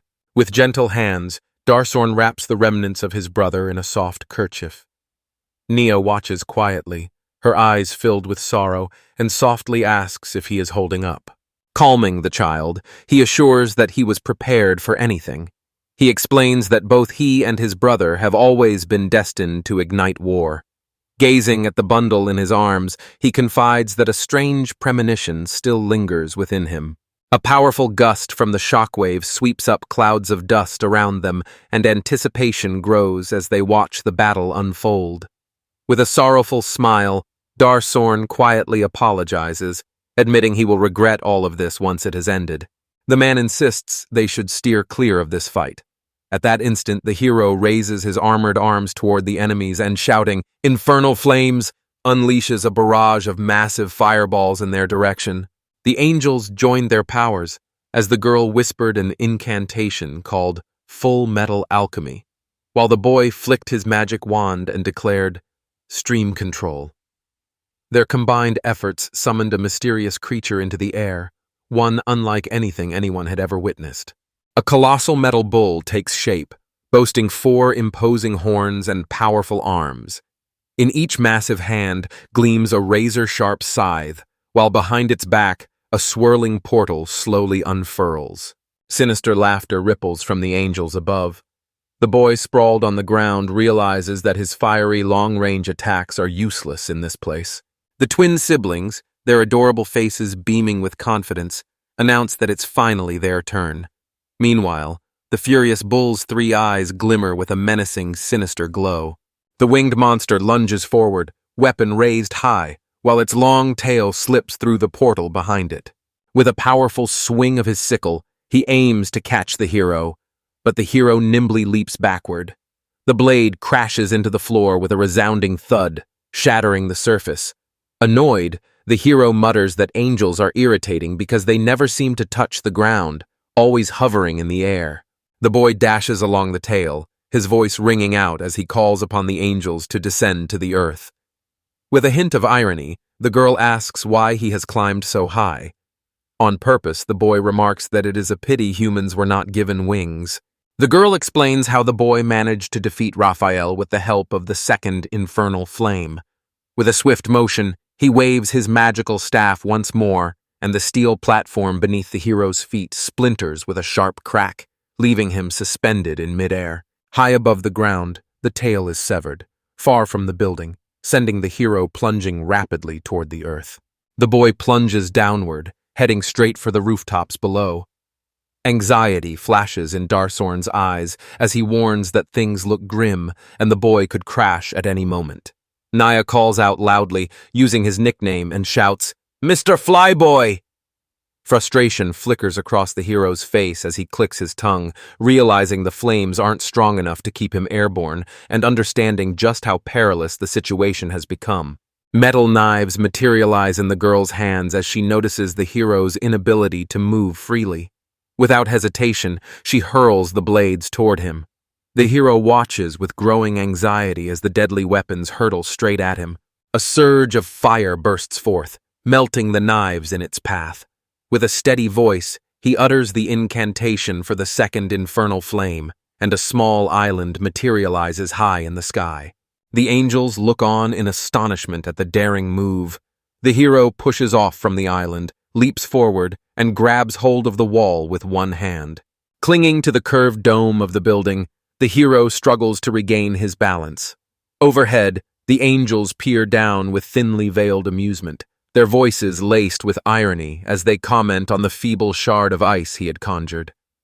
Doubt fills the air as they wonder if he is truly incapable of unleashing the second flame of hell. Laughter at his expense fills the air. The girl points out that without water, he has nothing left to freeze, then adds that their entire kingdom is trapped in a relentless drought. The boy releases a weary sigh and admits his disappointment. The girl remarks that his fire pales in comparison to Taku's powers. Irritation flickers across the hero's mind as he realizes the need to act at once, yet before he can move, a monster looms above him, inching ever closer. The angels escort the bull, their voices laced with contempt as they point out that the hero remains nothing more than an ordinary man, even as death approaches. The bull raises its razor-sharp sickles, preparing to deliver a devastating blow. Despair clouds Flyer's mind, yet hope refuses to fade. As the monster's blade draws close enough to nearly graze him, a sudden crack appears on the creature's head. The monster takes a crushing blow from a woman's high heel, shattering instantly into countless tiny fragments. The angels froze in astonishment, unable to comprehend what had just unfolded. Standing apart from the chaos, Darzorn and Naya observed the battle, still puzzled by the turn of events. Then, a spark of recognition flickered in Naya's eyes. Something about this seemed familiar. Suddenly, a scream tore through the air as someone cried out, calling for the young master.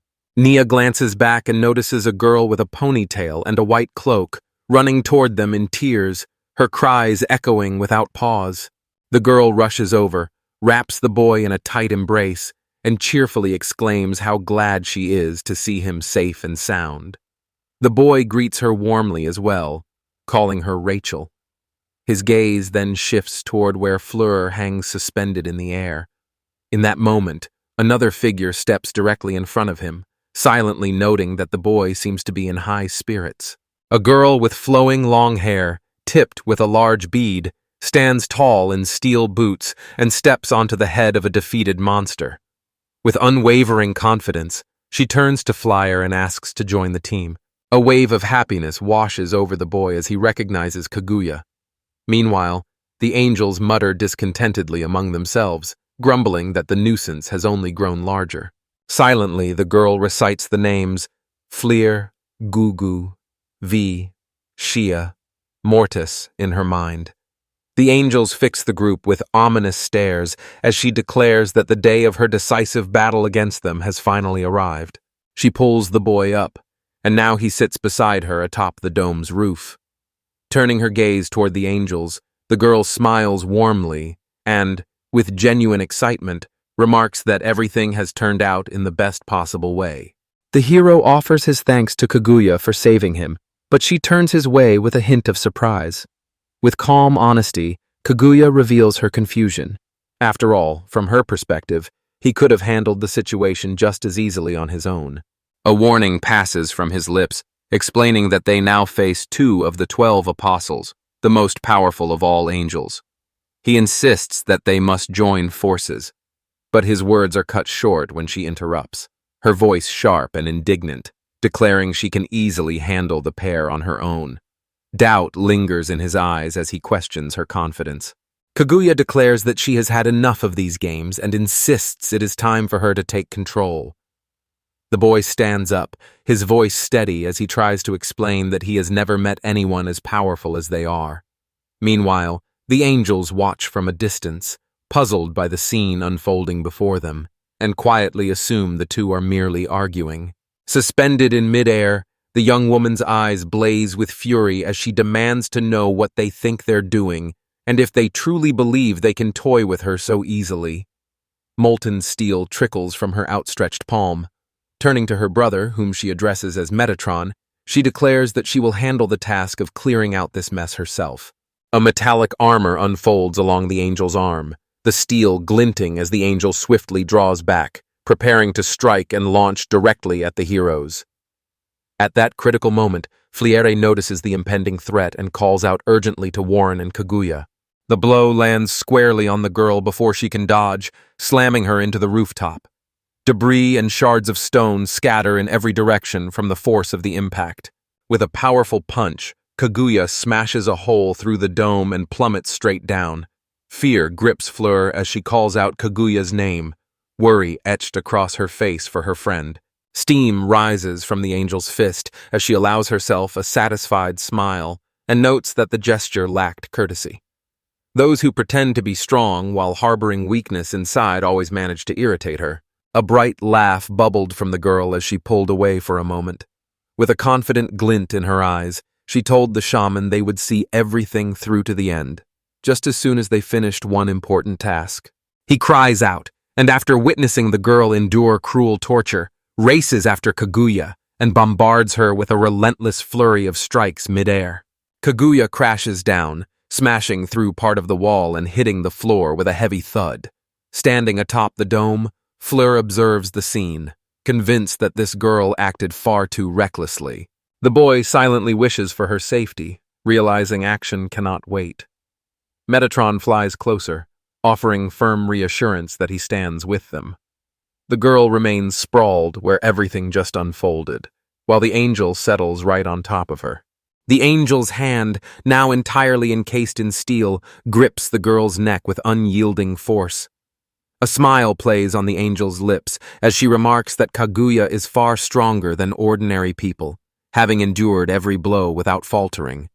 Yet, her calm words reveal a chilling truth. No matter her resilience, Kaguya stands no chance against an angel. The angel raises their other hand, preparing to strike, and issues a chilling warning. Every bone will be broken and put back in its place while she still draws breath. Yet, in the next moment, something unexpected causes the angel to pause, surprise flickering across their face. A massive balloon suddenly swelled up beneath the girl, lifting her gently off the ground. The angel watched in utter confusion, unable to make sense of the strange scene unfolding before his eyes. Just as the angel mistook it for a pillow, a powerful booted foot struck her square in the face. Pain and the force of a powerful blow twisted the girl's face in agony. The sheer force of the blow sends her hurtling backward, crashing into the wall and leaving a crack in its surface. The angel struggles to comprehend how Kaguya managed it. Rising steadily to her feet, Kaguya admits her luck this time. Had she failed to defend herself, the outcome could have been fatal. Behind her, a bullet slowly disintegrates and vanishes into her leg. A wide grin spreads across her face as she calls this a true battle.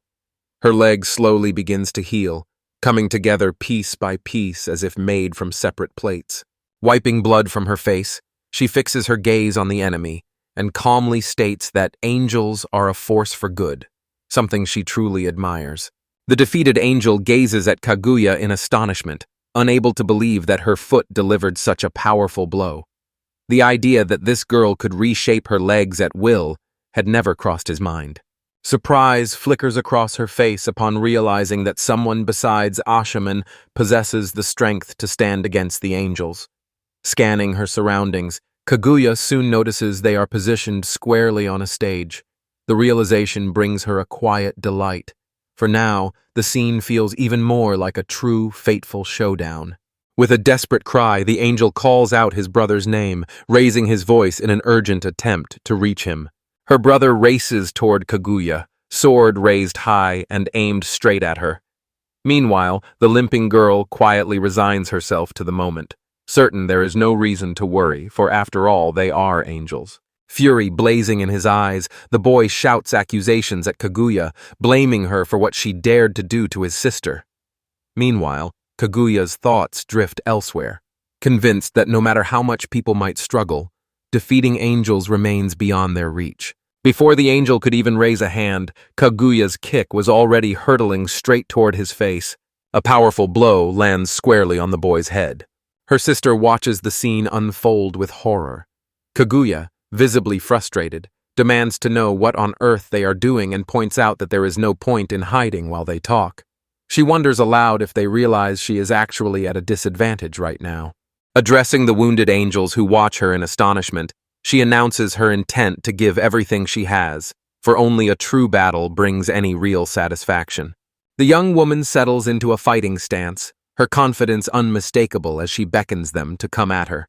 With a sly smile, she wonders aloud about their hesitation and invites them to impress her with something truly remarkable. While observing the unfolding scenes, Clear quietly reflects on the events swirling around him. The battle rages on as the angels surge forward, brandishing swords and a massive axe. Astonishment fills the hero while he watches the girl in action.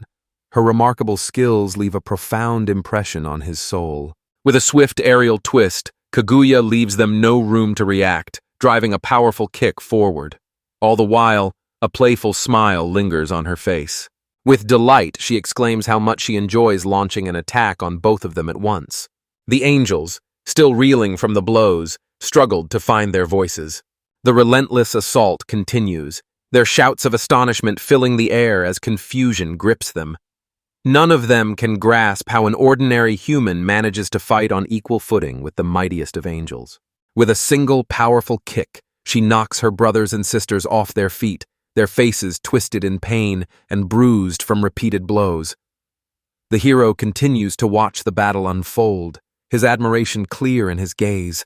With a single powerful strike, she sends them crashing straight into the wall, the sound echoing through the space.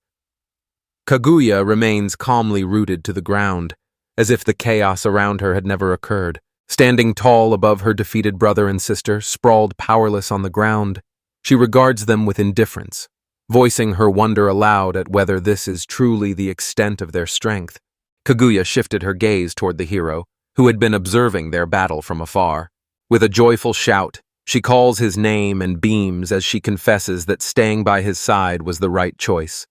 Excitement makes her bounce on the spot, and she remarks how much she enjoys every moment. Amazement flickers across his face at her boundless enthusiasm, and he waves at her in response. At that moment, the angels, who only moments before seemed defeated, suddenly soar skyward with renewed strength. She glances back over her shoulder.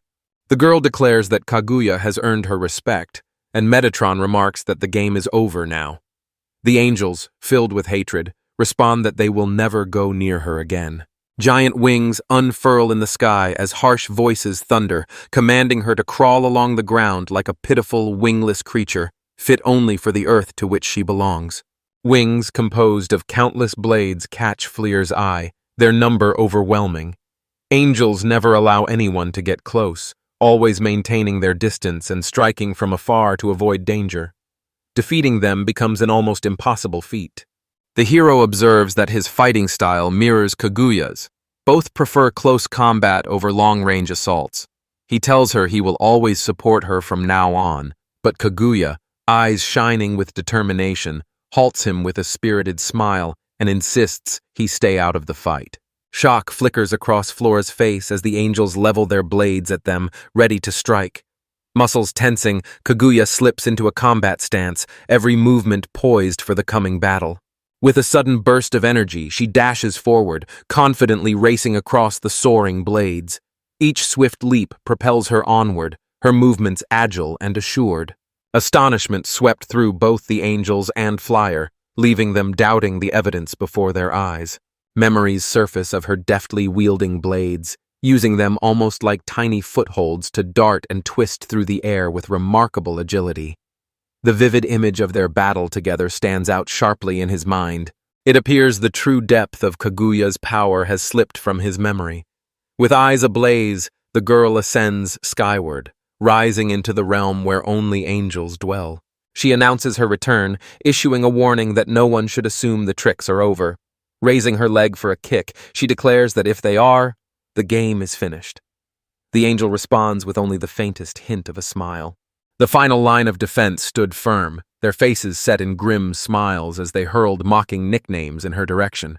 Just as she prepared to strike, a steel sphere bristling with enormous spikes suddenly sprang up before her. An expression of surprise flickers across Kaguya's face as his gaze settles on him. The angel offers a gentle smile and waits with unwavering patience, certain that this is the strongest steel he can forge. Yet they have twisted it into sharp spikes, turning them against their creator. He maintains that she will ultimately destroy herself through the sheer force of her own blows. He was about to warn that the girl might break her legs, but the words lodged in his throat as he caught sight of her transformation. Kaguya's entire leg had swelled to 10 times the size of the ball, bristling with sharp, menacing spikes. Confusion flickers across their faces as they gaze at her, unable to grasp what is happening. A bright smile lights up Kaguya's face as she announces the name of her final move, the thousand-faced serpent, before launching a powerful finishing kick. Surrounded by blades embedded in the earth, Flyer stands motionless, his gaze fixed on the battlefield. Disbelief clouds his face as he struggles to accept that the fight has ended. In a hesitant voice, he wonders aloud if this truly marks the end. Defeated, the brother and sister lost consciousness and collapsed to the ground. Both of them collapse face first onto the ground. Meanwhile, Kaguya lands gracefully, offering heartfelt thanks to the angels for granting her such an extraordinary opportunity. Rising to her full height, she declares with delight that this battle has been the greatest one of her life. Fleur rushes over, worry etched across her face as she asks if everything is all right. The girl turns toward her, offering a gentle, reassuring smile. He tells her that inspiration still shines within her, even after all that has happened, and admits he never imagined she could overcome one of the 12 apostles. With a shy smile, she replies that she hasn't changed at all. The boy then extends his fist toward her, inviting a friendly gesture. A genuine smile lights up his face as he praises her and remarks on how well she has done. Admiration flickers in her eyes, and a joyful smile blossoms across her face. With a determined punch, she connects her fist with his, sealing their agreement. Meanwhile, the others remain motionless, surrounded by the shattered remnants of the dome. Their gazes are fixed on the distant battlefield, yet Rachel, anxiety tightening her chest, realizes they are much too far to witness how the fight will end. Nia, meanwhile, quietly clings to the hope that everyone remains unharmed. Darson glances over and realizes that his allies are unharmed, despite never having expected to overcome such powerful opponents. Rachel, still reeling from surprise, asks if he truly sees them. Glancing around with concern, the man insists they leave at once, warning that the castle could collapse at any moment. The girl quickly agrees, understanding the urgency in his voice. With a gentle plea, she asks Nia to give her his hand, promising to protect him more carefully than ever before. As he extends his hand toward her, his focus suddenly shifts when something catches his eye. He releases her and asks Rachel to wait. Her voice trembles with worry as she calls after him. In that moment, the boy catches sight of a pistol holster lying among the rubble. Darson walks along, contemplating the surprise that will light up the faces of the townspeople when they catch sight of the royal palace in its current state. His thoughts drift to the explanations awaiting him, how he will recount the events to his brother and subordinates, for the devastation left behind is far from insignificant. At that moment, the young man raises his holster. A sense of relief washes over Darsorn, convinced that everything will finally come to an end and the danger will pass. Without warning, the ground begins to tremble beneath their feet, sending everyone nearby stumbling as they lose their balance. Raising his head, the man searches for the source of the disturbance, his gaze sweeping the area in confusion. Panic surges through Kaguya as she shouts, unable to comprehend the trembling world around her, and calls urgently to Fleur to turn around. He spins on his heel at once. Swift as a shadow, Kaguya catches him just in time. At the very spot where he stood moments before, a massive dark hand bursts forth from the earth. For a long while, the boy struggles to figure out where it came from. Only after examining it more closely does he realize it glimmers with a sheen reminiscent of metal. At last, the truth dawns. This is real steel. A second hand emerges behind the first, crashing down onto the floor with a resounding thud. Hovering above the creature's possible body, two glowing orbs of light shimmer in the air. The angels, now reduced to nothing more than floating heads, murmur about the need to rid themselves of this useless debris, surprised that fate has brought them to such an unusual task. Resembling flying skulls with wild maniacal grins, these creatures are said to ensure that once summoned, escape or separation becomes impossible. It is said that when two souls meet at a single point, they begin to dissolve into each other, intertwining until they become one. Kaguya and Fleur watch this with fascination, captivated by the unfolding moment. The monsters gradually transformed into a skeletal frame, while the angels merged to form its mind. Some say this being has the power to obliterate anything that stands before it. Surprise flickered across Kaguya's face as she turned to Fleur, asking if it was dangerous. Fleur calmly confirmed her suspicions, agreeing that the risk was real. The creature shifts its form, a ferocious roar escaping its maw as sharp horns sprout from its head. Fleur urges Kaguya to flee, pressing her to move faster or face certain death. Suddenly, the monster interrupts them, its booming voice proclaiming its name. Before everyone's eyes, the monstrous creature rapidly expands, leaving behind nothing but devastation and disorder. Enormous wings spread out from its back, and a giant scythe gleams in its claws. With a thunderous voice, it declares itself the Destroyer Giant. A tower looms over the city, bearing a maw lined with 3 rows of razor-sharp teeth. Eyes blaze with fierce intensity, while a shape like a 4-pointed star gleams from its forehead. This towering monster boasts 6 powerful arms, each gripping a sickle. 6 colossal wings unfurl behind its back, casting a chilling shadow over the streets below. Ordinary townsfolk, forever watching the royal palace from afar, found themselves utterly bewildered by the spectacle unfolding before them. Flames erupted from the palace walls, and murmurs passed through the crowd as whispers of a prince's battle gained traction. Fear took hold when a monstrous form suddenly emerged, and panic rippled as the people anxiously asked one another what nightmare had appeared before their eyes. The villagers believe a demon is behind it. Clutching Nia tightly, Rachel hurtles downward, her voice rising as she shouts how terribly wrong everything has gone. The emergence of monsters shattered the castle, sending the tower beneath the heroes crumbling. As the structure began to collapse, Darcer shouted for everyone to grab onto him. As the tower collapses, chaos erupts and everything is sent flying in all directions. Struggling out from beneath the rubble, Flyer trembles at the realization of just how dangerous this ordeal had truly been. Gazing down at his hands, he realizes that if he hadn't shielded them with a layer of steel in time, he would already be buried beneath the rubble. The protective shell slowly peels away from his skin. Suddenly, a voice calls out to him, prompting him to turn toward the sound. Kaguya raised a protective barrier around herself with her foot and asked if he was unharmed. The flying one replied that she had made it through unscathed as well. Kaguya remarked that self-defense was unusual for her, as she was not accustomed to protecting herself. Their eyes fixed intently on the hulking back of the beast, the girl wonders aloud if such a transformation is typical for angels who lose their senses. Fleur shakes her head, her voice honest as she admits this is the first time in her life she's witnessed anything like it.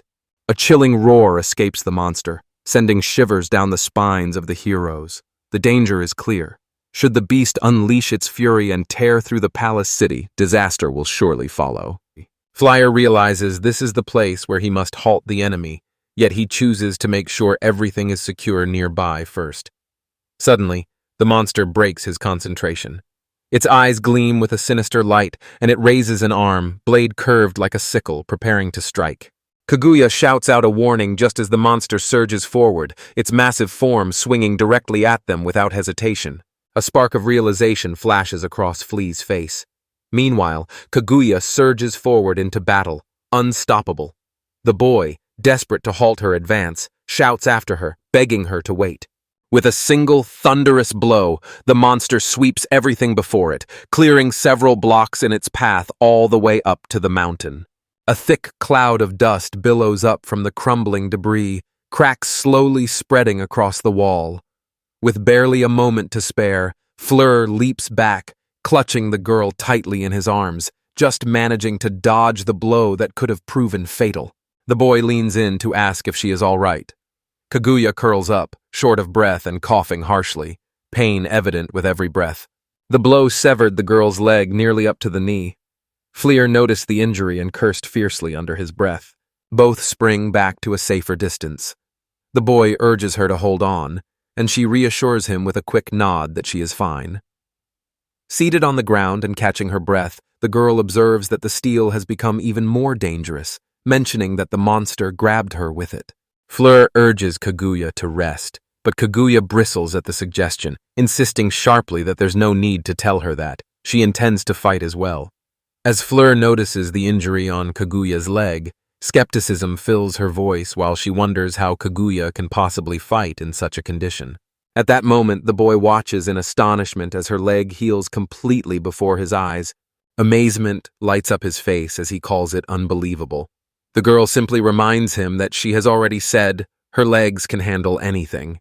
Rising to her feet, she points out that even they have limits to their endurance and a cost for recovery. Her condition is worsening, and she may not be able to fight again. The monster's focus shifts back to them. Realization dawns on the heroes as they grasp the gravity of their predicament. With a determined smile, the girl assumed her fighting stance, announcing that this was the battle she had awaited for so long. If fate demanded her life, she would rather meet it in the heat of combat. With unwavering resolve, she declares her will to live. Relief softens Fleur's features as she realizes Kaguya is unharmed, yet concern lingers as their situation remains as dire as ever. A suspicion takes root within him. The creature's weakness must lie somewhere in its head, just where the massive horns emerge. Nevertheless, the sheer size and strength of the beast make any attempt to approach it a daunting challenge. The sight of the monster's face made it clear that charging straight ahead would be a grave mistake. In this moment, agility and evasion took priority above all else. He quietly asks Kaguya to help him hold back a little. Flames wrap around him like a suit of fiery armor as he calmly announces that he has a plan. The monster looms above, its massive form tense as it prepares to strike. Kaguya shouts a warning, her voice urgent as she alerts everyone that an attack is imminent. Flames dance around Fleur's fist as he slams it fiercely into the ground. Massive, towering pillars begin to rise from the earth around them, stretching skyward in every direction. Coiling tightly around the monster's arms, head, and torso, the bindings held it fast, preventing any chance of escape. Stunned and bewildered, Kaguya struggles to grasp the situation unfolding before her. Meanwhile, Flyer calmly reveals that he has recently acquired a new flame. Annoyance flickers in her eyes as she realizes he has grown stronger without even bothering to let her know. The boy responds that it's just bait, not his favorite at all. Above them, something massive looms. Flyer insists they must see the plan through to the end, so he asks Kaguya to cover him for a while. Above them looms a massive, spiked sphere. With a somber expression, the girl inquires if they have even the slightest chance of victory. The boy meets her gaze and replies with steady confidence that they will succeed. A spiked bullet hurtled straight toward the heroes, stirring up a cloud of dust in its wake. The monster lets out a sinister laugh, but its amusement falters as it suddenly notices a crack splitting the bullet in half. With a single, forceful kick, Kaguya splits the steel ball cleanly in two, all while giving the boy a nod of agreement. Turning to Fly with a gentle smile, she promises that from now on, she will be the one to protect him. As she readies herself for battle, the girl resolves inwardly that if the hero hesitates, she will take down the monster on her own. Flint holds firm in his belief that Kaguya is trustworthy, glad to count her as an ally. Closing his eyes to steady his focus, he concentrates deeply. His hand remains pressed to the ground, and from that single point, delicate, nearly invisible white threads begin to spread outward in every direction, as fine as strands of spider silk. The third hellfire demands a tremendous amount of energy, and he realizes that unless he lands a decisive blow now, he risks growing weaker with every passing moment. The realization dawns on him that this flame is their only hope for survival. In this vast desert teeming with people, he senses that somewhere within the restless crowds lies exactly what he seeks. With intense focus, the boy struggles to track every subtle detail as Kaguya deftly fends off the assault, skillfully weaving away from the blades that the monster spits from its gaping jaws. A droplet of water began to gather and swell in his eye. A wave of realization washes over Fleur as he finally discovers what he has been searching for all this time. Shouting across the distance, he calls out to Kaguya, urging her to jump. Energy gathers in the boy's palm as he draws forth a surge of elemental power from beneath the earth. The girl watches in astonishment, her wide eyes reflecting her disbelief. As the young man utters the incantation, a massive fissure suddenly splits open through the earth. Reaching for his heart's desire, he feels the barrier resisting him, stronger than he ever imagined. Yet faith deepens his resolve, and with a third surge of hellfire, the obstacle finally crumbles. At last, he secures the prize he longed for. Kaguya leaps back just as a massive jet of water bursts from the ground. At last, realization dawns on the girl. The boy has been searching for underground springs all along. Meanwhile, the monster looks on, confusion flickering in its blinking eyes. With a swift motion, Fleur conjures a towering block of ice from the surrounding water, studded with razor-sharp spikes, and sends it crashing down onto the monster. He offers Kaguya a brief apology for the delay, assuring her she no longer needs to hold back. Enveloped by a blazing ring of icy fire, he glides effortlessly down the path he carved for himself. With a confident smile, he declares that now it is their turn to strike. The city guards push the crowd away from danger, urging everyone to stand back. Their voices carry a warning. The hammock is on the verge of collapsing, and everyone must leave the area at once. One guard keeps a close watch on the unfolding destruction. Memories returned of Darzorn instructing them to remain outside, determined to confront Kagurabi alone and settle matters once and for all. Should anything unexpected occur, responsibility for the safety of all the residents would rest on their shoulders. A local resident being evacuated from the danger zone suddenly lifts a finger, pointing at something descending from the sky. Darson touched down beside the guards, his eyes searching their faces as he inquired about their well-being. With one arm, he supports a grateful man who murmurs his thanks for being rescued, while his other hand steadies an exhausted Rachel. The man apologizes for forcing such a hurried leap. The guards recognize the man, and relief warms their faces as they see he is alive and well. Gratitude shines in his eyes as he notices the guards are unharmed. Eagerly, he begins to recount the events that have transpired. He recounts how the angels lost their sanity, murdered Kagurabi, and now plan to wipe out the entire country. The news sends a wave of shock through everyone. Residents quickly start speculating about what could have angered them so much. Nearby, murmurs float about the sense of impending doom. Anxious worry begins to cloud Nia's face. As people pleaded with the angels for forgiveness, a young man, his hand gripping his holster, suddenly proclaimed in a clear voice that everything would turn out all right. With calm conviction, he states that Kaguya and Fleur are now fighting for their own well-being. He urges them to persevere and hold on to hope. Darzorn and Rachel, moved by his passionate plea, exchange awed glances. Confusion sweeps through the crowd. Many cannot grasp who stands before them or what the speech means. Among the townsfolk, someone quietly observes that everyone is now facing real hardship. At that exact moment, a towering column of water surges up beyond the wall, a clear sign of Fleur's handiwork. Confusion sweeps through the city as its residents struggle to grasp what is happening until someone finally realizes the cause. Water. Darzorn stands stunned. There are no natural springs in these lands. Rachel's disbelief is plain. She cannot trust what her eyes are showing her. Nia, on the other hand, watches with calm certainty, fully aware of who is responsible for this. As Fleur charges into battle, Nia holds a deep conviction that he alone has the power to secure their victory.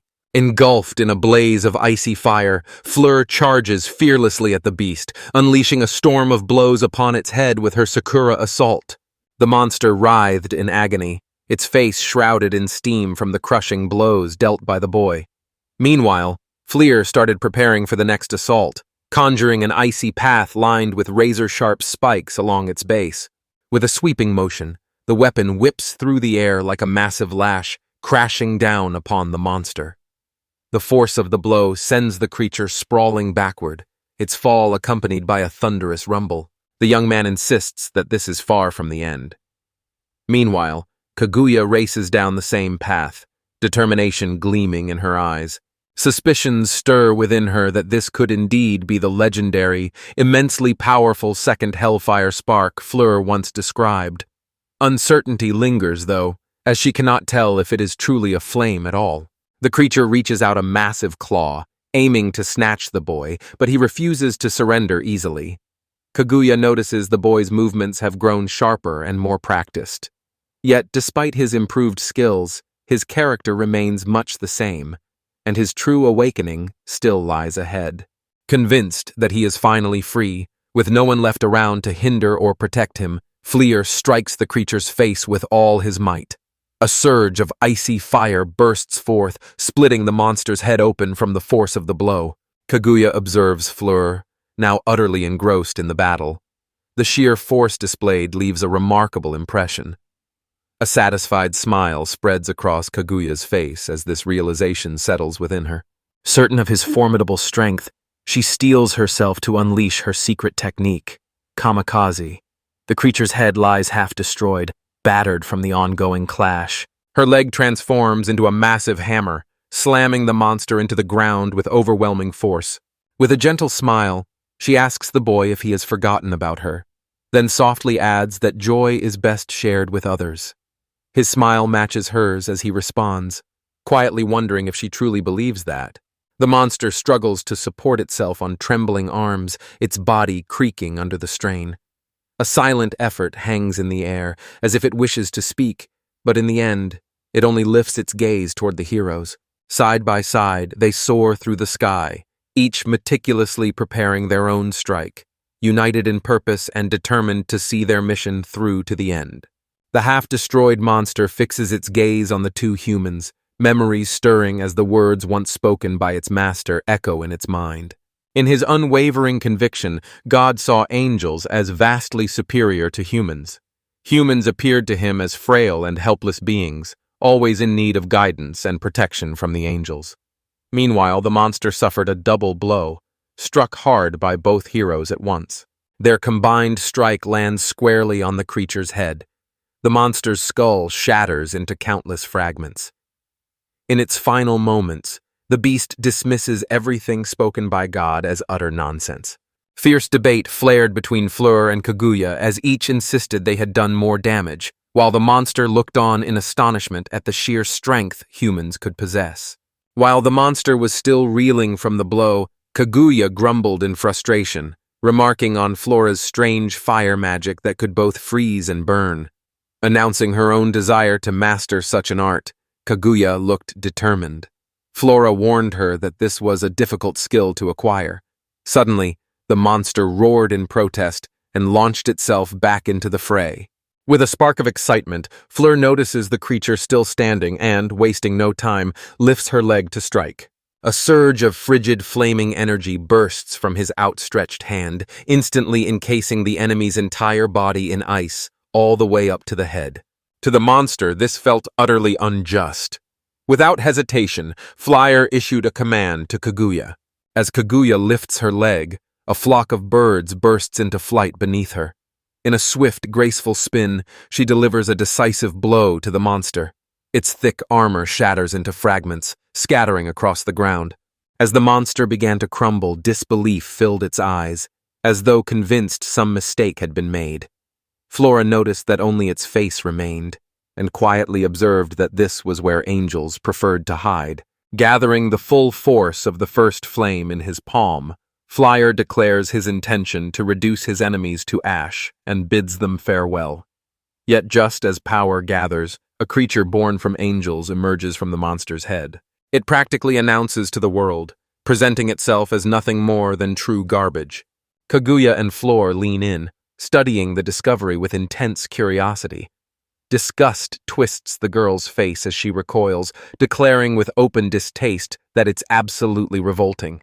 The monster shrieks that human life is the most foolish and common of all worthless things in the world, while true privilege, a gift bestowed by God, belongs only to the angels. The creature wails and cries out, insisting that people should never be given such power because they are cowards and liars. Kaguya remains completely bewildered by its words, while Fleer, as usual, cannot grasp the logic of an angel. With a sudden motion, the being raises its hands toward the sky. Summoning engines of mass destruction, it opens celestial portals from which angels emerge one after another, taking on incredible and wondrous forms. Fleer insists it's pointless and won't help him at all. Furious, the creature commands silence and sends the angels to attack.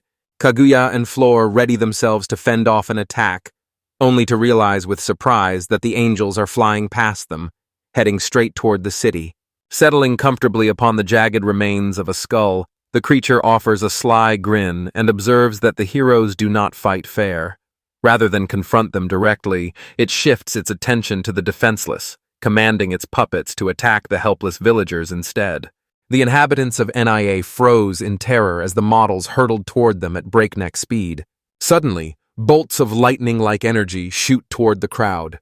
Panic spreads instantly as people scramble in every direction, desperately trying to escape. With a sharp glare, the creature insists that this order is the only proper way. Flaring with determination, Fleur slams her fist into the creature's face, her voice ringing out as she demands an immediate halt to its deployment of those weapons of mass destruction. The man insists that the townspeople bear no blame. The creature pretends to feel remorse, yet delivers a chilling warning. All of his friends will perish. Kaguya shifts her gaze toward the townsfolk and cautions the young man. The attack has already begun. Worry clouds his thoughts as he considers the boys at his side. and those scattered throughout the city. Glancing over his shoulder, he turns to Kaguya. Just then, the creature gapes its jaws wide, a swirling mass of energy gathering deep within its mouth. A spear launched from the creature's maw nearly impales the hero, but with a swift movement, he dodges to the side just in time. With mocking laughter, the creature soars upward and coldly declares this attack to be the hero's punishment for daring to challenge the angels.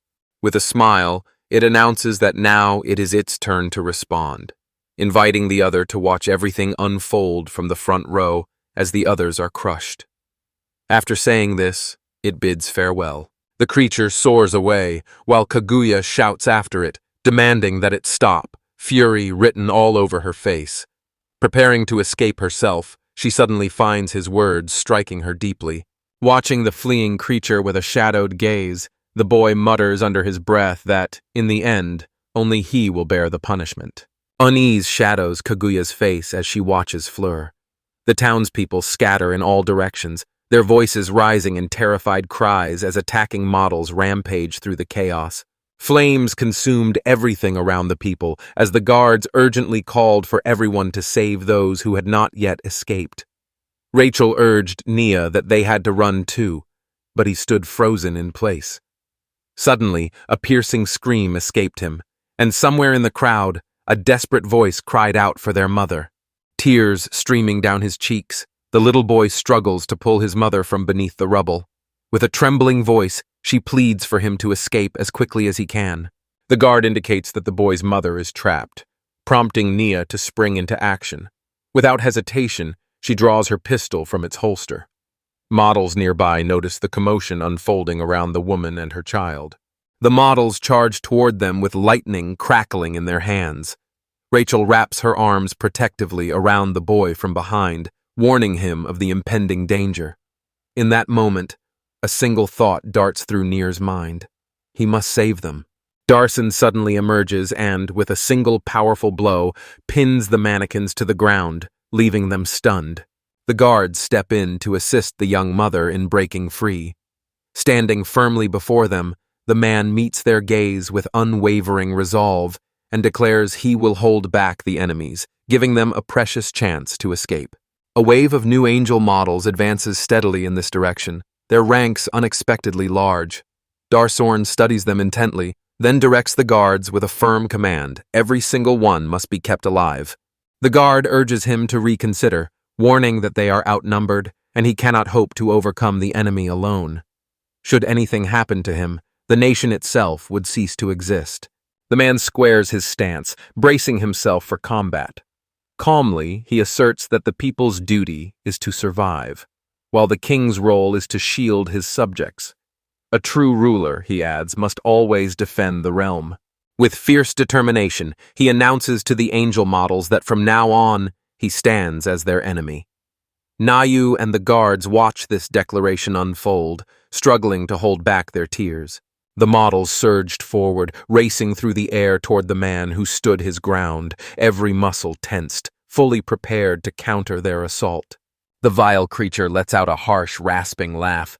From its lofty vantage point, it surveys the suffering below and concludes that the human world is meant to be this way, fragile and imperfect by nature. Flower rushed to offer assistance, warning that those who stayed behind in this land were being used as examples to intimidate the rest.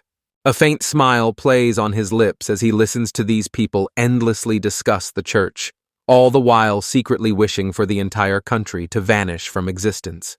He adds that they are nothing more than pitiful creatures. Struck by multiple bolts of lightning, Dardsorn struggles to remain standing while the angels relentlessly advance. Certain that everything will end here, he focuses on enduring just long enough for everyone else to escape safely. The models lunge at him once more, sending him crashing to the ground. Bowing his head, he offers apologies to his brother. Regret fills him for failing to keep his promise, yet hope flickers within that their reunion is not far off. Just then, a sandstorm sweeps past with a sharp, whistling rush. Every angel that attacks a human falls into this category. Confusion sweeps over the man as he tries to grasp what just happened. Passing by Darzorn, a sturdy, dark-skinned young man in a crisp white t-shirt offers a silent gesture, urging him to keep going. The stranger ran a hand through his hair, prompting Darson to recognize him and his companions at once. They were adventurers. Calmly, they explained their presence. Danger was looming over the country, and they had arrived because of it. Brandishing his sword, the man in the vest stands at the forefront. A determined band of allies arrayed behind him, each armed with a diverse array of gear and weaponry. He declares their arrival as an offer of aid, presenting themselves as upstanding citizens eager to do what is right. The Dark Man explains that their homeland holds far greater importance to them than the angels do, and they will not allow the angels to leave, no matter how much they might wish for it. Among the crowd, a familiar face catches Nia and Rachel's attention. A colossal wolf, wreathed in swirling flames, stood before them. Nia's face lit up with joy as she called out its name, Shir Nui. Wolf barked joyfully in response. Around the corner, the head of a camel appeared. Nia instantly recognized Rakuda. A dark-skinned man addresses the adventurers, pointing out that this moment offers a perfect chance to atone for all their past misdeeds.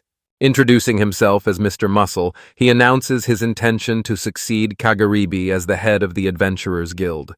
He urges every adventurer present to rise to the challenge and become true heroes capable of saving their homeland.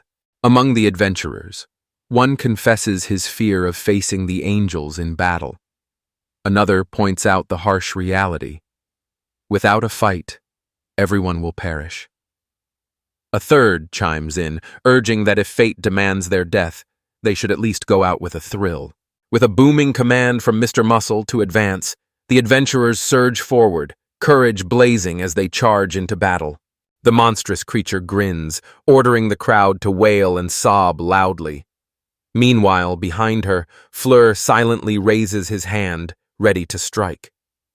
With a firm voice, he calls out to the beast, demanding its attention. The young man strikes with all his might, unleashing a blast of icy flames. Flyer declares that the only one shedding tears here is himself, the mighty giant. The creature's face begins to crumble, falling apart piece by piece. The creature simply cannot comprehend how the boy ended up so near. It assumes the ice might have played a role, yet the idea seems almost impossible to believe. The creature realizes that, away from the source, the boy cannot summon a second flame, since there is nothing left to freeze. A single drop of water hangs motionless before his eyes, suspended in midair. The creature stands perplexed, unable to understand the origin of these globes of water. Nearby, a figure with a staff watches the scene intently and remarks that the flirt is the one guided by Alrisha.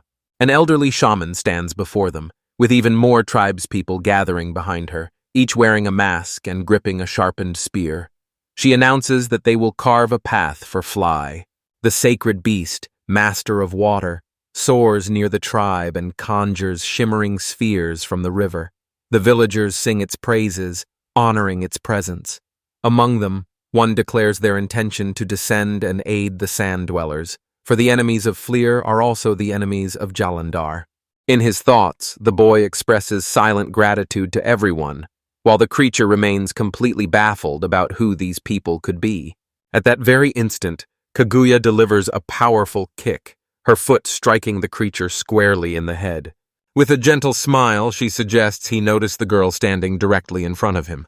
The creature loses its balance and tumbles downward as Flora scornfully calls it an arrogant angel. He adds that this creature finds a sense of pride only by belittling others, describing it as truly pitiful. The boy admits that this was the very reason for his defeat, while the creature's eyes flash wide open, burning with fury.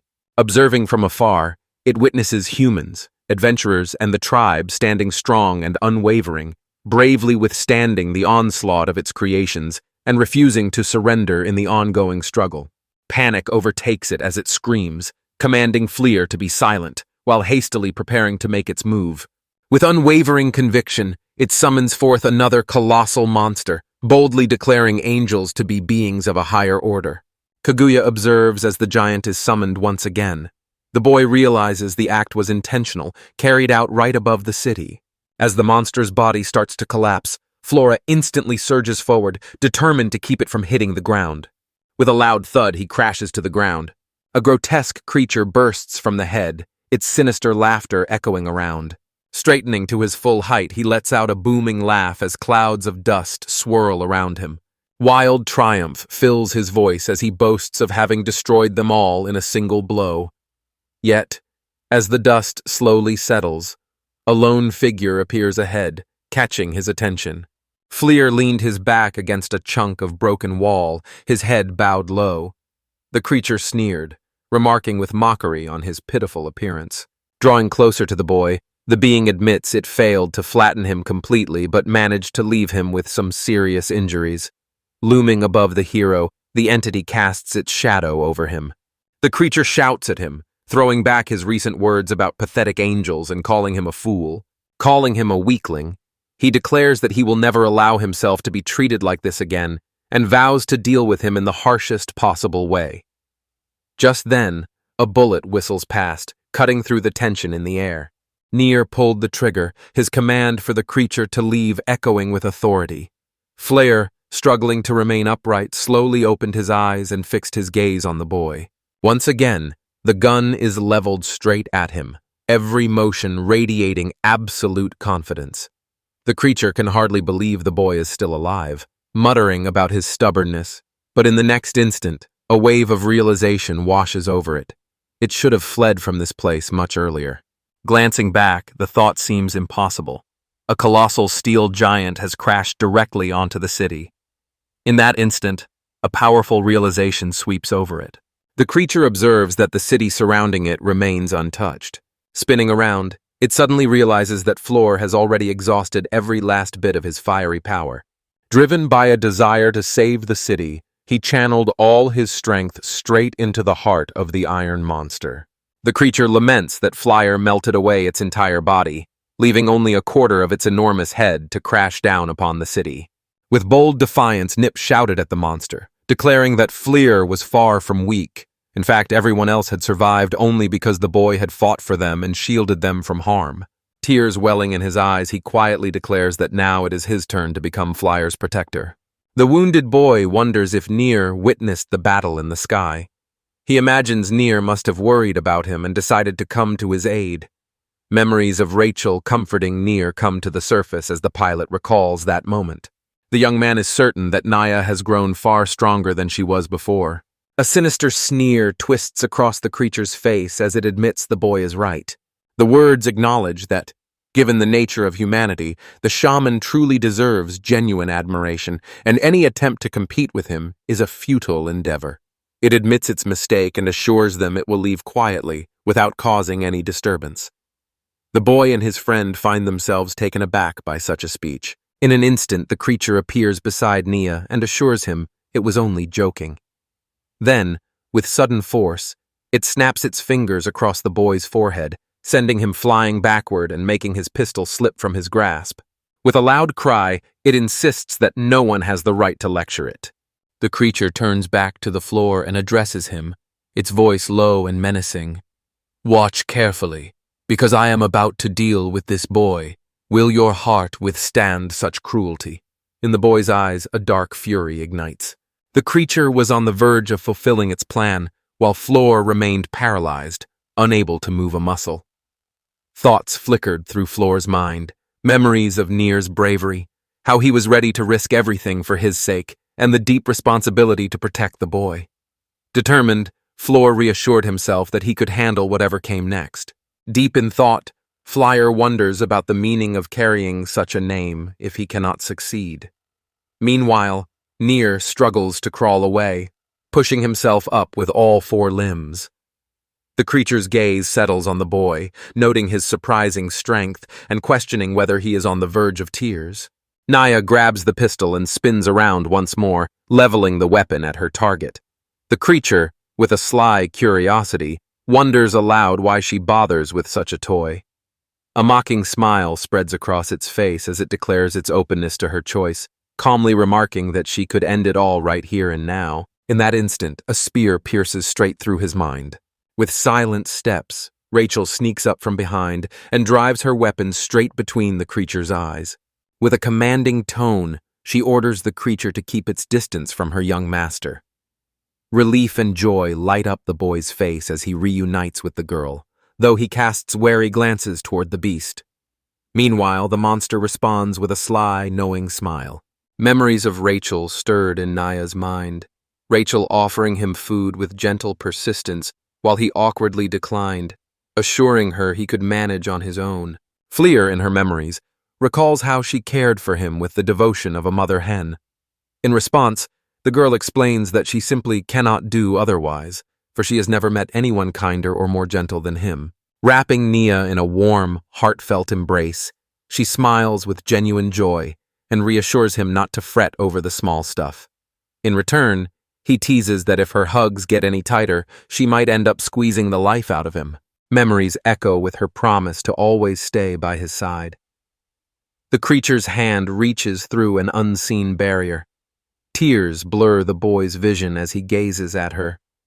Flyer stands frozen, stunned by the scene. Bye. The monster's hand slips effortlessly through Rachel's body. Its cold gaze remains fixed on her, the spear still jutting from its forehead. Something red, resembling blood, slips from the girl's lips as she coughs. With a sneer, the creature declares the effort far too feeble, certain the game is far from over. At the same time, it admits this outcome was exactly what it expected from a human. With a stern tone, the young woman declares that, as her master's devoted knight, she will never forgive anyone who dares harm him. Yet the creature remains unmoved, unable to grasp the meaning behind her words. The creature pulls a weapon from its own head and asks her once again, is she truly the holy knight sworn to this boy, and what does she gain from it? Nye stands motionless, paralyzed, while silent tears stream down his cheeks. With curiosity, she asked if he had ever heard of honor, then, brimming with pride, revealed that she had devoted her entire life to it. With steady resolve, she takes his hand and declares her willingness to give her life for this precious child, an act that marks her as a true saint. The monster yanked its hand free from her body, mockingly suggesting she could count as much as she wanted, then drove a spear straight through her. It vows to grant her wish, yet reveals that the boy's breath of life is sustained at the cost of her own. Nia rushes toward her, shouting her name. At the very moment the girl collapses, she silently apologizes to the boy in her thoughts for having to leave him behind. Tears welling in her eyes, she pleads with him to take care of himself. The repulsive creature lets out a vile laugh, mocking and asking if it was deceived, claiming that everything said was nothing more than a joke. Fury twists Flayer's face as he glares back, his eyes blazing with anger. As he watches everything unfold, a heavy realization settles over him. Once again, no one was saved. Memories of his past rise to the surface, and a sense of despair colors his thoughts. Despite the power now in his grasp, nothing has truly changed. Doubt quietly settles in the boy's mind, whispering that he is incapable of anything. Deep within, an insidious inner voice gives a soft, mocking chuckle, confirming that his fears are justified. A colossal blazing creature with a beak spoke, revealing that with the overwhelming sense of helplessness came the first true understanding of the power of hellfire. The force urges him to let the flames surge freely and push himself to the very limits. They say that in moments like this, a young man could even triumph over God. At that instant, something unfamiliar flickered in Flair's eyes. Rising to his feet, flames engulf his body, leaving behind nothing but a blazing silhouette. The angelic being freezes in astonishment. Confused by the unfolding events, it tries to shield itself, raising a hand to cover its face in an instinctive attempt to hide. Knocked backward by the surge of wind unleashed by that incredible force, Naya struggles to stay upright. The boy gazes at the young man in astonishment, his breath forming visible clouds in the chilly air. A colossal knight clad in heavy armor emerges behind him, wreathed in roaring flames. Flames devour the floor, and the knight sprawls behind the hero. Yet with steady eyes fixed on the creature, he declares his intent to destroy it. Fear etches itself across the creature's face. The being admits that nothing like this has happened in 1,000 years. Concern and excitement flicker in Naya's eyes as she watches. His gaze lingers on Flora, utterly engulfed by roaring flames. The boy's face has taken on an unearthly quality, his eyes now aglow with a mysterious light. True terror seizes the creature. Nia calls out to Flivre, pleading for him to grow larger. At that very moment, the boy is suddenly captured. Kaguya steps forward with quiet confidence, gently taking Rachel's hand in one of hers and the boy's in the other. She turns to Nier and asks if he is all right. As Kaguya retreats from the battlefield, the boy turns to Fleur, asking her to stay put. Fleur, however, calmly points out that it can wait. His safety comes first now. She gently urges Rachel to hold on just a bit longer.